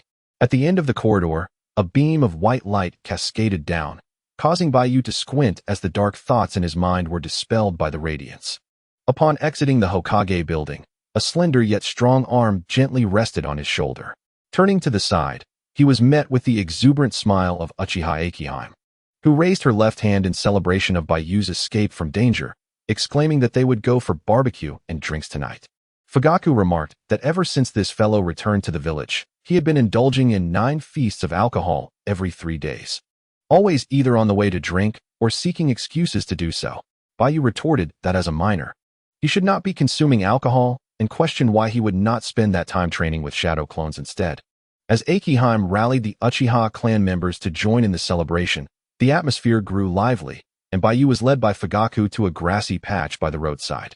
In the gaze of Fugaku, a rare appreciation blossomed as he gently patted the slender shoulder of Baiyu, his expression one of responsibility.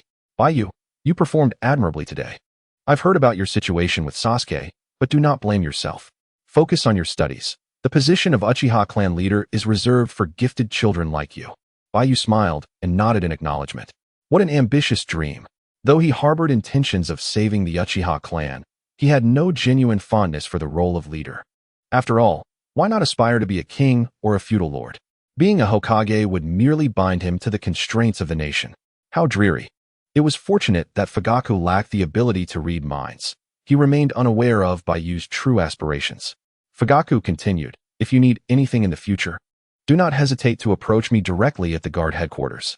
By the way, would you like to move to a different house? You could live right next to mine. What do you think? Baiyu replied, clan leader, there is no need to change houses. Living at the edge of the clan territory is quite peaceful and suitable for my ninjutsu training. Speaking of assistance, last time Itachi burned my floor, and I was wondering if, before he could finish his request for compensation, Fugaku, exasperated, responded, Itachi actually did something so unreasonable? Rest assured, tomorrow I will have Sasuke personally repair your burnt floor. On the other side of the grass, Sasuke observed as Naruto and Ino excitedly burst forth from the lawn. Fugaku's alertness heightened, but upon seeing the children from the ninja academy, his expression relaxed.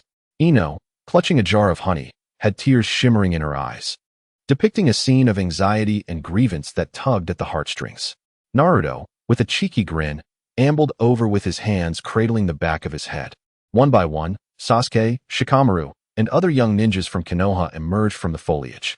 Baiyu approached Ino with a smile, taking the honey jar from her hands. Leaning down to her ear, he inhaled the faint fragrance and whispered softly, every evening, if you wish, I can tell you a story just for you. Ino's heart fluttered, and tears flowed freely as she was deeply moved. Baiyu, holding the honey jar, walked over to Naruto, giving him a friendly pat on the shoulder and cheerfully stating, come to my house every evening. Together, we shall grow stronger.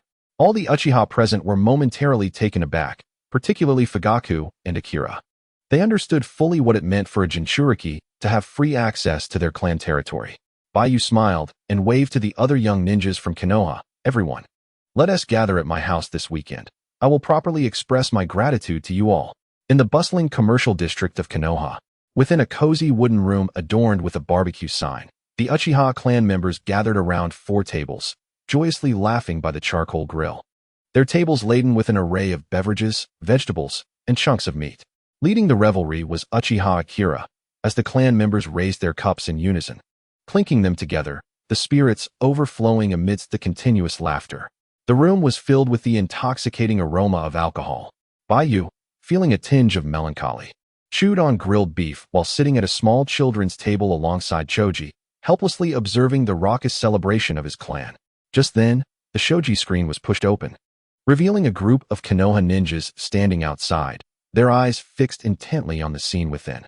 The room was filled with raucous individuals, all clad in the traditional attire of the Uchiha clan, their faces bearing fierce and intimidating expressions. This group of agitated Konoha ninjas, on the brink of an emotional eruption, suddenly bowed and nodded in deference to the leading figure, Akihime, as they respectfully closed the door behind them, even inquiring if she would like some fruits and vegetables. To their astonishment, Akihime unexpectedly welcomed them, asking if they would care to share a drink. Terrified, the lower-ranking ninjas hastily retreated. Baiyu sighed, lifting a purple clay teapot to pour a cup of vibrant green tea for the seated Ding Xiai across from him. Observing the meat on the grill nearly burnt to a crisp, Ding Xiai deftly flipped it with a pair of tongs, skillfully sprinkling it with cumin and pepper. Baiyu looked at the kind-hearted little chubby boy before him and smiled appreciatively. As for Ding Xiai, it was quite a coincidence. At that time, Shikamaru had sent him to the Hokage building to find the third Hokage, but upon his return to school, he discovered that Shikamaru and the others were also missing. In a state of confusion, Ding Xiai felt lost and anxious. Today, with no classes scheduled, he pondered over the burdens of his studies and decided to treat himself to a meal at his favorite barbecue spot. Upon arriving at the entrance, he realized he had forgotten his money. Just as he hesitated, he fortuitously encountered Baiyu, who had also been caught at the barbecue place by Akihime. Baiyu graciously invited him inside, leading to the scene of two young boys seated together, enjoying barbecue. Feeling content, Ding Xiai picked up his meat and, noticing Baiyu's gaze upon him, curiously asked, "Baiyu, do you have something on your mind?" Baiyu nodded, looking at his clansmen behind him, and replied helplessly. If it were in the past, they would surely have clashed with the Konoha ninjas again, harboring resentment and deepening the animosity within the village. Though puzzled, Ding Xiai lifted his teacup, savoring the sweet taste, and smilingly replied, "But with you by their side, they don't seem so frightening after all." Baiyu chuckled softly. The barbecue celebration continued late into the night, with many of the clan members succumbing to drunkenness, ultimately resulting in Baiyu footing the bill, significantly reducing the compensation from Itachi. As Baiyu bid farewell to Ding Xiai, who expressed gratitude for the meal and promised to treat him next time, Baiyu graciously accepted without hesitation. This group of inebriated clan members, though thoroughly intoxicated, managed to walk in groups. With his hands in his pockets, Baiyu guided them towards the clan's territory. Suddenly, a slender yet strong arm, reeking of alcohol, draped over Baiyu's shoulder.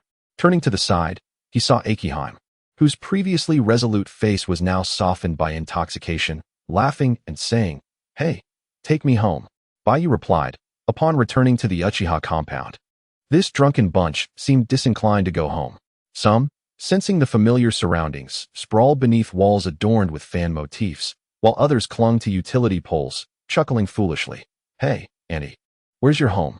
Baiyu shook off the weight on his shoulders. No one answered. Turning slightly, he noticed that Akihime, resting her head against him, had fallen into a deep slumber, utterly oblivious. Sighing, he thought, "This is not a burden one of my age should bear." Raising his gaze to the dim streetlights, he supported Akihime as they made their way to the far end of the clan's territory. In the dead of night, when even the dogs refrained from barking, it is rather unseemly to leave someone abandoned by the roadside like a group of drunken revelers. One must possess a sense of responsibility. Baiyu assisted Chiyo Huime back to the wooden cabin, unceremoniously depositing her in the hall before securely locking the door behind him. Mission accomplished. He retreated to his bedroom, retrieved a blanket, and boiled a kettle of water, placing it beside the elder lady. He then seated himself cross-legged nearby, igniting an oil lamp and producing the scroll of multiple shadow clone technique from his pocket, beginning to read its contents. Although he had temporarily evaded the threat posed by Danzo, the recent appearance of Yakushi Kabuto was troubling. Had it not been for an unexpected turn of events, he would surely have found himself targeted by Orochimaru. As Baiyu immersed himself in the scroll, he resolved that in the forthcoming period, his focus would be on guarding against Orochimaru while striving to alter the fateful night of his clan's demise, leaning on the waning strength of the Uchiha clan to buy himself some time. Once the moment was ripe, he would seek retribution against that old dog Danzo. After 2 hours of diligent study, a confident smile graced Baiyu's lips. This ninjutsu was perfectly suited to his proficiency. According to the scroll, the fundamental distinction between shadow clones and ordinary clones lies not in their physicality, but in the fact that upon dispelling the technique, the experiences of the shadow clones are transferred back to the original body, thereby significantly reducing the time required for ninjutsu training. If, in a real battle, he could conjure hundreds of shadow clones like Naruto, each clone accumulating experience in taijutsu. The prospect was tantalizing. Baiyu shook his head, hesitant to contemplate further. Such an exploit would indeed be extraordinary. With approximately 2 hours left until dawn, he stored the scroll away and glanced at the peacefully snoring Chiu Huimei before stepping out into the chilling, early morning air. The principle behind shadow clones was not overly complex, differing greatly from ordinary cloning techniques. Many ninjas were capable of using shadow clones. Yet the crux of the matter lay in the requirement to evenly distribute a substantial amount of the original's chakra to create the physical entities.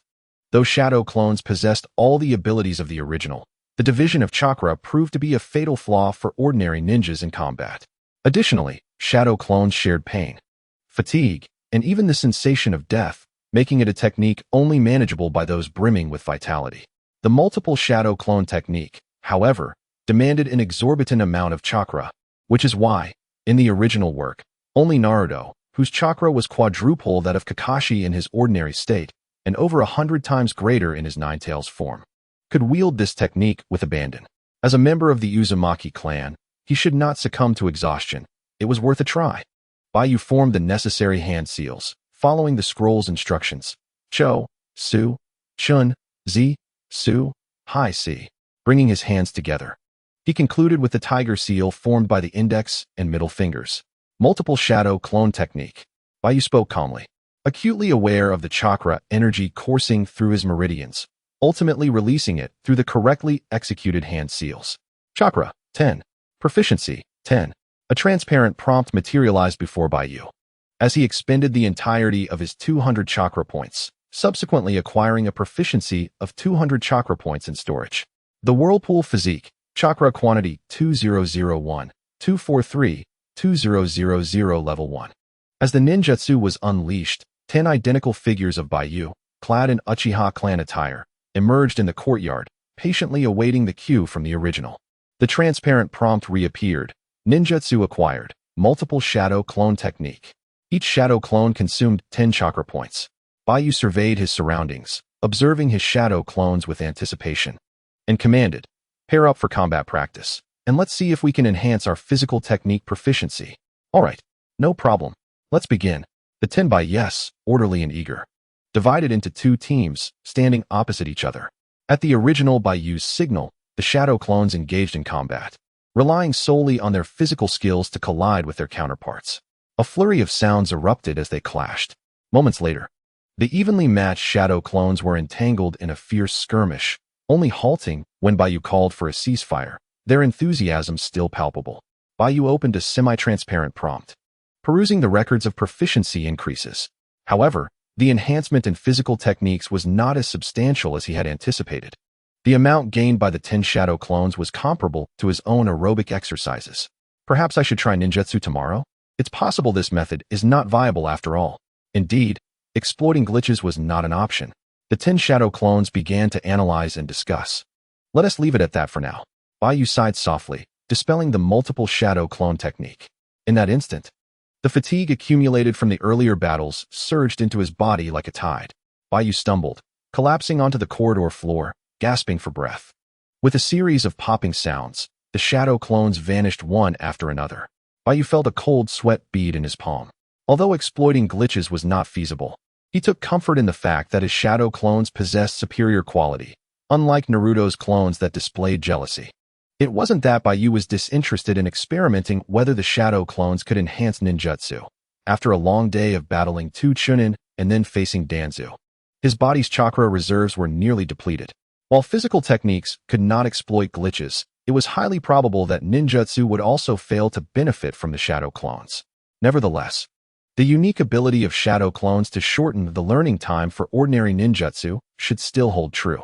Overall, after this experience, the technique was not particularly beneficial for him at the moment, leaving room for future development. With some time still at his disposal, Baiyu returned to his bedroom. Lying on the cool wooden floor, closing his eyes to empty his thoughts, and slowly drifted into slumber. The following day, the first rays of sunlight streamed through the window, illuminating the wooden floor as the last remnants of the cool morning mist dissipated. Baiyu's mind jolted awake, summoned by the powerful biological clock within him. In that moment, still drowsy, he reflected, Is the price of obtaining the coveted gaming advantage the deprivation of sleep? At this rate, he might become a mere shell of himself before achieving greatness. Baiyu sighed, sporting dark circles under his eyes, and rose from his bed. After completing his morning routine, he prepared to face the day ahead. In a state of mild confusion, he entered the hall, lifting his gaze to the nascent sun before glancing at the center of the wooden floor, where he spread his arms wide in a gesture of openness, revealing the peacefully slumbering Uchiha Mei. The kettle had been moved, indicating that she had awakened during her sleep to quench her thirst. Baiyu gazed at Uchiha Mei's exquisite visage, particularly fixating on the delicate scar that traversed her face, which grew increasingly irksome with each passing moment. Suddenly, an impish thought crossed his mind. He straightened his posture and seated himself beside her. Then, directed at the diagonal scar on her face, he extended his hand, channeling a vibrant green chakra that mingled with the healing chakra of his vortex physique. Meticulously and gently, it descended upon Uchiha Mei's face.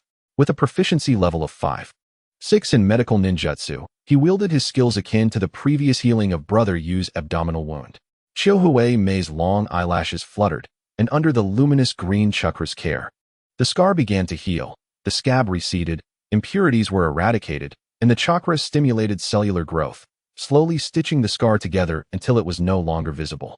Uchiha Mei's delicate features were restored to their original splendor, akin to a fresh canvas. A touch of makeup, a swipe of lipstick, a dab of foundation, and a meticulous manicure rendered her beauty rivaling that of Conan and Kurenai. Consider this my repayment to you, Baiyu remarked as he withdrew his healing chakra. Heaving a soft sigh, he slung his shoulder bag over his back, gathered all the money from home, and took the medical treatise gifted to him by the pharmacist. Preparing to venture out, his intention was not to guard against this enchanting lady, but rather to procure some necessities. You practiced late again last night. Uchiha Mei, still lying on the wooden floor, suddenly opened her eyes and slowly rose. Baiyu had just opened the door when he heard her voice from behind, jolting him awake and dispelling any remnants of fatigue. He turned around with a smile. Awake, are we? By the way, there's fruit in the corner for breakfast. Uchiha Mei shook her head, chuckling as she picked up the kettle from the floor, unceremoniously placing the spout to her lips and gulping down water, unconcerned as it trickled from the corners of her mouth, dampening her lovely hair. Heh, you are just like your mother, paying attention to the details. Uchiha Mei, rising from the floor, suddenly noticed something, and her beautiful eyes widened in surprise as she raised her hand to touch her face, about to inquire. Baiyu scratched his head and laughed. No need to thank me. Consider it my token of gratitude. Uchiha Mei retorted, that is my badge of honor, my battle achievement. Sensing a shift in the atmosphere, Baiyu swiftly made his exit, only to double back as he stepped outside, narrowing his eyes with a grin. With just a bit of embellishment, your beauty would undoubtedly surpass that of Sasuke's mother. Uchiha Mei's face flushed suddenly, and she hurriedly inquired, really? Baiyu did not respond. Instead, he waved his hand and, with a burst of energy, sprinted toward the ninja academy, greeting everyone along the way, from the elders of his clan to the young ninjas and the adoring children. Observing the radiant smiles and exuberance of the clan's children, Baiyu felt a surge of emotion within him. Such adorable children. It is truly a disservice to their promising potential not to bring them home each evening for cultural lessons, assigning them ample homework to enhance their academic performance. To repay the gifts previously bestowed by the elders of the clan, Baiyu intends to tutor their descendants in gratitude. However, he may not be the one teaching them.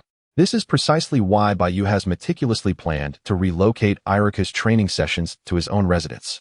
As he passed by the clan's entrance, Baiyu deliberately cast a glance at the pancake shop, yet the door remained firmly shut. A certain idea began to crystallize in his mind as he hastened toward the ninja academy. At the end of the corridor, in a first-grade classroom, a group of students gathered in the back, chattering excitedly. Baiyu, I cannot believe my eyes. If it weren't for yesterday's class, I would have organized a reading support group to storm the Hokage building. Don't pay attention to his boasting. When will we resume storytelling? Baiyu gazed at his lovely classmates, smiling with nostalgia. After a few days of nurturing, the students' pockets were once again filled. Why should he be modest? With a hopeful expression, Baiyu sighed deeply as though making a momentous decision, declaring, this evening after school, anyone interested in storytelling, come with me. I have been diligently crafting a new tale titled The War God of the Cloud Hidden Village, which narrates the return of a Jonin who, Upon discovering that his daughter and wife have been oppressed by fellow villagers, seeks vengeance against the Raikage.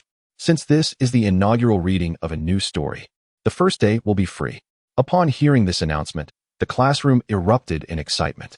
The bell rang, signaling the end of class, and the students returned to their seats. Irika, fully prepared and having been apart from his favorite students for a day, approached the podium with a sunny disposition, carrying his books. The classroom fell silent as Irika surveyed the assembled students, his face radiating satisfaction. His gaze soon settled on Baiyu, who was diligently reading in the back. Admiration unmasked on his face.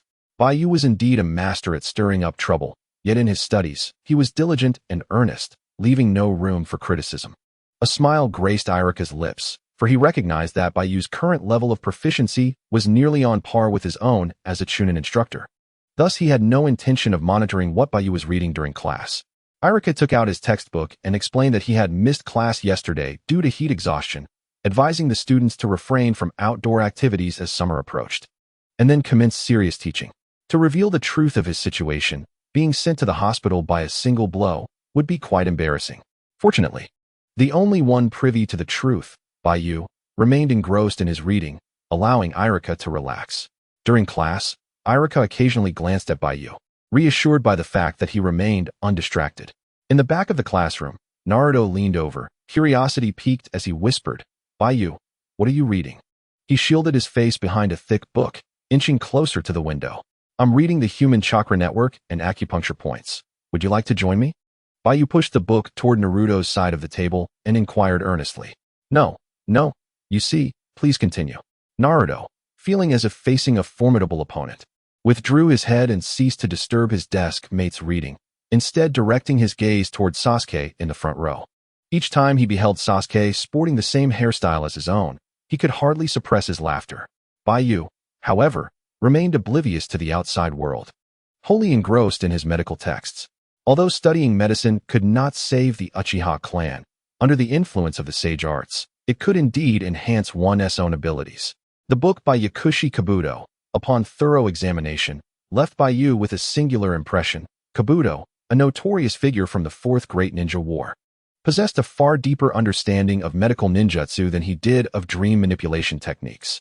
Even without having received guidance from Tsunade in medical ninjutsu, Baiyu dared to assert that the 2 volumes left to him by Kabuto would not provoke significant criticism from Tsunade herself. The volume titled Human Body Chakra Meridians and Acupoints encapsulated Kabuto's comprehensive summary of chakra pathways, meticulously detailing the purpose of each acupoint and the requisite chakra infusion to temporarily or permanently sever the chakra meridians associated with those points. Baiyu particularly focused on the sections pertaining to crucial combat-related acupoints. The text stated that the human body contains approximately 52 single acupoints, 309 double acupoints, and 50 extraordinary acupoints, totaling 720 points. Among these, 108 are considered vital, with 72 not typically fatal, while the remaining 36 are deemed lethal, colloquially known as deadly points. Baiyu mused that with a thorough familiarity of these points, even if his Sharingan lacked the all-seeing insight of the Byakugan, the ability to sense the flow of chakra energy, combined with the sage arts and taijutsu, would allow him to precisely sever his opponent's chakra pathways in close combat, catching them off guard. After diligently studying human body chakra meridians and acupoints for an entire morning, Baiyu sat in the classroom during the lunch break, undistracted, perusing his book while retrieving a loaf of bread and a boiled egg from his shoulder bag, the latter having been specially prepared by Q for his enjoyment.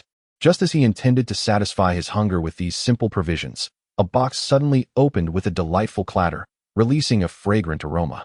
A nutritious bento, complete with a heart-shaped fried egg, was pushed toward Baiyu. Looking up, he noticed Ino seated in Naruto's vacant spot beside him, grinning foolishly. "Try this. I had my father make a double portion just for you. If you don't eat it, it will go to waste." Ino effectively eliminated any chance of Baiyu declining. "All right then, I am not one to waste food." Baiyu retracted his bread and boiled egg, accepting the bento. He then gazed earnestly at Ino and asked, "Ino, do you know where furniture is sold in the village?" "Of course." Ino's beautiful eyes sparkled with curiosity as she questioned, "Are you looking to buy some furniture?" "Yes. Could you take me shopping this afternoon?" Upon hearing this, Ino was instantly thrilled, nodding vigorously. But then her expression fell as she remembered, "But we have class this afternoon. I have a way to resolve that." Baiyu finished the bento in one breath, revealing a look of determination. In the afternoon, the Ninja Academy resumed its classes at the end of the commercial street in Konoha Village. In a state of concern, Ino timidly followed behind Baiyu, expressing her worries. "Will we get caught by Irika-sensei for skipping class?" Baiyu reassured her with a calm demeanor. "Do not fret. We shall return before the practical lesson begins." Under Ino's guidance, they arrived at a store selling wooden furniture, where Baiyu selected over 30 small tables, similar in size to tea tables, and arranged to collect them in the evening after making payment. Suddenly struck by a thought, Ino exclaimed with excitement, "Are you planning to transform your home into a storytelling venue?" Baiyu nodded and replied, "In a way, but the purpose of these tables will be revealed this evening." With ample time still remaining, Baiyu decided to show his gratitude for Ino's care during this time by treating her to ice cream with the remaining money he had. Given sufficient ingredients, he could have easily made ice cream himself, thanks to his proficiency. On their way back, Ino held a half-melted ice cream cone, her expression one of disappointment as she lamented, "Ah, it's melting." Baiyu suddenly recalled something and responded, "I have seen ice cream that doesn't melt." "Really? That can't be true. If it doesn't melt, can it still be called ice cream?" As evening approached, Baiyu timed their return to school precisely. Sneaking into the training grounds, he left one of his shadow clones at the school while transforming another into Ino, skillfully maneuvering them to a secluded part of the woods before dispelling the ninjutsu. "All right, we can head back now." Baiyu led Ino out of the woods, seamlessly blending into the ongoing practical training session. After a day of fun, Ino's joy was unmistakable. Even when Irika called the roll, Ino, brimming with excitement, easily defeated an unnamed girl in combat, showcasing her impressive prowess. Influenced by Baiyu, she graciously assisted the girl she had bested, earning praise from Irika. As school concluded in the evening, Baiyu was followed by a throng of book club enthusiasts, with Naruto leading the pack as they left the school gates. Unbeknownst to them, they were about to face the arduous task of carrying tables. This was also the reason Baiyu was offering free storytelling. In this world, there are no truly free lunches, only promises painted by others. Thus, half an hour later, at the entrance of the Uchiha clan territory, numerous Uchiha clan members gazed in confusion at the cloud of dust approaching from the street's end. Had the enemy breached Konoha, leading to the village's downfall? However, upon closer inspection, it was revealed to be a group of young ninjas from Konoha, led by Baiyu, each carrying small tables and sprinting with determination as part of their physical training. In truth, Baiyu had promised that whoever reached his home first would earn a lifetime of free lessons. "Hey, isn't the child in the lead Naruto Uzumaki?" "Shoo, don't say too much. Is the village really allowing him into our Uchiha territory? Has the higher-ups lost their minds?" Yet, he seems quite familiar with Baiyu.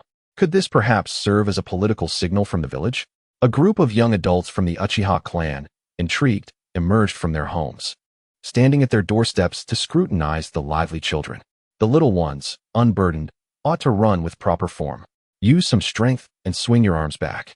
A middle-aged Uchiha man, seated on his porch with a flask in hand, raised his arms backward, mimicking the classic ninja run, cheerfully offering his guidance. Baiyu accompanied the children, raising his hand to greet the adults of the clan, who responded warmly, devoid of the past animosity. From the demeanor of these Uchiha clansmen, it was evident that their disdain was directed solely towards the slanderous leadership of Konoha and the other ninja clans, while they harbored no particular wariness towards the village children.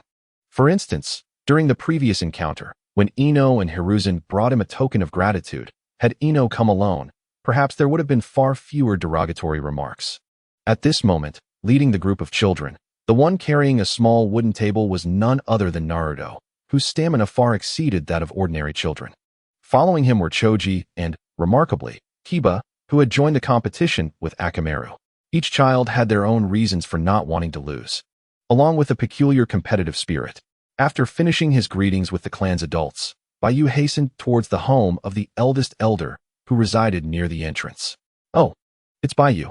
The Uchiha elder, hearing the commotion outside, peeked out, and, upon seeing Baiyu poised to knock, greeted him with a smile. Baiyu succinctly explained, "Grandfather, the clan's auntie sent me gifts last time, but as my family is impoverished, I cannot reciprocate. However, I can offer free preschool training for the children of the clan's elders. Therefore, Please notify any interested elders to send their children to my house every evening, and I will instruct them in ninjutsu and assign them homework." Upon hearing this, the elder's eyes sparkled with delight, and he clapped his hands in approval, exclaiming, "Leave it to me. Just bring my grandson you along. You, where are you hiding?" After a bit of commotion, the Uchiha elder found his sobbing grandson beneath the bed, expressing his reluctance for training. Without hesitation, he handed you over to Baiyu, declaring he would come to fetch him at dinner time. On the clan street, 5-year-old Yu, much like Sasuke in his first battle, wore a fierce expression as he clenched his fists and followed closely behind Baiyu, indignantly stating, "You jerk. Baiyu, have I ever wronged you? Why do you treat us this way? Everyone admires you now. We're exhausted after our daily preschool ninja class. You don't understand the burdens we carry at our age." Baiyu glanced at the standard Uchiha hairstyle of Yu and replied nonchalantly, "I am but 2 years older than you." Yu fell silent. Baiyu continued on his way home with Yu in tow. His actions were a preparation for the impending night of annihilation. Should the night of annihilation unfold as anticipated, with his current capabilities, Baiyu would be unable to save the Uchiha clan. However, he could endeavor to rescue a few of the Uchiha children, ensuring that they would not be left alone as he grew older. Yet, before executing a particular plan in his mind, he needed to have a serious discussion with the higher-ups of the Uchiha clan. Returning to the small cabin at the end of the clan grounds, he found no children at the door and instantly understood the situation. He ushered Yorin inside, having already entrusted the key to Naruto, which effectively pressured Naruto to be the first to arrive at his home. The absence of children at the entrance indicated that Irika-sensei, having been outmaneuvered by Baiyu, had arrived early. As expected, upon entering, they found Irika instructing Naruto and others to arrange small tables in the yard. "Baiyu, do we really need so many tables for storytelling?" Irika queried, scratching his head in curiosity. "Thank you for your hard work, teacher. If you could ask the students to bring the tables into the hall, I would greatly appreciate it," Baiyu replied. "Oh." Irika resumed his role as director, instructing the somewhat disgruntled Naruto and the others to move the tables back from the yard. "Baiyu, you didn't mention that Irika-sensei would be coming." "Ah, teacher, you're not planning to give us extra lessons after school, are you?" "No way," Baiyu's friends lamented, feeling a sense of betrayal. It was disheartening. They regarded Baiyu as a brother, yet he had invited their homeroom teacher to lecture them during their evening leisure time. Was this humane? Or was it the act of a devil? In the hall of the small cabin, due to the large pit created by Itachi, the small tables were crammed together, accommodating just over 20, with the remaining 10 left outside. After completing the chores, Baiyu invited Naruto, Yorin, and his friends to sit at the small tables or on the floor. He then requested a 20-minute break from Irika-sensei. Seizing this brief opportunity, Baiyu passionately narrated the first 2 chapters of the revised The War God of the Hidden Cloud Village, based on a novel from his previous life. As the story reached a temporary conclusion, his delightful classmates exclaimed, "That was too short. How did the Jonin from the Hidden Cloud Village deal with their enemies? It's so sad that his daughter lives in a doghouse and eats dog food." Baiyu chuckled, providing a vague response to their queries. "It's just a tease. If you want to enjoy more tomorrow, there will be a fee. Who would come back to listen then?" After bidding farewell to his charming classmates, the hall was left with Naruto, Ino, Kiba, Choji, and Yorin. "Baiyu, your storytelling was splendid," Irika said, tears welling in his eyes, unable to suppress his emotion, and applauded generously. While listening to the story, Irika completely immersed himself in the childhood of the Jonin's daughter from the Hidden Cloud, reflecting on his own less-than-ideal upbringing. Each sorrowful night, he yearned desperately for his parents to return from the Night of the Nine Tails. Just as that valiant Jonin from the Hidden Cloud had returned to protect his daughter, shielding him from life's tempests. Baiyu beside him. Jingyi and Naruto also had red-rimmed eyes. They were old friends, united by their shared love for literature. With a high resistance to emotional manipulation, they had just finished listening to a tale of a frail child bravely battling a dragon, their tear thresholds elevated, impervious to the simplistic narratives that often ensnared others. Baiyu awkwardly cleared his throat and said, "Ahem, Irika-sensei. From now on, every evening, if it's convenient, I would like to request a 20-minute leave, just as I did this time, to discuss literature and earn a little pocket money. The remaining time, I shall dedicate to training with you. During our training sessions, I will have the children from my clan sit in the hall to do their homework and observe our practice. I may trouble you to offer guidance to these young clan members. If you require compensation, Feel free to state your terms. The cabin fell silent once more. As Baiyu spoke, he turned to tidy up, utilizing fire release to brew a pot of tea for everyone. The fragrant leaves sourced from the neighbor's gifts. Fire release. Great fireball. Proficiency level 4. Upon hearing Baiyu's proposal, Irika, with a scar running down the bridge of his nose, wore a friendly smile and replied, "As for payment, let us forego that. Today, we shall practice physical techniques, and Naruto and the others can simply observe. That works for me." Baiyu placed the teapot on the floor. Knock, knock, knock. There came a sound at the cabin door. "Come in." Baiyu turned curiously, noticing the door was ajar. Who could it be, arriving so politely?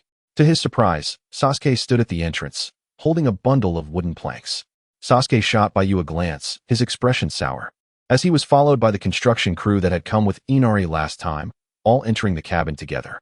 The middle-aged foreman, upon seeing Baiyu, greeted him with enthusiasm. "Hey there, young man." "Hello, foreman." Baiyu waved back. "Haha, I like being called that. So it's time to renovate the hall, right?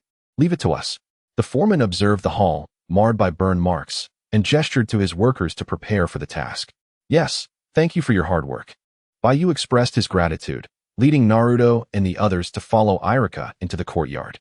Sasuke set the wooden planks down and curiously followed suit. "Humph, Sasuke, why are you following us?" Naruto, with a strong sense of exclusion, immediately questioned, his displeasure evident.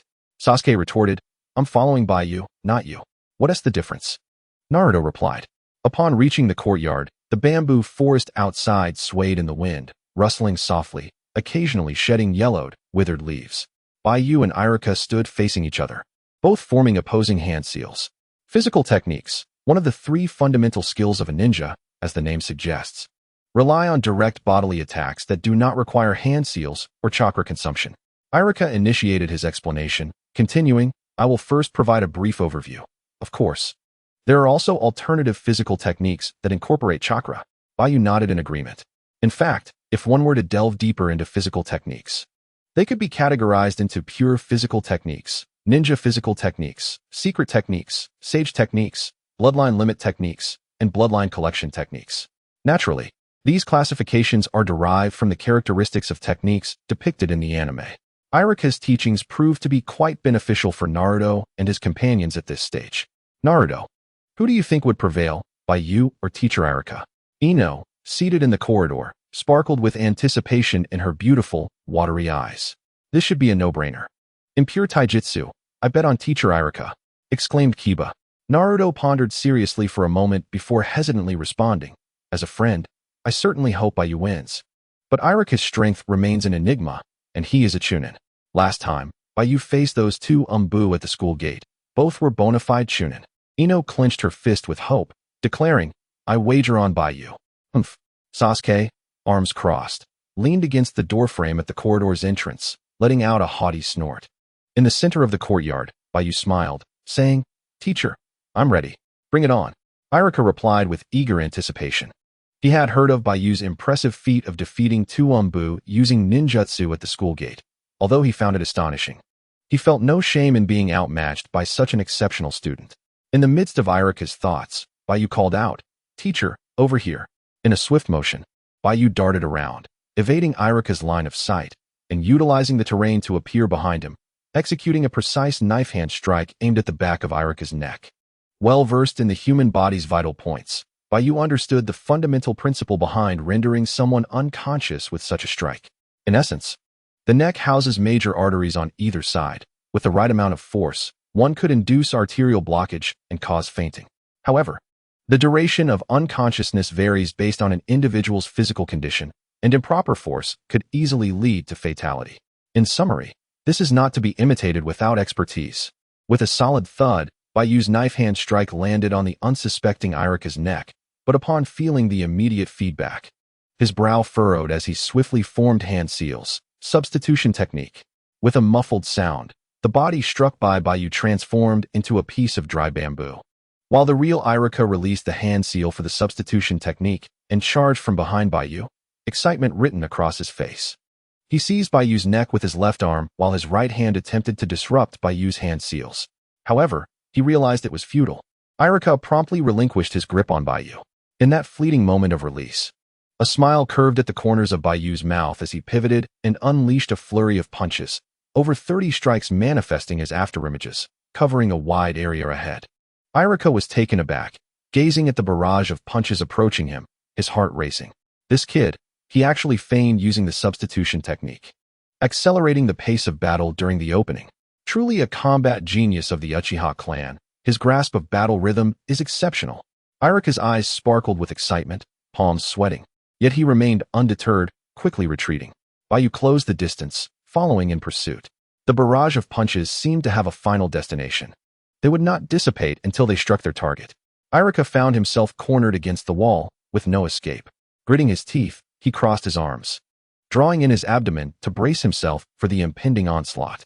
With a resounding thud, Baiyu's fist converged into a singular force, unleashing a terrifying power that struck against Irika's arms, forcing him back several meters. From this clash, both warriors gauged each other's prowess in taijutsu.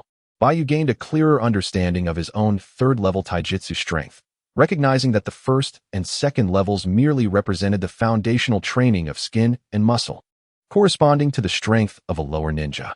In contrast, the third level signified a rebirth of bone, reaching a proficiency akin to that of a middle ninja, one who has mastered the art. Irika, while slightly stronger in taijutsu, was only marginally so. Along the corridor, Ino watched the evenly matched duel in awe, her fists clenched in excitement. Naruto and Sasuke, observing the battle, each drew their own insights. As the sun slowly descended, the sky blazed with fiery hues, and a gentle evening breeze swept through, harmonizing with the rustling bamboo outside, creating a serene atmosphere. The taijutsu confrontation between Baiyu and Irika, enhanced by the basic three-body technique, unfolded with remarkable elegance as they countered each other's moves with equal skill. The battle concluded beneath the veil of night. Exhausted, Baiyu found his clan attire soaked with sweat, heaving for breath as he rested on the corridor floor. Dingji, Kiba, and the slightly enlightened Yuji had already returned home after witnessing the taijutsu match. Sasuke had also withdrawn with his team. Baiyu summoned a translucent prompt. Taijutsu Proficiency 54. Taijutsu 104300 Level 3. Engaging in combat with Irika had yielded substantial benefits. Indeed, gaining proficiency through combat against opponents of equal or superior strength provided ample experience. Well then, Baiyu, I shall take my leave. Naruto, Ino, do not be late for class tomorrow. Irika, invigorated yet drained from the intense battle, waved as he stood up. Let us continue tomorrow. Baiyu replied, rising to see Irika to the door. As night fell, the village of Konoha illuminated with vibrant lights, bustling with life. Baiyu escorted Naruto and Ino home, and along the way, to express his gratitude, he regaled her with a romantic tale from the Elston Business Academy, beginning with a heartfelt narrative. Compared to the valorous tales of the Cloud Village, such love stories were far more likely to resonate with a young woman. Baiyu ensured the story flowed smoothly, captivating Ino's interest while inadvertently delighting Naruto, who listened intently. Upon reaching the Yamanaka clan compound, Baiyu and Naruto stood at a distance, watching as Ino lingered, reluctant to part ways. Inside the flower shop, Hayashi sat at the dining table, gazing at the array of dishes and his daughter across from him. Curiosity piqued. Have you been to the Uchiha clan again? Ino blushed and replied, Father, I wish to learn the secret techniques of our clan. She had always abhorred studying, but using this excuse to shift the conversation would ideally prevent her father from becoming upset. Hayashi sighed softly, serving his beloved daughter a portion of rice, and said, It wouldn't be impossible for Baiyu to accompany you home next time. After all, he has saved you. Really? Ino's eyes sparkled with delight, her spirits lifted. Yes. In the bustling commercial thoroughfare of Konoha, at Ichiraku Ramen, Naruto had just finished devouring 5 bowls of tonkatsu chashu ramen and was preparing to settle the bill. Beside him, Baiyu, having polished off 10 bowls, proactively reached for his wallet. Where did you get the money? Naruto asked, astonished. I borrowed it from Ino. Baiyu replied. Oh, now it makes sense why Ino is always following you. Baiyu, do you think if I asked Sakura for some money, she would also stick around me? Naruto exclaimed, a newfound realization lighting up his face. Baiyu pondered for a moment. If you learned the transformation technique and disguised yourself as Sasuke to ask her for money, she would surely oblige. However, if you approached her as yourself, she would likely claim to be broke. The mention of the transformation technique sparked excitement in Naruto. To avoid being outdone by you, I've been practicing the transformation technique recently. I'll find a secluded spot to show you my progress. A secluded spot? Baiyu raised an eyebrow, sensing that this matter was rather complex. It appeared that due to his own competitive spirit, Naruto, who typically detested the transformation and shadow clone techniques, had inadvertently grasped the art of seduction. Baiyu, let me teach you a ninjutsu. Baiyu suddenly focused intently on Naruto, speaking earnestly. He knew it was imperative to keep Naruto grounded, for the future of the ninja world depended on him. Naruto was elated, instantly forgetting about Sakura, and joyfully exclaimed, "Really? What ninjutsu is it? Is it powerful? Is it more formidable than the water release technique you used the other day?" "Perhaps," Baiyu contemplated, "but it's a forbidden technique. Let us discuss it at your home." "Baiyu, you are truly too kind to me. I must share my precious collection of fresh milk with you. How long have you been saving it?" "About half a year. Are you trying to poison me?" With a creak, Naruto pushed open the door and flicked on the light switch in the darkened room. The light flickered twice before finally illuminating the space with a blinding glow. "I didn't expect you to visit my home today. I promise I'll tidy up by tomorrow, just follow me," Naruto said, awkwardly adjusting his goggles and glancing at the disarray of toys, clothes, and the small creatures celebrating in the corner. Baiyu said nothing, following Naruto into the hallway, where an indescribable scent wafted toward him. He remained unfazed by the external factors. Naruto led Baiyu to a small alcove adjacent to his bedroom, opened the door, and turned on the light. The environment improved considerably. It resembled a study, with a wooden table at its center and countless ninja scrolls scattered across the floor. Baiyu squatted down, picked up a scroll, and upon opening it, discovered a detailed tutorial on the transformation technique. Naruto scratched his head and chuckled. "These scrolls were sent by Grandpa 3rd Hokage. I can't comprehend many of these techniques, and I've struggled to learn them. But I've been diligently studying the transformation technique lately. Show me all the variations of the shadow clone technique." Baiyu cleared the surrounding scrolls and sat on the floor. Naruto nodded eagerly, his excitement palpable, and began to perform the hand seals, releasing the shadow clone technique in succession.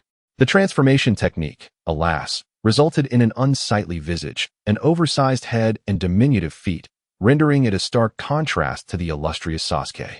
It was the kind of portrayal that would undoubtedly prompt Sasuke to accuse Naruto of infringing upon his likeness rights. As for the shadow clone technique, Naruto managed to produce 2 clones in one breath, yet they resembled limp noodles, sprawled inelegantly on the ground. The substitution technique faltered as well, lacking the necessary prerequisites. Naruto found himself unable to procure any suitable substitute material. After a series of demonstrations, Naruto, perplexed and frustrated, lamented, "The transformation technique didn't yield such results last night. Baiyu, you must believe me." Baiyu responded with a reassuring smile and a nod. "Yes, I understand." Seated cross-legged before Baiyu, Naruto scratched his head in bewilderment, uncertain of where he had erred. "The crux of your issue lies in the excess chakra within you, which causes an uneven distribution when performing ninjutsu," Baiyu elucidated. "Though I also possess the Uzumaki clan's bloodline, I can assure you, this challenge is surmountable." In truth, Naruto's difficulties with the fundamental ninjutsu stemmed not from his Uzumaki heritage, but rather from the influence of the Nine Tails. Seemingly enlightened, Naruto listened as Baiyu continued. "Calm yourself and reflect carefully on the chakra distribution that led to your success last night. Truly immerse yourself in that sensation." With renewed determination, Naruto rose, inhaling deeply to center his thoughts. He sought the feeling within, forming hand seals and closing his eyes with utmost caution, blending his mental energy with his physical energy to extract a small amount of chakra, which he then released through the ninjutsu seal. Boom. The shadow clone technique failed once again. Undeterred, he persisted. After approximately 30 attempts, he finally succeeded in conjuring a perfect replica of himself. Elated, he exclaimed, "I did it." "Baiyu, look." Baiyu, nearly dozing off, was suddenly invigorated by the sight. "Impressive," he remarked, visibly pleased with Naruto's shadow clone. He retrieved a scroll containing the multi-shadow clone technique and advised, "Remember this feeling. Keep it etched in your mind, and practice it tonight." With anticipation in his eyes, Naruto accepted the scroll, though uncertainty lingered. "Baiyu, do you really think I can master this forbidden technique? For others, it may be forbidden, but not for you," Baiyu affirmed, locking eyes with Naruto. "No matter the circumstance, you must believe in yourself. If we cannot become naturally gifted geniuses, Then let us strive to be diligent ones. You will undoubtedly become the Hokage of our village in the future. What about you, Baiyu? Do you not wish to become Hokage? I aspire to be a feudal lord. Very well, once I become Hokage, I shall assist you wholeheartedly. With a smile revealing his pearly whites, Naruto tucked away the scroll on the multi-shadow clones and, in an instant of seriousness, formed the hand seals, fervently shouting, "Multi-shadow clone technique." In a heartbeat, the entire room was filled with Naruto's shadow clones. Baiyu remarked, "This technique truly is one of the prince's exclusive advantages. Naruto has learned it with such haste. It feels as though it recognizes its master. Would you like to learn techniques that surpass even forbidden arts?" Baiyu gazed at the room filled with Naruto figures, and suddenly, a spark of inspiration flashed through his mind, prompting him to inquire with curiosity. As the multiple shadow clones of Naruto gradually dissipated with a series of thuds, his eyes gleamed with excitement as he clenched his fist in anticipation, asking, "Is it even more formidable than this forbidden technique?" Coughing softly, Baiyu closed his eyes in contemplation, responding, at a critical moment. Combining the multiple shadow clone technique with this technique would surely catch anyone in the ninja world off guard. "Really? Baiyu, you must teach me quickly," exclaimed Naruto, who then dashed to the refrigerator in the hall, eagerly placing a bottle of fresh milk, his prized possession for half a year, on the table, wearing an expression of reverence for his teacher. However, releasing this technique requires certain prerequisites, and as it was getting late, Baiyu hesitated for a moment before replying. "For now, focus on mastering the multiple shadow clone technique. I'll teach you this technique in a few days." "All right." Naruto, sensing the moment to refrain from pestering, poured a glass of pure milk for Baiyu. "Thank you, Naruto, but I'm not hungry," Baiyu chuckled wryly, scratching his head. "I should head home now. See you tomorrow." On the streets of the Hidden Leaf Village, the wooden houses on either side were aglow with lights, and the Hokage building in the center radiated illumination as well. As time passed, the lights in the residential areas gradually dimmed. Baiyu politely declined Naruto's enthusiastic invitation and quickened his pace toward the Uchiha compound. Since he was no longer a target of Shimura Danzo, he no longer felt the sensation of being watched while walking through the streets. Upon returning to the Uchiha clan territory, Baiyu coincidentally encountered Shisui, who had just returned in his clan attire at the village entrance. The two exchanged cheerful greetings. Shisui spoke first. "Congratulations. I heard about the events from the other day, so I refrained from disturbing you these past couple of days. However, today I came to urge you to practice your jinjutsu." "Not a disturbance at all," Baiyu replied with a smile. "You've put in quite the effort." Shisui chuckled. "As long as you grow stronger, every bit of effort will be worthwhile." "Shisui, what are your thoughts on the relationship between the Uchiha and the village?" Baiyu asked, tilting his head to gaze at the moonlight. Suddenly probing this prodigy of the Uchiha clan, deeply influenced by the will of fire in the original story. "Naturally, it would be best if we could coexist peacefully. But what if peace cannot be achieved? Must it be a matter of life and death?" "Exactly. Hehe. Isn't the village and Uchiha beginning to mend some trust due to your relationship with the Jinchuriki?"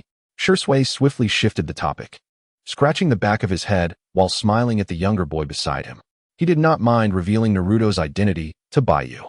Baiyu maintained a composed expression, inwardly satisfied with the answer he sought, shaking his head and saying, "Is that so? Naruto is indeed a Jinchuriki. But the depth of the distrust between the village and the Uchiha is as profound as an ocean trench." Shisui hesitated, attempting to change the subject. This indicated that the will of fire had taken deep root in his mind, and to awaken him, a powerful remedy would be required. "Baiyu, how do you perceive the relationship between the village and the Uchiha?" Shisui countered.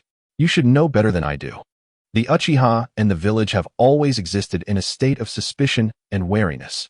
If mere adherence to the will of fire and a smidgen of trust could completely heal past wounds, it would only be possible in a dream. We can work together towards a better future. Effort is indeed valuable. Otherwise, Ben would not have had to leave the clan alone." Baiyu gazed at the significantly diminished silhouette of the Yan from the Uchiha compound and remarked earnestly, "Shisui, if you wish to transform the clan, you must align your heart with that of the family. One cannot effect change alone. What's gotten into you today?" Shisui pondered for a moment before breaking into a smile. "You speak like one of the elders in the clan. Nevertheless, I am glad to see your ambition. Come, let us return and practice our jinjutsu." Indeed, the two walked along the streets of the compound. Suddenly, Baiyu inquired with curiosity, "Shisui, I have a question regarding Jinjutsu. Go on. Shisui responded with interest. Rather than focusing on the clan's troubling issues, he preferred Baiyu to pose questions in his area of expertise. As for the clan's dilemmas, once this prodigious talent was nurtured, Baiyu's burgeoning intellect would undoubtedly resolve those challenges and rejuvenate the Uchiha clan. If I wish to ensnare thousands simultaneously within a Jinjutsu of my own design, Baiyu contemplated, what would be the necessary conditions? Must it be done at this very moment? Shisui mused, then grasped the implication, asking, are you intending to employ a large-scale Jinjutsu on the clansmen? The Uchiha are inherently sensitive to Jinjutsu. They would not willingly enter your illusion. Otherwise, such a massive scale of Jinjutsu would inevitably harbor flaws. Baiyu sighed softly. Rest assured, I harbor no ill intentions towards my kin. Shisui chuckled. No need for explanations. I trust you. However, to perform such a level of Jinjutsu at your age is beyond mere individual capability. Yet, with the aid of a summoning beast skilled in Jinjutsu, it might be feasible, provided that the creature possesses considerable strength and ample chakra. Baiyu pondered for a moment, then nodded appreciatively. I understand. Thank you, Shisui. Don't mention it. Shisui replied with a smile.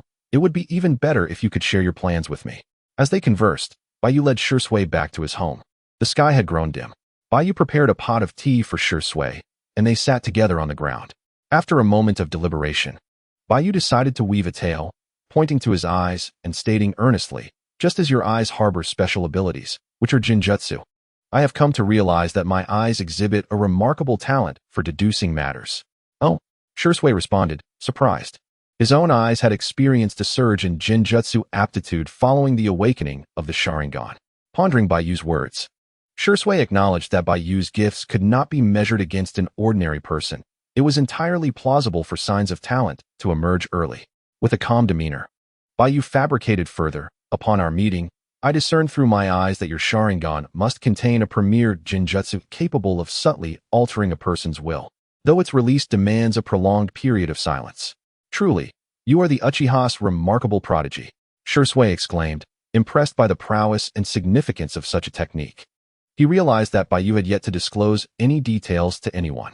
Shisui, astute as ever, quickly grasped the implications and abruptly rose to his feet, surprised yet apprehensive. He remarked, so, you intend to use those eyes to cast a collective illusion upon our kin, allowing them to glimpse the future of the Uchiha? Indeed. Baiyu showed no hesitation, lifting the warm teacup to his lips and savoring the sweetness that lingered. He understood. Shisui had taken the bait. I comprehend. Beyond the prowess of the Mangekyo, what else have you deduced about me? Shisui's large eyes brimmed with astonishment and joy, though not a fatalist. He found himself at a loss to fathom why Baiyu was privy to the secrets he harbored. He resolved to trust fate, just this once. To render his emotions more convincingly, Baiyu allowed the teacup in his grip to shatter under the pressure of his chakra. A pained expression crossing his face as tea splattered across the newly repaired wooden floor. He mused, what I have deduced is that you will perish. Creak. A chill wind swept through the small wooden cabin, causing the two doors to emit a chilling, sharp sound. The night enveloped them like a dark ink spill, particularly somber. Shisui's gaze sharpened. The prospect of his own demise seemed to stir little within him. As a ninja, he had long set aside concerns of life and death. Yet the value of his death was of paramount importance to him. Can you demonstrate this ability of yours? Shisui asked gravely. Baiyu pondered seriously before replying. It can only be deduced through illusion. At this moment, with just one tomo, I cannot fully unlock the latent potential of these eyes. I understand. Before awakening my Mangekyo, my comprehension of illusion was not so profound, Shisui stated before activating his Mangekyo Sharingan, drawing both into the realm of illusion.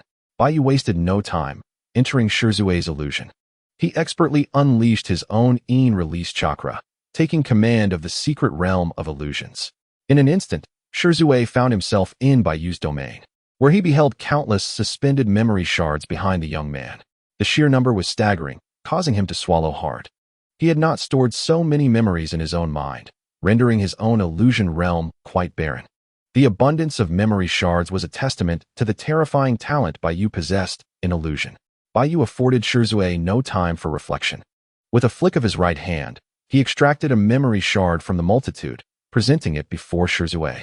The image depicted a sinister Danzo, callously removing Shisui's right eye. Kodo Tsukumi. Baiyu, akin to a deity within this secret realm, reassured him, "Relax, do not resist." As soon as the words left his lips, Baiyu grasped the memory shard and, akin to tossing a playing card, casually flung it towards Shirzue, the shard aligning perfectly with the space between Shirzue's brows. In the next moment, Shirzue was drawn into Baiyu's memory shard, and under Baiyu's manipulation of the illusion, he seamlessly inherited the environment, pressure, mindset, and abilities of the Shirzue depicted within the shard. After all, he was Shirzue himself. Everything within the illusion was flawless. Shirzue abruptly opened his eyes, finding himself on the path to the Nana shrine, surrounded by clan members clad in traditional attire. The Uchiha couple, Fugaku and Mikoto, stood before the shrine. Shirzue shook his head, foggy with confusion as memories flooded back. At this moment, it was around September, and the conflict between the village and the Uchiha clan could no longer be contained, reaching a critical point of impending eruption. The faction within the clan persuaded the clan leader to initiate a coup. Shirzue inhaled sharply. A coup.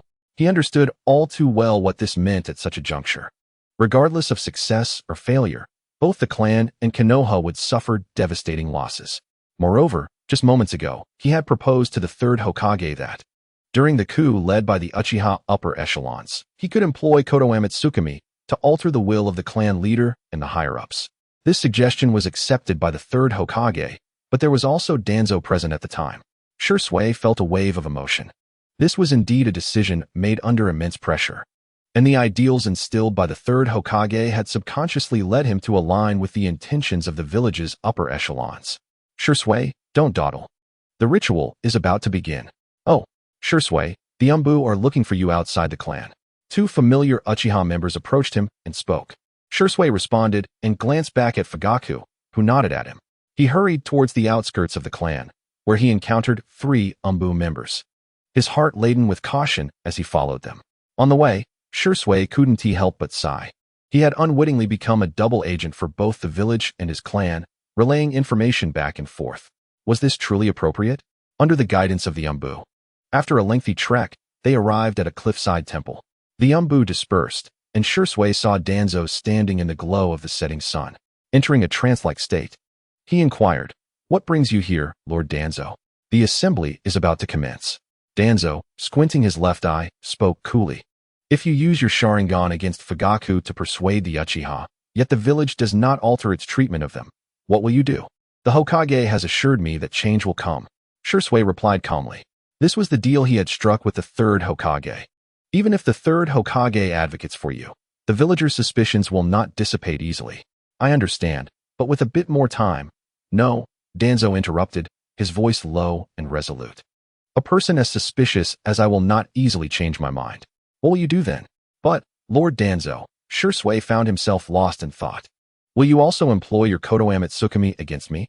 Taking advantage of Shirzue's hesitation, Danzo lunged forward, his left hand reaching upwards with malice. "I will be taking your Sharingan." "Apologies," Shirzue replied coldly, his right eye flashing with crimson light. Danzo's expression twisted in horror as his pupils shifted from black to white. He fell victim to the Jinjutsu. Shirzue seized Danzo's left wrist, preventing his hand from reaching his right eye, and Danzo sagged to the ground. It was merely an ordinary Jinjutsu. He would awaken soon. Shirzue, feeling a pang of compassion, turned to leave, but after just a few steps, he was struck by a searing pain in his abdomen. His pupils dilated in shock as he looked down to see Danzo, having broken free from the Jinjutsu, launching a surprise assault. Danzo's left fist slammed into Shirzue's abdomen, sending him flying, followed by a brutal combination of strikes to his face and forehead, culminating in a devastating blow that left Shirzue disoriented and on the verge of unconsciousness. Tuanzong grasped Shirzue's hair, lifting him effortlessly. With a fierce countenance, he removed the Kodo Tsukumi from Shirzue's right eye. Blood gushed forth, coalescing into a straight line. An excruciating pain radiated from Shirzue's eye socket, blood flowed freely, and his mind sharpened instantly. Upon landing, he distanced himself from Tuanzong, collapsing in agony. Tuanzong, clutching Shirzue's eye, unwrapped the bandage binding it, revealing a 3-tomo Sharingan. Shirzue was taken aback, his gaze piercing through Tuanzong. The Sharingan. How could this man possess the Sharingan? Enraged, Shirzue recalled his beloved Uchiha Kagami, whose right eye had been lost before burial. Tuanzong coldly declared, "Your eye shall serve as a substitute for mine." No sooner had he spoken than the three-tomo Sharingan in Tuanzang's eye socket dimmed, ultimately transforming from red to white. His eyelids slowly closing, never to reopen. Tuanzong greedily commanded, "Give me the other one as well." Swish, swish, swish. Numerous members of the root organization descended beside Tuanzong, an oppressive aura enveloping the surroundings. Fire style, great fireball technique. Shisui, closing his right eye, swiftly formed hand seals. Exhaling the jutsu with force, a colossal fireball surged forward, the heat distorting the very air. Water style, water chaos wave. The root members quickly formed their own seals. Standing in a line, unleashing a torrent of water.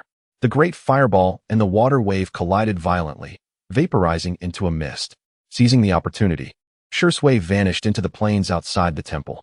Was it the body flicker technique? The root members were astounded by Shisui's ghostly disappearance. After him, Tuanzong commanded without hesitation, issuing a ruthless directive. Within the ominous forest, Shisui endured the excruciating pain from his right eye as he leaped between branches. As his stamina waned, he crouched upon a branch, striving to maintain a calm state. Baiyu's illusionary technique left no flaws for him, a master of Jinjutsu, to identify. Were it not for Baiyu's rise, the village's relationship with the Uchiha would seem to have improved. Based on various clues, he deduced that in a few months, the village and the Uchiha would undoubtedly mirror the current scenario, and at a critical juncture, he would need to employ his Kotoame Tsukumi. Whoosh! The sound of numerous thrown weapons echoed behind Shisui. With no time to ponder, he fled in a panic, a sense of mission awakening within him. As if he foresaw his impending demise. Gritting his teeth, Shisui resolved to witness his own fate, to experience it firsthand. He understood how rare such an opportunity was. Boom! An explosion erupted beside Shisui, enveloping him in purple toxic gas. Utilizing the body flicker technique once more, he escaped the gas's reach. Crouching on a branch 100 meters away, gasping for breath, coughing uncontrollably, a fiery sensation searing his throat. This is bad. I've been poisoned, and I cannot fall here. Dozens of meters away, root members adorned with various masks perched on branches, gripping an assortment of weapons. The leading ninja cautioned, aim for his limbs, not his face. The root organization ninjas, relentless and swift, targeted the back of Shisui with their explosive tags, shurikens, kunai, and toxic gas grenades. As Shisui gasped for breath, sensing the impending danger from behind, his remaining left eye abruptly transformed into the kaleidoscopic Sharingan, the intricate shuriken patterns blooming fiercely within his pupil. The entire root organization's umbu was shaken. There was no escape. Shisui glared furiously behind him. With all his might, amidst a tempest of rage and despair, he unleashed a power seldom utilized, contained within the kaleidoscopic Sharingan. At that instant, azure energy surged forth from his pupil, forcefully breaking a certain restriction that could only be activated by a pair of kaleidoscopic Sharingan. Boom! A thunderous sound reverberated through the heavens and earth. As the smoke dissipated, countless azure energy forms shot towards the members of the root organization.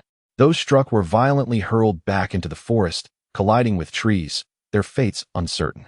The surviving members of the root organization stood frozen before the scene unfolding before them. Before their eyes loomed an immense figure, with a blue visage and sharp fangs. Its pupils radiating an orange-yellow glow, surrounded by azure flames, clad in incomplete armor, with a burning crimson energy orb at its chest, resembling a divine titan of energy. Shisui stood at the center of the azure Susanoo. In that moment, a majestic divine power was unleashed. Shisui, devoid of any mercy, his gaze brimming with murderous intent, manipulated the colossal Susanoo, extending his hands to grasp the last two remaining members of the root organization, crushing them into remnants under the searing azure flames. A monster! The root organization members fled in a frenzy. The azure Susanoo, with a casual fist strike, could reduce the insignificant ants before it to ashes. After all, it was merely an illusion. With the main sequence completed, there was no need for restraint. Shisui mercilessly eliminated all surrounding root organization members. Once the battle concluded, he shed his Susanoo, dragging his weary body swiftly toward his next destination. Before participating in this clan ritual, the third Hokage, fearing for his failure, had provided him with an additional ally, Uchiha Itachi, who awaited him outside the clan grounds. If it were me, no? This is me. I would entrust the remaining kaleidoscopic Sharingan to Itachi, leave behind a farewell letter, sacrificing myself to delay the family coup. Now, hope rested solely upon the third Hokage and Itachi. Shirzue located Itachi in the forest. Yet at that moment, the scene before him warped and vanished. Upon emerging from the illusion, he discovered Baiyu sitting on the ground, covering his eyes, utterly exhausted, gasping for breath. Baiyu took a deep breath, adjusting his dwindling release chakra, when an information prompt unconsciously appeared before him. Release chakra, 2000. Proficiency in Sharingan, 2000. Sharingan, 1 Tomo 1004088, 10000 level 1. Shirzue was capable of entering an extraordinarily realistic illusion. The intricate illusion crafted by Baiyu was meticulously woven from the chakra of escape, built drop by drop. Yet, he did not deceive Shirzue. This carefully orchestrated phantasm was a vivid tableau inspired by the anime and games he had once cherished. Should he truly possess the power of deduction, the outcomes he could foresee would indeed mirror this reality, with little room for deviation. As Shirzue helped Baiyu to his feet, poised to inquire with concern, Baiyu gestured ahead, urging him to look. Shirzue raised his gaze. Though he himself had been unable to extricate from the illusion due to Baiyu's insufficient chakra, nonetheless, the shard of memory within Baiyu continued to unveil subsequent events. Within the lens, Shirzue brought Itachi to the southern He River, where they engaged in discourse regarding the future trajectory of their clan, as well as the prior distrust from Danzo concerning the Uchiha clan's alleged usurpation of the Sharingan. In a bid to delay the impending coup within their family, Shirzue left behind a testament, bequeathing the Mangekyo to Itachi, before leaping into the depths of the southern He River. With that, the lens shattered before Shirzue, transforming into crystalline shards that withered and vanished. Shirzue was engulfed in contemplation. It seemed that his demise bore no significance. The will of fire he espoused had failed to bring about any genuine transformation for the clan or himself. Instead, it had drawn him into a tragic fate, succumbing to the senseless internal strife within the village. Shirzue averted his gaze, weariness enveloping him as he observed Baiyu's distress. With a wave of his hand, the illusion dissipated, and the two returned to the reality of the modest cabin's hall. They sat upon the floor, and Shirzue, with a warm heart, lifted a kettle and poured a bowl of water. Baiyu accepted the bowl, exhaling in relief, despite his overwhelming fatigue. His mind had retained a modicum of vitality, preventing him from succumbing to unconsciousness. The two remained silent for a considerable time. Shirzue, shaking his head in dismay, remarked, "I cannot fathom how, despite the slight easing of tensions between the village and our clan due to your rise, it has come to this. I have always been astute. Yet my fate is as grim as ever. What can Itachi alone hope to change? The clan's future appears bleak." Unbeknownst to Shirzue, Baiyu's ascent was, in truth, an unforeseen occurrence. Baiyu sighed. "You have witnessed Danzo's demeanor. The respite my rise has afforded our clan and the village does not herald the melting of the iceberg, but rather signals the approach of another tempest. It cannot bridge the chasm between the Uchiha and Konoha. The direction of the future remains uncertain. Yet, I cannot trust the third Hokage, who presents a facade of weakness outwardly while maintaining balance internally. This precious time I have fought to secure must be utilized rather than squandered." Shirzue sighed in resignation. His once hopeful eyes now dimmed as they gazed into the inky blackness of the night. After a moment of deep reflection, he spoke gravely. "So, Baiyu, what are your thoughts?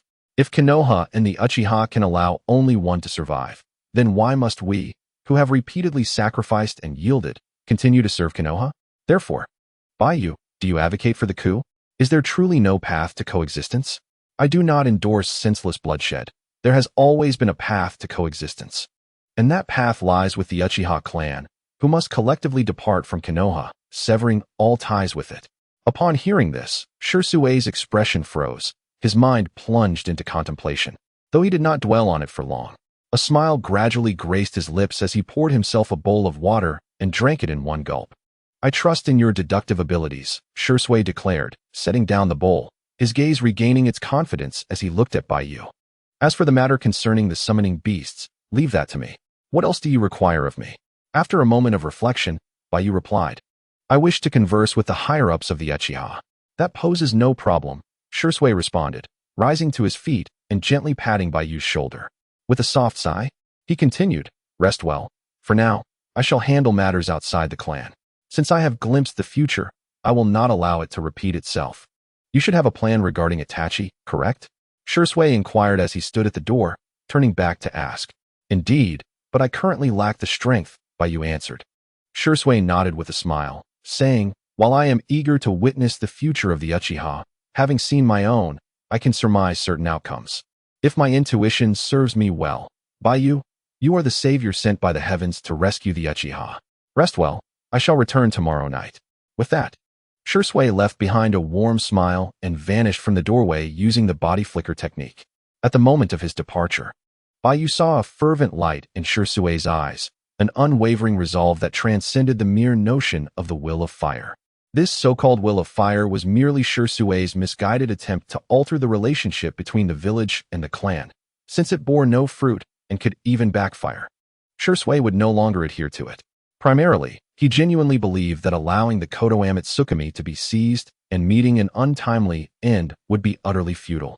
Oh, I forgot to glean a bit about Shisui's body flicker technique. Baiyu gazed wistfully out the door, feeling a pang of regret. However, given his weakened state, he could no longer toil through the night. He resolved to return to his bedroom, lie down, and rest, learning the body flicker technique could wait. Beneath the shroud of the dark night, Shisui leaped across the rooftops of the wooden houses, his emotions roiling within him, refusing to settle. He had once questioned Baiyu's deductive prowess, but upon entering the illusion, the seamless connection of emotions, actions, personality, speech, and abilities left him no room for doubt. This young prodigy of the clan could not possibly know that he possessed the power of Susanoo and Kotoame Tsukumi. The secret concealed beneath Danzo's right eye served as irrefutable evidence. Completing the deductive circle, Shisui gazed up at the silhouette of the village, his heart filled with myriad sentiments. Had someone suggested in the past that the Uchiha clan would break free from Konoha's control and establish their own independence, he would have deemed that person a sower of discord. Indeed, since the days of Madara, the Uchiha clan had lost its core foothold. Yet now these words, spoken by the hopeful voice heralding the Uchiha's future, ignited within him a willingness to act, to sacrifice, to pour forth his very lifeblood for this ideal. Once, the Uchiha clan, caught between Madara and the village, made a grave miscalculation, resulting in their current hardships. There is no reason to falter again. Just moments ago, Shisui distinctly sensed a remarkable enhancement in his ocular prowess following Baiyu's illusionary technique. This surge of power was all too familiar to him. Before acquiring the Kotoame Tsukumi, he had experienced a similar rapid escalation of his ocular strength, culminating in a transformative evolution of his eyes, granting him the extraordinary ability. In the week that followed, Baiyu attended classes during the day, delving into the study of the human chakra meridians and acupoints. After school, he narrated stories for 20 minutes to his friends, followed by private training sessions with Iruka, drawing the attention of Naruto, Ino, and the children of the Uchiha clan, allowing them to glean valuable insights. Later in the evening, he would accompany Ino and Naruto home, during which Naruto would incessantly pester him about when he would teach him the new technique.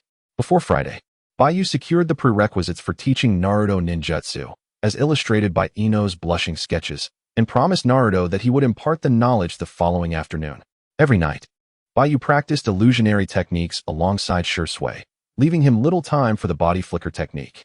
Fortunately, Shisui generously provided him with a scroll containing insights on mastering the technique.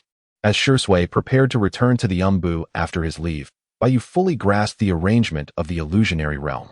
However, due to his limited ocular power, Shisui explained that with approximately 2 tomo, Baiyu would be capable of establishing his own illusionary domain.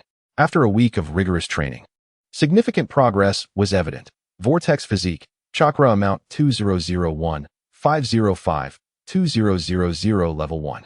Sharingan, 1 Tomo 100, 815, 810000 Level 1. Taijutsu, 209,300 Level 3. Jinjutsu, 15,300 Level 3. In addition to advancing one level in Jinjutsu, Baiyu experienced steady improvements in his foundational attributes, particularly the Sharingan, which was on the brink of evolving to 2 tomo. As for the Jinjutsu Mirror of Heaven and Earth, it proved to be an invaluable technique against illusionary ninjas. Capable of unraveling the enemy's illusions and reflecting their effects back upon them, provided one could foresee the enemy's illusions in advance. When paired with the Sharingan, this technique became the bane of all illusionary ninjas. As time gently ushered in May, Saturday dawned with the sun rising as usual, casting a golden hue over the Hokage Rock and dispelling shadows from the streets, infusing the populace with vitality. Baiyu rose early, completed his morning routine, and closed the status panel before enjoying a simple breakfast. With no classes that day, he planned to attend to the second grass carp after a week of medical study. He retrieved the prepared scroll containing the second grass carp, a sealing scroll that housed an ecological system suitable for small animals, allowing the fish to thrive within it for extended periods. Unfurling the scroll in the corridor, Baiyu extended his hand and infused chakra into the seal. With a pop, the ailing grass carp, suffering from gill mold disease, materialized in the center of the scroll. This time, Baiyu was seasoned and refrained from hesitating. As the fish emerged, he immediately released healing chakra from both hands, meticulously enveloping the fish's head and diligently cleansing the affliction plaguing its gills. A vibrant green healing chakra permeated the gills of the grass carp, only to encounter an obstruction. Baiyu could distinctly sense that the interior of the gills had been entirely overtaken by pathogens, and the survival of this grass carp was nothing short of miraculous. The bacteria were numerous, akin to grains of sand, and they would persistently migrate. It was reminiscent of a person trying to remove sand from ice cream with their palm. The healing chakra represented the palm, while the viruses constituted the sand, necessitating an exquisitely delicate technique to expel the pathogens. By the time the viruses were eradicated, the fish might very well have succumbed. Eureka! Baiyu recalled the entries from medical texts with his left hand. He continued to channel healing chakra to expel the gill pathogens, while his right hand delivered a life-sustaining palm technique to the ailing heart of the fish, preventing a recurrence of the previous healing mishap where the fish had died. Subsequently, the healing chakra released from his left hand gradually forced out the dark, moldy viruses from the gills, the pathogens transforming into a foul, viscous liquid that flowed away. Several times during this process, the grass carp nearly perished from the agony. Yet it was saved by the palm technique enhancing its heart. Healing ninjutsu proficiency, 5, 6, 10. Baiyu was bombarded with notifications of his skill level rising. Before long, a prompt appeared, medical technique, 0-200 level 2. Reward gained, in healing destruction. Baiyu was taken aback. This was an A-class healing ninjutsu. The practitioner could preemptively apply the technique to heal specific areas of the body that were under attack, effectively mitigating damage and minimizing injuries. The pharmacist, Do, had employed this technique during his confrontation with Naruto, proving its practical utility in real combat. Determined, Baiyu wiped the sweat from his brow, steadied his emotions, and focused on the left gill of the grass carp. The gill tissue, once darkened and infested with pathogens, now appeared astonishingly pale and exhibited signs of decay, a condition resulting from the ravages of the virus. Both hands released the luminous green chakra, enveloping the left gill, as gentle energy infused it, catalyzing the regeneration of gill cells. The gills began to redden, the cells rejuvenating. The speed at which the healing ninjutsu chakra mended the wounds had doubled. Furthermore, Baiyu could distinctly perceive that his healing chakra's efficiency in combating the pathogens had also increased twofold. With a splash, the grass carp sensed an unusual sensation emanating from its left side, violently thrashing its tail as if attempting to convey something. Baiyu remained steadfast, scrutinizing the gills. After half a minute, once every part had regained a rosy hue and completeness, he reached out to turn the grass carp onto its other side, continuing to release the vibrant green healing chakra. This time, as he treated the right gill, the fish's lips suddenly parted and closed, showing no resistance. It seemed to accept the energy, sensing that the affliction plaguing the other half of its head was being healed. In no time at all, Baiyu expelled the bacterial solution from the gills of the grass carp, deliberately retrieving a wooden bath basin from the yard, presumably used by the family as a child for bathing, and filled it with water, placing the fully recovered grass carp inside. As soon as the fish entered the water, it vigorously flicked its tail, splashing water and diving to the bottom of the basin. Baiyu washed his hands thoroughly, tidied up, and departed. He made his way to the shopping street of his clan's territory, procuring some fresh fruit before strolling to the hospital, where he located the ward of Uncle Shou Xiao and Granny Jing. "Ah, Baiyu. Long time no see," Uncle Shou Xiao exclaimed, having spent more than half a month in the hospital, appearing significantly sturdier as he sat at the table perusing a newspaper. Baiyu entered the ward with the fruit. Shou Xiao removed his reading glasses and chuckled. "Your Granny Jing just left to fetch some clean clothes. You must have missed her." "Indeed. What bad luck," Baiyu replied, placing the fruit on the table and grinning sheepishly. "Grandfather Shou Xiao, I've recently learned some medical ninjutsu. If you don't mind, I could take a look at your health." As he uttered these words, a wave of apprehension washed over him. The primary purpose of Baiyu's visit was precisely this: to offer assistance, or more bluntly, to find a small guinea pig for practice. Uchiha Shou Xiao's expression hardened as he scrutinized the seemingly harmless child from his clan before him. After a moment, he let out a soft sigh, voluntarily lying down on the bed, forcing a smile, and pointing to the wound on his lower back with a wry grin. "As an old man, if I can contribute to the learning of medical ninjutsu for the clan's children, I suppose I still have some use." Shou Xiao said this while lowering his gaze, unable to bear witness to what might unfold next. He had seen the interns at the Konoha hospital before, and their technique with needles was quite lacking. Newcomers invariably began with injections or wound treatment, and Shou Xiao did not expect Baiyu to perform any extraordinary feats. He only hoped to endure less suffering. Baiyu took no offense, pulling up a chair beside the hospital bed. He lifted the elder's hospital gown, revealing a gruesome scar on Shou Xiao's kidney area, reminiscent of a centipede, a coarse stitch from decades prior, approximately 10 centimeters in length. Surviving such an injury could only be attributed to sheer luck. Baiyu extended his hands, releasing second-level healing chakra, which he infused into Shou Xiao's wound, following the usual procedure to sense the injury. Upon feeling the emerald green chakra coursing into his body, Shou Xiao was taken aback, turning his head in shock, gasping, What is this? Medical ninjutsu chakra." His astonishment was entirely justified. Medical ninjas were indeed rare talents among the ninja villages, primarily due to the extreme difficulty of mastering such skills. Prior to this, had anyone told Shou Xiao that this boy could wield the notoriously challenging medical ninjutsu chakra, he would have deemed it impossible. At that moment, a nurse, who had not knocked before entering, stood outside the door, holding medication. Upon witnessing the scene unfold, her expression changed dramatically as she exclaimed, "What on earth are you doing?" Baiyu remained focused on sensing the wound, while Shou Xiao gestured for the nurse to lower her voice. Without a professional medical ninja to oversee the treatment, reckless actions could lead to dire consequences. The nurse hurriedly dashed out. In an instant, several medical ninjas rushed in, but upon witnessing the adept medical jutsu chakra emanating from Baiyu, they were left in utter astonishment. The nurse, visibly anxious, exclaimed, "Esteemed doctors, this is the young man. Do not speak just yet. His healing techniques and the purity of his healing chakra are remarkably similar to mine. He is truly a promising medical ninja. If only he were not from the Uchiha clan." Baiyu showcased his skills in the ward until the evening before returning home. His proficiency in medical ninjutsu was rated at 55, with a healing technique level of 75, 200 at the second tier.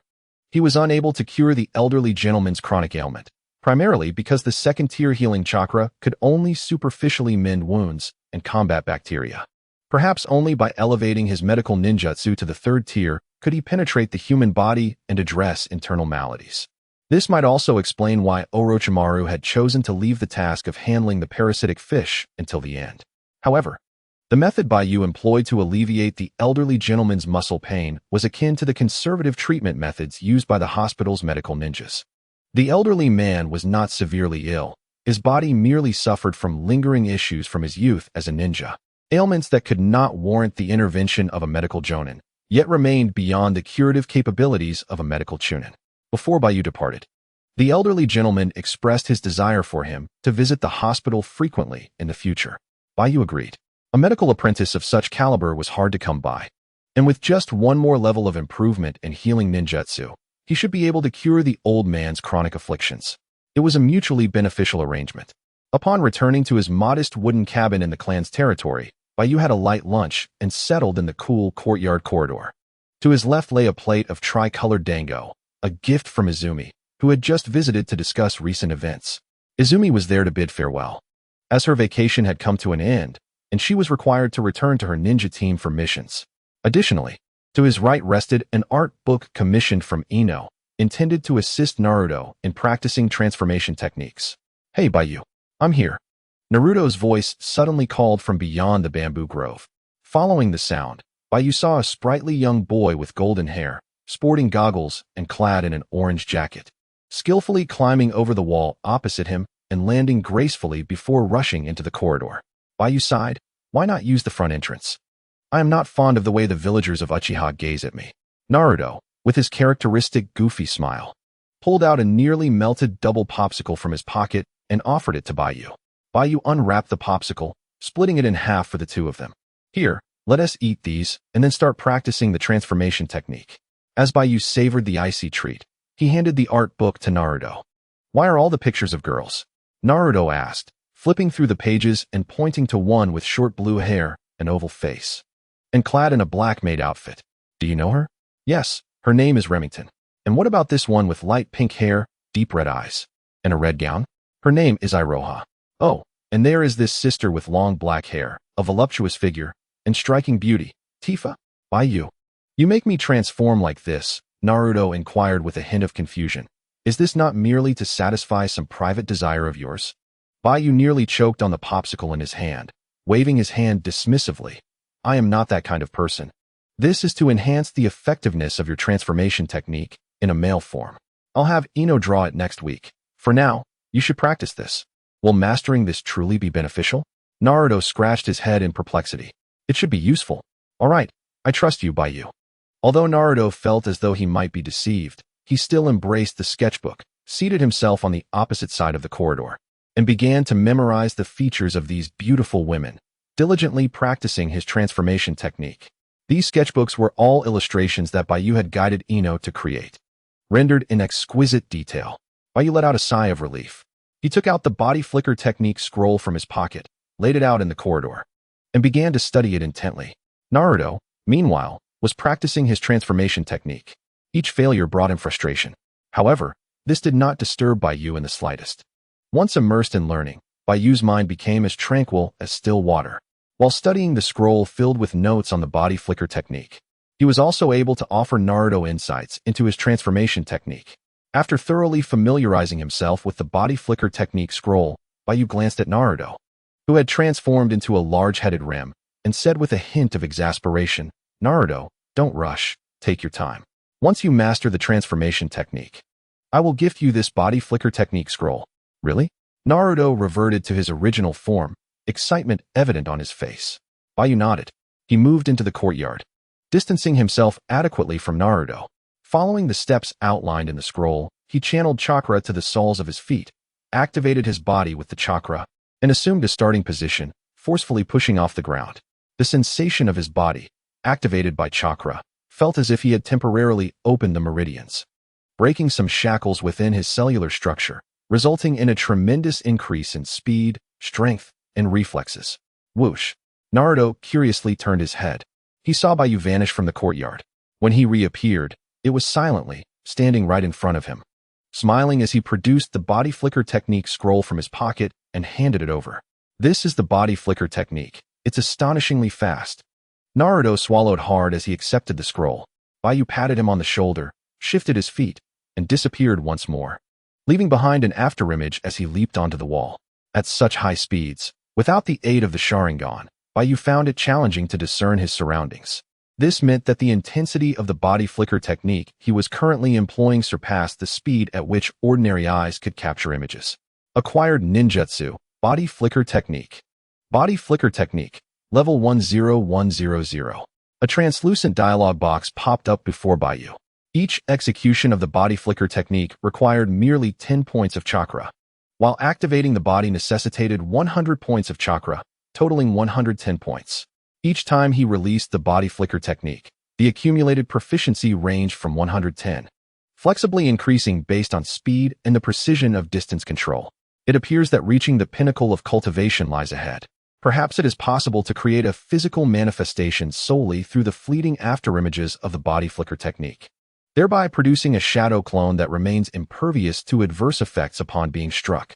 If the Flying Thunder God technique proves exceedingly arduous to master, Perhaps attaining the pinnacle of the body flicker technique may grant a glimpse into the mysteries of space ninjutsu.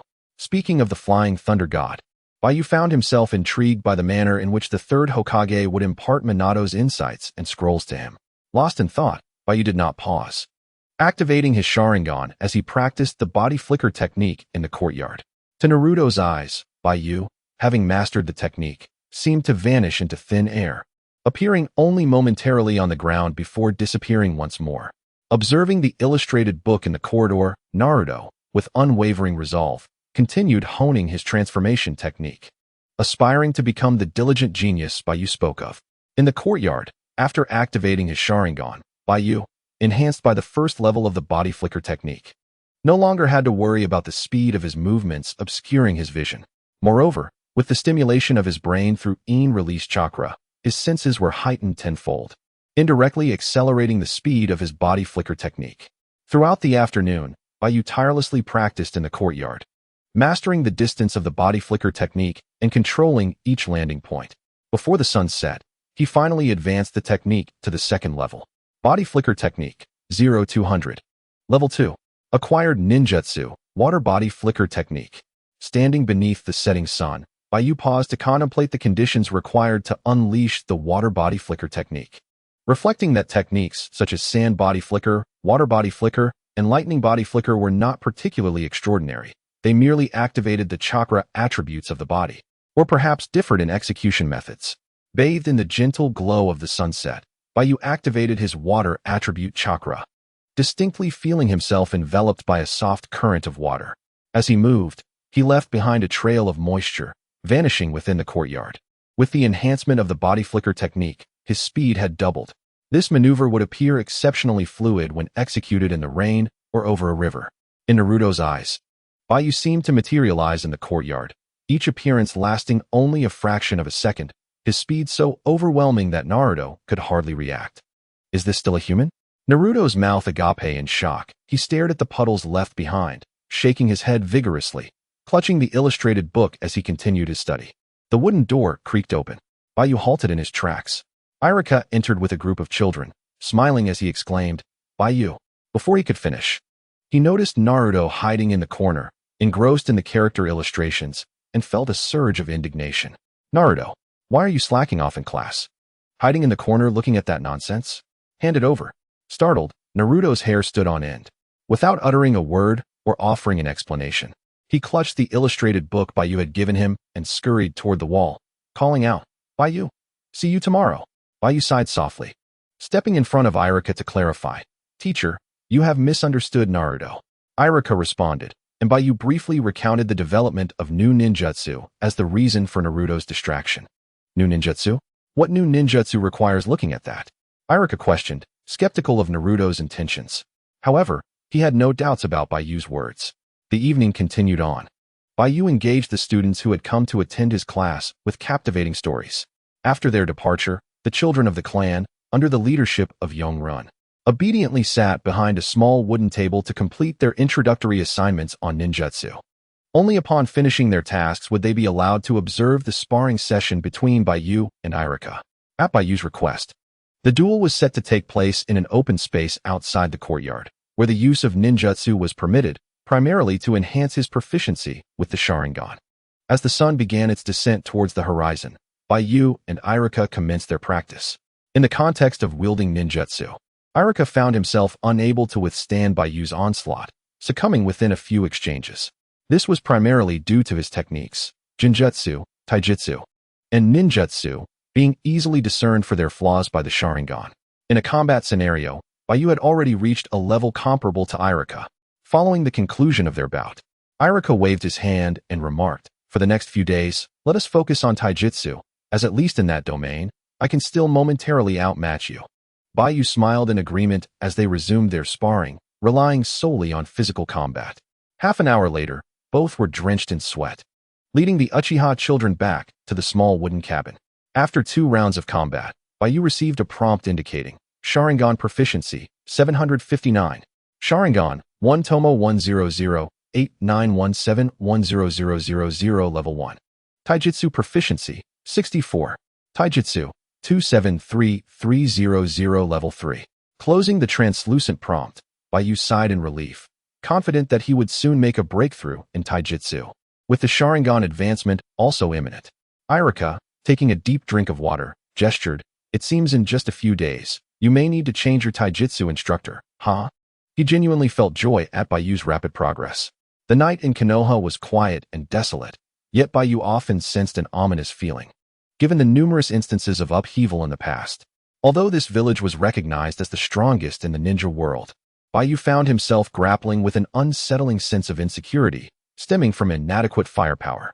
As Baiyu bid farewell to Irika and prepared to escort the Uchiha children home, he was suddenly confronted by Shirzue, cloaked in ANBU attire and donning an animal mask.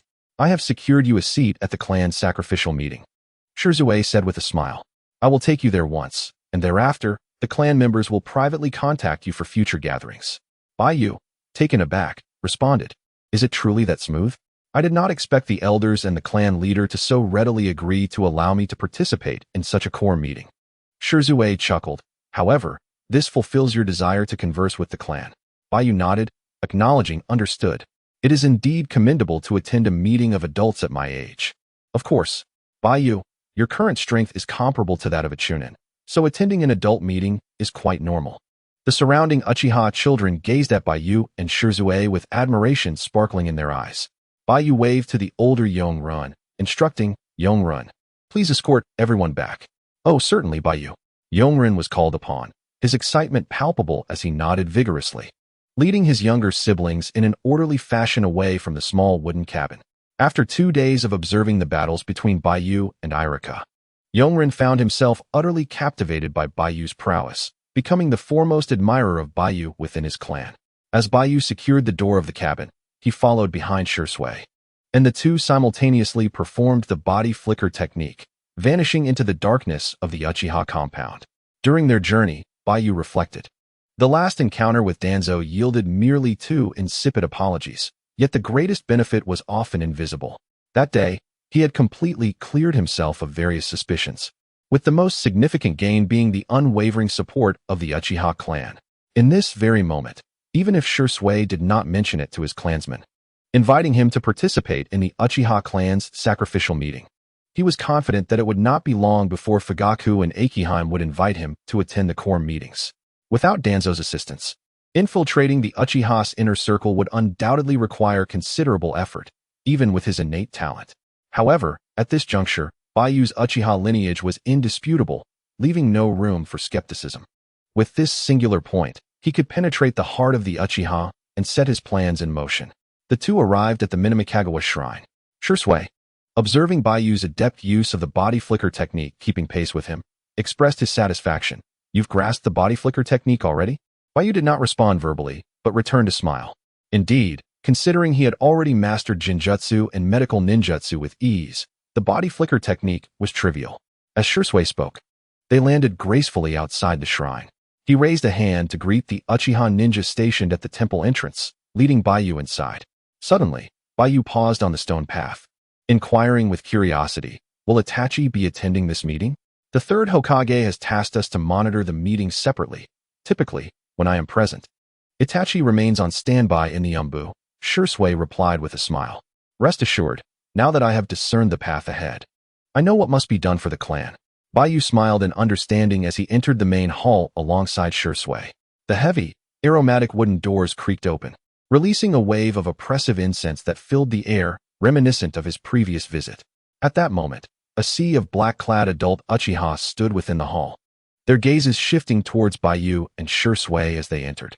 Once they confirmed the newcomers were indeed their own, the Uchiha adults retracted their cold stares. Shirzue guided Baiyu to stand beside Fugaku. From Fugaku's vantage point, the structure of the Uchiha clan's core meeting was distinctly organized. In front of the stone tablet at the hall's forefront, Fugaku was flanked by Akiheim and others, while the remaining clan elders and youthful members stood in their respective formations below. As Baiyu was brought to the forefront, Fugaku placed a hand on the young man's shoulder, pride evident in his demeanor as he introduced him. "This is Baiyu, whom I am sure you have all heard of recently. Our Uchiha clan's newly emerged prodigy, destined to achieve greatness that will rival even Itachi and Shirzue. I shall refrain from elaborating further. In time, you will witness just how exceptional his talents truly are. A composed smile graced Baiyu's face. At his current age, single-handedly contending against 11 lower-ranked members of the Shimizu clan is an extraordinary feat, a testament to his remarkable talent. I firmly believe that within a decade, Baiyu shall ascend to become the foremost prodigy within our clan. The surrounding adult members of the Uchiha clan cast appreciative glances towards Baiyu, causing his composed smile to falter. He had not anticipated that his reputation within the clan had soared to such heights. Draped in the Uchiha clan's attire, the proud and graceful Akahome observed Baiyu's silhouette, a subtle smile gracing her lips. Watching Baiyu receive accolades from the clan members filled her with joy, akin to a mother basking in her child's praise. Amidst the flickering candlelight, Akahome, unmarred by scars, radiated the formidable beauty inherent in Uchiha lineage with every expression. Within the assembly of clan members, an elder, resembling a figure of authority, regarded Baiyu with solemnity, stepping forward with deliberate grace. In a measured tone, he began, "Since you have garnered the approval of the clan leader and the others, we shall not regard you merely as a child of your current age. Do you understand this?" Baiyu straightened his posture, his expression grave, responding earnestly, "If my words are required, I shall take full responsibility for my actions." "Excellent." The elder's aged visage broke into a smile of satisfaction, expressing, "We Uchiha are in need of children like you." However, all present were aware that this statement was merely a courteous remark. Baiyu did not harbor the illusion that his presence would harmonize the already tumultuous Uchiha clan. Rather, he recognized that his arrival would likely incite new storms. The Uchiha elder slowly turned, his demeanor serious as he declared, "I am responsible for the logistical operations of the clan during times of conflict. My name is Uchiha Hikari." Baiyu offered a token greeting in response. "Oh, yet another character who remains unseen in the narrative of the Hokage," he mused. It was no surprise, considering that in the vast Uchiha clan and the intricate world of Naruto, it was impossible for Kishimoto to portray every individual or weave elaborate subplots. The main storyline was sufficiently upheld by the protagonists and pivotal figures, relegating minor characters to mere mentions.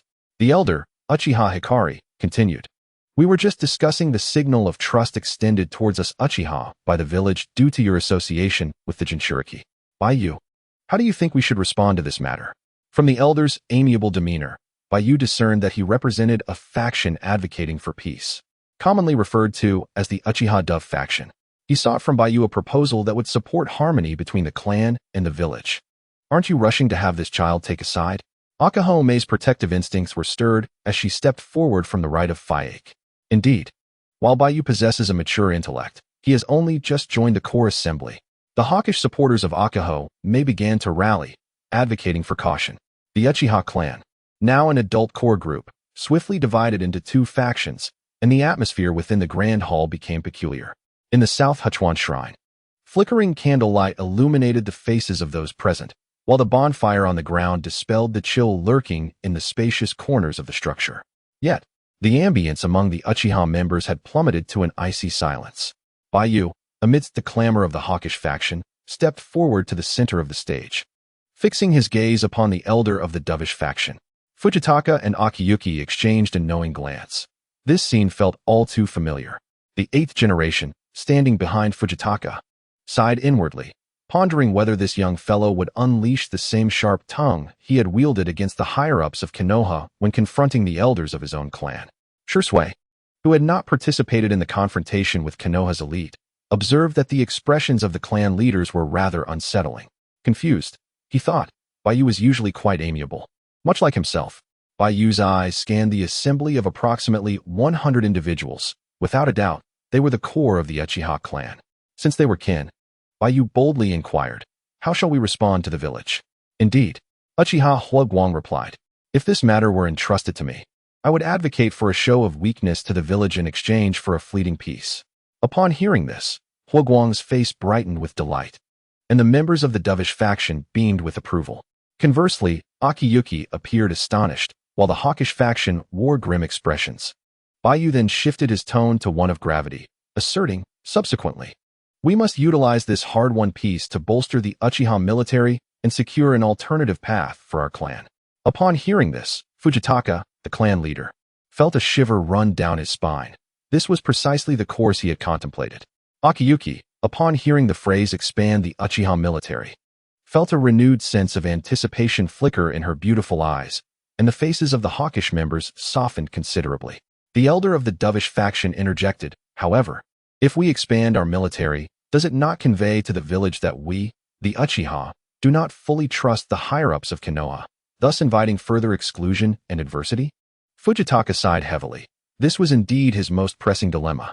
The dovish faction advocated for unconditional submission, while the hawkish faction championed preparedness, even suggesting resistance against Konoha. Under his governance, it seemed that the two factions could never coexist harmoniously. Unbeknownst to him, Fujitaka was curious to see how this newly emerged genius of the clan would address such a dilemma. If he could provide a valuable answer, it might be worth considering. Baiyu shook his head, stating, this question was, in fact, answered by our ancestors many years ago. The members of the dovish faction exchanged glances, reflecting on his words. In the early days of Konoha's establishment, the clan had opposed their leader, Madara, for the sake of peace, only to find themselves marginalized by the higher-ups of Konoha. Their talents seldom recognized, and their fate met with disdain from the villagers. With the outbreak of the Ninetales incident, the trust between our clan and the village was irrevocably shattered, reduced to nothingness. If the Uchiha were to blindly choose unconditional trust in Konoha's elite, how would our choice differ from that of our ancestors? Ultimately, what we would gain would merely be the same suffocating fate. Baiyu spoke with a measured tone, casting a serious gaze upon each member of the Dove faction, before posing a poignant question. Esteemed colleagues, you have grown accustomed to this future of the Uchiha. But what of your descendants? This is not a solution to our discord. Rather, it is an evasion of our strife. His words elicited a smirk from the members of the Hawk faction, a sharp indictment of the fatal flaws inherent in the Dove faction's approach. Yet soon, the assembly turned their skeptical and icy stares toward Shursui. With a sheepish smile, Shursui reassured them, rest assured, I know how to navigate the upper echelons of Konoha. Baiyu responded with gravity, it is precisely because we are the core members of our clan that I speak thus. Moreover, I have faith in Shursui. With that, he stepped to Shursui's side, who then cast a grateful glance in his direction. Shursui reflected on the turning of fate's wheel. Indeed, the tensions had escalated. Even if Baiyu did not become the proverbial last straw for the Dove faction this evening, their conciliatory strategies would falter against the Hawk faction's relentless onslaught. Having reached this juncture, all hope rested on Baiyu's advocacy. Though Shursui had garnered Fugaku's approval, he had previously held steadfast to the will of fire, believing that the third Hokage could mend the rift between the Uchiha clan and Konoha. It was only after witnessing the futility of such sacrifices that his thoughts began to shift. On that fateful night, under Itachi's guidance, he had encountered Baiyu, and the seed of change that had been sown within him had begun to sprout and flourish. He was now Shursui of the Uchiha clan. Within the Grand Hall, Elder Uchiha Huaguang found himself deep in contemplation. Their intentions were noble, aimed at the welfare of their clan, yet herein lay the crux of their dilemma. To coexist peacefully with the village, they must submit, like hounds, to the whims of Konoha. This young clan member served as a stark reminder to these peace-seekers that since Madara's departure from Konoha, the backbone of the Uchiha had been irrevocably fractured. As Baiyu finished his address, the entire assembly of Uchiha clan members, like the elders, fell into deep thought. It seemed that apart from the compromise he had just suggested, both blind trust in Konoha and reckless military expansion would lead them toward extremes. They could only seek to placate Konoha while discreetly bolstering their own strength to ensure their security. At this juncture, Fugaku rose to speak. He cast a grateful glance at Baiyu, affirming his proposal, and suggested that for all matters discussed at this meeting, a clan vote be conducted, with the clan leader and a few core members formulating a short-term plan for the clan's future. The core members of the Uchiha mobilized, their figures shifting in the flickering light of the flames as they conferred with familiar friends and relatives.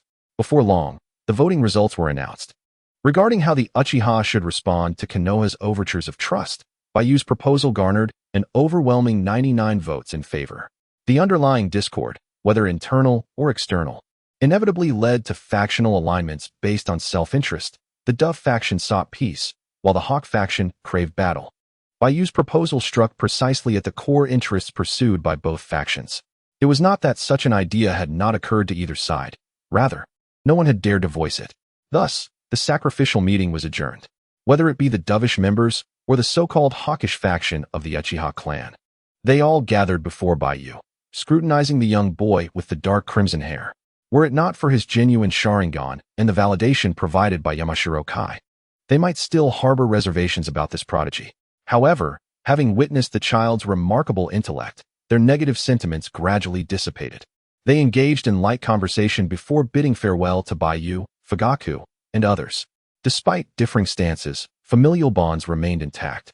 Within the Uchiha clan, complexities arose, with fathers embodying the dovish perspective while their sons aligned with the hawkish view. Ultimately, this was merely an internal power struggle within a family, and Baiyu perceived it as less convoluted than it appeared. Be it the Uchiha clan or other prominent families in Konoha, Baiyu believed there was no necessity to overly romanticize their political machinations through the lens of noble lineage. As the hall fell silent, Fugaku inquired, Baiyu, do you have something on your mind? Noticing the boy's reluctance to depart, he gestured for Akiheim and Hakadai to remain. The core members of the Uchiha formed a circle around him. Shall I take my leave? Shursui asked earnestly, unconsciously aligning his thoughts with those of the young boy. No need. If you leave, who will elucidate matters for me later? Baiyu replied, his clear eyes fixed on Fugaku. He continued, clan leader. There is a matter I wish to discuss with you regarding the conflicts within our family and the village. A smile suddenly brightened Shursue's face as he grasped Baiyu's intent. His heart raced with excitement, as perhaps tonight would unveil the fate of the Uchiha clan as it would have unfolded under normal circumstances. Fugaku, smiling with satisfaction, responded, even if you hadn't mentioned it, I would have chosen a time to speak with you. Since you've brought it up, let us do so tonight. And we shall also formulate a plan for the clan's development. Upon hearing this, Hakadai quickly retrieved a notebook and pen from his pocket, ready to document their discussion. Baiyu sighed softly, thinking to himself, Fugaku, enjoy your smiles while you can. Soon enough, they may be hard to come by. The temple returned to its quietude, with the fire pit in the corners still crackling and the flickering candlelight casting shadows against the walls. The chill from the nearby forest seeped through the wooden door, permeating the hall. At a wooden table where the family tree was laid out, Baiyu sat cross-legged on one side, joined by Fugaku, Akiheim, Hakadai, and Shursui. The five engaged in conversation. Outside the temple, Uchiha Daika observed the boy who had once been bullied now participating in a core meeting as an adult, garnering the clan leader's attention. Are you not a bit envious? A Uchiha guard teased Daika, who stood watch at the door. Any prodigy within the Uchiha clan merits recognition. Daika replied with a stoic expression, then sighed. Of course, I cannot deny feeling a tinge of envy for his talent, but what good would that do? Laughter echoed in the temple hall. You say that your Sharingan possesses the ability for deduction? Fugaku's expression was one of astonishment. Once his emotions settled, he hurriedly inquired. Could you elaborate on that? Predicting the future? Akiheim's beautiful eyes shimmered with disbelief as she shook her head, stating, the fusion of the Uchiha and Uzumaki bloodlines. Awakening the Sharingan to manifest extraordinary powers seems quite plausible. The eighth Uchiha, taken aback, questioned, could it be too plausible? Baiyu maintained a tranquil demeanor, deftly controlling his expression as he earnestly explained. This ability is founded upon the vast array of real information regarding people, events, and objects that these eyes have witnessed, employing release chakra to calculate their probable actions in a short span of time. If I were to predict the behavior of a bird in flight in the next moment, the scant information collected would render such calculations impossible. Upon finishing, Baiyu almost convinced himself of his own words. One must not speak too confidently, otherwise, he might inadvertently be compelled by Fugaku to predict something unrelated to the narrative of the Hokage, thereby exposing his own boastful claims. Shursui concurred, initially. I harbored doubts about this ability, but after experiencing it firsthand, the results were indeed impeccably accurate. This revelation brought a smile to Fugaku's face.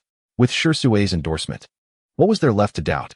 If Baiyu were deceiving them, even the strongest Jinjutsu prodigy of the Uchiha clan could be fooled. Then what hope did they have of rising as a clan? Therefore, I have come to share the audacious predictions concerning our family's future with you. Baiyu sighed softly. For specific details, it is best that you experience it personally, but do prepare yourself mentally. The three of them exchanged glances and nodded slowly. Shursui raised his hand, asking, Baiyu, how many individuals can your ocular power currently allow into the prediction? Baiyu nodded in affirmation. After a week of intense training, His ocular power was now sufficient to construct a flawless illusion for 4 individuals. Let us commence. Fugaku's expression turned serious. As the clan leader of the Uchiha, he needed to foresee the potential outcomes of the family's future development. Regardless of how erroneous those outcomes might be, they must be acknowledged as crucial trajectories for future prevention. Baiyu looked towards Shisui, who understood immediately and activated his Mangekyo Sharingan, drawing the 5 individuals into the realm of illusion. Each time Fugaku beheld Shisui's Mangekyo, he felt a profound sense of reassurance, akin to witnessing the clan's potential to rival Konoha. Little did he know, prior to Baiyu's manipulation of Shisui, the control of this formidable weapon resided not in his hands, but rather beside him. In the next moment, Baiyu, amidst the astonished expressions of the 3 Uchiha leaders, expertly seized control of the illusionary realm, deliberately showcasing his nearly flawless Genjutsu prowess. Under his guidance, the illusion corresponding to Fugaku, Akiheim, and the 8th Uchiha materialized before their eyes, while Shisui's perspective was intentionally altered to that of a divine observer on the night of the clan's annihilation. With a swift motion, the illusionary scenes were infused into the brows of the 4. For authenticity, Baiyu simultaneously immersed them all into the fateful night of the clan's demise, as the story began to unfold within the illusionary world. The blood-red full moon hung solitary in the night sky over the land of fire, specifically in the village of Kanahigakure, in the year 59. In the Uchiha clan's territory, a raven, having ventured out in search of food for an extended period, suddenly sensed a strong metallic scent in the air. Its crimson eyes gleamed with excitement as it croaked hoarsely, eagerly descending towards the ground where death had recently visited. At the headquarters of the police force, an Uchiha Chunin rushed into the duty office, his face pale with terror as he beheld Uchiha Hakadai slumped over the desk. Lord Hakadai, please awaken. There has been an incident at the edge of the clan territory. Clan members have been assassinated on the streets. We sent a call for help to the village, but all contact has been lost once they left the territory. Uchiha Hakadai jolted awake, his mind flooded with memories from the original story. He shook his head vigorously, staring out at the blood moon, rapidly piecing together his thoughts. Astonishingly, he murmured, Shisui is dead. My lord, this is not the time to discuss Shisui. What shall we do now? The urgency in his subordinate's voice broke through the haze of shock. We must gather all Uchiha forces immediately. Hakadai felt an overwhelming sense of dread as the grim details pressed upon him, compelling him to accept the harsh reality. Head towards the clan leader's home. Understood. The Uchiha Chunin received the order and was about to employ the body flicker technique to exit the office when a sharp kunai emerged from the shadows. Piercing through his heart, blood dripped from the blade as the Chunin's eyes widened in disbelief, his expression contorted in horror. He collapsed before Hakadai, revealing Uchiha Itachi's cold, kaleidoscopic Sharingan behind him. It's you. Hakadai's words were scarcely spoken when his own 3-tomo Sharingan activated. However, in the next instant, a chilling glimmer flashed, and blood erupted from his neck. Agonizing pain surged through him as he fell, unwilling to accept this fate. In his fading moments, the last image Hakadai beheld was of the corridor outside the police headquarters, littered with the bodies of Uchiha ninjas, a ghastly scene reminiscent of hell itself. In the heart of the clan territory, Akiyumi awoke to the scent of blood wafting in from the street. She kicked open the door of her wooden house and followed the anguished cries of her fellow clan members echoing through the night. Wherever she tread, the streets ran red with blood. As she hurried along, the viscous pools of blood soaked her open-toed sandals, staining her delicate toenails crimson and evoking memories of the battlefield, where she had trampled upon the blood of enemies. No, this cannot be real. Akiyumi stood frozen, her slender hands, ensconced in the fabric of her clan robe, trembled violently. Yet this time, the horror unfolded in the very territory she had devoted her life's blood to protect, and the blood she stepped upon belonged to her kin. Leaving her utterly distraught, Mom! A girl's voice cried out from a nearby wooden house. Boom! Akiyumi, perceiving the source of the sound, dashed toward the wooden structure, smashing the front gate to splinters. Under the night sky, her 3-tomo Sharingan bloomed like a blood-red rose, and she drew a kunai from her leg pouch, fully prepared for battle. In the dim confines of the wooden cabin, she sensed an unsettling aura. Beneath the desolate moonlight, Uchiha Itachi stood in the courtyard, his expression devoid of emotion. He raised his kunai, poised to strike down upon the ground where an Uchiha girl knelt in despair, cradling her mother's lifeless body. Suddenly, the courtyard gate shattered with a thunderous crash. Itachi turned his face to glance back, his ominous crimson Sharingan swirling. A sight so blood-red it was almost blasphemous under the blood-soaked night. The moon seemed to have absorbed the blood from the Uchiha streets, casting a deep crimson hue, while dark clouds gathered in the night sky, striving to obscure the blood moon. The Uchiha clan was engulfed in wails of sorrow. Yet the neighboring village of Konoha remained eerily silent, shrouded in darkness, with not a single window illuminated. On this fateful night, the Uchiha clan felt as though they were severed from the world, forsaken by the divine. "You beast!" Akihime stood outside the courtyard, glaring at Itachi, her voice a furious roar, unconcerned with whether this was but a mirage. In that moment of emotional upheaval, her memories spiraled chaotically. She was her. With her thoughts momentarily vacant, Akihime vanished through the courtyard gate, executing a body flicker technique, casting a kunai towards Itachi. Clang! Itachi deftly swung his kunai, creating a flurry of blades that effortlessly deflected the kunai, and with a calculated glance at the ground, he observed Akihime, who was now leaping towards the wall, cradling another girl from their clan. Yet in the next instant, he uttered the words, "Tsukuyami." As his lips moved, his Sharingan fixated on Akihime, who felt a surge of terror within her heart. But before she could shut her eyes, it was already too late. No, could it be? Caught in a jinjutsu. Akihime lamented softly. Her body convulsed under the influence of Tsukuyami, crashing heavily to the ground. Akihime collapsed, clutching the girl, completely immobilized. Before she could even glimpse the scene conjured by the jinjutsu, Itachi's blade pierced through her chest, claiming her life along with that of the girl she sought to protect. "You bastard!" Akihime coughed violently, blood staining her lips, vitality swiftly ebbing away. For this prominent figure of the hawkish faction within the clan, Itachi bestowed the utmost respect, delivering a deadly strike to her heart, withdrawing his kunai mercilessly, depriving her of any chance to unleash the forbidden jutsu that could alter the fate of their clan. As the vitality faded from her mind, Akihime, fueled by the memories injected by Baiyu, began to analyze the unfolding situation with grim clarity. It dawned on her why the group of border Uchiha she led had been ordered to retreat from the village at this precise moment. Slowly, she closed her eyes. The last image etched in her vision was that of Itachi's resolute steps as he continued deeper into the heart of the clan territory, effortlessly dispatching the Uchiha battle ninjas rushing towards him, his back devoid of any emotion. In the clan leader's courtyard, within the hall, the Fugaku couple sat upon the wooden floor, enveloped in their own thoughts. Under the elegant lashes of Uchiha Mikoto, her beautiful eyes shimmered with unease. Anxiously, she extended her delicate, fair hand to grasp the broad palm of her contemplative husband, Fugaku, softly inquiring, "Fugaku, what troubles you?" It dawned upon her that this was the inevitable fate of their clan under normal circumstances. Drawing upon the memories of the original narrative infused by Baiyu, Fugaku analyzed the situation with profound depth. Slowly, he opened his eyes, his stern visage gradually giving way to a sense of helplessness, an overwhelming despair engulfing him, accompanied by a sharp pain in his heart. Though Mikoto could not comprehend Fugaku's thoughts, the anguished cries from outside their clan's territory hinted at a grim reality. She gently rubbed her husband's pained hand, squinting with a smile.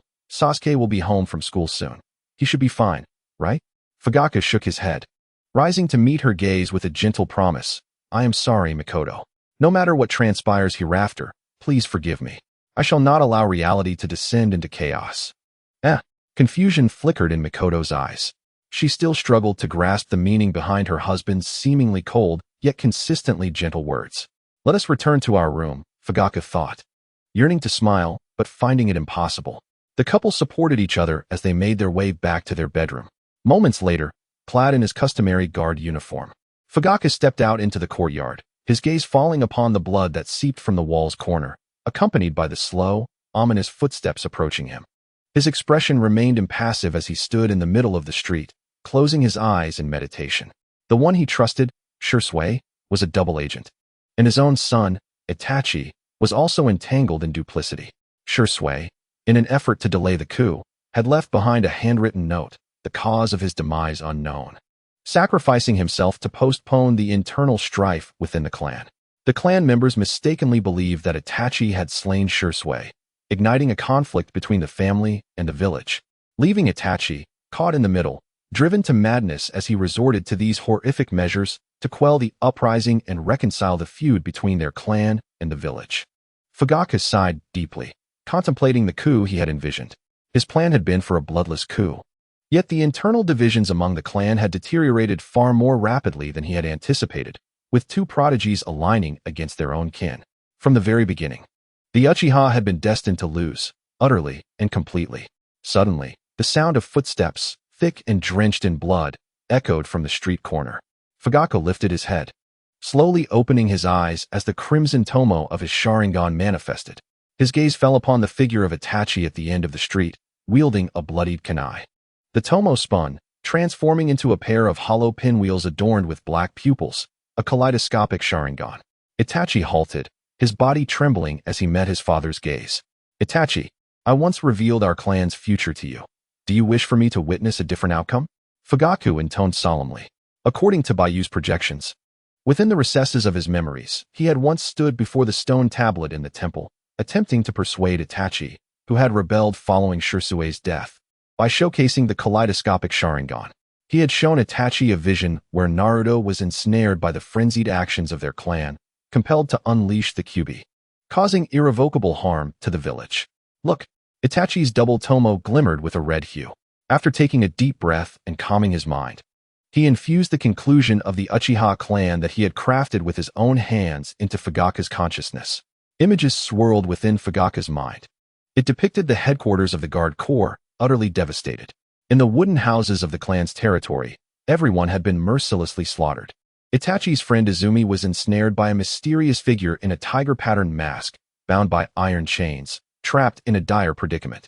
This foreshadowed the annihilation of the Uchiha clan. This was the future of the village that Itachi envisioned, his gaze cold as he turned to his father, stating icily, "The future of our clan. Is it not?" Fugaku, shedding the kaleidoscope, understood. Among those Itachi had slain, the absence of Sasuke spoke volumes. With a sudden thud, Fugaku's expression turned vacant, dissipating into smoke. Shadow clone. Itachi, astonished, glanced around, wiping the blood from his face, gripping his blade, and sprinting towards home, anxiety churning within him. His father was now his greatest adversary. Once they clashed, it would be a contest between two wielders of the Sharingan. In the patriarch's courtyard, in the center of the bedroom, he called out, "Enter. There are no traps." Uchiha Fugaku and his wife Mikoto knelt on the ground. The bedroom door swung open. "Father." Itachi's eyes were reddened, clad in Anbu gear. Wielding a sharp kunai, unable to meet his parents' gaze as he stepped inside. Sensing his son's hesitation, Fugaku lowered his head and said, "I do not wish to harm my own son." This was his most genuine thought. Had this scene unfolded in reality, he would have chosen such a path. In this moment, he had unwavering faith in Baiyu's abilities, akin to Shisui, unable to discern a single flaw in this meticulously crafted world. Itachi moved. The mirror-like blade lay steady between Fugaku and his wife, reflecting their desolate expressions. "Itachi, promise me, Sasuke is in your care," Fugaku spoke calmly. Yet his heart was a tumult of emotions. After all, it was merely an illusion, though terrifyingly real. Itachi did not ponder long. Tears blurred his vision as he cried out, "I understand." Having already resolved to descend into hell, Uchiha Itachi, in the next moment, brought his sharp kunai down with force. Blood gushed forth, splattering onto the wardrobe. Thus, the illusion came to an end. Fugaku, Akiheim, Hakadai, and Shisui emerged from the realm of illusion, slowly opening their eyes. Each bore a distinct expression, yet the common thread was the palpable gloom etched upon their brows. As the illusion faded, Baiyu gritted his teeth, veins bulging on his forehead, pain evident on his face, as the in-released chakra he had meticulously woven into the illusion was abruptly drained. A semi-transparent prompt appeared before his eyes. In-released chakra, 8,000. Sharingan proficiency, 8,000. Sharingan, 2 Tomo 10001691720000 level 2. The flickering candlelight in the grand hall cast a crimson glow upon Baiyu's eyes, the 2 Tomo of the Sharingan quietly resting within his pupils.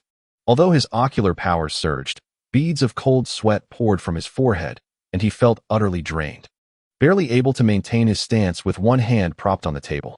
The evolution of the Sharingan is not akin to the advancement of physical techniques, where stamina and energy can be replenished. Baiyu finds solace in the existence of a proficiency mechanism, allowing his eyes to ascend without the need for conscious pursuit of mental stimulation, thus paving the way for the eternal kaleidoscope to potentially manifest.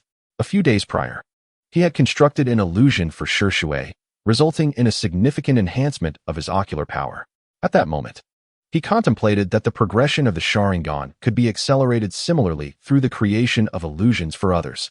This validation has unveiled a shortcut in refining his ocular prowess, though it necessitates that those entering the illusion cannot resist his consciousness.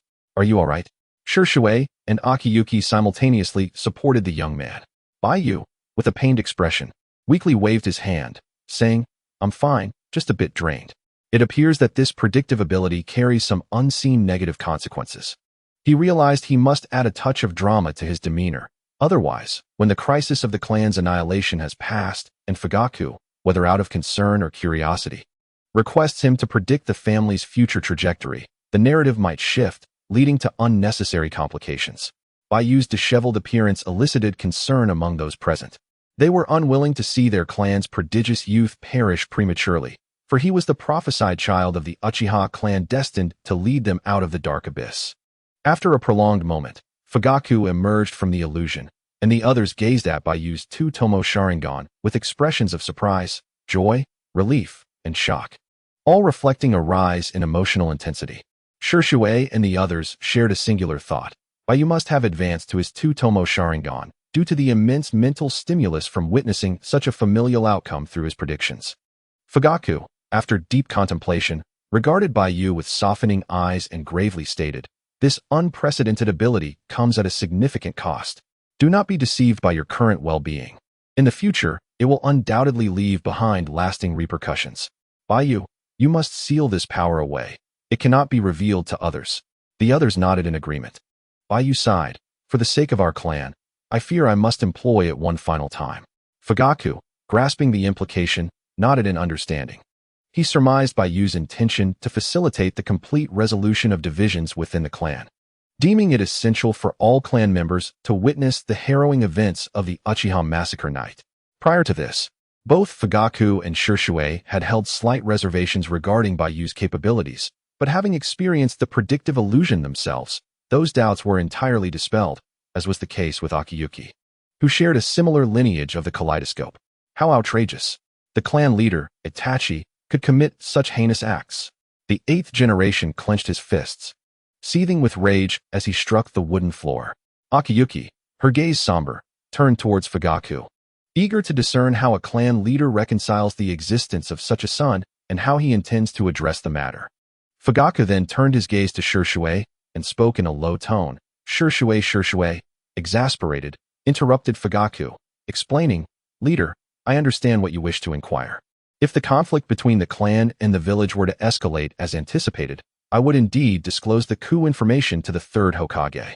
He had just observed, from a divine perspective, the tragic fate of his clan, entrusted to Itachi and a masked enigmatic figure, both of whom led them into the abyss of annihilation. The Uchiha clan had descended into this dire situation, inextricably linked to Shusui's whimsical actions. Fugaku closed his eyes and sighed heavily. Akiyuki coldly remarked, 2 days ago, I requested the 3rd Hokage to allow me to return to the border defense with a team, but my request was denied. Indeed, it appeared that at this pivotal moment, the higher-ups of Konoha had already begun their scheming. After a moment of contemplation, Fugaku turned his gaze to Shui, solemnly asking, "Shui, witnessing our clan's tragic outcome, what are your thoughts now?" Fugaku felt unable to move Shui, for Shui represented the pinnacle of the clan's strength. To alter the clan's fate, his power was indispensable. "I shall devote myself entirely to our clan's cause, but I hope, as the clan leader, you can provide a perfect solution to reconcile the villages and the clan's conflicts." Shui expressed his innermost thoughts. "I may not be able to offer a flawless plan. In the realm of possibilities, I fervently advocated for a bloodless coup, which is the best course of action I can conceive, both now and in the future," Fugaku lamented, yet it ended in utter failure. Fugaku's gaze shifted to Baiyu. "Shui, Akiyuki, and Hakadai all turned their attention to this prophesied child of the clan. In a state of turmoil, Fugaku gravely inquired, Baiyu, I wish to hear your perspective on our clan's future. It was not a lack of resolve, but rather the overwhelming weight of his own catastrophic decisions that left Fugaku momentarily disoriented. However, with the clan precariously teetering on the edge of a precipice, he desperately sought a lifeline to prevent the Uchiha vessel from capsizing under his watch. His question implicitly acknowledged Baiyu's potential, indicating a willingness to adopt Baiyu's insights as guiding principles for action. Baiyu, with his double Tomo Sharingan still active, maintained his identity as a Uchiha in front of the others, enhancing his credibility. As Fugaku finished his inquiry and the hall fell into silence, Baiyu, sensing the opportune moment had arrived, rose steadily and declared, the only path to the resurgence of the Uchiha is to sever ties with Konoha. Fugaku felt a tremor in his heart. Akiyuki and Hakadai exchanged excited glances.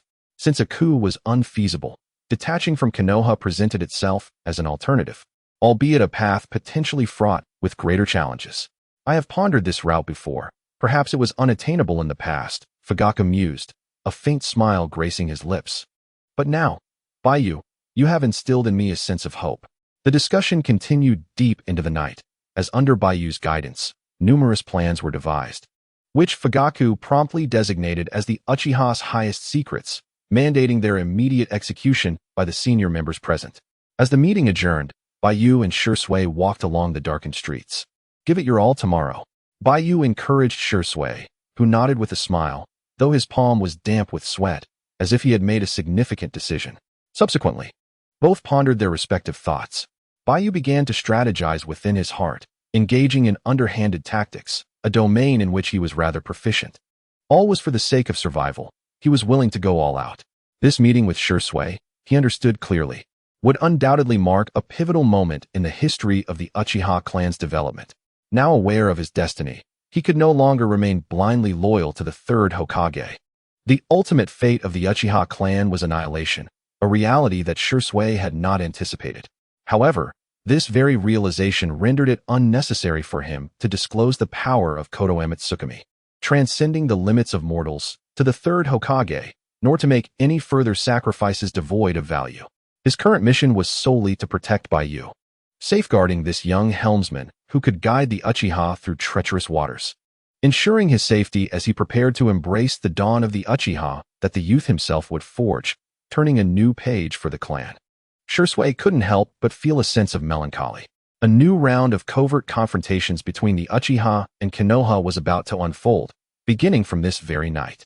Upon returning home, Baiyu bid farewell to Shisui, who had escorted him back, and retreated to his bedroom. Sitting on the floor, he did not hastily practice his ninjutsu, but instead began to organize his plans for how to lead the Uchiha towards a resurgence.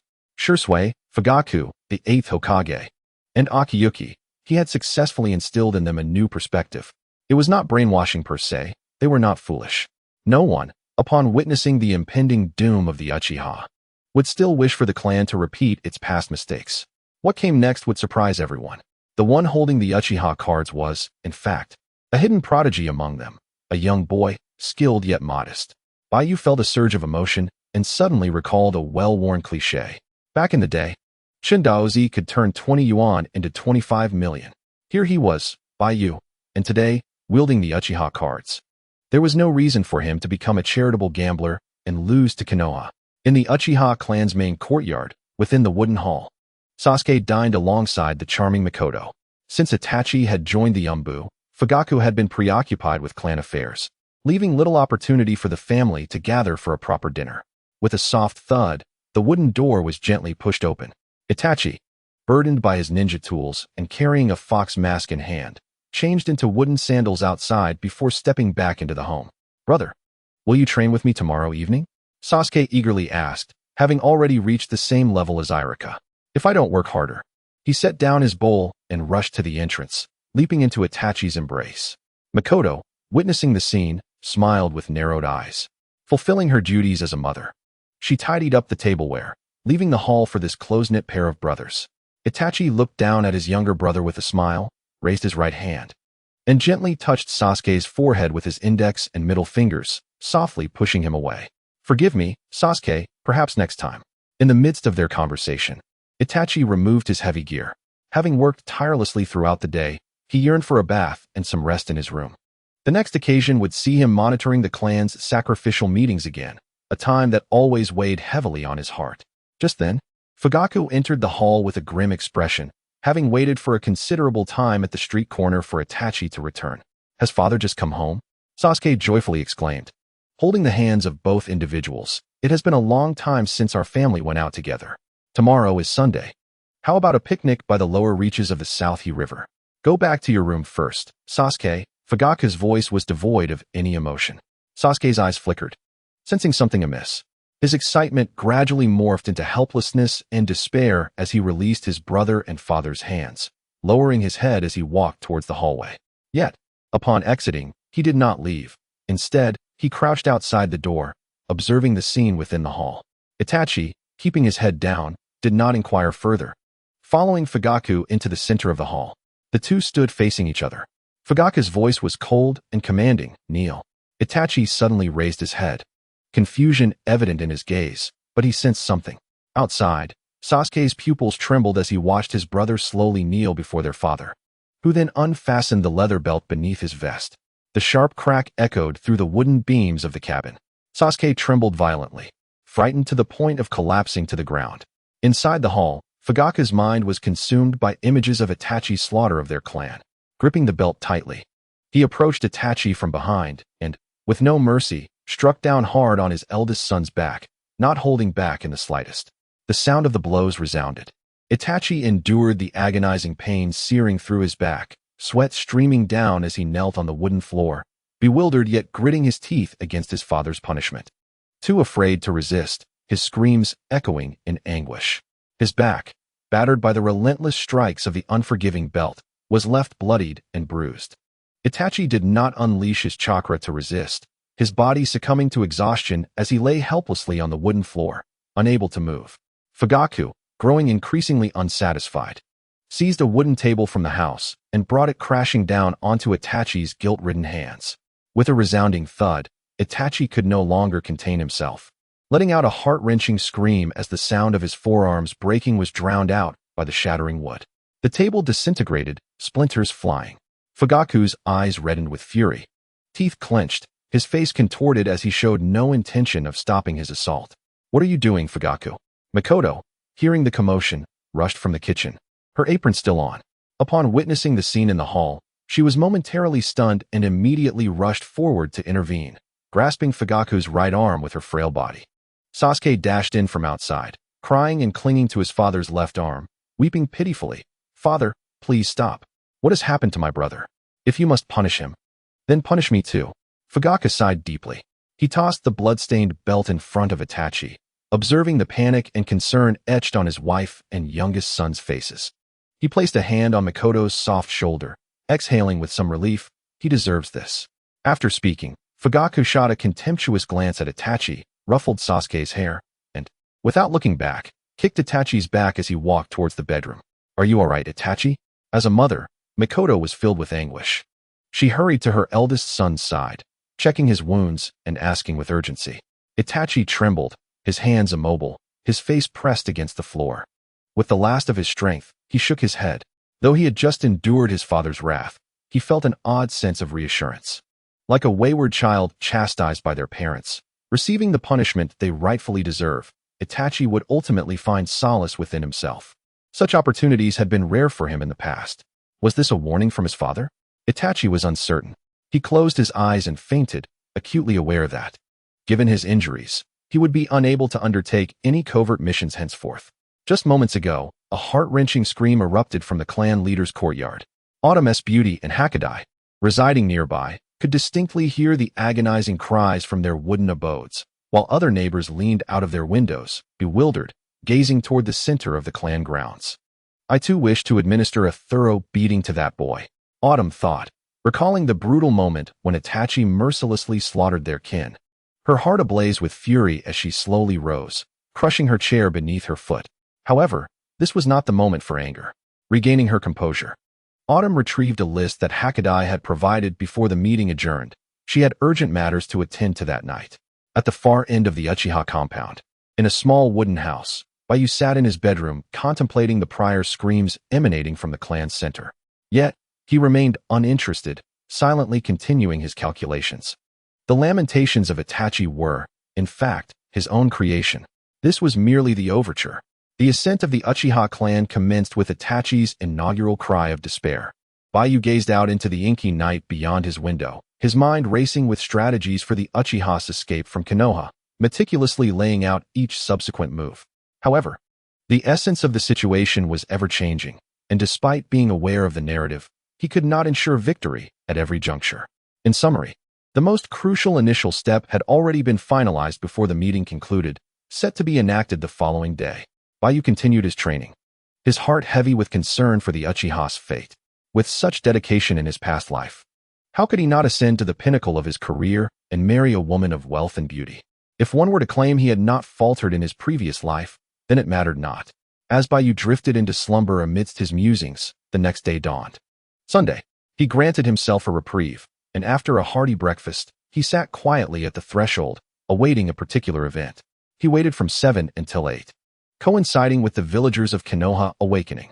Suddenly, unusual activity stirred within the Uchiha compound. The security forces, led by Hakadai, along with senior members such as Inahibi and Tetsuhibi, collectively mobilized, storming into the wooden houses of several Uchiha families to apprehend a number of solitary adult clan members who had little to no familial ties. Under the pretense of capturing spies, Hakadai publicly detained these individuals before the eyes of their fellow clansmen, claiming they would be taken for investigation to quell the suspicions of their kin. The previous night, Autumn had conducted personnel screening based on a list of spies embedded within the village that Hakadai had astutely discerned. Seizing the opportunity after the clan's sacrificial meeting concluded, she assigned trusted subordinates to monitor over 100 core members of the Uchiha who had attended the meeting, yielding fruitful results. Throughout the night, Autumn apprehended numerous spies intent on relaying the contents of the sacrificial meeting to the root organization and the higher-ups of Konoha. The members of the Uchiha clan are predominantly individuals devoid of hope, either possessing only a single Sharingan or languishing as unremarkable bachelors. Under the influence of the root organization and the higher echelons of Konohagakure, a mere semblance of benefits or the so-called fleeting stability can lead these individuals to betray their own family. This constitutes the first phase of the White Feather Plan, to solidify the internal state of the Uchiha, executing maneuvers that provoke suspicion among the higher-ups of Konoha. Even individuals like Itachi and Shursui can be manipulated by the third Hokage and Danzo. The notion that the Uchiha clan lacks internal spies is laughable. Indeed, this time, a significant number of overlooked culprits have been apprehended. Beneath the shadow of the Hokage rock, within the Hokage building, sparrows chirp merrily upon the tree outside. Even on a Sunday, Sarutobi Hiruzen, the Hokage, diligently remains at his post, reviewing various documents. Seated beside him are 2 advisors, engrossed in intelligence reports. Suddenly, the office door swings open with a clatter. Hiruzen looks up in surprise to see Danzo, his somber visage hastily entering the office, coldly declaring, "Hiruzen, my informants within the Uchiha clan have severed all communication early this morning." "Your informants?" Hiruzen glances at the 2 advisors, Mitarashi Anko and Mito Gate, whose expressions reflect unease as they pore over the documents. With a sardonic smile, he remarks, "It seems you've been put in a difficult position after your demotion. You've been quite active behind the scenes with the intelligence system." Hiruzen's frustration swells, having entrusted these 2 advisors with Danzo's affairs. It is infuriating that even the intelligence network remains under Danzo's control, not to mention the root organization he has nurtured. Now is not the time for such discussions. Danzo spreads his hands, his aged face etched with urgency, asserting, "The Uchiha clan has taken the initiative. They are undoubtedly concocting a grand conspiracy." Shursui. Hiruzen dismissively regards his old comrade, lighting his pipe and taking a deep drag before calling out. In a swift motion, Shursui, clad in the attire of the Umbu and donning an animal mask, appears in the office hall, crouching before the Hokage's desk with his head bowed. "Relay to me what you reported this morning about your clan's sacrificial meeting last night," Hiruzen commands, exhaling a plume of smoke. "Focus on the key points." "Understood." Shursui rises slowly, his clear eyes betraying no emotion beneath the mask, though internally, a tempest brews. He steadies himself and states calmly, "Lord Danzo, during last night's sacrificial meeting. The clan deliberated on how to respond to the trust issue raised by the third Hokage. One faction believes that for the sake of peace, our clan should unconditionally trust the village. Conversely, the other faction is skeptical of the village's goodwill. However, the clan leader asserted that since the village has begun to restore its trust in the Uchiha, we should strive to foster this hard-won peace and rebuild the bridge of trust between both sides. Hiruzen taps his pipe thoughtfully, responding with calm resolve, "You see, he is undoubtedly lying." Danzo's aged countenance is rife with doubt. From the moment Shisui joined the Dark faction, he dedicated immense effort towards the stability of both the village and the Uchiha clan. Sarutobi Hiruzen remarked with a cold smile, "The crux lies in his temperament, which resembles that of our old comrade, Kagami, honest and loyal." "Hiruzen," Danzo exclaimed, his heart aching. "First it was Baiyu, and now Shisui. Do you truly doubt my words for their sake?" "Enough." Sarutobi waved his hand dismissively. "Regarding the Uchiha matter, I have my own plans. You may leave. I shall overlook your demotion and reluctance to relinquish power." Danzo shot a glare at Shisui, his voice harsh. "One day, you will regret this. I am the Hokage." Sarutobi, visibly troubled, gestured for Shisui to close the office door. After a moment of contemplation, he abruptly inquired, "Next week, it should be Itachi's turn to attend the Uchiha sacrificial meeting, correct?" "My apologies, Lord Hokage," Shisui replied respectfully as he turned.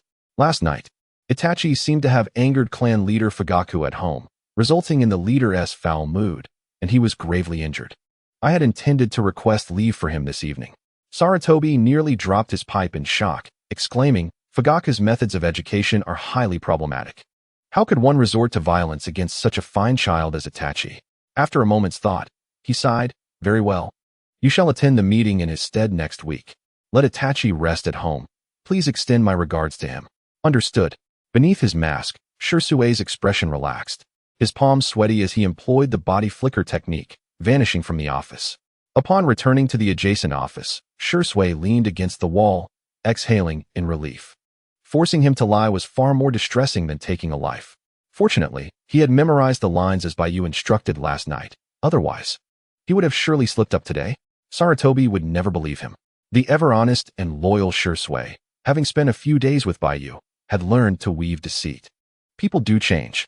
The Hokage's office returned to silence. "Hiruzen, if the Uchiha clan truly undergoes changes, do you have a contingency plan?" Tsunade asked, setting down her documents. Sarutobi, his gaze profound, shook his head. "Let us not dwell on that for now. It is May, and in a month's time, the Ninja Academy will usher in a break. Tomorrow, I intend to personally inspect the practical training of students across all grades. Have you considered the challenge for Baiyu?" Tsunade sighed deeply. "I still believe that granting Baiyu the Flying Thunder God technique is somewhat excessive. He speaks boldly of taking it from me, but it is not so easily done." Sarutobi chuckled. "Isn't he the top of the first year?" "Oh, which clan does the second-year top student belong to?" Mizuki Inazuma managed numerous affairs at the academy. After a moment's thought, he responded with surprise, "It is Hyuga Niji from the Hyuga clan. That hardly constitutes bullying. The first-year top student facing off against the second-year top student, with only a slight age difference. Let them have a match," Sarutobi said, taking a deep drag from his pipe. In recent days, Hisashi has shown little interest in the affairs of the Ninja Academy. Mito Gate In remarked. Hyuga Niji can be regarded as the strongest student among the 1st to 6th grades. Since entering the academy, he has yet to suffer a defeat in practical combat. "Is that so?"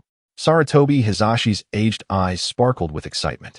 "Then I eagerly anticipate their confrontation. I shall accompany you to observe tomorrow," sighed Narashikaku, his weary visage betraying his age. "I will go too," chimed in Mito Gate In, who had largely gone unnoticed. As night fell, at the outskirts of the Uchiha compound, within a small wooden cabin's bedroom, Baiyu sneezed, rising with a furrowed brow as he rubbed his nose. From morning till night, he had sneezed no less than 5 times. It seemed that a day without practicing ninjutsu left him feeling quite unwell. At that moment, a familiar figure descended outside the window, effortlessly flipping into Baiyu's chamber. It was Shisui, just returning from his duties. "Everything went smoothly, I hope?" Baiyu inquired, rising to pour a bowl of water for the weary Shisui. With a familiar porcelain bowl in hand, Shisui gulped down the water and wiped the droplets from his lips, expressing a mix of excitement and uncertainty. "I wore a mask and recited my lines from last night. They should not have noticed anything amiss. Your guess was indeed accurate. Danzo immediately rushed to the Hokage Tower to inform the third Hokage of the news regarding our cleared surveillance. As you surmised, the third did not acknowledge him. Upon hearing this, a smile graced Baiyu's face. Hee, Danzo is currently in a state of dismissal, yet he still wields considerable power. The third's focus should be on this matter, but we must not underestimate him. Rather than saying the third trusts you and Itachi, it is more accurate to say he has faith in his own discernment. After all, you and Itachi are indeed worth 1,000 Uchiha's lower-tier spies. The first phase of our plan has been successfully completed. For the second phase, inform the clan leader to initiate the next steps. Shirzue sighed. If it comes to deception, Itachi is far more adept than I. I understand your desire for him to be aware of our clan's future, but the time is not yet ripe. Baiyu replied coldly. Only those who have committed unforgivable mistakes can truly appreciate the opportunity for forgiveness. You are correct, Shirzue reflected. Those who are unaware often perform their roles most convincingly. As a new week dawned, the sun broke through the clouds, and the pale moon on the opposite horizon gradually faded into transparency. Konoha village welcomed a fresh day. Along the village streets, the sounds of ninja footsteps echoed incessantly. Shadows leapt upon the walls, undeterred by the night's descent. Teams and individuals alike made their way to the Hokage Tower to receive missions, while regular Konoha ninjas formed trios to inspect the village's defenses or embark on assignments, as everything seemed to flourish. Yet, at the outskirts of the village, the Uchiha clan's territory felt like a secluded corner. Not a single ninja could be seen, and even the elderly woman from the Uchiha clan, tasked with cleaning the streets, felt the pavement was excessively pristine. Baiyu swiftly prepared his breakfast, slinging a shoulder bag over his shoulder. After a day of rest yesterday, he felt invigorated, unleashing his full energy as he transformed into a gust of wind, dashing toward the ninja academy. His proficiency in physical techniques was at level 1. Upon reaching the school, Baiyu adjusted his breathing, and under the peculiar gaze of surrounding students, he wiped the sweat from his forehead and dismissed the translucent prompt that appeared before him. Just as he was about to head to his classroom, he heard the sound of hurried footsteps behind him. A figure clad in a linen garment, with a watermelon-shaped head wrapped in bandages and bushy eyebrows framing round eyes, rushed past him, shouting in anger. Baiyu raised an eyebrow in mild amusement. This was the second-year student, Lilaka, whose body bore numerous external injuries, making the already underprivileged boy appear even more destitute. Without further thought, Baiyu walked down the school corridor into the last classroom, intending to devote the entire day to studying the medical compendium. However, upon entering the classroom, Naruto excitedly ran towards him, exclaiming, "Hey, Baiyu, no classes today?" Baiyu responded in surprise, "Huh? Didn't you check the school bulletin?" Shikamaru yawned as he passed by the doorway, shaking his head. Today, the third Hokage is free and has come to inspect the students' practical exercises at the Ninja Academy. Come on, let us head to the training ground. Baiyu sighed lightly. Well, I don't usually check those things. He stuffed his shoulder bag into his desk and followed Naruto and Shikamaru, who had arrived earlier, to the training ground. It was still early. Ino had not yet arrived at school. Otherwise, she would have also become Baiyu's little admirer and follower. As they walked through the corridor, Baiyu spotted Sasuke, dressed in Uchiha clan attire, but he had his head bowed, his expression filled with dejection, lost in thought. Baiyu reached out and patted Sasuke's shoulder, reminding him, "You don't have classes today. We all have to go to the training ground for practical exercises." "Oh," Sasuke replied, lifting his head. Upon seeing Baiyu's face, he let out a resigned sigh and, without further thought, shouldered his bag and followed the others. The morning sun was becoming increasingly blinding. At this moment, several students were scattered inside and outside the training grounds, separated by barbed wire, mostly the early arrivals. Many were engaged in one-on-one practice, eager to make a last-minute effort to impress the third Hokage, hoping for praise that might earn them rewards from their parents upon returning home. In the depths of the forest, a group of second-year students gathered in a corner, raising their fists in a fervent cheer. Among them, Niji, with his Byakugan unactivated, bore a face of anger as he mercilessly unleashed his chakra towards Lee, who was cornered, delivering a barrage of strikes, one punch and one kick, that landed solidly on Lee's battered body. The new and old wounds on Lee were all inflicted by him. This guy had been pestering him daily to teach him physical techniques, like a cockroach, and had finally exhausted Niji's last ounce of patience. The surrounding students cheered incessantly, for the one being beaten was not them. Niji, stop! Hinata, noticing Niji venting his grievances suffered within their clan, spoke up weakly, her heart heavy with concern, and ran into the woods to intervene. As Ningxi beheld Hinata rushing towards him, a torrent of grievances stemming from the injustices faced by his clan surged within him. Igniting an uncontrollable wrath, he unleashed a fierce bagua palm strike upon the girl's shoulder. Xiao Li, incensed by Ningxi's actions, struggled to rise from the ground. Attempting to halt Ningxi with his injured form, one must be prepared for the consequences of trailing behind. Ningxi pivoted his lower body and executed a spinning kick, landing squarely on Xiao Li's chest, sending him hurtling backwards into a tree, where he fell to the ground with a thud, immobilized. With a resounding impact, Hinata too was thrust several meters away by Ningxi's strike, landing heavily on the ground, her arm grazed by sharp stones. Hinata, Naruto, who was alongside Baiyu, noticed Hinata sprawled on the ground at the forest's edge. His azure eyes widened in alarm as he hastily maneuvered through the crowd, stumbling to her side and lifting her up with concern. "Are you all right?"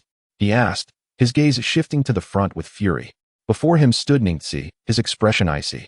The bandages around his hands slackened as he advanced, coldly stating, "Lady Hinata, would you care to spar with me at school? You shall not harm her." Naruto retorted angrily, forming hand seals, multiple shadow clone technique. Boom. The smoke dissipated, revealing a multitude of 50 or 60 golden-haired, blue-eyed Narutos clad in orange jackets charging towards Ningxi. The reason behind his indignation eluded him. Perhaps it was the instinctual urge to protect Hinata, a peculiar fondness fostered by having saved her on several occasions during their childhood. Naruto-kun. Hinata blushed at her friend's fervent defense, her small hands clutching the sleeves of her white jacket, a wave of worry washing over her. Since when had Naruto become so formidable? Sasuke, standing behind Baiyu, regarded the unfolding scene with astonishment. "You all train this hard in private?" Shikamaru exclaimed, taken aback by Naruto's throng of shadow clones. Baiyu, however, was unfazed, sharing Hinata's concern for Naruto. Despite Naruto's unique Nine-Tails Vortex physique far surpassing his own youthful version, he knew that, at this moment, no one in the Ninja Academy could rival Ningxi, himself excluded. This was not the Chunin exam. Xiaoli had not mastered the 8 gates, and Sasuke had not learned the Chidori. During their time at school, the pinnacle of combat prowess belonged to Ningxi, who remained shrouded in shades of gray. At the forest's edge, confronted by the onslaught of clones, Ningxi's eyes bulged with veins as he activated his Byakugan. He scanned the incoming orange-clad figures, noting each one was a tangible entity, their chakra evenly distributed. With a derisive smile, he remarked, "Shadow clones, is it? Humph." Taking a deep breath to center himself, he stood resolutely, dismissing the clones with disdain. Just as he sensed the right moment, he swiftly pivoted, delivering a precise punch to the chin of one Naruto descending from the air. Buy up. Bam. The clone attempting a surprise attack disintegrated upon impact. Charge. Everyone rush him. I'll hold onto his legs. All right. As the battle commenced, Naruto's shadow clones grew increasingly fervent, roaring as they surged forward. Naruto gritted his teeth, enduring the pain as he pressed forward alongside his shadow clones, attempting to overwhelm Niji with sheer numbers. Yet, Niji dismissed the onslaught effortlessly, preventing the inexperienced Naruto from even closing the distance. With a single punch, palm strike, or kick, a shadow clone would be dispersed. Baiyu, unable to watch any longer, observed the scene intently. 3 minutes later, Naruto, battered and bruised, stood trembling on his feet, facing 2 remaining shadow clones, determined to charge once more. Niji, without breaking a sweat, swiftly eliminated the last 2 clones, pinning Naruto to the ground with a fierce glare. He coldly admonished, "You are but a waste of fate. If you lack strength, do not pretend to be capable." As Niji's words fell, his right fist descended like a blur, drawing Naruto's wide eyes shut as he instinctively raised his hand to block. However, in the next moment, Niji's descending fist was firmly caught by a hand that resembled a vice grip, rendering him immobile. Surprised, he lifted his gaze to find Baiyu, clad in Uchiha attire, expressionless, standing before him. Baiyu held Niji's fist and remarked indifferently, "Are you truly skilled in combat?" Niji's bullying of Hinata did not concern Baiyu. After all, that was a matter for the Hyuga clan. However, he could not stand idly by while Niji assaulted his younger brother, Naruto. students gathered around the training ground. Witnessing the escalating confrontation at the forest's edge, whispers circulated among them. Isn't that the first-year top student, along with the second-year leader? What second-year leader? Even if Baiyu could best Sasuke Uchiha, he stands no chance against Neji Hyuga. Neji is the best in our grade. Suddenly, someone exclaimed, "Look, the Hokage and the teachers have arrived." The crowd of students swiftly retreated like a tide, returning to their respective class lines under the guidance of their teachers. At the entrance beyond the training ground's wire fence, the third Hokage, accompanied by 2 advisors and Irika along with other academy teachers, strolled toward the spacious arena. The Hokage praised, "Irika, I hear you have been making great strides with your students." Irika, elated by the compliment, responded, "Thank you, Hokage-sama. This is all knowledge gained from the guidance of my predecessors." As he casually scanned the training ground, his eyes landed on the intense standoff between Baiyu and Neji at the forest's edge, causing a shiver to run down his spine. Just as he had received praise from the Hokage, Baiyu was once again embroiling him in trouble. Quickly, Irika stepped in front of the third Hokage, anxiety coursing through him, attempting to redirect the conversation. I must admit, I still have much to learn in managing such exceptional students. I wonder what insights the third Hokage has regarding handling rebellious pupils." The third Hokage, with his hands clasped behind his back, narrowed his keen eyes like a cunning fox and chuckled. "Oh, Irika, do not hide it from me. I see everything." Yes. Irika, trembling with fear, stood respectfully behind the third Hokage, casting furtive glances toward Baiyu at the forest's edge. As Neji observed the Hokage and the esteemed leaders of Konoha approaching the training grounds, his gaze became unfocused, and his heart stirred with tumultuous emotions. Soon, amidst the throng, he discerned a familiar figure clad in the white garb of the Hyuga clan, a stern-faced middle-aged man, Hinata Hisashi. Neji struggled to suppress his anger, immediately retracting his hands. He cast a cold glance at Baiyu, feeling a sense of bitterness, contemplating uttering a few words, but ultimately refrained. "Let it be. Perhaps your cursed eyes bear a fate more tragic than my own." Baiyu paid no heed to Neji's futile musings on destiny. Receiving a knowing look from Irika, he responded with a smile. Together, he escorted the slightly injured Naruto and the unharmed Hinata toward the first-year class. Irika exhaled a sigh of relief. The third Hokage chuckled. Addressing Irika, "You need not worry. My purpose here today is solely to witness the duel between Baiyu and Neji." Irika's expression froze in disbelief. A first year battling a second year? Surely, this was a jest. Neji was a true monster, with a smile gracing his lips. The third Hokage stepped onto the verdant lawn before the students, hands clasped behind him, and announced in a commanding voice, "Students, quiet down. Allow me to say a few words." The uproar among the ninja school students ceased abruptly. The third Hokage was a revered idol in the hearts of the Konoha children. Yet, Baiyu remained indifferent. His sole concern was when the old man would fulfill his promise regarding the Flying Thunder God technique scroll. However, it was evident that the third Hokage's presence during the practical training was not an easy opportunity to exploit. The third Hokage gazed upon the students with a satisfied nod, his smile radiating warmth as he spoke gently. "I have come to the Ninja Academy today to assess the fruits of your labor over the past semester. Shortly, you will randomly select classmates as opponents for practical exercises. The teachers will grade your performance based on the outcomes of these battles, which will be recorded in your ninja files. I hope you take this seriously." Furthermore, the top students from both the first and second years, having excelled in their respective grades without finding worthy adversaries, will represent their classes in an initial duel to inaugurate today as practical exercises. The students erupted in thunderous applause, their eyes fixated on Baiyu from the first-year group and Neji, who stood prominently in the second-year lineup, filled with envy, jealousy, and a sense of inadequacy. The third Hokage smacked his lips in surprise at the enthusiastic response, which was even more fervent than when he took the stage. It seemed he ought to visit the Ninja Academy more often to inspire the children. Clearing his throat, he pondered that if there could be some form of reward for this opening match, akin to the remuneration for completing ninja missions, it would undoubtedly ignite a competitive spirit among the contenders. Thus, the third Hokage proclaimed, producing a bundle of ninjutsu scrolls from his robe, "Henceforth, I declare that for each semester's top duel, the victor shall receive a ninjutsu scroll from my own hand." In an instant, the gaze of the ninja school students converged into a singular expression of envy.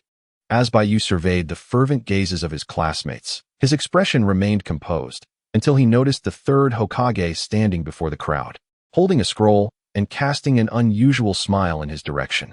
Baiyu's lips twitched in astonishment. "Ah, Sarutobi Hiruzen, you mischievous old monkey, reveling in playing tricks on others." It became clear that the old sage's earlier mention of a test to acquire the Flying Thunder God Scroll was indeed taking place here. Baiyu glanced back at Naruto, whose bruised face evoked a twinge of sympathy. "Very well, I shall consider this an opportunity to stand up for my little brother." Turning to face the second-year team, he noticed Niji glaring intensely in their direction. Niji was taken aback by the third Hokage's decision. But upon recalling that his opponent was the very Baiyu who had obstructed him moments ago, his fists clenched in fury, his Byakugan ablaze with indignation. The ninja scroll? It mattered not. The Uchiha clan, once at the bottom, had transformed into prodigies, hadn't they? "I shall triumph over you." Proving just how foolish the Hyuga clan's restrictive practices are, confining the talents of the branch family in a cage of fate. Sensing Niji's fighting spirit, Baiyu steadied his breath and cast a glance at the scroll in Sarutobi Hiruzen's grasp before stepping forward. Naruto, anxious and cradling his injured arm, hurried to keep pace, cautioning, "Baiyu, be careful. That guy's techniques are strange. When I faced him, I felt utterly drained and unable to gather chakra." "Yes, Naruto. You two will be fighting soon, so remain here and wait for me," Baiyu replied, waving a hand dismissively as he turned away, leaving Naruto perplexed about what he was to wait for. Observing Baiyu's familiar silhouette, Naruto nodded in agreement, returning to his place in line. Suddenly, Hinata approached him, her cheeks flushed with concern. "Naruto-kun, please, do tell Baiyu to be cautious of Niji and Ii's self-taught technique, the 8 trigrams palms." "Ah, he's already gone. But what is the 8 trigrams palms?" Naruto inquired. "It's a very powerful taijutsu," Hinata murmured shyly, lowering her gaze. Feeling relaxed, Naruto watched Baiyu's retreating figure, adjusting his goggles with his uninjured left hand and grinning. "Don't worry, Baiyu will definitely send that sour-faced guy flying, just like he did with Sasuke." As the third Hokage spoke for what felt like ages, it was only when Baiyu and Niji stood at the center of the training ground that he finally declared the duel to commence, departing with his 2 advisors. The students erupted in cheers as they witnessed 2 of the Academy's most formidable contenders take the stage. Within the confines of the wire fencing, Baiyu and Niji stood tall, instinctively raising their hands to form the necessary seals, slowly lifting their gazes to meet each other's eyes, both aware of the weight of this confrontation. In an instant, the 2 youths activated their respective dojutsu, the Sharingan and the Byakugan. At the Konoha Ninja Academy, under the radiant morning sun, the lush trees surrounding the campus created a vibrant atmosphere. Particularly in the training area, outside the wire fencing, there was a small range designated for students to practice their throwing techniques. At this moment, the area beyond the fencing was brimming with students from the Ninja Academy. The third Hokage, accompanied by several high-ranking officials from Konoha, stood on the opposite side of the barbed wire, observing the intense exchange of gazes between Baiyu and Niji. Hyuga Hayashi narrowed his eyes in astonishment, exclaiming, "This Baiyu has actually awakened a Sharingan, and it's a 2-tomo variant." Hayashi was acutely aware of the significant challenges associated with awakening the Sharingan and its subsequent advancements. Given that this was not a time of war, the difficulty for a youth from the Uchiha clan to awaken his eyes was elevated, let alone to advance them further. Despite this, Hayashi suddenly wore a subtle smile. He held immense respect for Niji's prowess, having watched him grow from a child. It was unfortunate that he belonged to the branch family. Otherwise, Niji would undoubtedly be capable of inheriting the position of the Hyuga clan leader. A 2-tomo Sharingan, you say?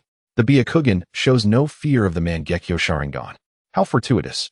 In Hayashi's view, if Niji were to win this battle, it would serve to curb the burgeoning influence of the younger generation of the Uchiha clan. And the third Hokage would undoubtedly feel a sense of gratitude towards the Hyuga clan. Hayashi was calculating his strategy with keen precision. Toka and Mito Menyen were utterly shocked. How much time had passed? The malevolent Uchiha youth had already advanced his ocular power? The aged third Hokage's eyes shimmered with anticipation as he remarked with interest, "Indeed, a 2-tomo Sharingan. How perceptive of you, Hayashi, to discern the details of the pupil from such a distance. Who do you believe will emerge victorious in this duel?" Before Hayashi could respond, a voice interrupted, "My apologies, Lord Third, for my tardiness.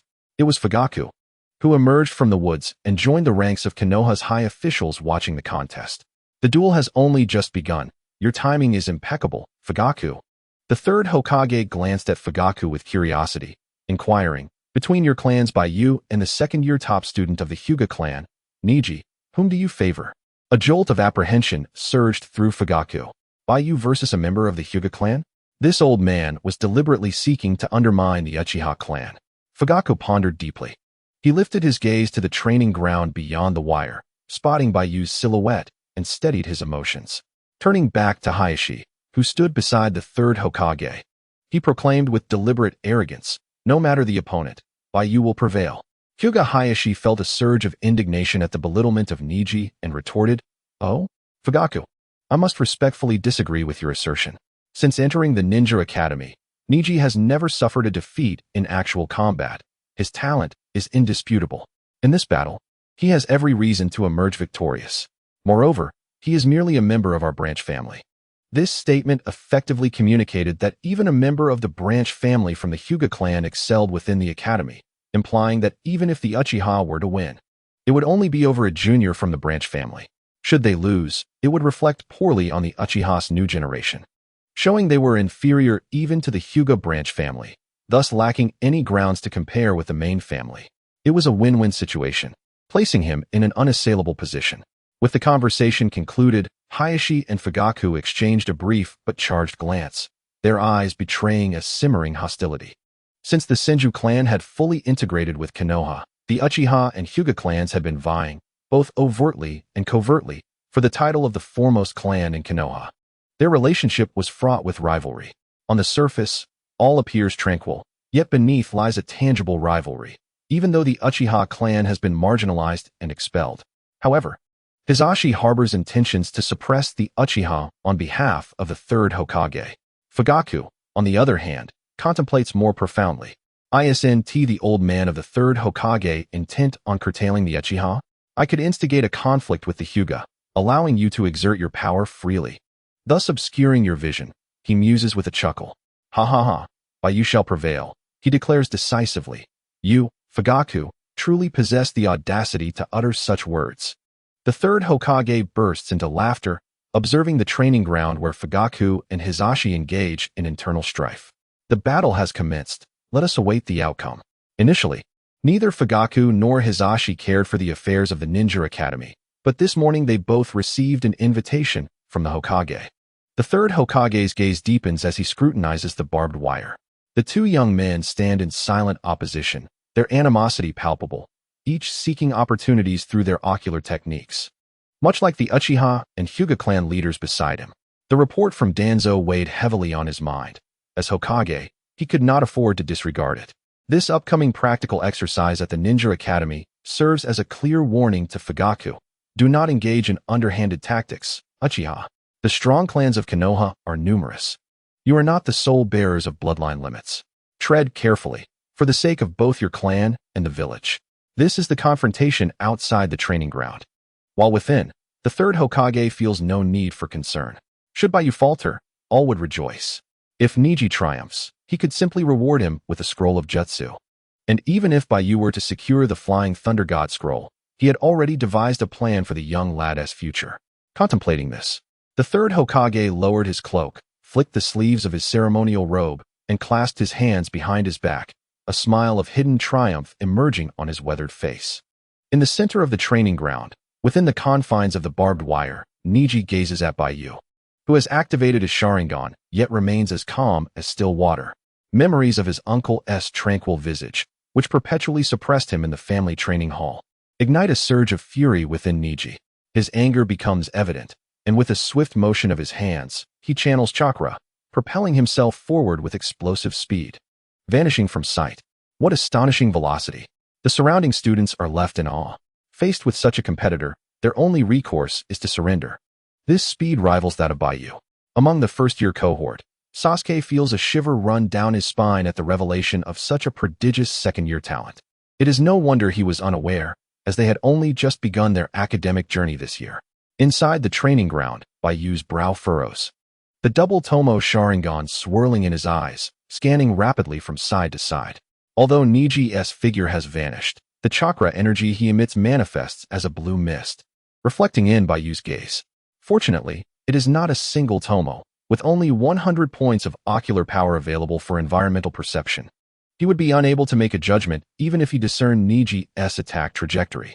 However, the newly attained double tomo offers a significant enhancement in ocular power.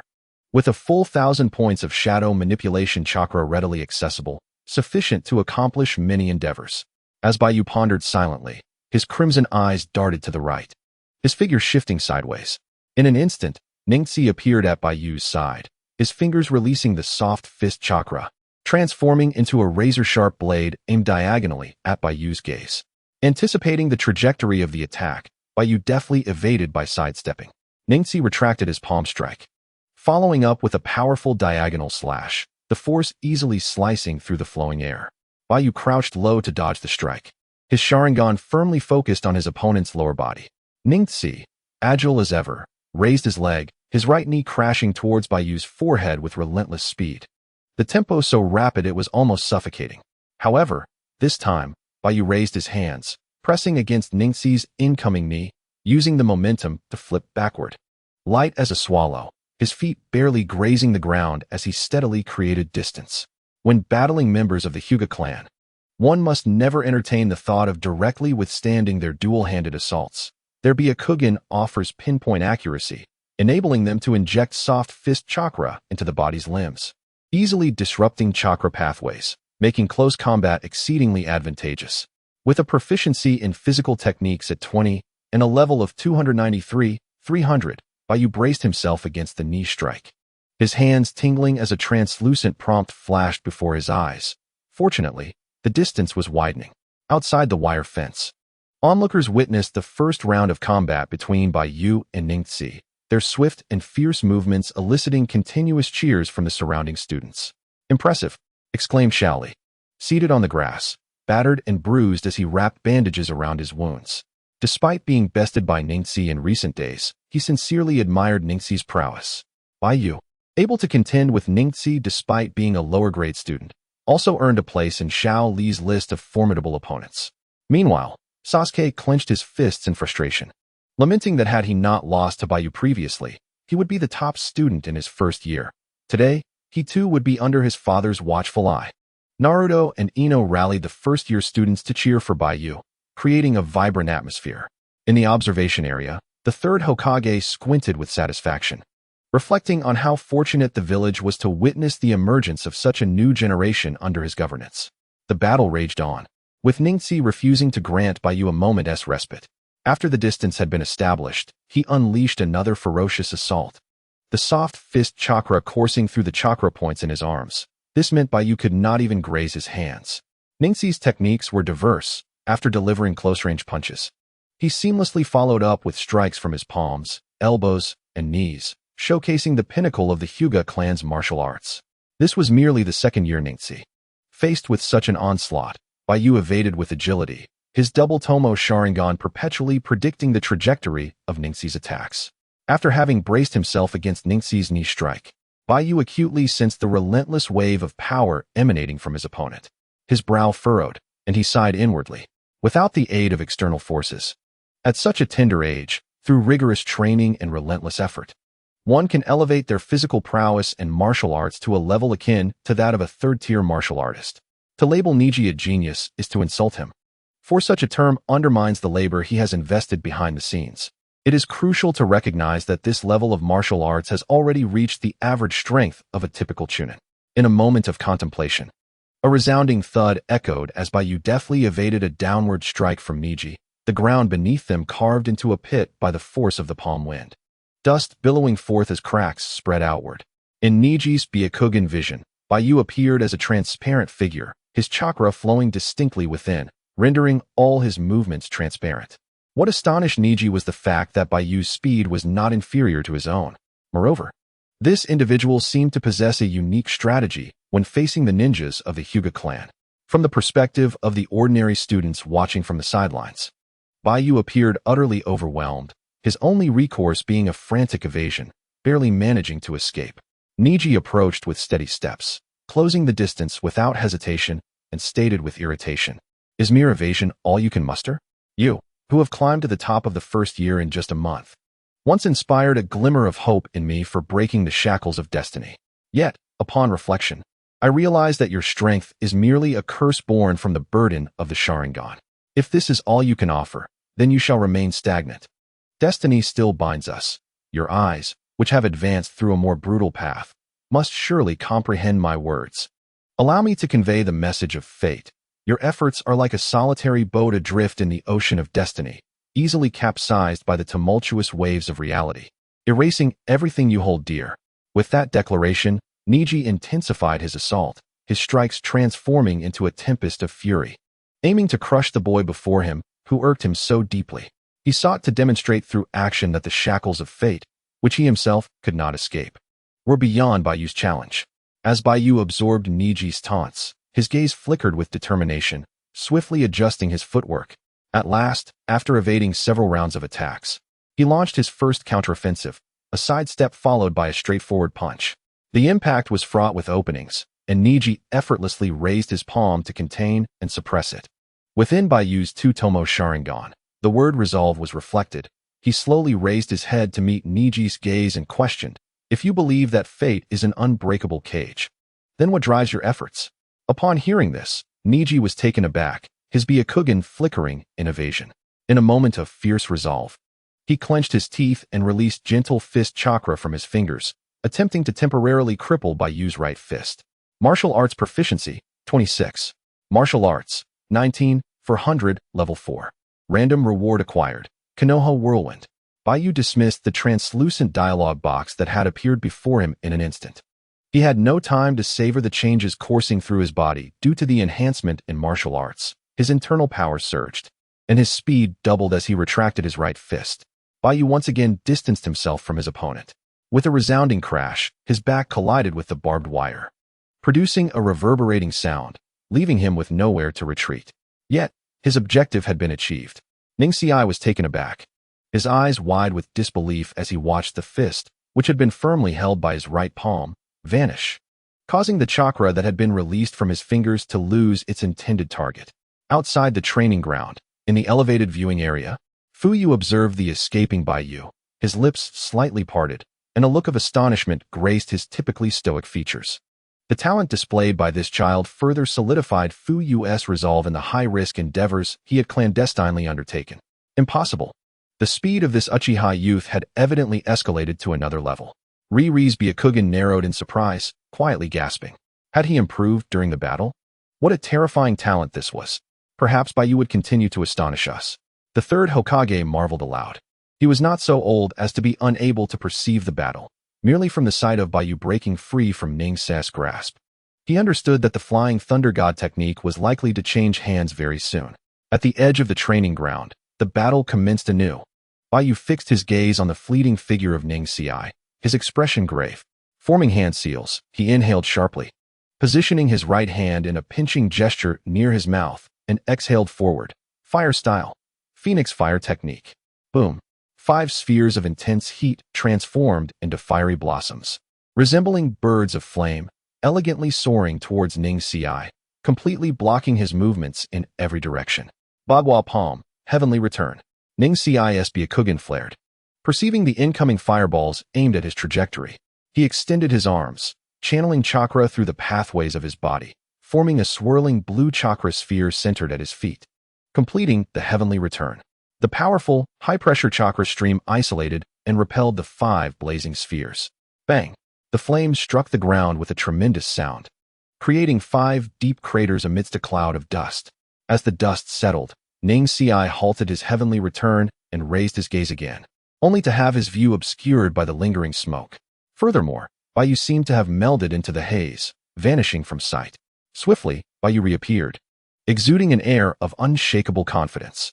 He transformed into a blur, without warning, directly facing Ningxiai, his speed so astounding that even Ningxiai could not react in time. In the elevated viewing area, body flicker technique? The third Hokage remarked, impressed. Riri suddenly felt a pang of concern. The timid Baiyu, who had faltered throughout the match, would not make such a critical blunder in confronting Ningxiai head-on. Where did this newfound confidence stem from? And how many hidden cards did he possess? Fuyu, witnessing this, couldn't help but smile, a rare twinkle in his eyes akin to seeing a kaleidoscope of tranquility. As he gazed at Baiyu's back, feeling a sudden wave of relief wash over him. In the center of the training ground, upon his reappearance, Baiyu boldly chose to engage Ning Xi in a direct exchange of blows, showing no fear of his adversary. Ning Xi rejoiced, and the two engaged in a rapid series of exchanges, landing solid hits on one another, until Ning Xi found himself bewildered. His gentle fist chakra, which had been continuously pouring into his opponent's arm, seemed to have evaporated into thin air, while Baiyu's strikes remained relentless. Not only that, but Baiyu's fists. The pace had quickened to an extraordinary degree. In Niji's eyes, it was as if the speed had doubled from the boy's original foundation. Soon, Niji found himself physically exhausted, struggling to withstand the onslaught. Gritting his teeth in desperation, he internally lamented. The gentle fist chakra should not be failing him. What manner of technique had induced such a sudden surge in speed and strength? Baiyu observed Niji's perplexed expression with a sense of satisfaction, deriving joy from his own body, which had recently ascended to the 4th level of physical technique. The 1st level enhanced the skin, the 2nd, the flesh, and the 3rd, the bones. Thus, the 4th level augmented the tendons, not merely in theory, but by amplifying the myriad chakra pathways within the body, enabling the chakra to circulate with greater ease. This was tantamount to a significant enhancement of the body's cellular vitality. Upon reaching this level, the study of ninjutsu became exponentially more efficient. Baiyu had effectively entered the ranks of elite combat chunin at the level of physical technique. Baiyu did not afford Niji much time to ponder. With the dual Tomo Sharingan activated in his newly enhanced physique, he effortlessly seized the opening in Niji's attack, teleporting beside him and delivering a devastating uppercut to his abdomen. Thud! Niji's pupils quivered, blood trickled from the corner of his mouth, and his body instinctively bent forward. Leaf Hurricane. Baiyu wasted no time allowing Niji to catch his breath. Leaping into the air, he executed a spinning kick with unmatched ferocity. Applying the essence of the physical techniques he had absorbed into his mind, unleashing the move to its fullest potential. Outside the training ground, gasps of disbelief erupted among the onlookers. The tide of battle had unexpectedly turned. What a move! Lee exclaimed, his eyes wide with astonishment as he witnessed Baiyu's spinning kick. His heart raced with fervor, and he shouted, "So cool!" Niji was struck solidly on the right shoulder by the Leaf Hurricane, sending him sprawling to the ground, his body enveloped in dust as he rolled backward, battered and bruised. Unable to rise again. I cannot believe I have fallen here. Niji's face contorted in anguish, his teeth clenched tightly as despair threatened to engulf him. He attempted to rise from the ground, but his body felt like jelly, limbs trembling with weakness.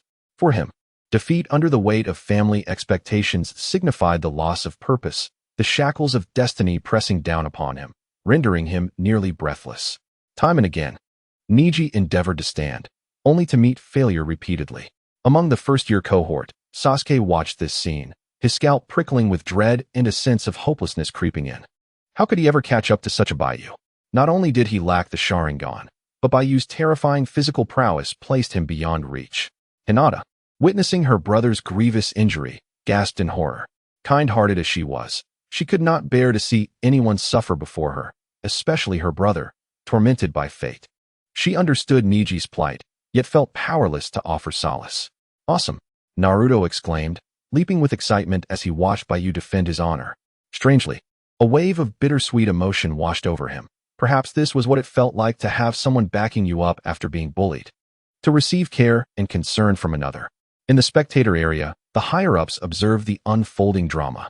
With a sudden flick of his sleeve, Hizashi turned his back and declared, "Third Hokage, there are matters within my clan that require my attention. I must take my leave." The third Hokage awkwardly nodded in response. "Very well, Hizashi, you may go." Fugaku, hands on his hips, chuckled heartily. "Hizashi, how about inviting the younger generation of your clan to spar with Baiyu another day? It would be beneficial for our Baiyu to broaden his horizons." Hizashi paused, a twitch at the corner of his mouth. The old face of the third Hokage, hidden beneath his cloak, broke into a light chuckle. The defeat of the Uchiha had occurred, but let Fugaku revel in his moment. After all, he still had his plans in reserve.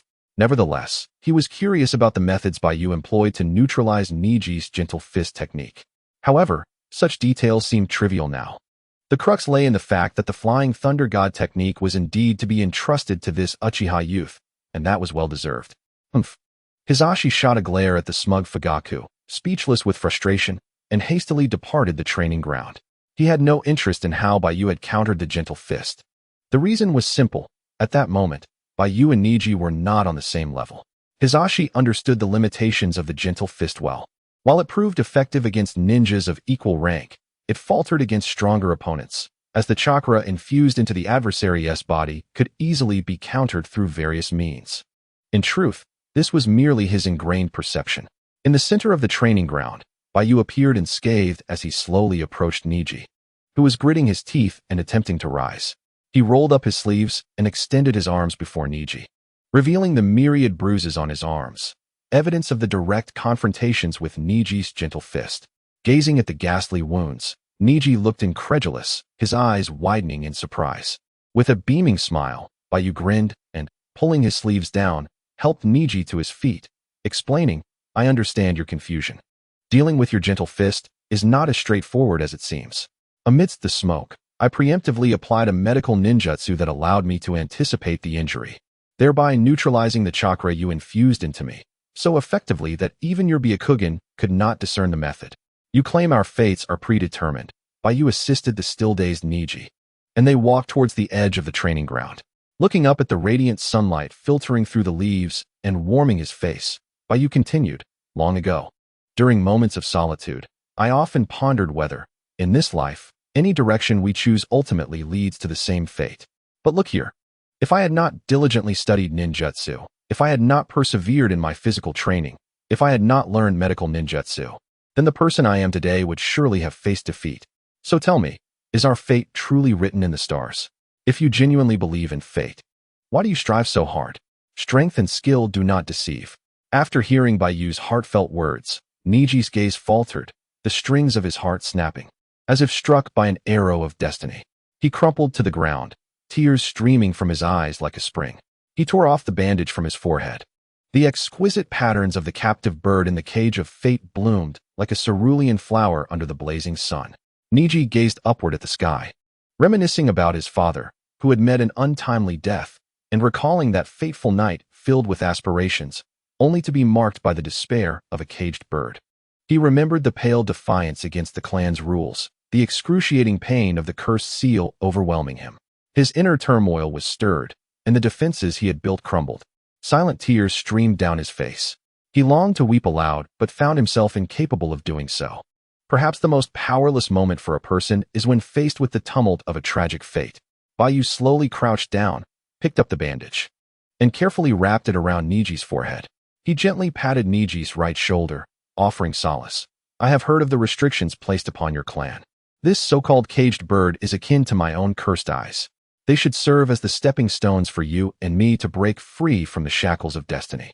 The fact that you can self-learn the heavenly return, a technique only your clan is allowed to master, illustrates that it is not a cage for you. All the suffering imposed by fate, please regard it as a staircase in the days to come. Confront them head-on. With each step you take, you will draw closer to the reality you desire." Niji felt a sense of bewilderment within. He looked up to meet Baiyu's gaze, bathed in the sunlight. The reflection of the youth in Niji's white eyes radiated a brilliant light, stirring something within Niji's heart. This individual was indeed a step ahead in the journey of fate, waiting for him. What a splendid duel it was. Irika stepped into the training ground, took Niji from Baiyu's hands, and remarked appreciatively, "I will take Niji to the hospital now." "That would be troublesome, Teacher Irika," Baiyu replied courteously. Before leaving, Niji turned back to bestow a meaningful glance upon Baiyu, then nodded in acknowledgement and departed with a sense of relief. Outside the wire fence, in the viewing area, Lord Hokage, "Please declare the battle concluded." Fujitaka straightened his back and reminded Sarutobi Hiruzen, who remained motionless beside him. Ahem. The third Hokage, holding a scroll, accompanied by 2 advisors, stepped into the wire fence training ground. The students watching immediately hushed, their gazes fixated on Baiyu's back and the ninjutsu scroll in the third Hokage's hands, practically drooling with anticipation. The third Hokage approached Baiyu and scrutinized the youth intently. He directly handed over the scroll of the Flying Thunder God technique, squinting with a benevolent smile, nodding in satisfaction. Baiyu, filled with excitement, reached out to accept the scroll, swiftly perusing its contents to confirm it was indeed the Flying Thunder God before quickly stowing it away in his pocket. The third Hokage's expression turned serious as he clasped his hands behind his back, addressing everyone present with a clear voice. In this battle for the title of the top student at the Ninja Academy, Baiyu is the victor, under my direct supervision. Baiyu has demonstrated proficiency in both ninjutsu and taijutsu, meeting the standards of a ninja capable of executing missions, much like your academy's former prodigy, Kakashi, who graduated at 5 and became a chunin at 6, displaying extraordinary talent from a young age. I have resolved to personally bestow upon Baiyu the status of a Konoha chunin, designated with the ninja identification number 012001. From this day forth, he shall graduate early. Upon this proclamation, a ripple of excitement surged among the students. It was a sunny morning, and the training grounds of Konoha Ninja Academy were abuzz with activity, as numerous practical exercises unfolded with fervor. Within the academy's teaching building, in a spacious and quiet first-year classroom, the third Hokage stood at the podium alongside 2 advisors. Below, only Baiyu and Fugaku, the elder and younger pair, remained. The third Hokage squinted with a smile, addressing Fugaku. From your expression, it seems you are not particularly keen on Baiyu graduating early. Fugaku, maintaining a smile, shook his head. Not at all. Baiyu's early graduation to become a ninja means he can contribute to our Uchiha clan and the village sooner. Yet, internally, he felt a profound bitterness. That old man. This tactic is truly ruthless. By allowing Baiyu to graduate early, it signifies that Sarutobi Hiruzen wishes to secure this new generation genius of the Uchiha clan into his fold. If Fugaku were to decline now, what would be his intentions? The third Hokage, with a discerning gaze directed at the young boy, chuckled. And you, Baiyu, if you wish to remain in school, I can certainly retract my previous decision. This was a test. Baiyu, understanding the underlying motives, replied with measured respect. You are the Hokage, and your words carry weight. I believe I have learned all I can at the academy. Graduating early is indeed a blessing for me. Very well.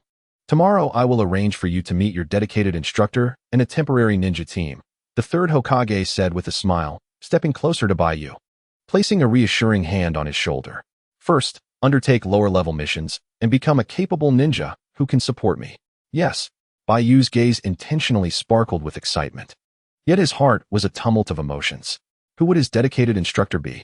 With a hearty laugh, the third Hokage retrieved a Konoha headband he had prepared in advance and handed it to Baiyu, departing with his 2 advisors without returning to observe the other students' matches. Heading straight back to the Hokage building. Once the 3 had left, Baiyu grasped the headband, sighed softly, and exchanged a knowing glance with Fugaku. They spoke briefly in pleasantries. One prepared to return to the training ground, while the other was set to head back to the clan's territory. Baiyu picked up his shoulder bag, tucked the headband into his pocket, and stood at the classroom door, momentarily reluctant as he glanced back at his seat by the window, offering a wry smile, a simple farewell to the month he had spent at the Ninja Academy. The third Hokage's endorsement for his graduation indicated that time was of the essence in various aspects. Fortunately, he had already made his strategic move within the Uchiha clan. With his decision made, he would not waver. Returning to the training grounds, Baiyu was soon enveloped by enthusiastic classmates, some offering congratulations, others expressing excitement and praise, and a few even kneeling to implore him to acknowledge them as elder brothers. Fortunately, Naruto arrived just in time to disrupt the scene. The others felt a sense of misfortune and departed, and one cannot deny that as the Nine Tails, Naruto possesses an innate ability to bring tranquility wherever he goes, which is particularly beneficial for Baiyu at this moment. Who did you draw for the practical training? Baiyu inquired with curiosity. Naruto, grinning awkwardly with his still functional left hand scratching his head, replied, Sasuke. Well, you two are truly an unshakable pair, Baiyu remarked, nodding and gesturing for Naruto to follow him. All right, Naruto exclaimed, filled with excitement as he followed. The two made their way to a clearing behind the forest. Baiyu regarded Naruto, whose azure eyes met his gaze. Naruto's friend, slightly taller with short dark red hair and a handsome visage, shared a smile with him. Raise your injured right hand, Baiyu instructed, assessing Naruto, who had become dirty and injured while protecting Hinata. Naruto chuckled sheepishly. I can't lift it. Niji didn't hold back. And I think my shoulder is dislocated. Why didn't you tell Irika-sensei? Ah, never mind. Aside from you, Baiyu, no one at the Ninja Academy genuinely cares about me. Then bear with it. It might hurt a bit. As Baiyu spoke, he released a vibrant green chakra from his right hand, approached Naruto from behind, and retrieved a medical tome from his satchel. After meticulously reviewing the orthopedic knowledge, he prepared to assist Naruto. Hey, Baiyu. Is it reliable to learn on the spot like this? Naruto felt a chill run down his spine, apprehensive. With a sudden crack, ah! Naruto screamed as Baiyu swiftly realigned his dislocated right arm and infused it with healing chakra before he could even react. It doesn't hurt anymore. Naruto exclaimed in surprise. When did you learn healing ninjutsu? Can you teach me? You won't be able to learn it. But I haven't learned it yet. Haha, give up. Someone will teach you more powerful ninjutsu in the future. But I only want to learn ninjutsu from you. Are you going to leave? Ah, haha, that's true. You are already a ninja now. Baiyu, the harem technique you taught me, I have mastered it. I'll demonstrate it for you. I've really been practicing hard at home. Naruto's excitement faded as he felt a pang of disappointment, lowering his head and asking, Baiyu, can I still come to find you in the future? Of course. As long as I am in Konoha, you can come to see me anytime. Your words make me feel like you're going to leave Konoha soon. Baiyu chuckled awkwardly without denying it, rummaging through his shoulder bag in search of something, but feeling a bit dejected when he couldn't find it. Naruto squatted down and, from the grass behind Baiyu, picked up a Konoha headband, exclaiming with a mix of envy and excitement, Is this what you were looking for? Baiyu took the headband and, while moving behind young Naruto, removed his goggles and replaced them with the coveted Konoha headband, admonishing him, Don't be picky with your food. Oh, make sure to bathe regularly and avoid staying up late. Oh, and steer clear of the 3 taboos of a ninja: borrowing, drinking, and indulgence. Hello, Baiyu. Your incessant chatter has completely dissipated the excitement I had been nurturing. However, could you bestow upon me your graduation headband? As for you, I still possess another headband at home. Moreover, it seems that the more beautiful a woman is, the more deceitful she can be. Baiyu fastened the headband onto Naruto, observing the animated Naruto adorned in the same Leaf Village headband as in his memories. He gently patted Naruto's shoulder and remarked with a smile, Your showdown with Sasuke should be imminent. I have some matters to attend to, so I shall not watch. Let this headband serve as my eyes. Go forth. Just as Baiyu concluded his words, the voice of the referee echoed from the forest's edge, calling out Naruto and Sasuke's names. Naruto glanced between the forest's edge and the now absent Baiyu, caught in a dilemma.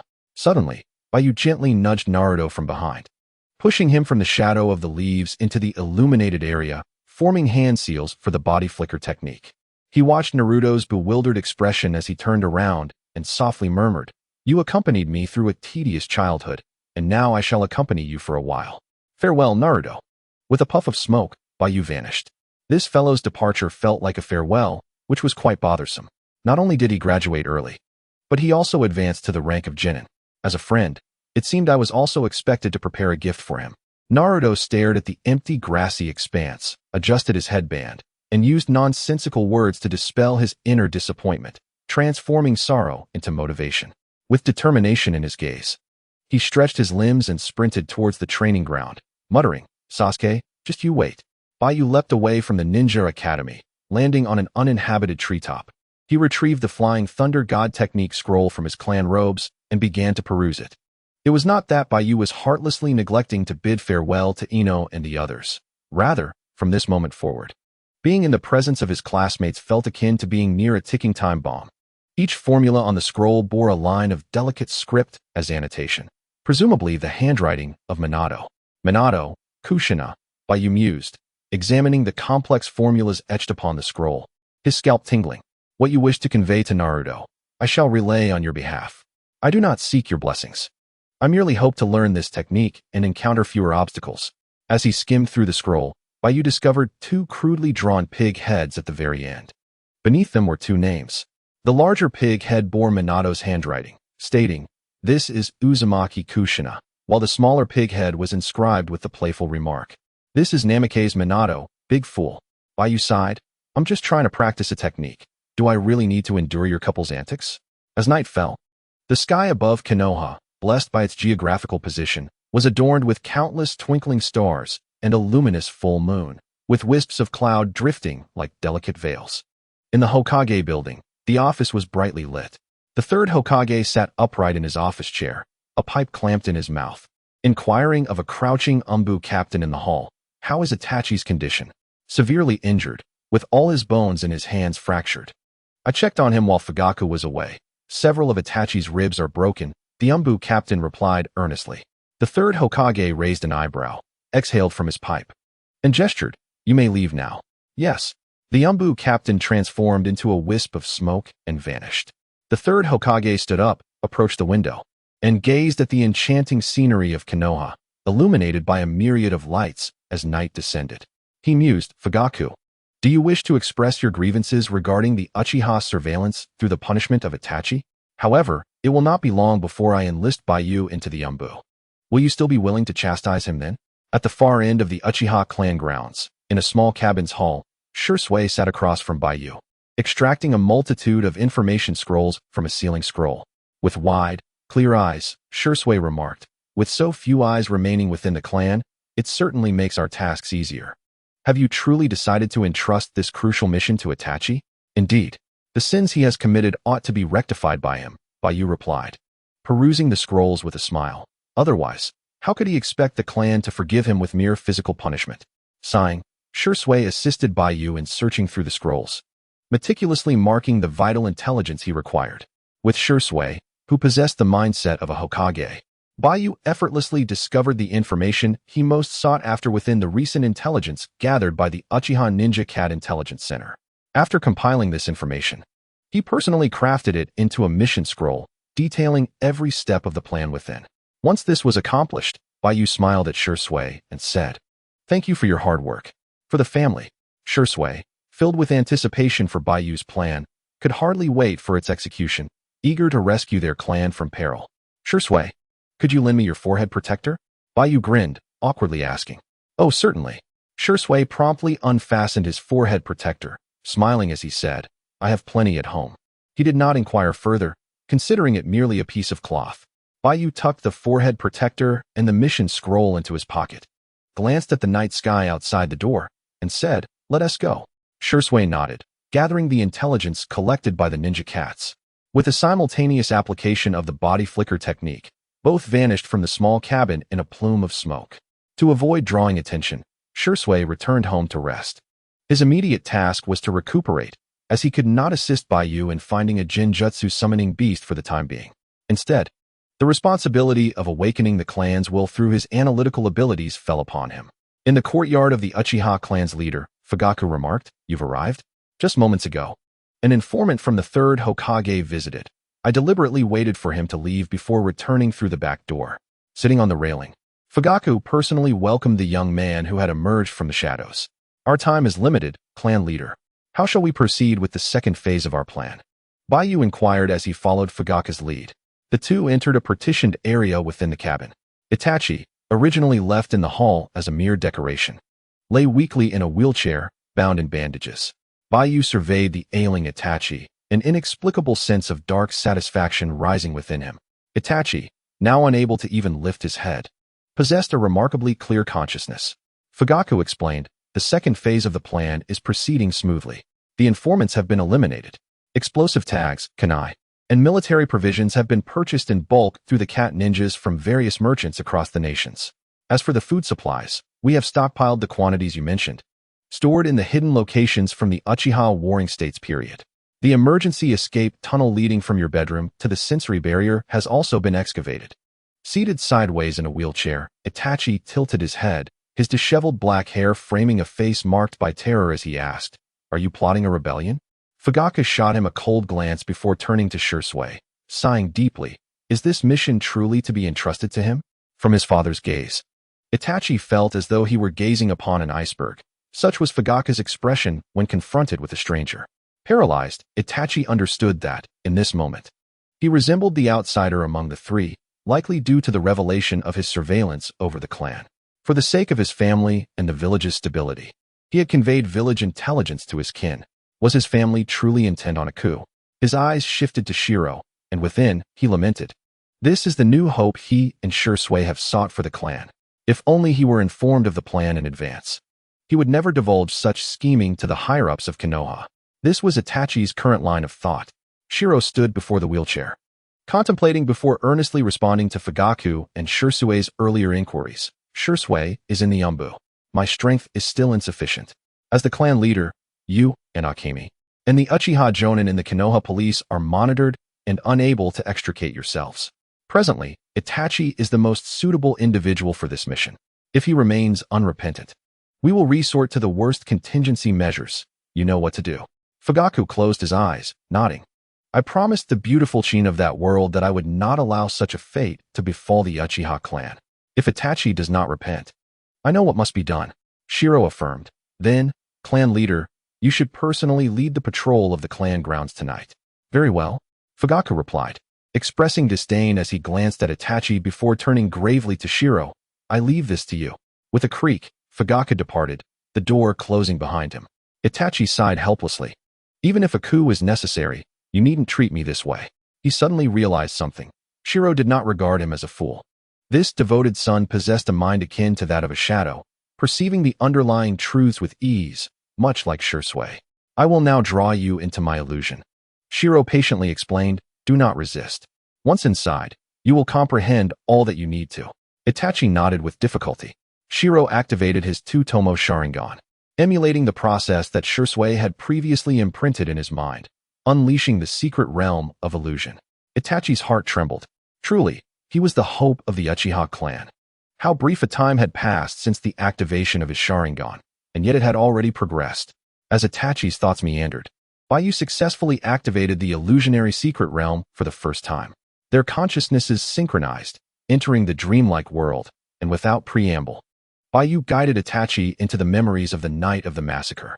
Exiting the illusion, he returned to reality, gazing at Itachi, who lay quietly in his wheelchair. Eyes closed, filled with introspection. The efficacy of his own illusionary space was undeniable. There was no need for prolonged presence within it. In a moment of contemplation, Baiyu employed his unique shadow escape chakra to infuse Itachi's mind with the authentic memories of the original narrative. He initiated the illusionary simulation, observing from a godlike perspective. Itachi, akin to someone newly entering the simulation, embraced the original memories, along with the emotions, mindset, strength, and secrets known only to himself. Once synchronized, Itachi found himself unable to question the authenticity of the unfolding reality. On the eve of the massacre, Itachi witnessed the death of his dear friend Shirsue, tears welling as he awakened his Mangekyo Sharingan, gaining the cursed power. Misunderstood by his clan, the conflicts between village and family, coupled with the burden of his friend's legacy, led him to lose himself amidst the turmoil, finding himself opposed to his father, Fugaku. He began to harbor resentment and fatigue towards everything within his family.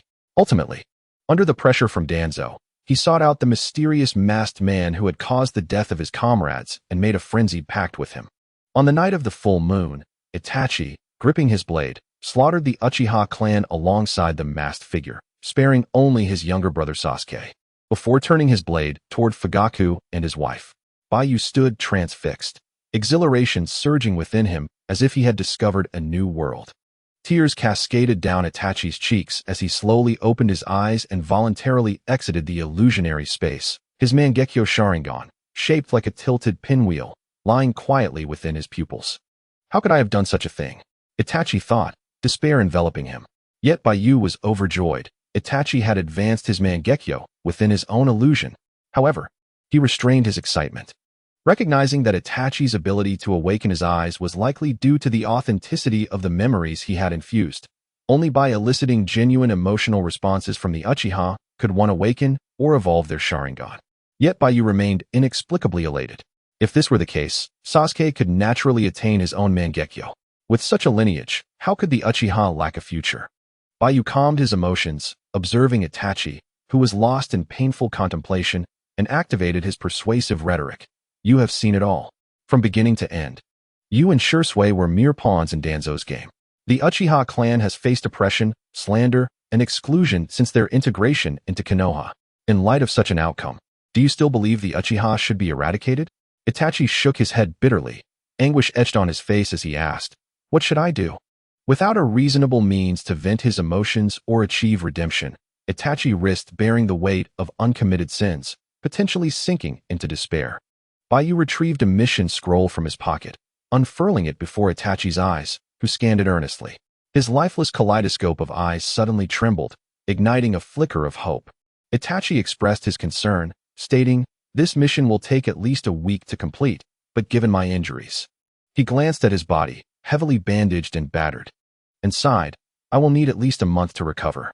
Baiyu shook his head, his right hand emanating a potent healing chakra. To Itachi's astonishment, he approached him. In the night sky of Konoha, stars sparkled brilliantly. As time passed, the temperature gradually dropped. Medical ninjutsu proficiency, 20. 15. 12. Baiyu continued his healing efforts for Itachi well into the night, translucent notifications popping up before him. Eventually, after realigning Itachi's dislocated arms, he felt himself teetering on the brink of collapse, nearly falling to the ground. Medical ninjutsu, 241, 300, level 3. Reward acquired, antidote. Baiyu ceased the chakra output for healing, and once again, a translucent notification appeared before him. After a night of arduous effort, his medical ninjutsu proficiency rose from over 70 points at level 2 to 241 points at level 3, nearing a breakthrough to level 4. It was evident how harsh Fugaku had been with Itachi. Had it not been for Baiyu's insistence that Itachi was still of use, Fugaku would likely have rendered his unfilial son incapacitated after returning home that night. Noticing Baiyu showing signs of fatigue, Itachi swiftly rose from his wheelchair, supporting Baiyu and gently placing him back into the chair before bending down to retrieve the mission scroll from the ground. Baiyu wiped the sweat from his forehead, stating solemnly, "2 of your fractured ribs are now aligned, but the cracked portions remain beyond my current ability to heal. If you can survive this mission, I will seek another opportunity to assist you." Itachi's expression grew serious. He nodded, gazing at Baiyu's pallid face, and sighed softly, "I can endure this injury. Take care of yourself. You have persuaded Shursui, haven't you?" "Yes, I understand. You must take care. Wait for my return. You should leave my family's cabin. I've arranged for personnel there." Beneath the floorboards of the bedroom, there's an underground tunnel excavated by our clan members these past 2 days, which can safely bypass the sensory barrier of Konoha. It was not that Baiyu was mocking the sensory barrier's ineffectiveness, but rather, it was indeed of little use. If it were effective, Obito and the rogue ninja Itachi would not be able to enter and exit Konoha as freely as if they were returning home. Undetected, though they were indeed returning home. "All right," Itachi nodded in agreement, vanishing into a cloud of smoke within the cabin. He had not anticipated that within just a few days, the clan's plans would be laid out to such an extent. Creak. After Itachi's departure, a graceful figure stepped into the room, illuminated by the moonlight, emanating a delicate fragrance. Approaching Baiyu from behind, she lowered her head, her silky black hair cascading down like a waterfall, pushing his wheelchair gently. "Thank you for your efforts, Baiyu. Allow me to take you home." "Thank you, Lady Mikoto.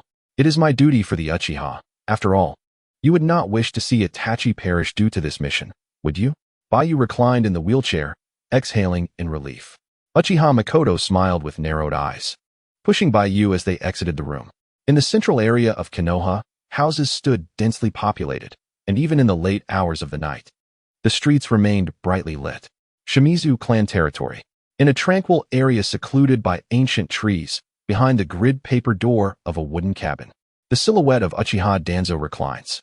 A fully armed member of the Root organization crouches outside, slipping a sealed letter through the gap beneath the door before vanishing into the night like a fleeting shadow. Danzo's left eye slowly opens.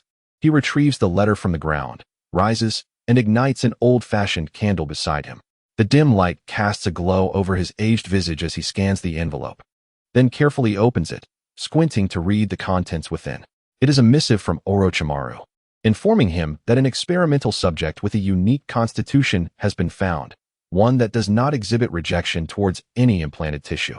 Orochimaru urges him to swiftly collect Sharingan eyes to facilitate the experiments on his right arm. Danzo exhales a soft sigh, lifts the candle cover, and holds the envelope over the flickering flame, which swiftly consumes the letter, reducing it to black ash that gently falls. He blows softly, dispersing the ashes into fine dust with a gust of wind-infused chakra. Danzo extinguishes the candle and turns to face the grid door, opening it to let a cool breeze in. His dark, penetrating left eye gazes towards the Uchiha clan's territory as he coldly murmurs, "Since Hisashi is indecisive, I shall employ my methods to eliminate the Uchiha threat. The power of the Sharingan should rightly be wielded by someone devoted to Konoha. Come forth. Danzo suddenly calls out. A shadow silently materializes before him.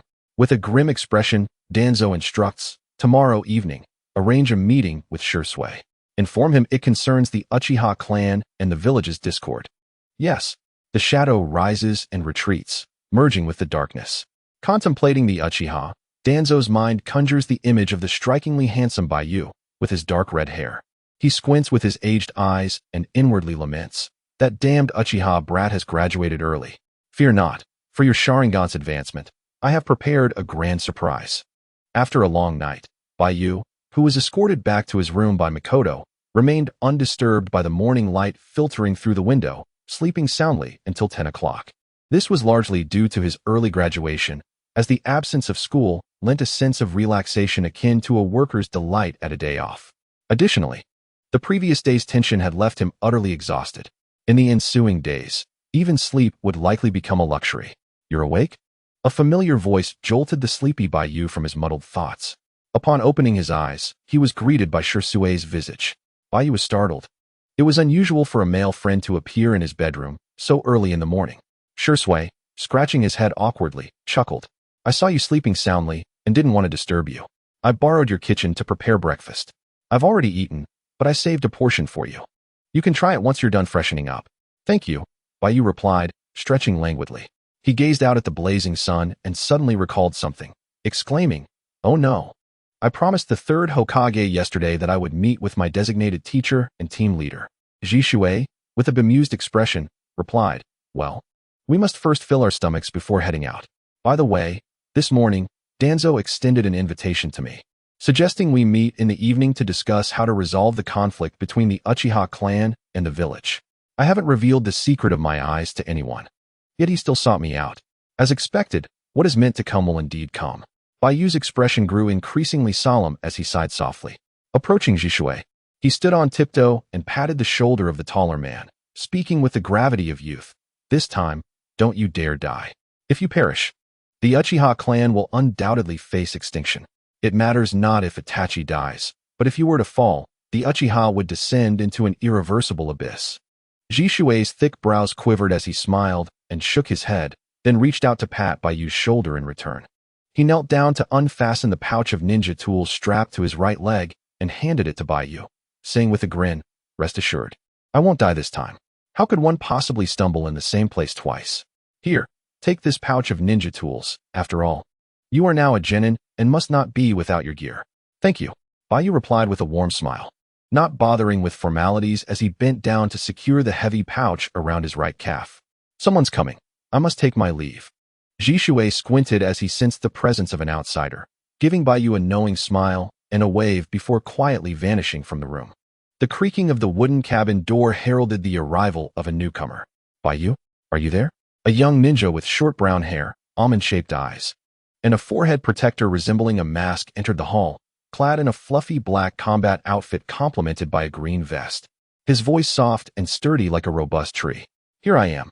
Baiyu, now donned in the Uchiha blue short-sleeve attire, emerged from the corridor. Upon seeing the newcomer, his heart skipped a beat. He nearly exclaimed the name Yamato, but quickly composed himself and asked with a puzzled expression, May I ask who you are? With polite demeanor. The newcomer feigned unfamiliarity, smiling as he introduced himself. You may call me Teacher Tenzo. You are the Baiyu who was personally selected by Lord Hokage for early graduation. Correct? I am your supervising teacher and team leader. I noticed you were quite late to gather at the Hokage building today, so I came to check on you. We can discuss the details further at the Hokage building. Tenzo, having already encountered Baiyu during the logistics department selection, assessed him with feigned seriousness. Overall, he found a favorable first impression of this Uchiha prodigy, though Baiyu's tardiness for the initial ninja assembly slightly diminished his standing in Tenzo's eyes. Baiyu scratched his head and laughed sheepishly. Ah, so you are my team leader. Please wait a moment. Hiss. That old man, the third Hokage, still doesn't trust me. Right from the start, he dispatched the top dark ninja to look after me, aside from Kakashi. Such treatment is simply extraordinary. Baiyu hastily finished the breakfast prepared by Jishui, tidied up his home, locked the door, and thoughtfully affixed a notice outside announcing the temporary closure of his establishment. Subsequently, he followed the future day, now known as Ibu Ri Tianzong, to the Hokage building. As midday approached, they arrived at the mission issuance room. The Hokage could issue tasks either from his office or within this spacious hall. However, ordinary ninjas typically collected standard missions in this very office. Clients would also register their desired tasks here. 2 Hokage advisors sat on one side, assisting the task issuers in dispatching assignments or distributing rewards to the ninjas who completed them. Numerous ninjas, both in teams and solo, traversed the expansive room. Some, destitute and downtrodden, accepted missions with a heavy heart, resigned to engage in conflict. Others, having successfully completed their tasks, received their rewards, laughing and reflecting on the colorful tapestry of life, seeking to unwind and indulge for a couple of days after their endeavors. The 3rd Hokage stood by the window, surveying the village's landscape. He cast a glance at Baiyu and Tianzong, who had just entered the mission issuance room, and admonished, Baiyu, as a ninja, one must possess a sense of time. Upon hearing this, all the surrounding ninjas turned their peculiar gazes toward Baiyu and Tianzong, who had just stepped into the room. Baiyu scratched his head and smiled wryly, realizing that he inevitably became the center of attention wherever he went. After the 3rd Hokage spoke, his expression softened as he retrieved a mission authorization document from the table and handed it to Tianzong, explaining, "This is a D-rank mission to escort a 10-person merchant caravan from the Iron Country, passing through the land of fire and destined for the river country to the west. It is entrusted to you." Tianzong accepted the mission, nodded respectfully to the Hokage, and turned to Baiyu, apologizing, "I'm sorry, Baiyu, for bringing you along. It is also to allow you to experience the feeling of receiving your first mission as a ninja. I understand the significance of the ceremony." Baiyu replied with a smile, yet his gaze wandered, and he spotted an old acquaintance, Uchiha Izumi, greeting him from a corner, accompanied by an unfamiliar young man. At noon, under the scorching sun, in Ichiraku Ramen, Baiyu, Izumi, and a seemingly cheerful youth from the Inuzuka clan sat together, enjoying their ramen. Tianzong, savoring his tonkatsu ramen, introduced, "Baiyu, this is your teammate, you should know Izumi, and the other is from the Inuzuka clan, named Inuzuka Akira, a genin skilled in beast manipulation and summoning techniques." Upon hearing the captain's introduction, Inuzuka Akira beamed with pride, gazing at the younger Baiyu with a haughty demeanor, asserting, "Little brother of the Uchiha clan, don't lag behind during missions. Although you graduated early, the life of a ninja is leagues apart from that in the Ninja Academy. As your senior, I offer you some advice." Baiyu mused, "Right from the start, I encounter a self-proclaimed mentor. How utterly exasperating. Typically, such individuals possess little skill. The less capable they are, the more they rely on their words to assert their presence and validate themselves." Baiyu hastily finished his ramen and was preparing to settle the bill when Tianzong intercepted him, asserting that he would take care of the first meal. Truly, he exemplified the qualities of an excellent captain from Konoha. Spending time with Yamato, they indulged in 9 meals a day, and even in the wilderness at night. He provided a lavish wooden abode. Dressed in the Uchiha clan's attire, with a fresh and vibrant appearance, the enchanting Izumi, with her sparkling eyes, looked at the impatient Baiyu and gently remarked, "This fellow tends to be a bit verbose. Don't mind him, Baiyu." Baiyu, indeed, had no intention of engaging with him. After Izumi addressed Baiyu, she turned her gaze to Inuzuka Akira, reproaching him slightly. "Baiyu is quite strong. He doesn't need your unsolicited advice. Is that so? I find that hard to believe." Inuzuka Akira responded with a shrug. "Strength should not merely be discussed. It should be demonstrated." Baiyu interjected, "From start to finish, you've been the one rambling." "Enough," Tianzong said, having finished his meal. He opened the mission request letter, and upon reading the final line, his brow furrowed, but he quickly tucked the letter into his pocket, regaining his composure. "This mission is somewhat urgent. Everyone should return home and prepare. We will convene at the village entrance before sunset this afternoon to commence our task." "Is it really that soon?" Inuzuka Akira exclaimed in surprise. Baiyu had no objections, nor did Izumi. Tianzong nodded seriously. "Once you finish eating, gather your things and meet this afternoon, Baiyu. Please don't be late." "Understood," Baiyu replied before departing from the ramen shop. As he left, Miss Ayam offered him encouraging words for his first mission. Inuzuka Akira watched with envy. He was also a frequent customer at the ramen shop and had never received such attention from Ayam. Izumi caught up with Baiyu, smiling. "Why the long face? Baiyu, are you upset about Akira's incessant chatter?" He is actually quite warm-hearted. Baiyu forced a smile and shook his head. In truth, he was contemplating their hastily assembled team. Ideally, there should not be two Uchiha possessing Sharingan within the same squad, if such a situation arose. It could only imply that the third Hokage's trust in the Uchiha clan was likely misplaced. Adding someone from the Inuzuka clan seemed to be a precaution against any potential desertion. Ah, it's all right, Izumi, Baiyu suddenly chuckled, glancing back at her. Please bring extra dango this afternoon. Your dango is quite delicious. Absolutely. Izumi replied, her smile radiant as she eagerly nodded. As evening approached, Baiyu spent the afternoon perched on the railing, watching the sun slowly descend on the horizon. His gaze remained fixed on the streets of the clan's territory, feeling a twinge of anxiety for Shursui.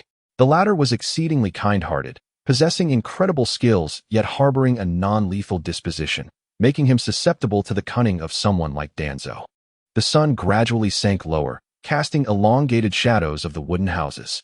Baiyu rose, preparing to head to the village entrance for their assembly.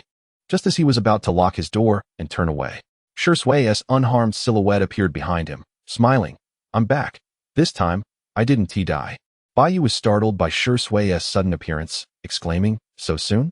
Jisui chuckled softly, saying, I sent a shadow clone to the meeting, at this moment. Danzo should be engaged with my clone.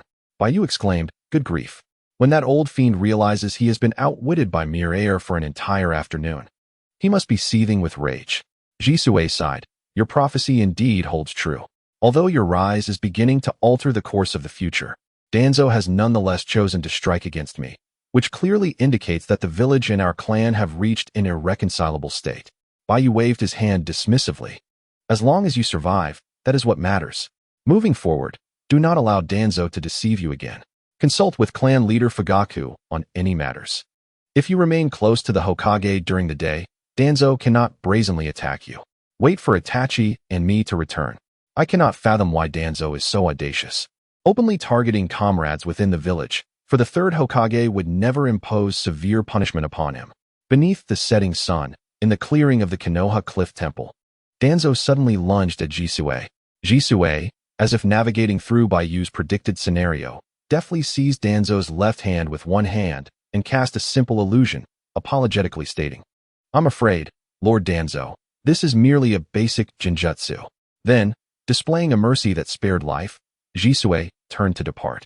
Danzo gazed at Jisui's retreating figure, his heart swelling with delight. Beneath the bandages on his right cheek, his Sharingan activated, employing Izanagi to rewrite fate, unraveling Jisui's simple illusion.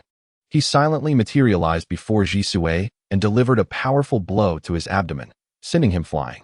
Danzo unleashed a flurry of taijutsu, flowing like water, relentless in his assault. He extended his claw-like left hand to grasp Jisui's eye socket, forcibly extracting the coveted Mangekyo Sharingan, his heart brimming with joy as he observed it in his palm. However, Jisui, deprived of his Mangekyo, suddenly revealed an innocent smile. With a poof, Jisui transformed into a cloud of smoke and vanished.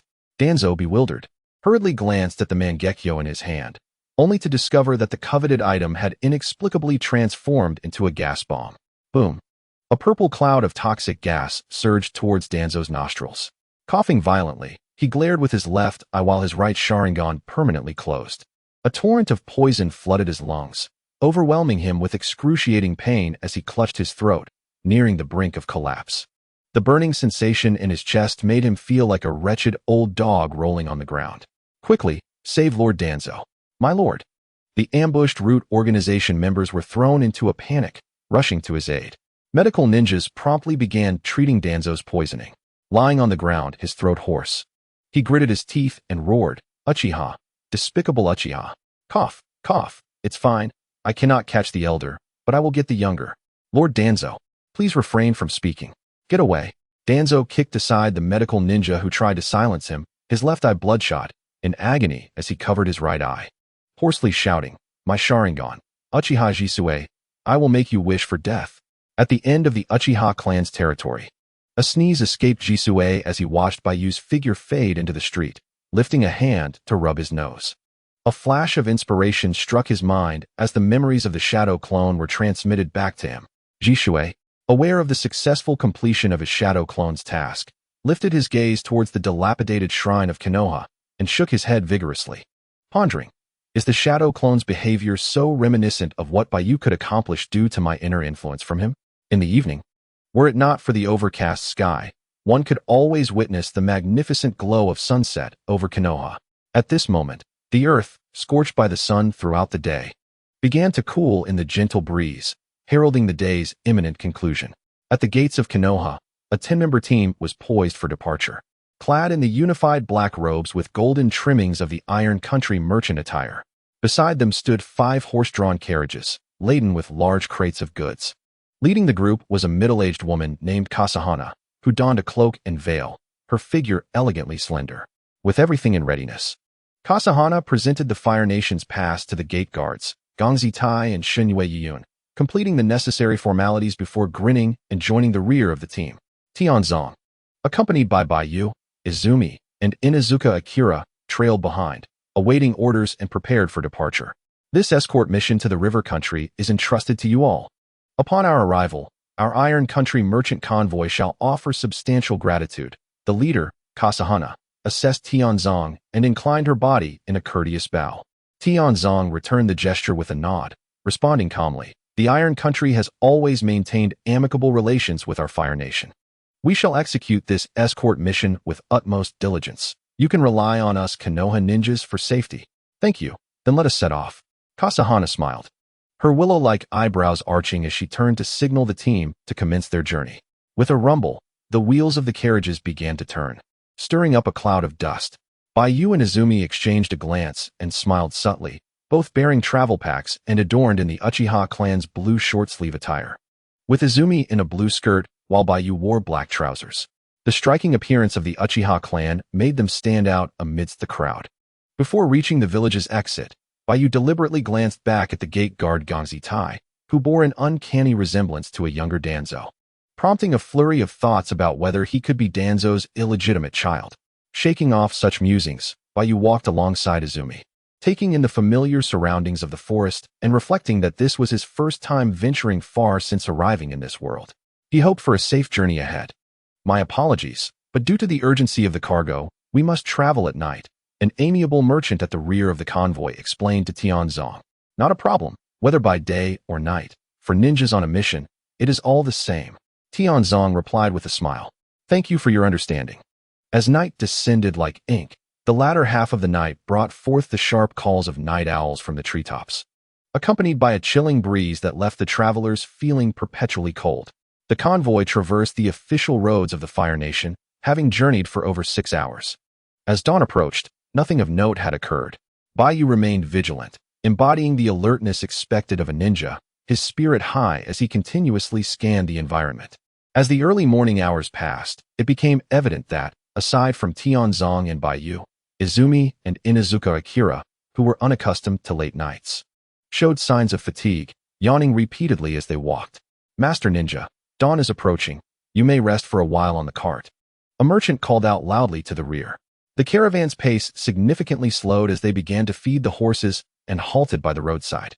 Tianzong glanced at his companions, Quan and Inuzuka Akira, and with a resigned smile said, You two should get on the cart and rest for a bit.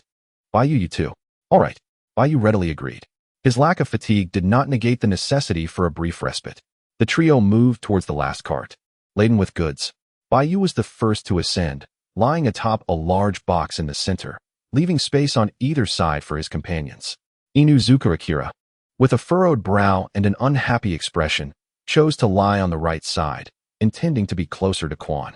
Baiyu, perceptive of the youthful boy's subtle intentions, thought, Cuddle, go cuddle your wooden board.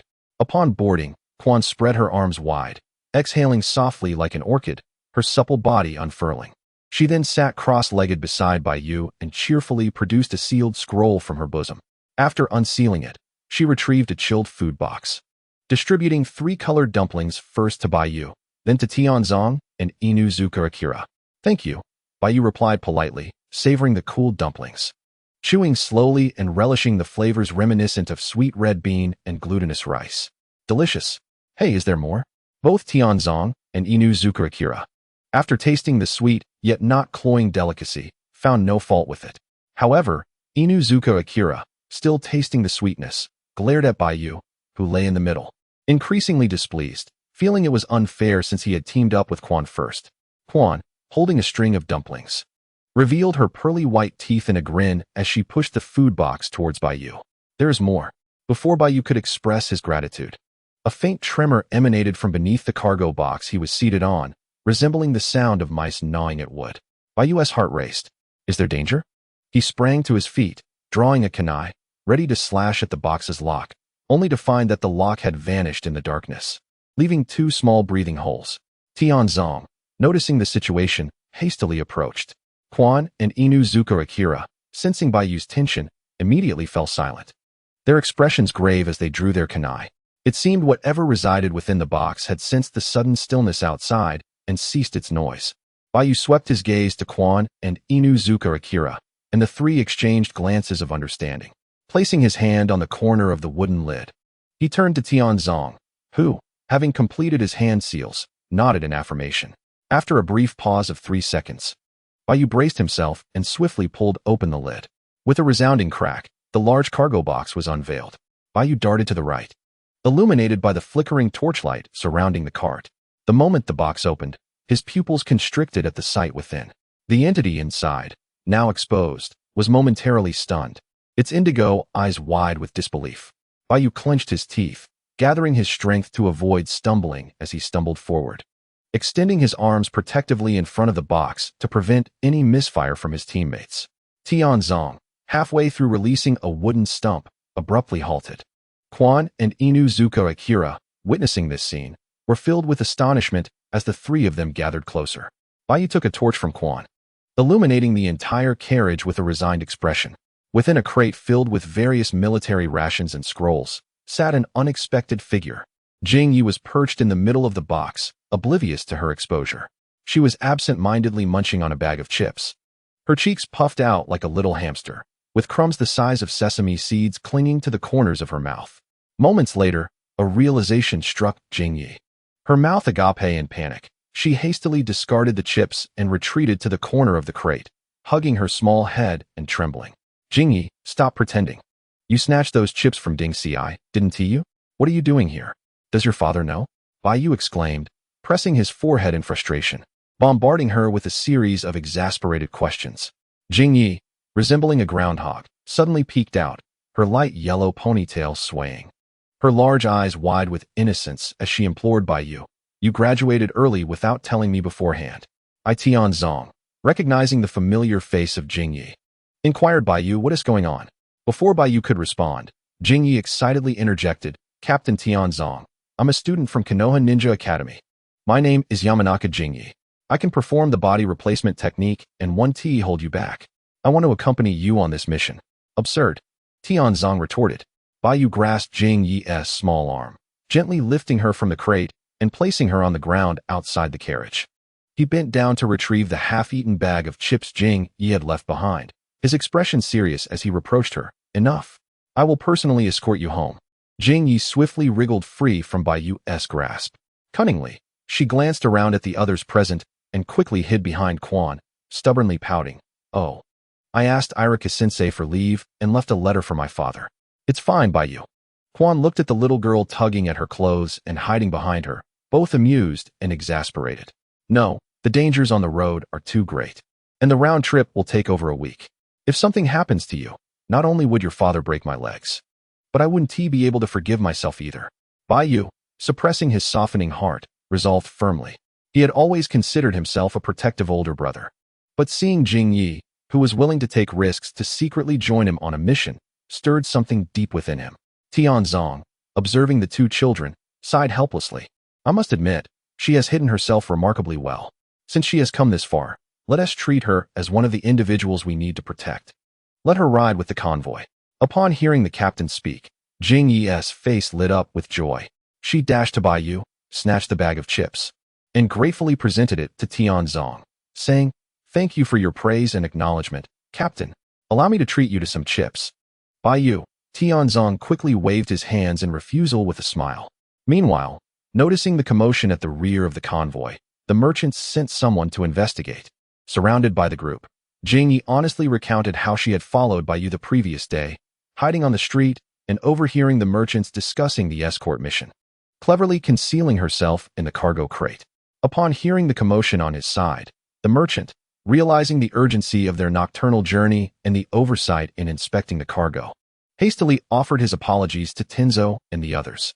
In a twist of fate, Tenzo found himself apologizing on behalf of Ino. Ultimately, both parties reached a harmonious resolution, bringing the farce to an end. Tenzo, having settled the matter, allowed the 4 children to rest in the carriage. For him, a seasoned shinobi born of the roots and the Yumbu, taking care of an additional child was a minor concern.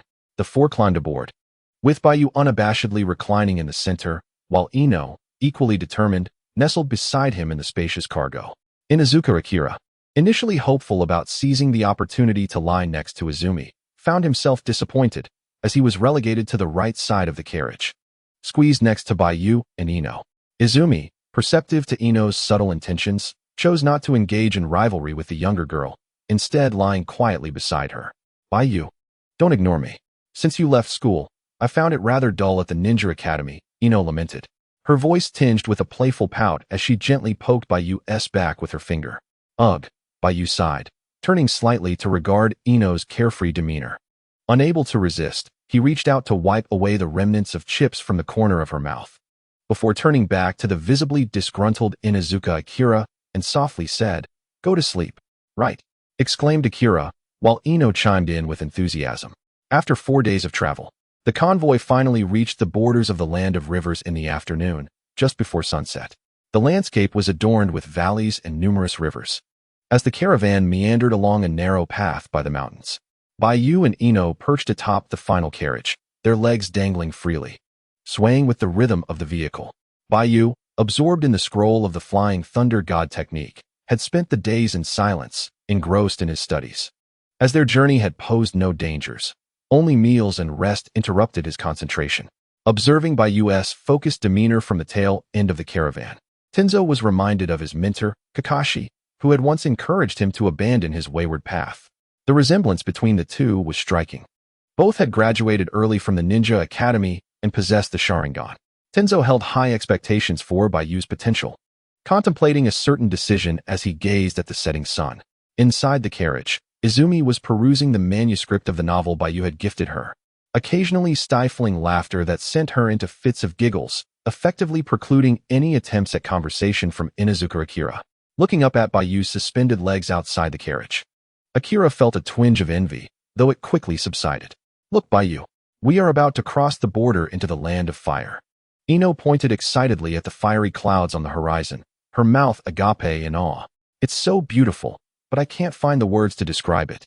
Therefore, once this mission concludes, I must return and immerse myself in more reading." Ino huffed. "You always say I read too little, yet most of the time, I am quite clever." Baiyu chuckled softly, rolling up the scroll and gazing out at the horizon, allowing his thoughts to drift into the ether. "For 4 days, this scroll has captivated my attention, yet I have merely scratched the surface of the space-time ninjutsu knowledge it contains. Perhaps it is best to delve deeper into it when time allows upon my return."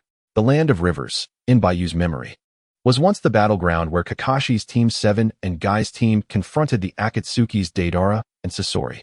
Indeed, it was also the place where Kakashi first unleashed his Kamui. After a half-hour of jostling along the rugged path, the convoy finally emerged onto a wider cliffside clearing. Before them lay a moderately sized wooden bridge, marking the border between the land of fire and the land of rivers, with the river beneath serving as the dividing line. Upon reaching this point, the convoy came to an abrupt halt. This was the result of Tenzo stepping forward to negotiate with the female merchant leader. Subsequently, Tenzo made his way to the back of the convoy. Baiyu, Izumi, and Inuzuka Akira drew closer to their captain, while Ino, with great effort, climbed down from the carriage. Tenzo approached Baiyu and the others, his expression grave, and stated earnestly, according to the requirements of the mission order, the convoy must only reach the vicinity of the first village in the land of rivers for this task to be deemed complete. I have just conferred with the leader, and I shall undertake the escort alone from this point onward. However, we must wait here for our companions from the Leaf Village to arrive. I have already signaled them." Baiyu, taken aback, inquired, "Has the plan changed?" Tenzo's expression darkened as he lowered his head and gestured for everyone to crouch down in a circle. He produced the mission order from his robes and placed it before Baiyu and the others. Pointing to the last line of instructions with a chilling tone, "My final task is to eliminate everyone in the team except for Baiyu, which includes Ino, who infiltrated our ranks." Baiyu was startled by Tenzo's words, his gaze sweeping over the mission order, and as he read the final lines, a wave of dread washed over him. The text unmistakably commanded Tenzo to act against the rest of the team following the completion of the task. Was this the directive of the third Hokage? No. Tenzo's true identity was that of a member of the Root organization. A shiver coursed through Baiyu as his Sharingan activated, and he swiftly drew a kunai from his ninja tool pouch, positioning himself protectively beside Ino and Izumi. His vigilance heightened as he scanned their surroundings. Ino, terrified, fell to the ground, while Izumi furrowed her brows, trembling as she said, "This can't be true, can it?" "Teacher Tenzo?" Inuzuka Akira, beads of sweat forming on his forehead, stammered, "See, Captain, this mission order must be a forgery, right?" Tenzo picked up the mission order, his gaze devoid of emotion, and before the watchful Baiyu, he tore it into shreds with his own hands. Izumi, Ino, and Inuzuka Akira collectively sighed in relief. Tenzo, casting an appreciative glance at Baiyu, who remained on high alert with his Sharingan activated, allowed a faint smile to surface on his otherwise cold visage as he clarified. "This mission order is indeed authentic. The truth behind it shall only be revealed when I bring you back and confront the Hokage directly. We shall await our comrades from Konoha here. The teams operating in the vicinity are reliable, serving as a precaution against any unforeseen circumstances. Henceforth, I shall undertake the mission to the land of rivers alone." After listening patiently to Tenzo's explanation, Baiyu composed himself, the Sharingan fading from his eyes as he sheathed his kunai. "Understood. Thank you for your hard work." The remaining three members wiped the cold sweat from their brows. The sudden turn of events had tautened the nerves of everyone present. "Baiyu, your vigilance was commendable. A ninja must always remain alert in the face of danger." Tenzo praised him. Baiyu nodded in acknowledgement, crouching down to contemplate the underlying truth of it all. Within the team, two Uchiha with awakened eyes. The unexpected involvement of Ino, and the close bond between Izumi and Ino. The inexplicable receipt of a mission order for the execution squad by Tenzo clearly pointed to a desire for the evolution of his ocular powers. All these signs unmistakably directed towards one individual, Shimura Danzo. Only he possessed the motive and desire to act, undoubtedly. Ino was also manipulated by him to infiltrate the merchant convoy. As this realization dawned upon him, Baiyu's expression remained calm, yet he clenched his fists in a simmering rage. At that moment, the leader of the merchant group, Kasahana, approached with two merchants bearing dinner, smiling as he said, "Everyone, thank you for your hard work during this time. This meal was meant to be served in the land of rivers, but given your change of plans, it has become rather abrupt." "It is no trouble. This is our duty," Tenzo replied, glancing at the lavish spread of food. "You have gone to great lengths to prepare dinner for us. We truly appreciate it."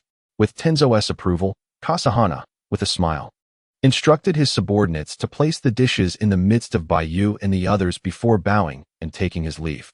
Baiyu cast a glance at the food, which indeed looked sumptuous. Gulp. "Well then, I shall dig in."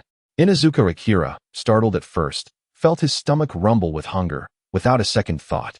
He drooled as he picked up a food box and scurried behind Tenzo to eagerly devour his meal. Kasahana, standing behind Izumi and Ino, who were positioned directly opposite Tenzo, cheerfully remarked, "Everyone, please eat. Some of the unique river delicacies from the land of rivers one tea taste as good once they cool down." Tenzo scratched his head, sighing. "With such an abundance of dishes, why don't we all partake together?" Kasahana nodded with a smile, deliberately passing behind Izumi.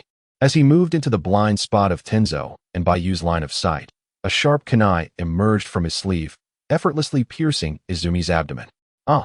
The pain shot through Izumi's midsection, her pupils trembling in confusion as she looked down to see the blade protruding from her body, delivered by Kasahana's still smiling hand. In that instant, Baiyu sensed something amiss and sprang into action, swiftly embracing Izumi and dragging her several meters away, checking her wound before placing a healing palm technique over her abdomen. Enraged by the sudden attack on his comrade, Baiyu unsheathed his kunai and charged towards Kasahana, utilizing the body flicker technique to vanish from the sight of the others. This was a situation that required no further contemplation, since Danzo chose to target him. It was inevitable that he had a contingency plan. The lurking insects could no longer restrain themselves and began to reveal their true colors. With a swift motion, two merchants flanking Kasaha tore away their iron country merchant attire, exposing forehead and shoulder emblems of various rogue ninjas. In an instant, the two renegade ninjas encircled Kasaha, gripping their kunai and focusing intently on the boy advancing from the front, their hearts filled with dread as they could not even perceive the boy's fleeting shadow. Meanwhile, the 7 individuals recuperating within the convoy simultaneously shed their disguises, revealing their fully armed, original forms as rogue ninjas, hastening towards Tenzu and the others. Ino glanced around in utter confusion, completely at a loss regarding the unfolding events. Clang! Baiyu materialized beside a rogue ninja from the rock village, attempting to deliver a lethal kunai strike. However, the opponent swiftly countered, blocking with their own kunai. Left with no choice, Baiyu unleashed a flurry of kicks, sending the rogue ninja flying. Almost immediately, another rogue ninja charged at him during the opportunity created by his attack. With his Sharingan activated, Baiyu perceived every movement of his adversary. As the rogue ninja swung their kunai horizontally, Baiyu crouched to evade the strike, delivering a powerful sweep to the rogue ninja's leg. The shadow leaf dance was unleashed. The rogue ninja toppled sideways, and with a terrifying upward kick, Baiyu shattered his ribs, sending him hurtling away. Baiyu swiftly leaped to the side of the panicked Ino, effortlessly lifting the petite girl in a princess carry, and placed her beside Izumi, who was backed against the cliff, his movements graceful and fluid. Damn it! Tenzu, facing Kasaha, was suddenly caught off guard by such a turn of events, his fury boiling over. With his hands clasped together, the ground trembled, robust wooden stumps writhed like serpents, coiling from the earth towards Kasaha, an awe-inspiring spectacle.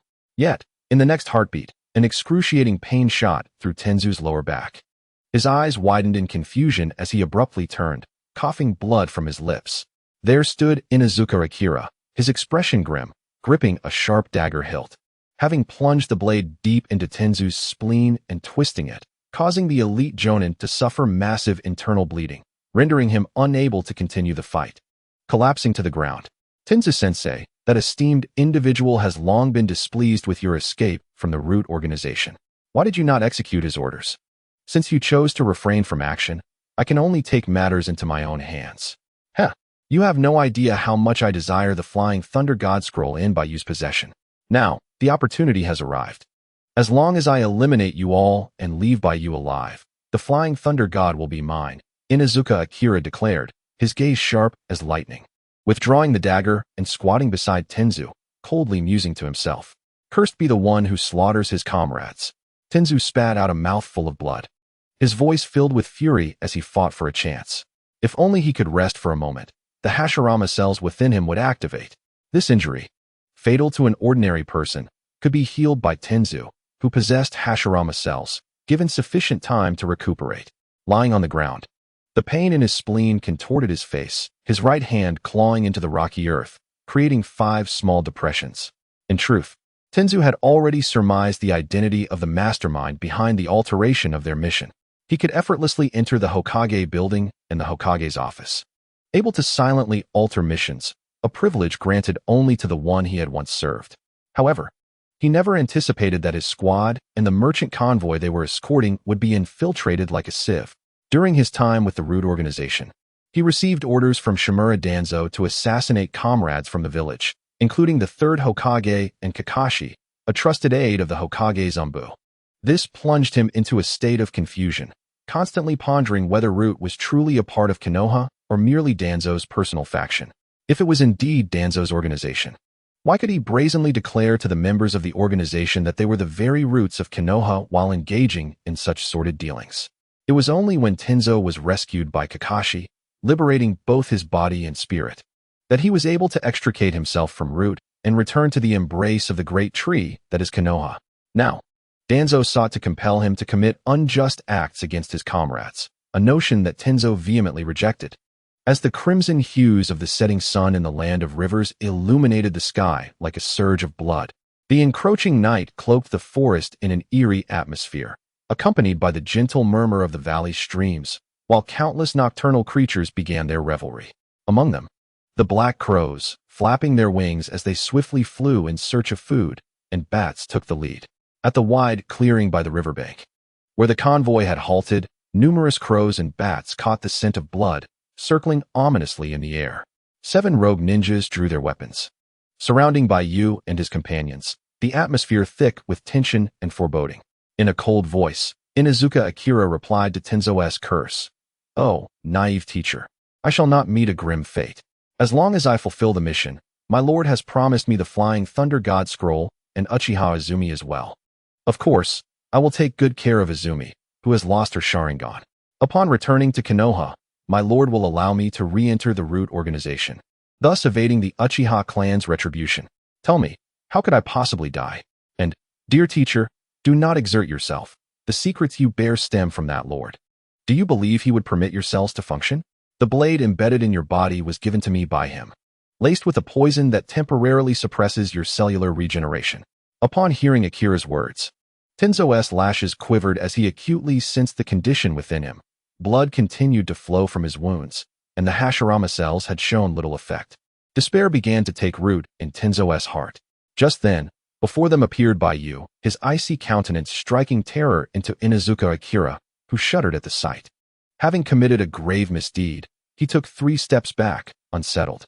Instead of immediately crouching down to assist Tenzo, Baiyu swiftly launched 2 shuriken at close range, targeting Akira and the figure behind him, Kasahana. The shuriken sliced through the night air with such speed that both Akira and Kasahana were taken aback, astonished by the precision of the throwing technique, which was indeed a rarity. Summoning technique.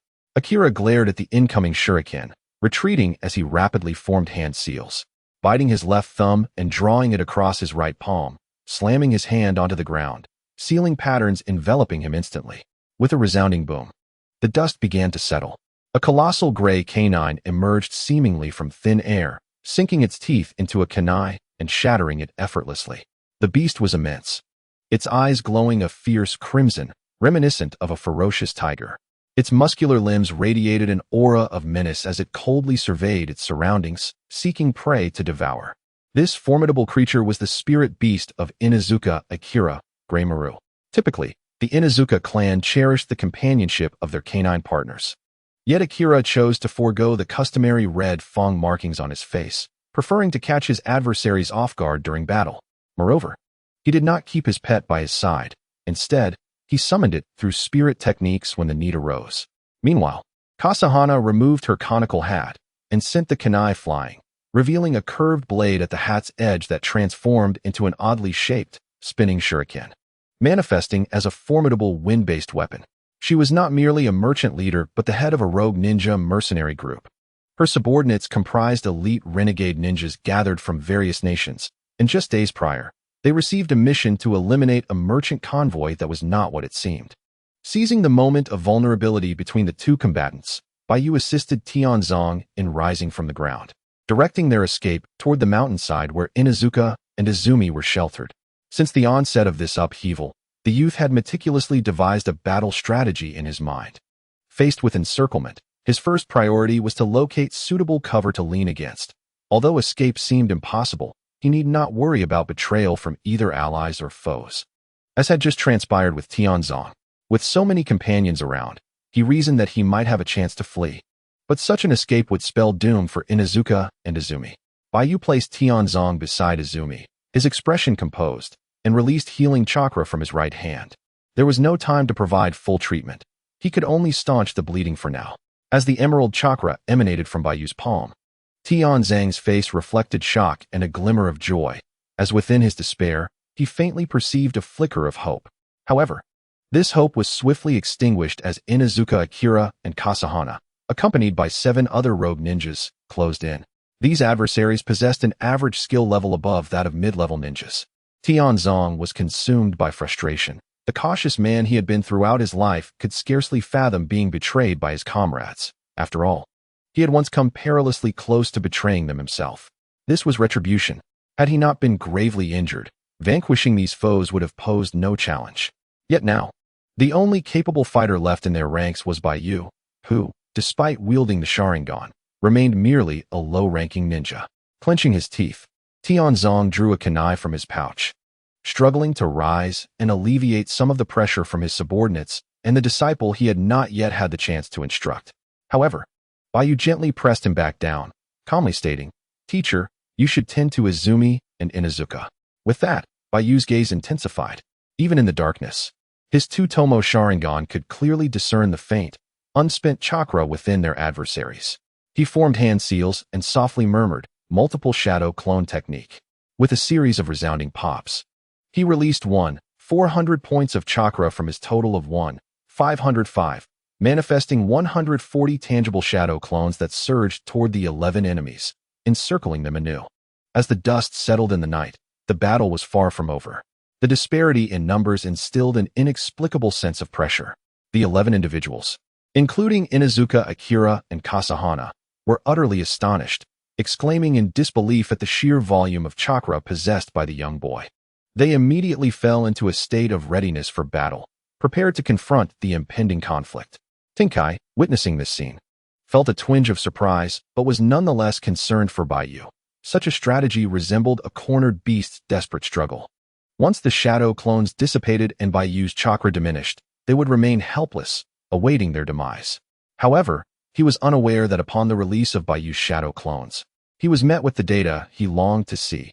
Chakra 1400, Proficiency 1400, Whirlpool Physique, Chakra Volume 1000-2905, 4000 Level 2. The Whirlpool Physique had completed its upgrade. Though the multi-shadow clone technique did not enhance the proficiency of ninjutsu or taijutsu, it proved to be exceedingly practical for augmenting chakra volume in battles against multiple foes. Baiyu had previously tested this in secret.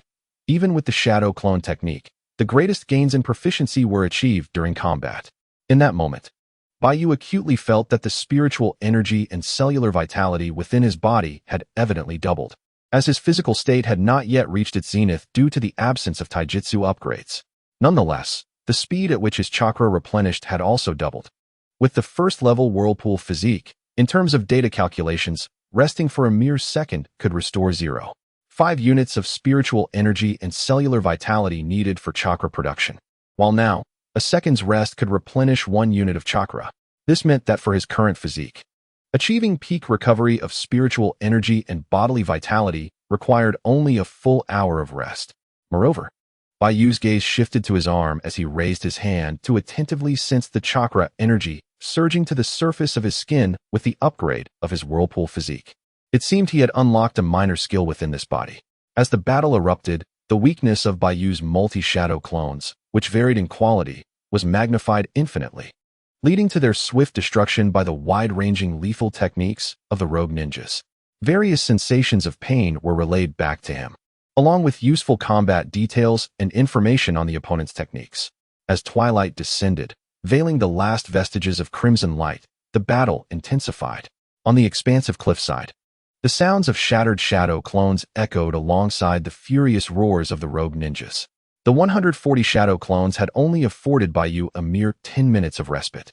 During this time, he seized the opportunity to rest for a moment, lying in Ino's embrace. The wound on his abdomen, having been infused with healing chakra, would not worsen for the time being. Although Tenkai indicated that the poison required an extended period to expel, any healing now would merely squander Baiyu's chakra. At this moment, only 10 shadow clones remained, struggling to endure. Although the explanation of the multi-shadow clone technique stated that each clone possessed the strength of the original, Baiyu's clones, possibly due to insufficient chakra, exhibited varying levels of power.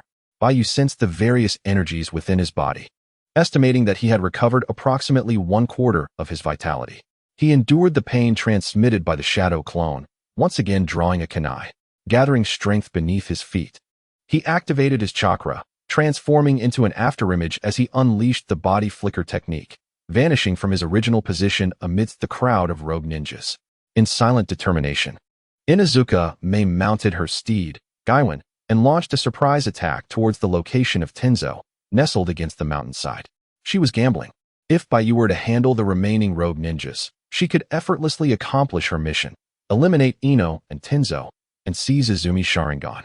Should Baiyu direct his focus upon her, Inuzuka Mei would stall for time, awaiting reinforcements from behind, at which point Baiyu, left to fend for himself, would inevitably succumb. Gaiwan leaped, propelling Inuzuka Mei within a mere 5 meters of Ino. The young girl, frightened, clutched Izumi tightly, unwilling to gaze directly upon the battlefield. Baiyu had not departed. He appeared at Inuzuka Mei's flank, thrusting his kunai menacingly towards her throat. A tremor coursed through her heart, yet a smile crept upon her lips as she swiftly lowered her torso, leaning against Gaiwan to evade the assault. Baiyu's intent to kill was resolute. His sole target at this moment was the treacherous traitor before him. Even if he were to perish here today, he would ensure that this worthless being accompanied him into oblivion. In 2 lifetimes. The most repugnant quality he despised was utter hypocrisy, trampling trust for the sake of profit and betraying comrades. Tear him apart. At Inuzuka Mei's furious command, Gaiwan opened its massive jaws, lunging at Baiyu with incredible speed, transforming into a blur within the darkness. Baiyu's Sharingan, adorned with the 2 tomo, discerned the chakra energy unique to this beast, allowing him to perceive Gaiwan's trajectory of attack. As the colossal hound charged forth, he slowly extended his arms, adopting the initial stance of the gentle fist, his crimson eyes glowing fiercely. His palms morphed into sharp blades as he unleashed a vibrant green palm technique. Upon Gaiwan's approach, Baiyu deftly pivoted, evading the wicked fangs of the ferocious beast, executing the gentle fist techniques with grace. The sound of strikes echoed as Baiyu moved with unparalleled agility, akin to a martial arts master, each punch landing upon Gaiwan's massive form. Before Gaiwan could attempt a second bite, the colossal canine collapsed thunderously to the ground, leaving Inuzuka Mei to roll in shock as she landed. Witnessing the prowess of Baiyu's techniques, her heart raced in terror. That was the gentle fist of the Hyuga clan. This boy was clearly of the Uchiha lineage. Why was he employing the gentle fist? Could the Sharingan replicate it? But he lacked the Byakugan. Could he still emulate the gentle fist? As Inuzuka Mei rose from the ground, astonished, she turned back to her companion Gaiwan, only to find the mighty hound incapacitated, having succumbed to Baiyu's relentless assault. Utterly devoid of mobility, Gaiwan's robust limbs, refined by Baiyu's technique, were capable of penetrating objects and targeting the vital organs of adversaries. Coupled with the insight provided by his Sharingan, Baiyu had precisely severed the meridian structures beneath the surface. Indeed, as Inuzuka Mei surmised, even with Baiyu's Sharingan reaching the stage of 2 tomo, allowing him to progress from mere insight to the ability to replicate ninjutsu, he remains incapable of imitating the core essence of gentle fist. However, during his confrontation with Niji, his meticulous nature enabled him to meticulously record the offensive techniques of Niji's martial art. By integrating the techniques of gentle fist with his refined mastery of palm techniques, he realized that proficiency in the chakra points of animals or humans could yield the effects of gentle fist, even in the absence of the Byakugan. The same precision in chakra point strikes and internal assaults applied here. Coincidentally, Baiyu possessed these skills. An ingenious thought sparked within him to employ this technique, particularly effective against colossal creatures or summoning beasts. Conventional explosive tags, kunai, and standard ninjutsu often fell short against their coarse exteriors, while his palm techniques could effectively dismantle their structures from within. With an impassive expression, Baiyu gripped his kunai tightly, traversing the massive, nearly lifeless form of the gray pill bug, inching closer to the fallen Inuzuka Akira. Utilizing shadow clones in combat, Baiyu discerned that this traitor's summoned beast had attained the strength of a chunin, while Inuzuka Akira himself likely possessed only the prowess of a genin. Hence, his rank remained that of a mere genin. Inuzuka Akira, his face contorted with terror, frantically attempted to retreat. But as Baiyu approached the barely breathing abdomen of the gray pill bug, the once panicked Inuzuka Akira revealed a chilling smirk. Raising his index and middle fingers with a sinister murmur, explosion, Baiyu's Sharingan caught a glimpse of the gray pill bug's abdomen, which suddenly began to undulate violently. Sensing an imminent threat of death, he swiftly rolled to the left. A thunderous roar erupted as the gray pill bug, its eyes filled with resentment and confusion, turned to gaze at its master in its final moments. In the next instant, its abdomen exploded into a shower of flesh and blood as the explosive tag, unbeknownst to it, detonated, engulfing its massive form and Baiyu in a conflagration of fire and superheated air, obliterating them both. Baiyu fell heavily to the ground, his eyes tightly shut, the searing pain radiating from his back, his garments in tatters, while the gray pill bug had been reduced to a mere pile of flesh. Leaving behind a deep crater measuring 5 meters in diameter, smoke and blood mist intertwining, lingering in the air. Baiyu! Ino cried out, tears brimming in her eyes, disregarding Sueren's attempts to restrain her as she lunged towards the fallen Baiyu. Tenzu, his eyes filled with concern, leaned against the mountainside, enduring the excruciating pain from his spleen, forming hand seals. He endeavored to create a protective barrier of wood release to shield the injured Baiyu. Yet the distance proved too great, and the wood release was a step too slow. Unscathed, Inuzuka Akira rose with a malevolent grin. He retrieved a kunai, glimmering with a menacing purple hue, from his ninja tool pouch and sprinted towards the prostrate Baiyu. Over Baiyu, who was severely wounded and had lost the crimson glow of his Sharingan. Inuzuka Akira raised the kunai high, laughing maniacally, aiming to plunge it into Baiyu's chest, who was attempting to raise a hand in defense. With a sickening thrust, the kunai pierced through, blood erupting into the air. Baiyu's pupils dilated, a drop of crimson blood falling onto his lips. What appeared before him was the sudden figure of Ino, rushing to his aid. Cough, cough, cough. Ino's face contorted in agony as she propped herself up on the ground. In the instant the shuriken descended, she preempted Tenzu's wood release, positioning herself in front of the boy to absorb the lethal strike with her frail back. The injury pierced her lungs, causing blood to spill from her lips, staining Baiyu's visage. Baiyu's eyes widened, a tempest of emotions surging within him, and the typically composed youth found himself momentarily at a loss. Tenzu was enraged. Watching his student suffer at the hands of a traitor was more painful than if he himself had been the one stabbed.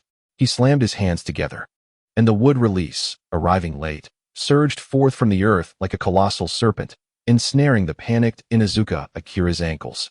The thick vines swiftly coiled around his legs, body, and arms, binding him tightly. Though confined on the ground, Inuzuka Akira erupted into maniacal laughter. Baiyu, even if you possess medical ninjutsu, I have mixed various coagulant toxins and the rabies virus that activates upon contact with blood. How will you counter this? Take care of yourself first, you disgusting bastard. Tenzu, furious, commanded a robust vine to pry open Akira's mouth, thrusting deep into his throat, subjecting him to a torturous suffocation that left him alive, yet gasping. Despite his confinement, Inuzuka Akira's face bore a deranged smile, emitting a mournful whimper from the ground. Ino's and Baiyu's eyes trembled as he gently wiped the blood trickling from her lips and the tears from the corners of her eyes. Cough, cough, cough. Baiyu, I want to sleep. My back hurts. I just want to sleep, Ino weakly murmured, her complexion paling under the moonlight.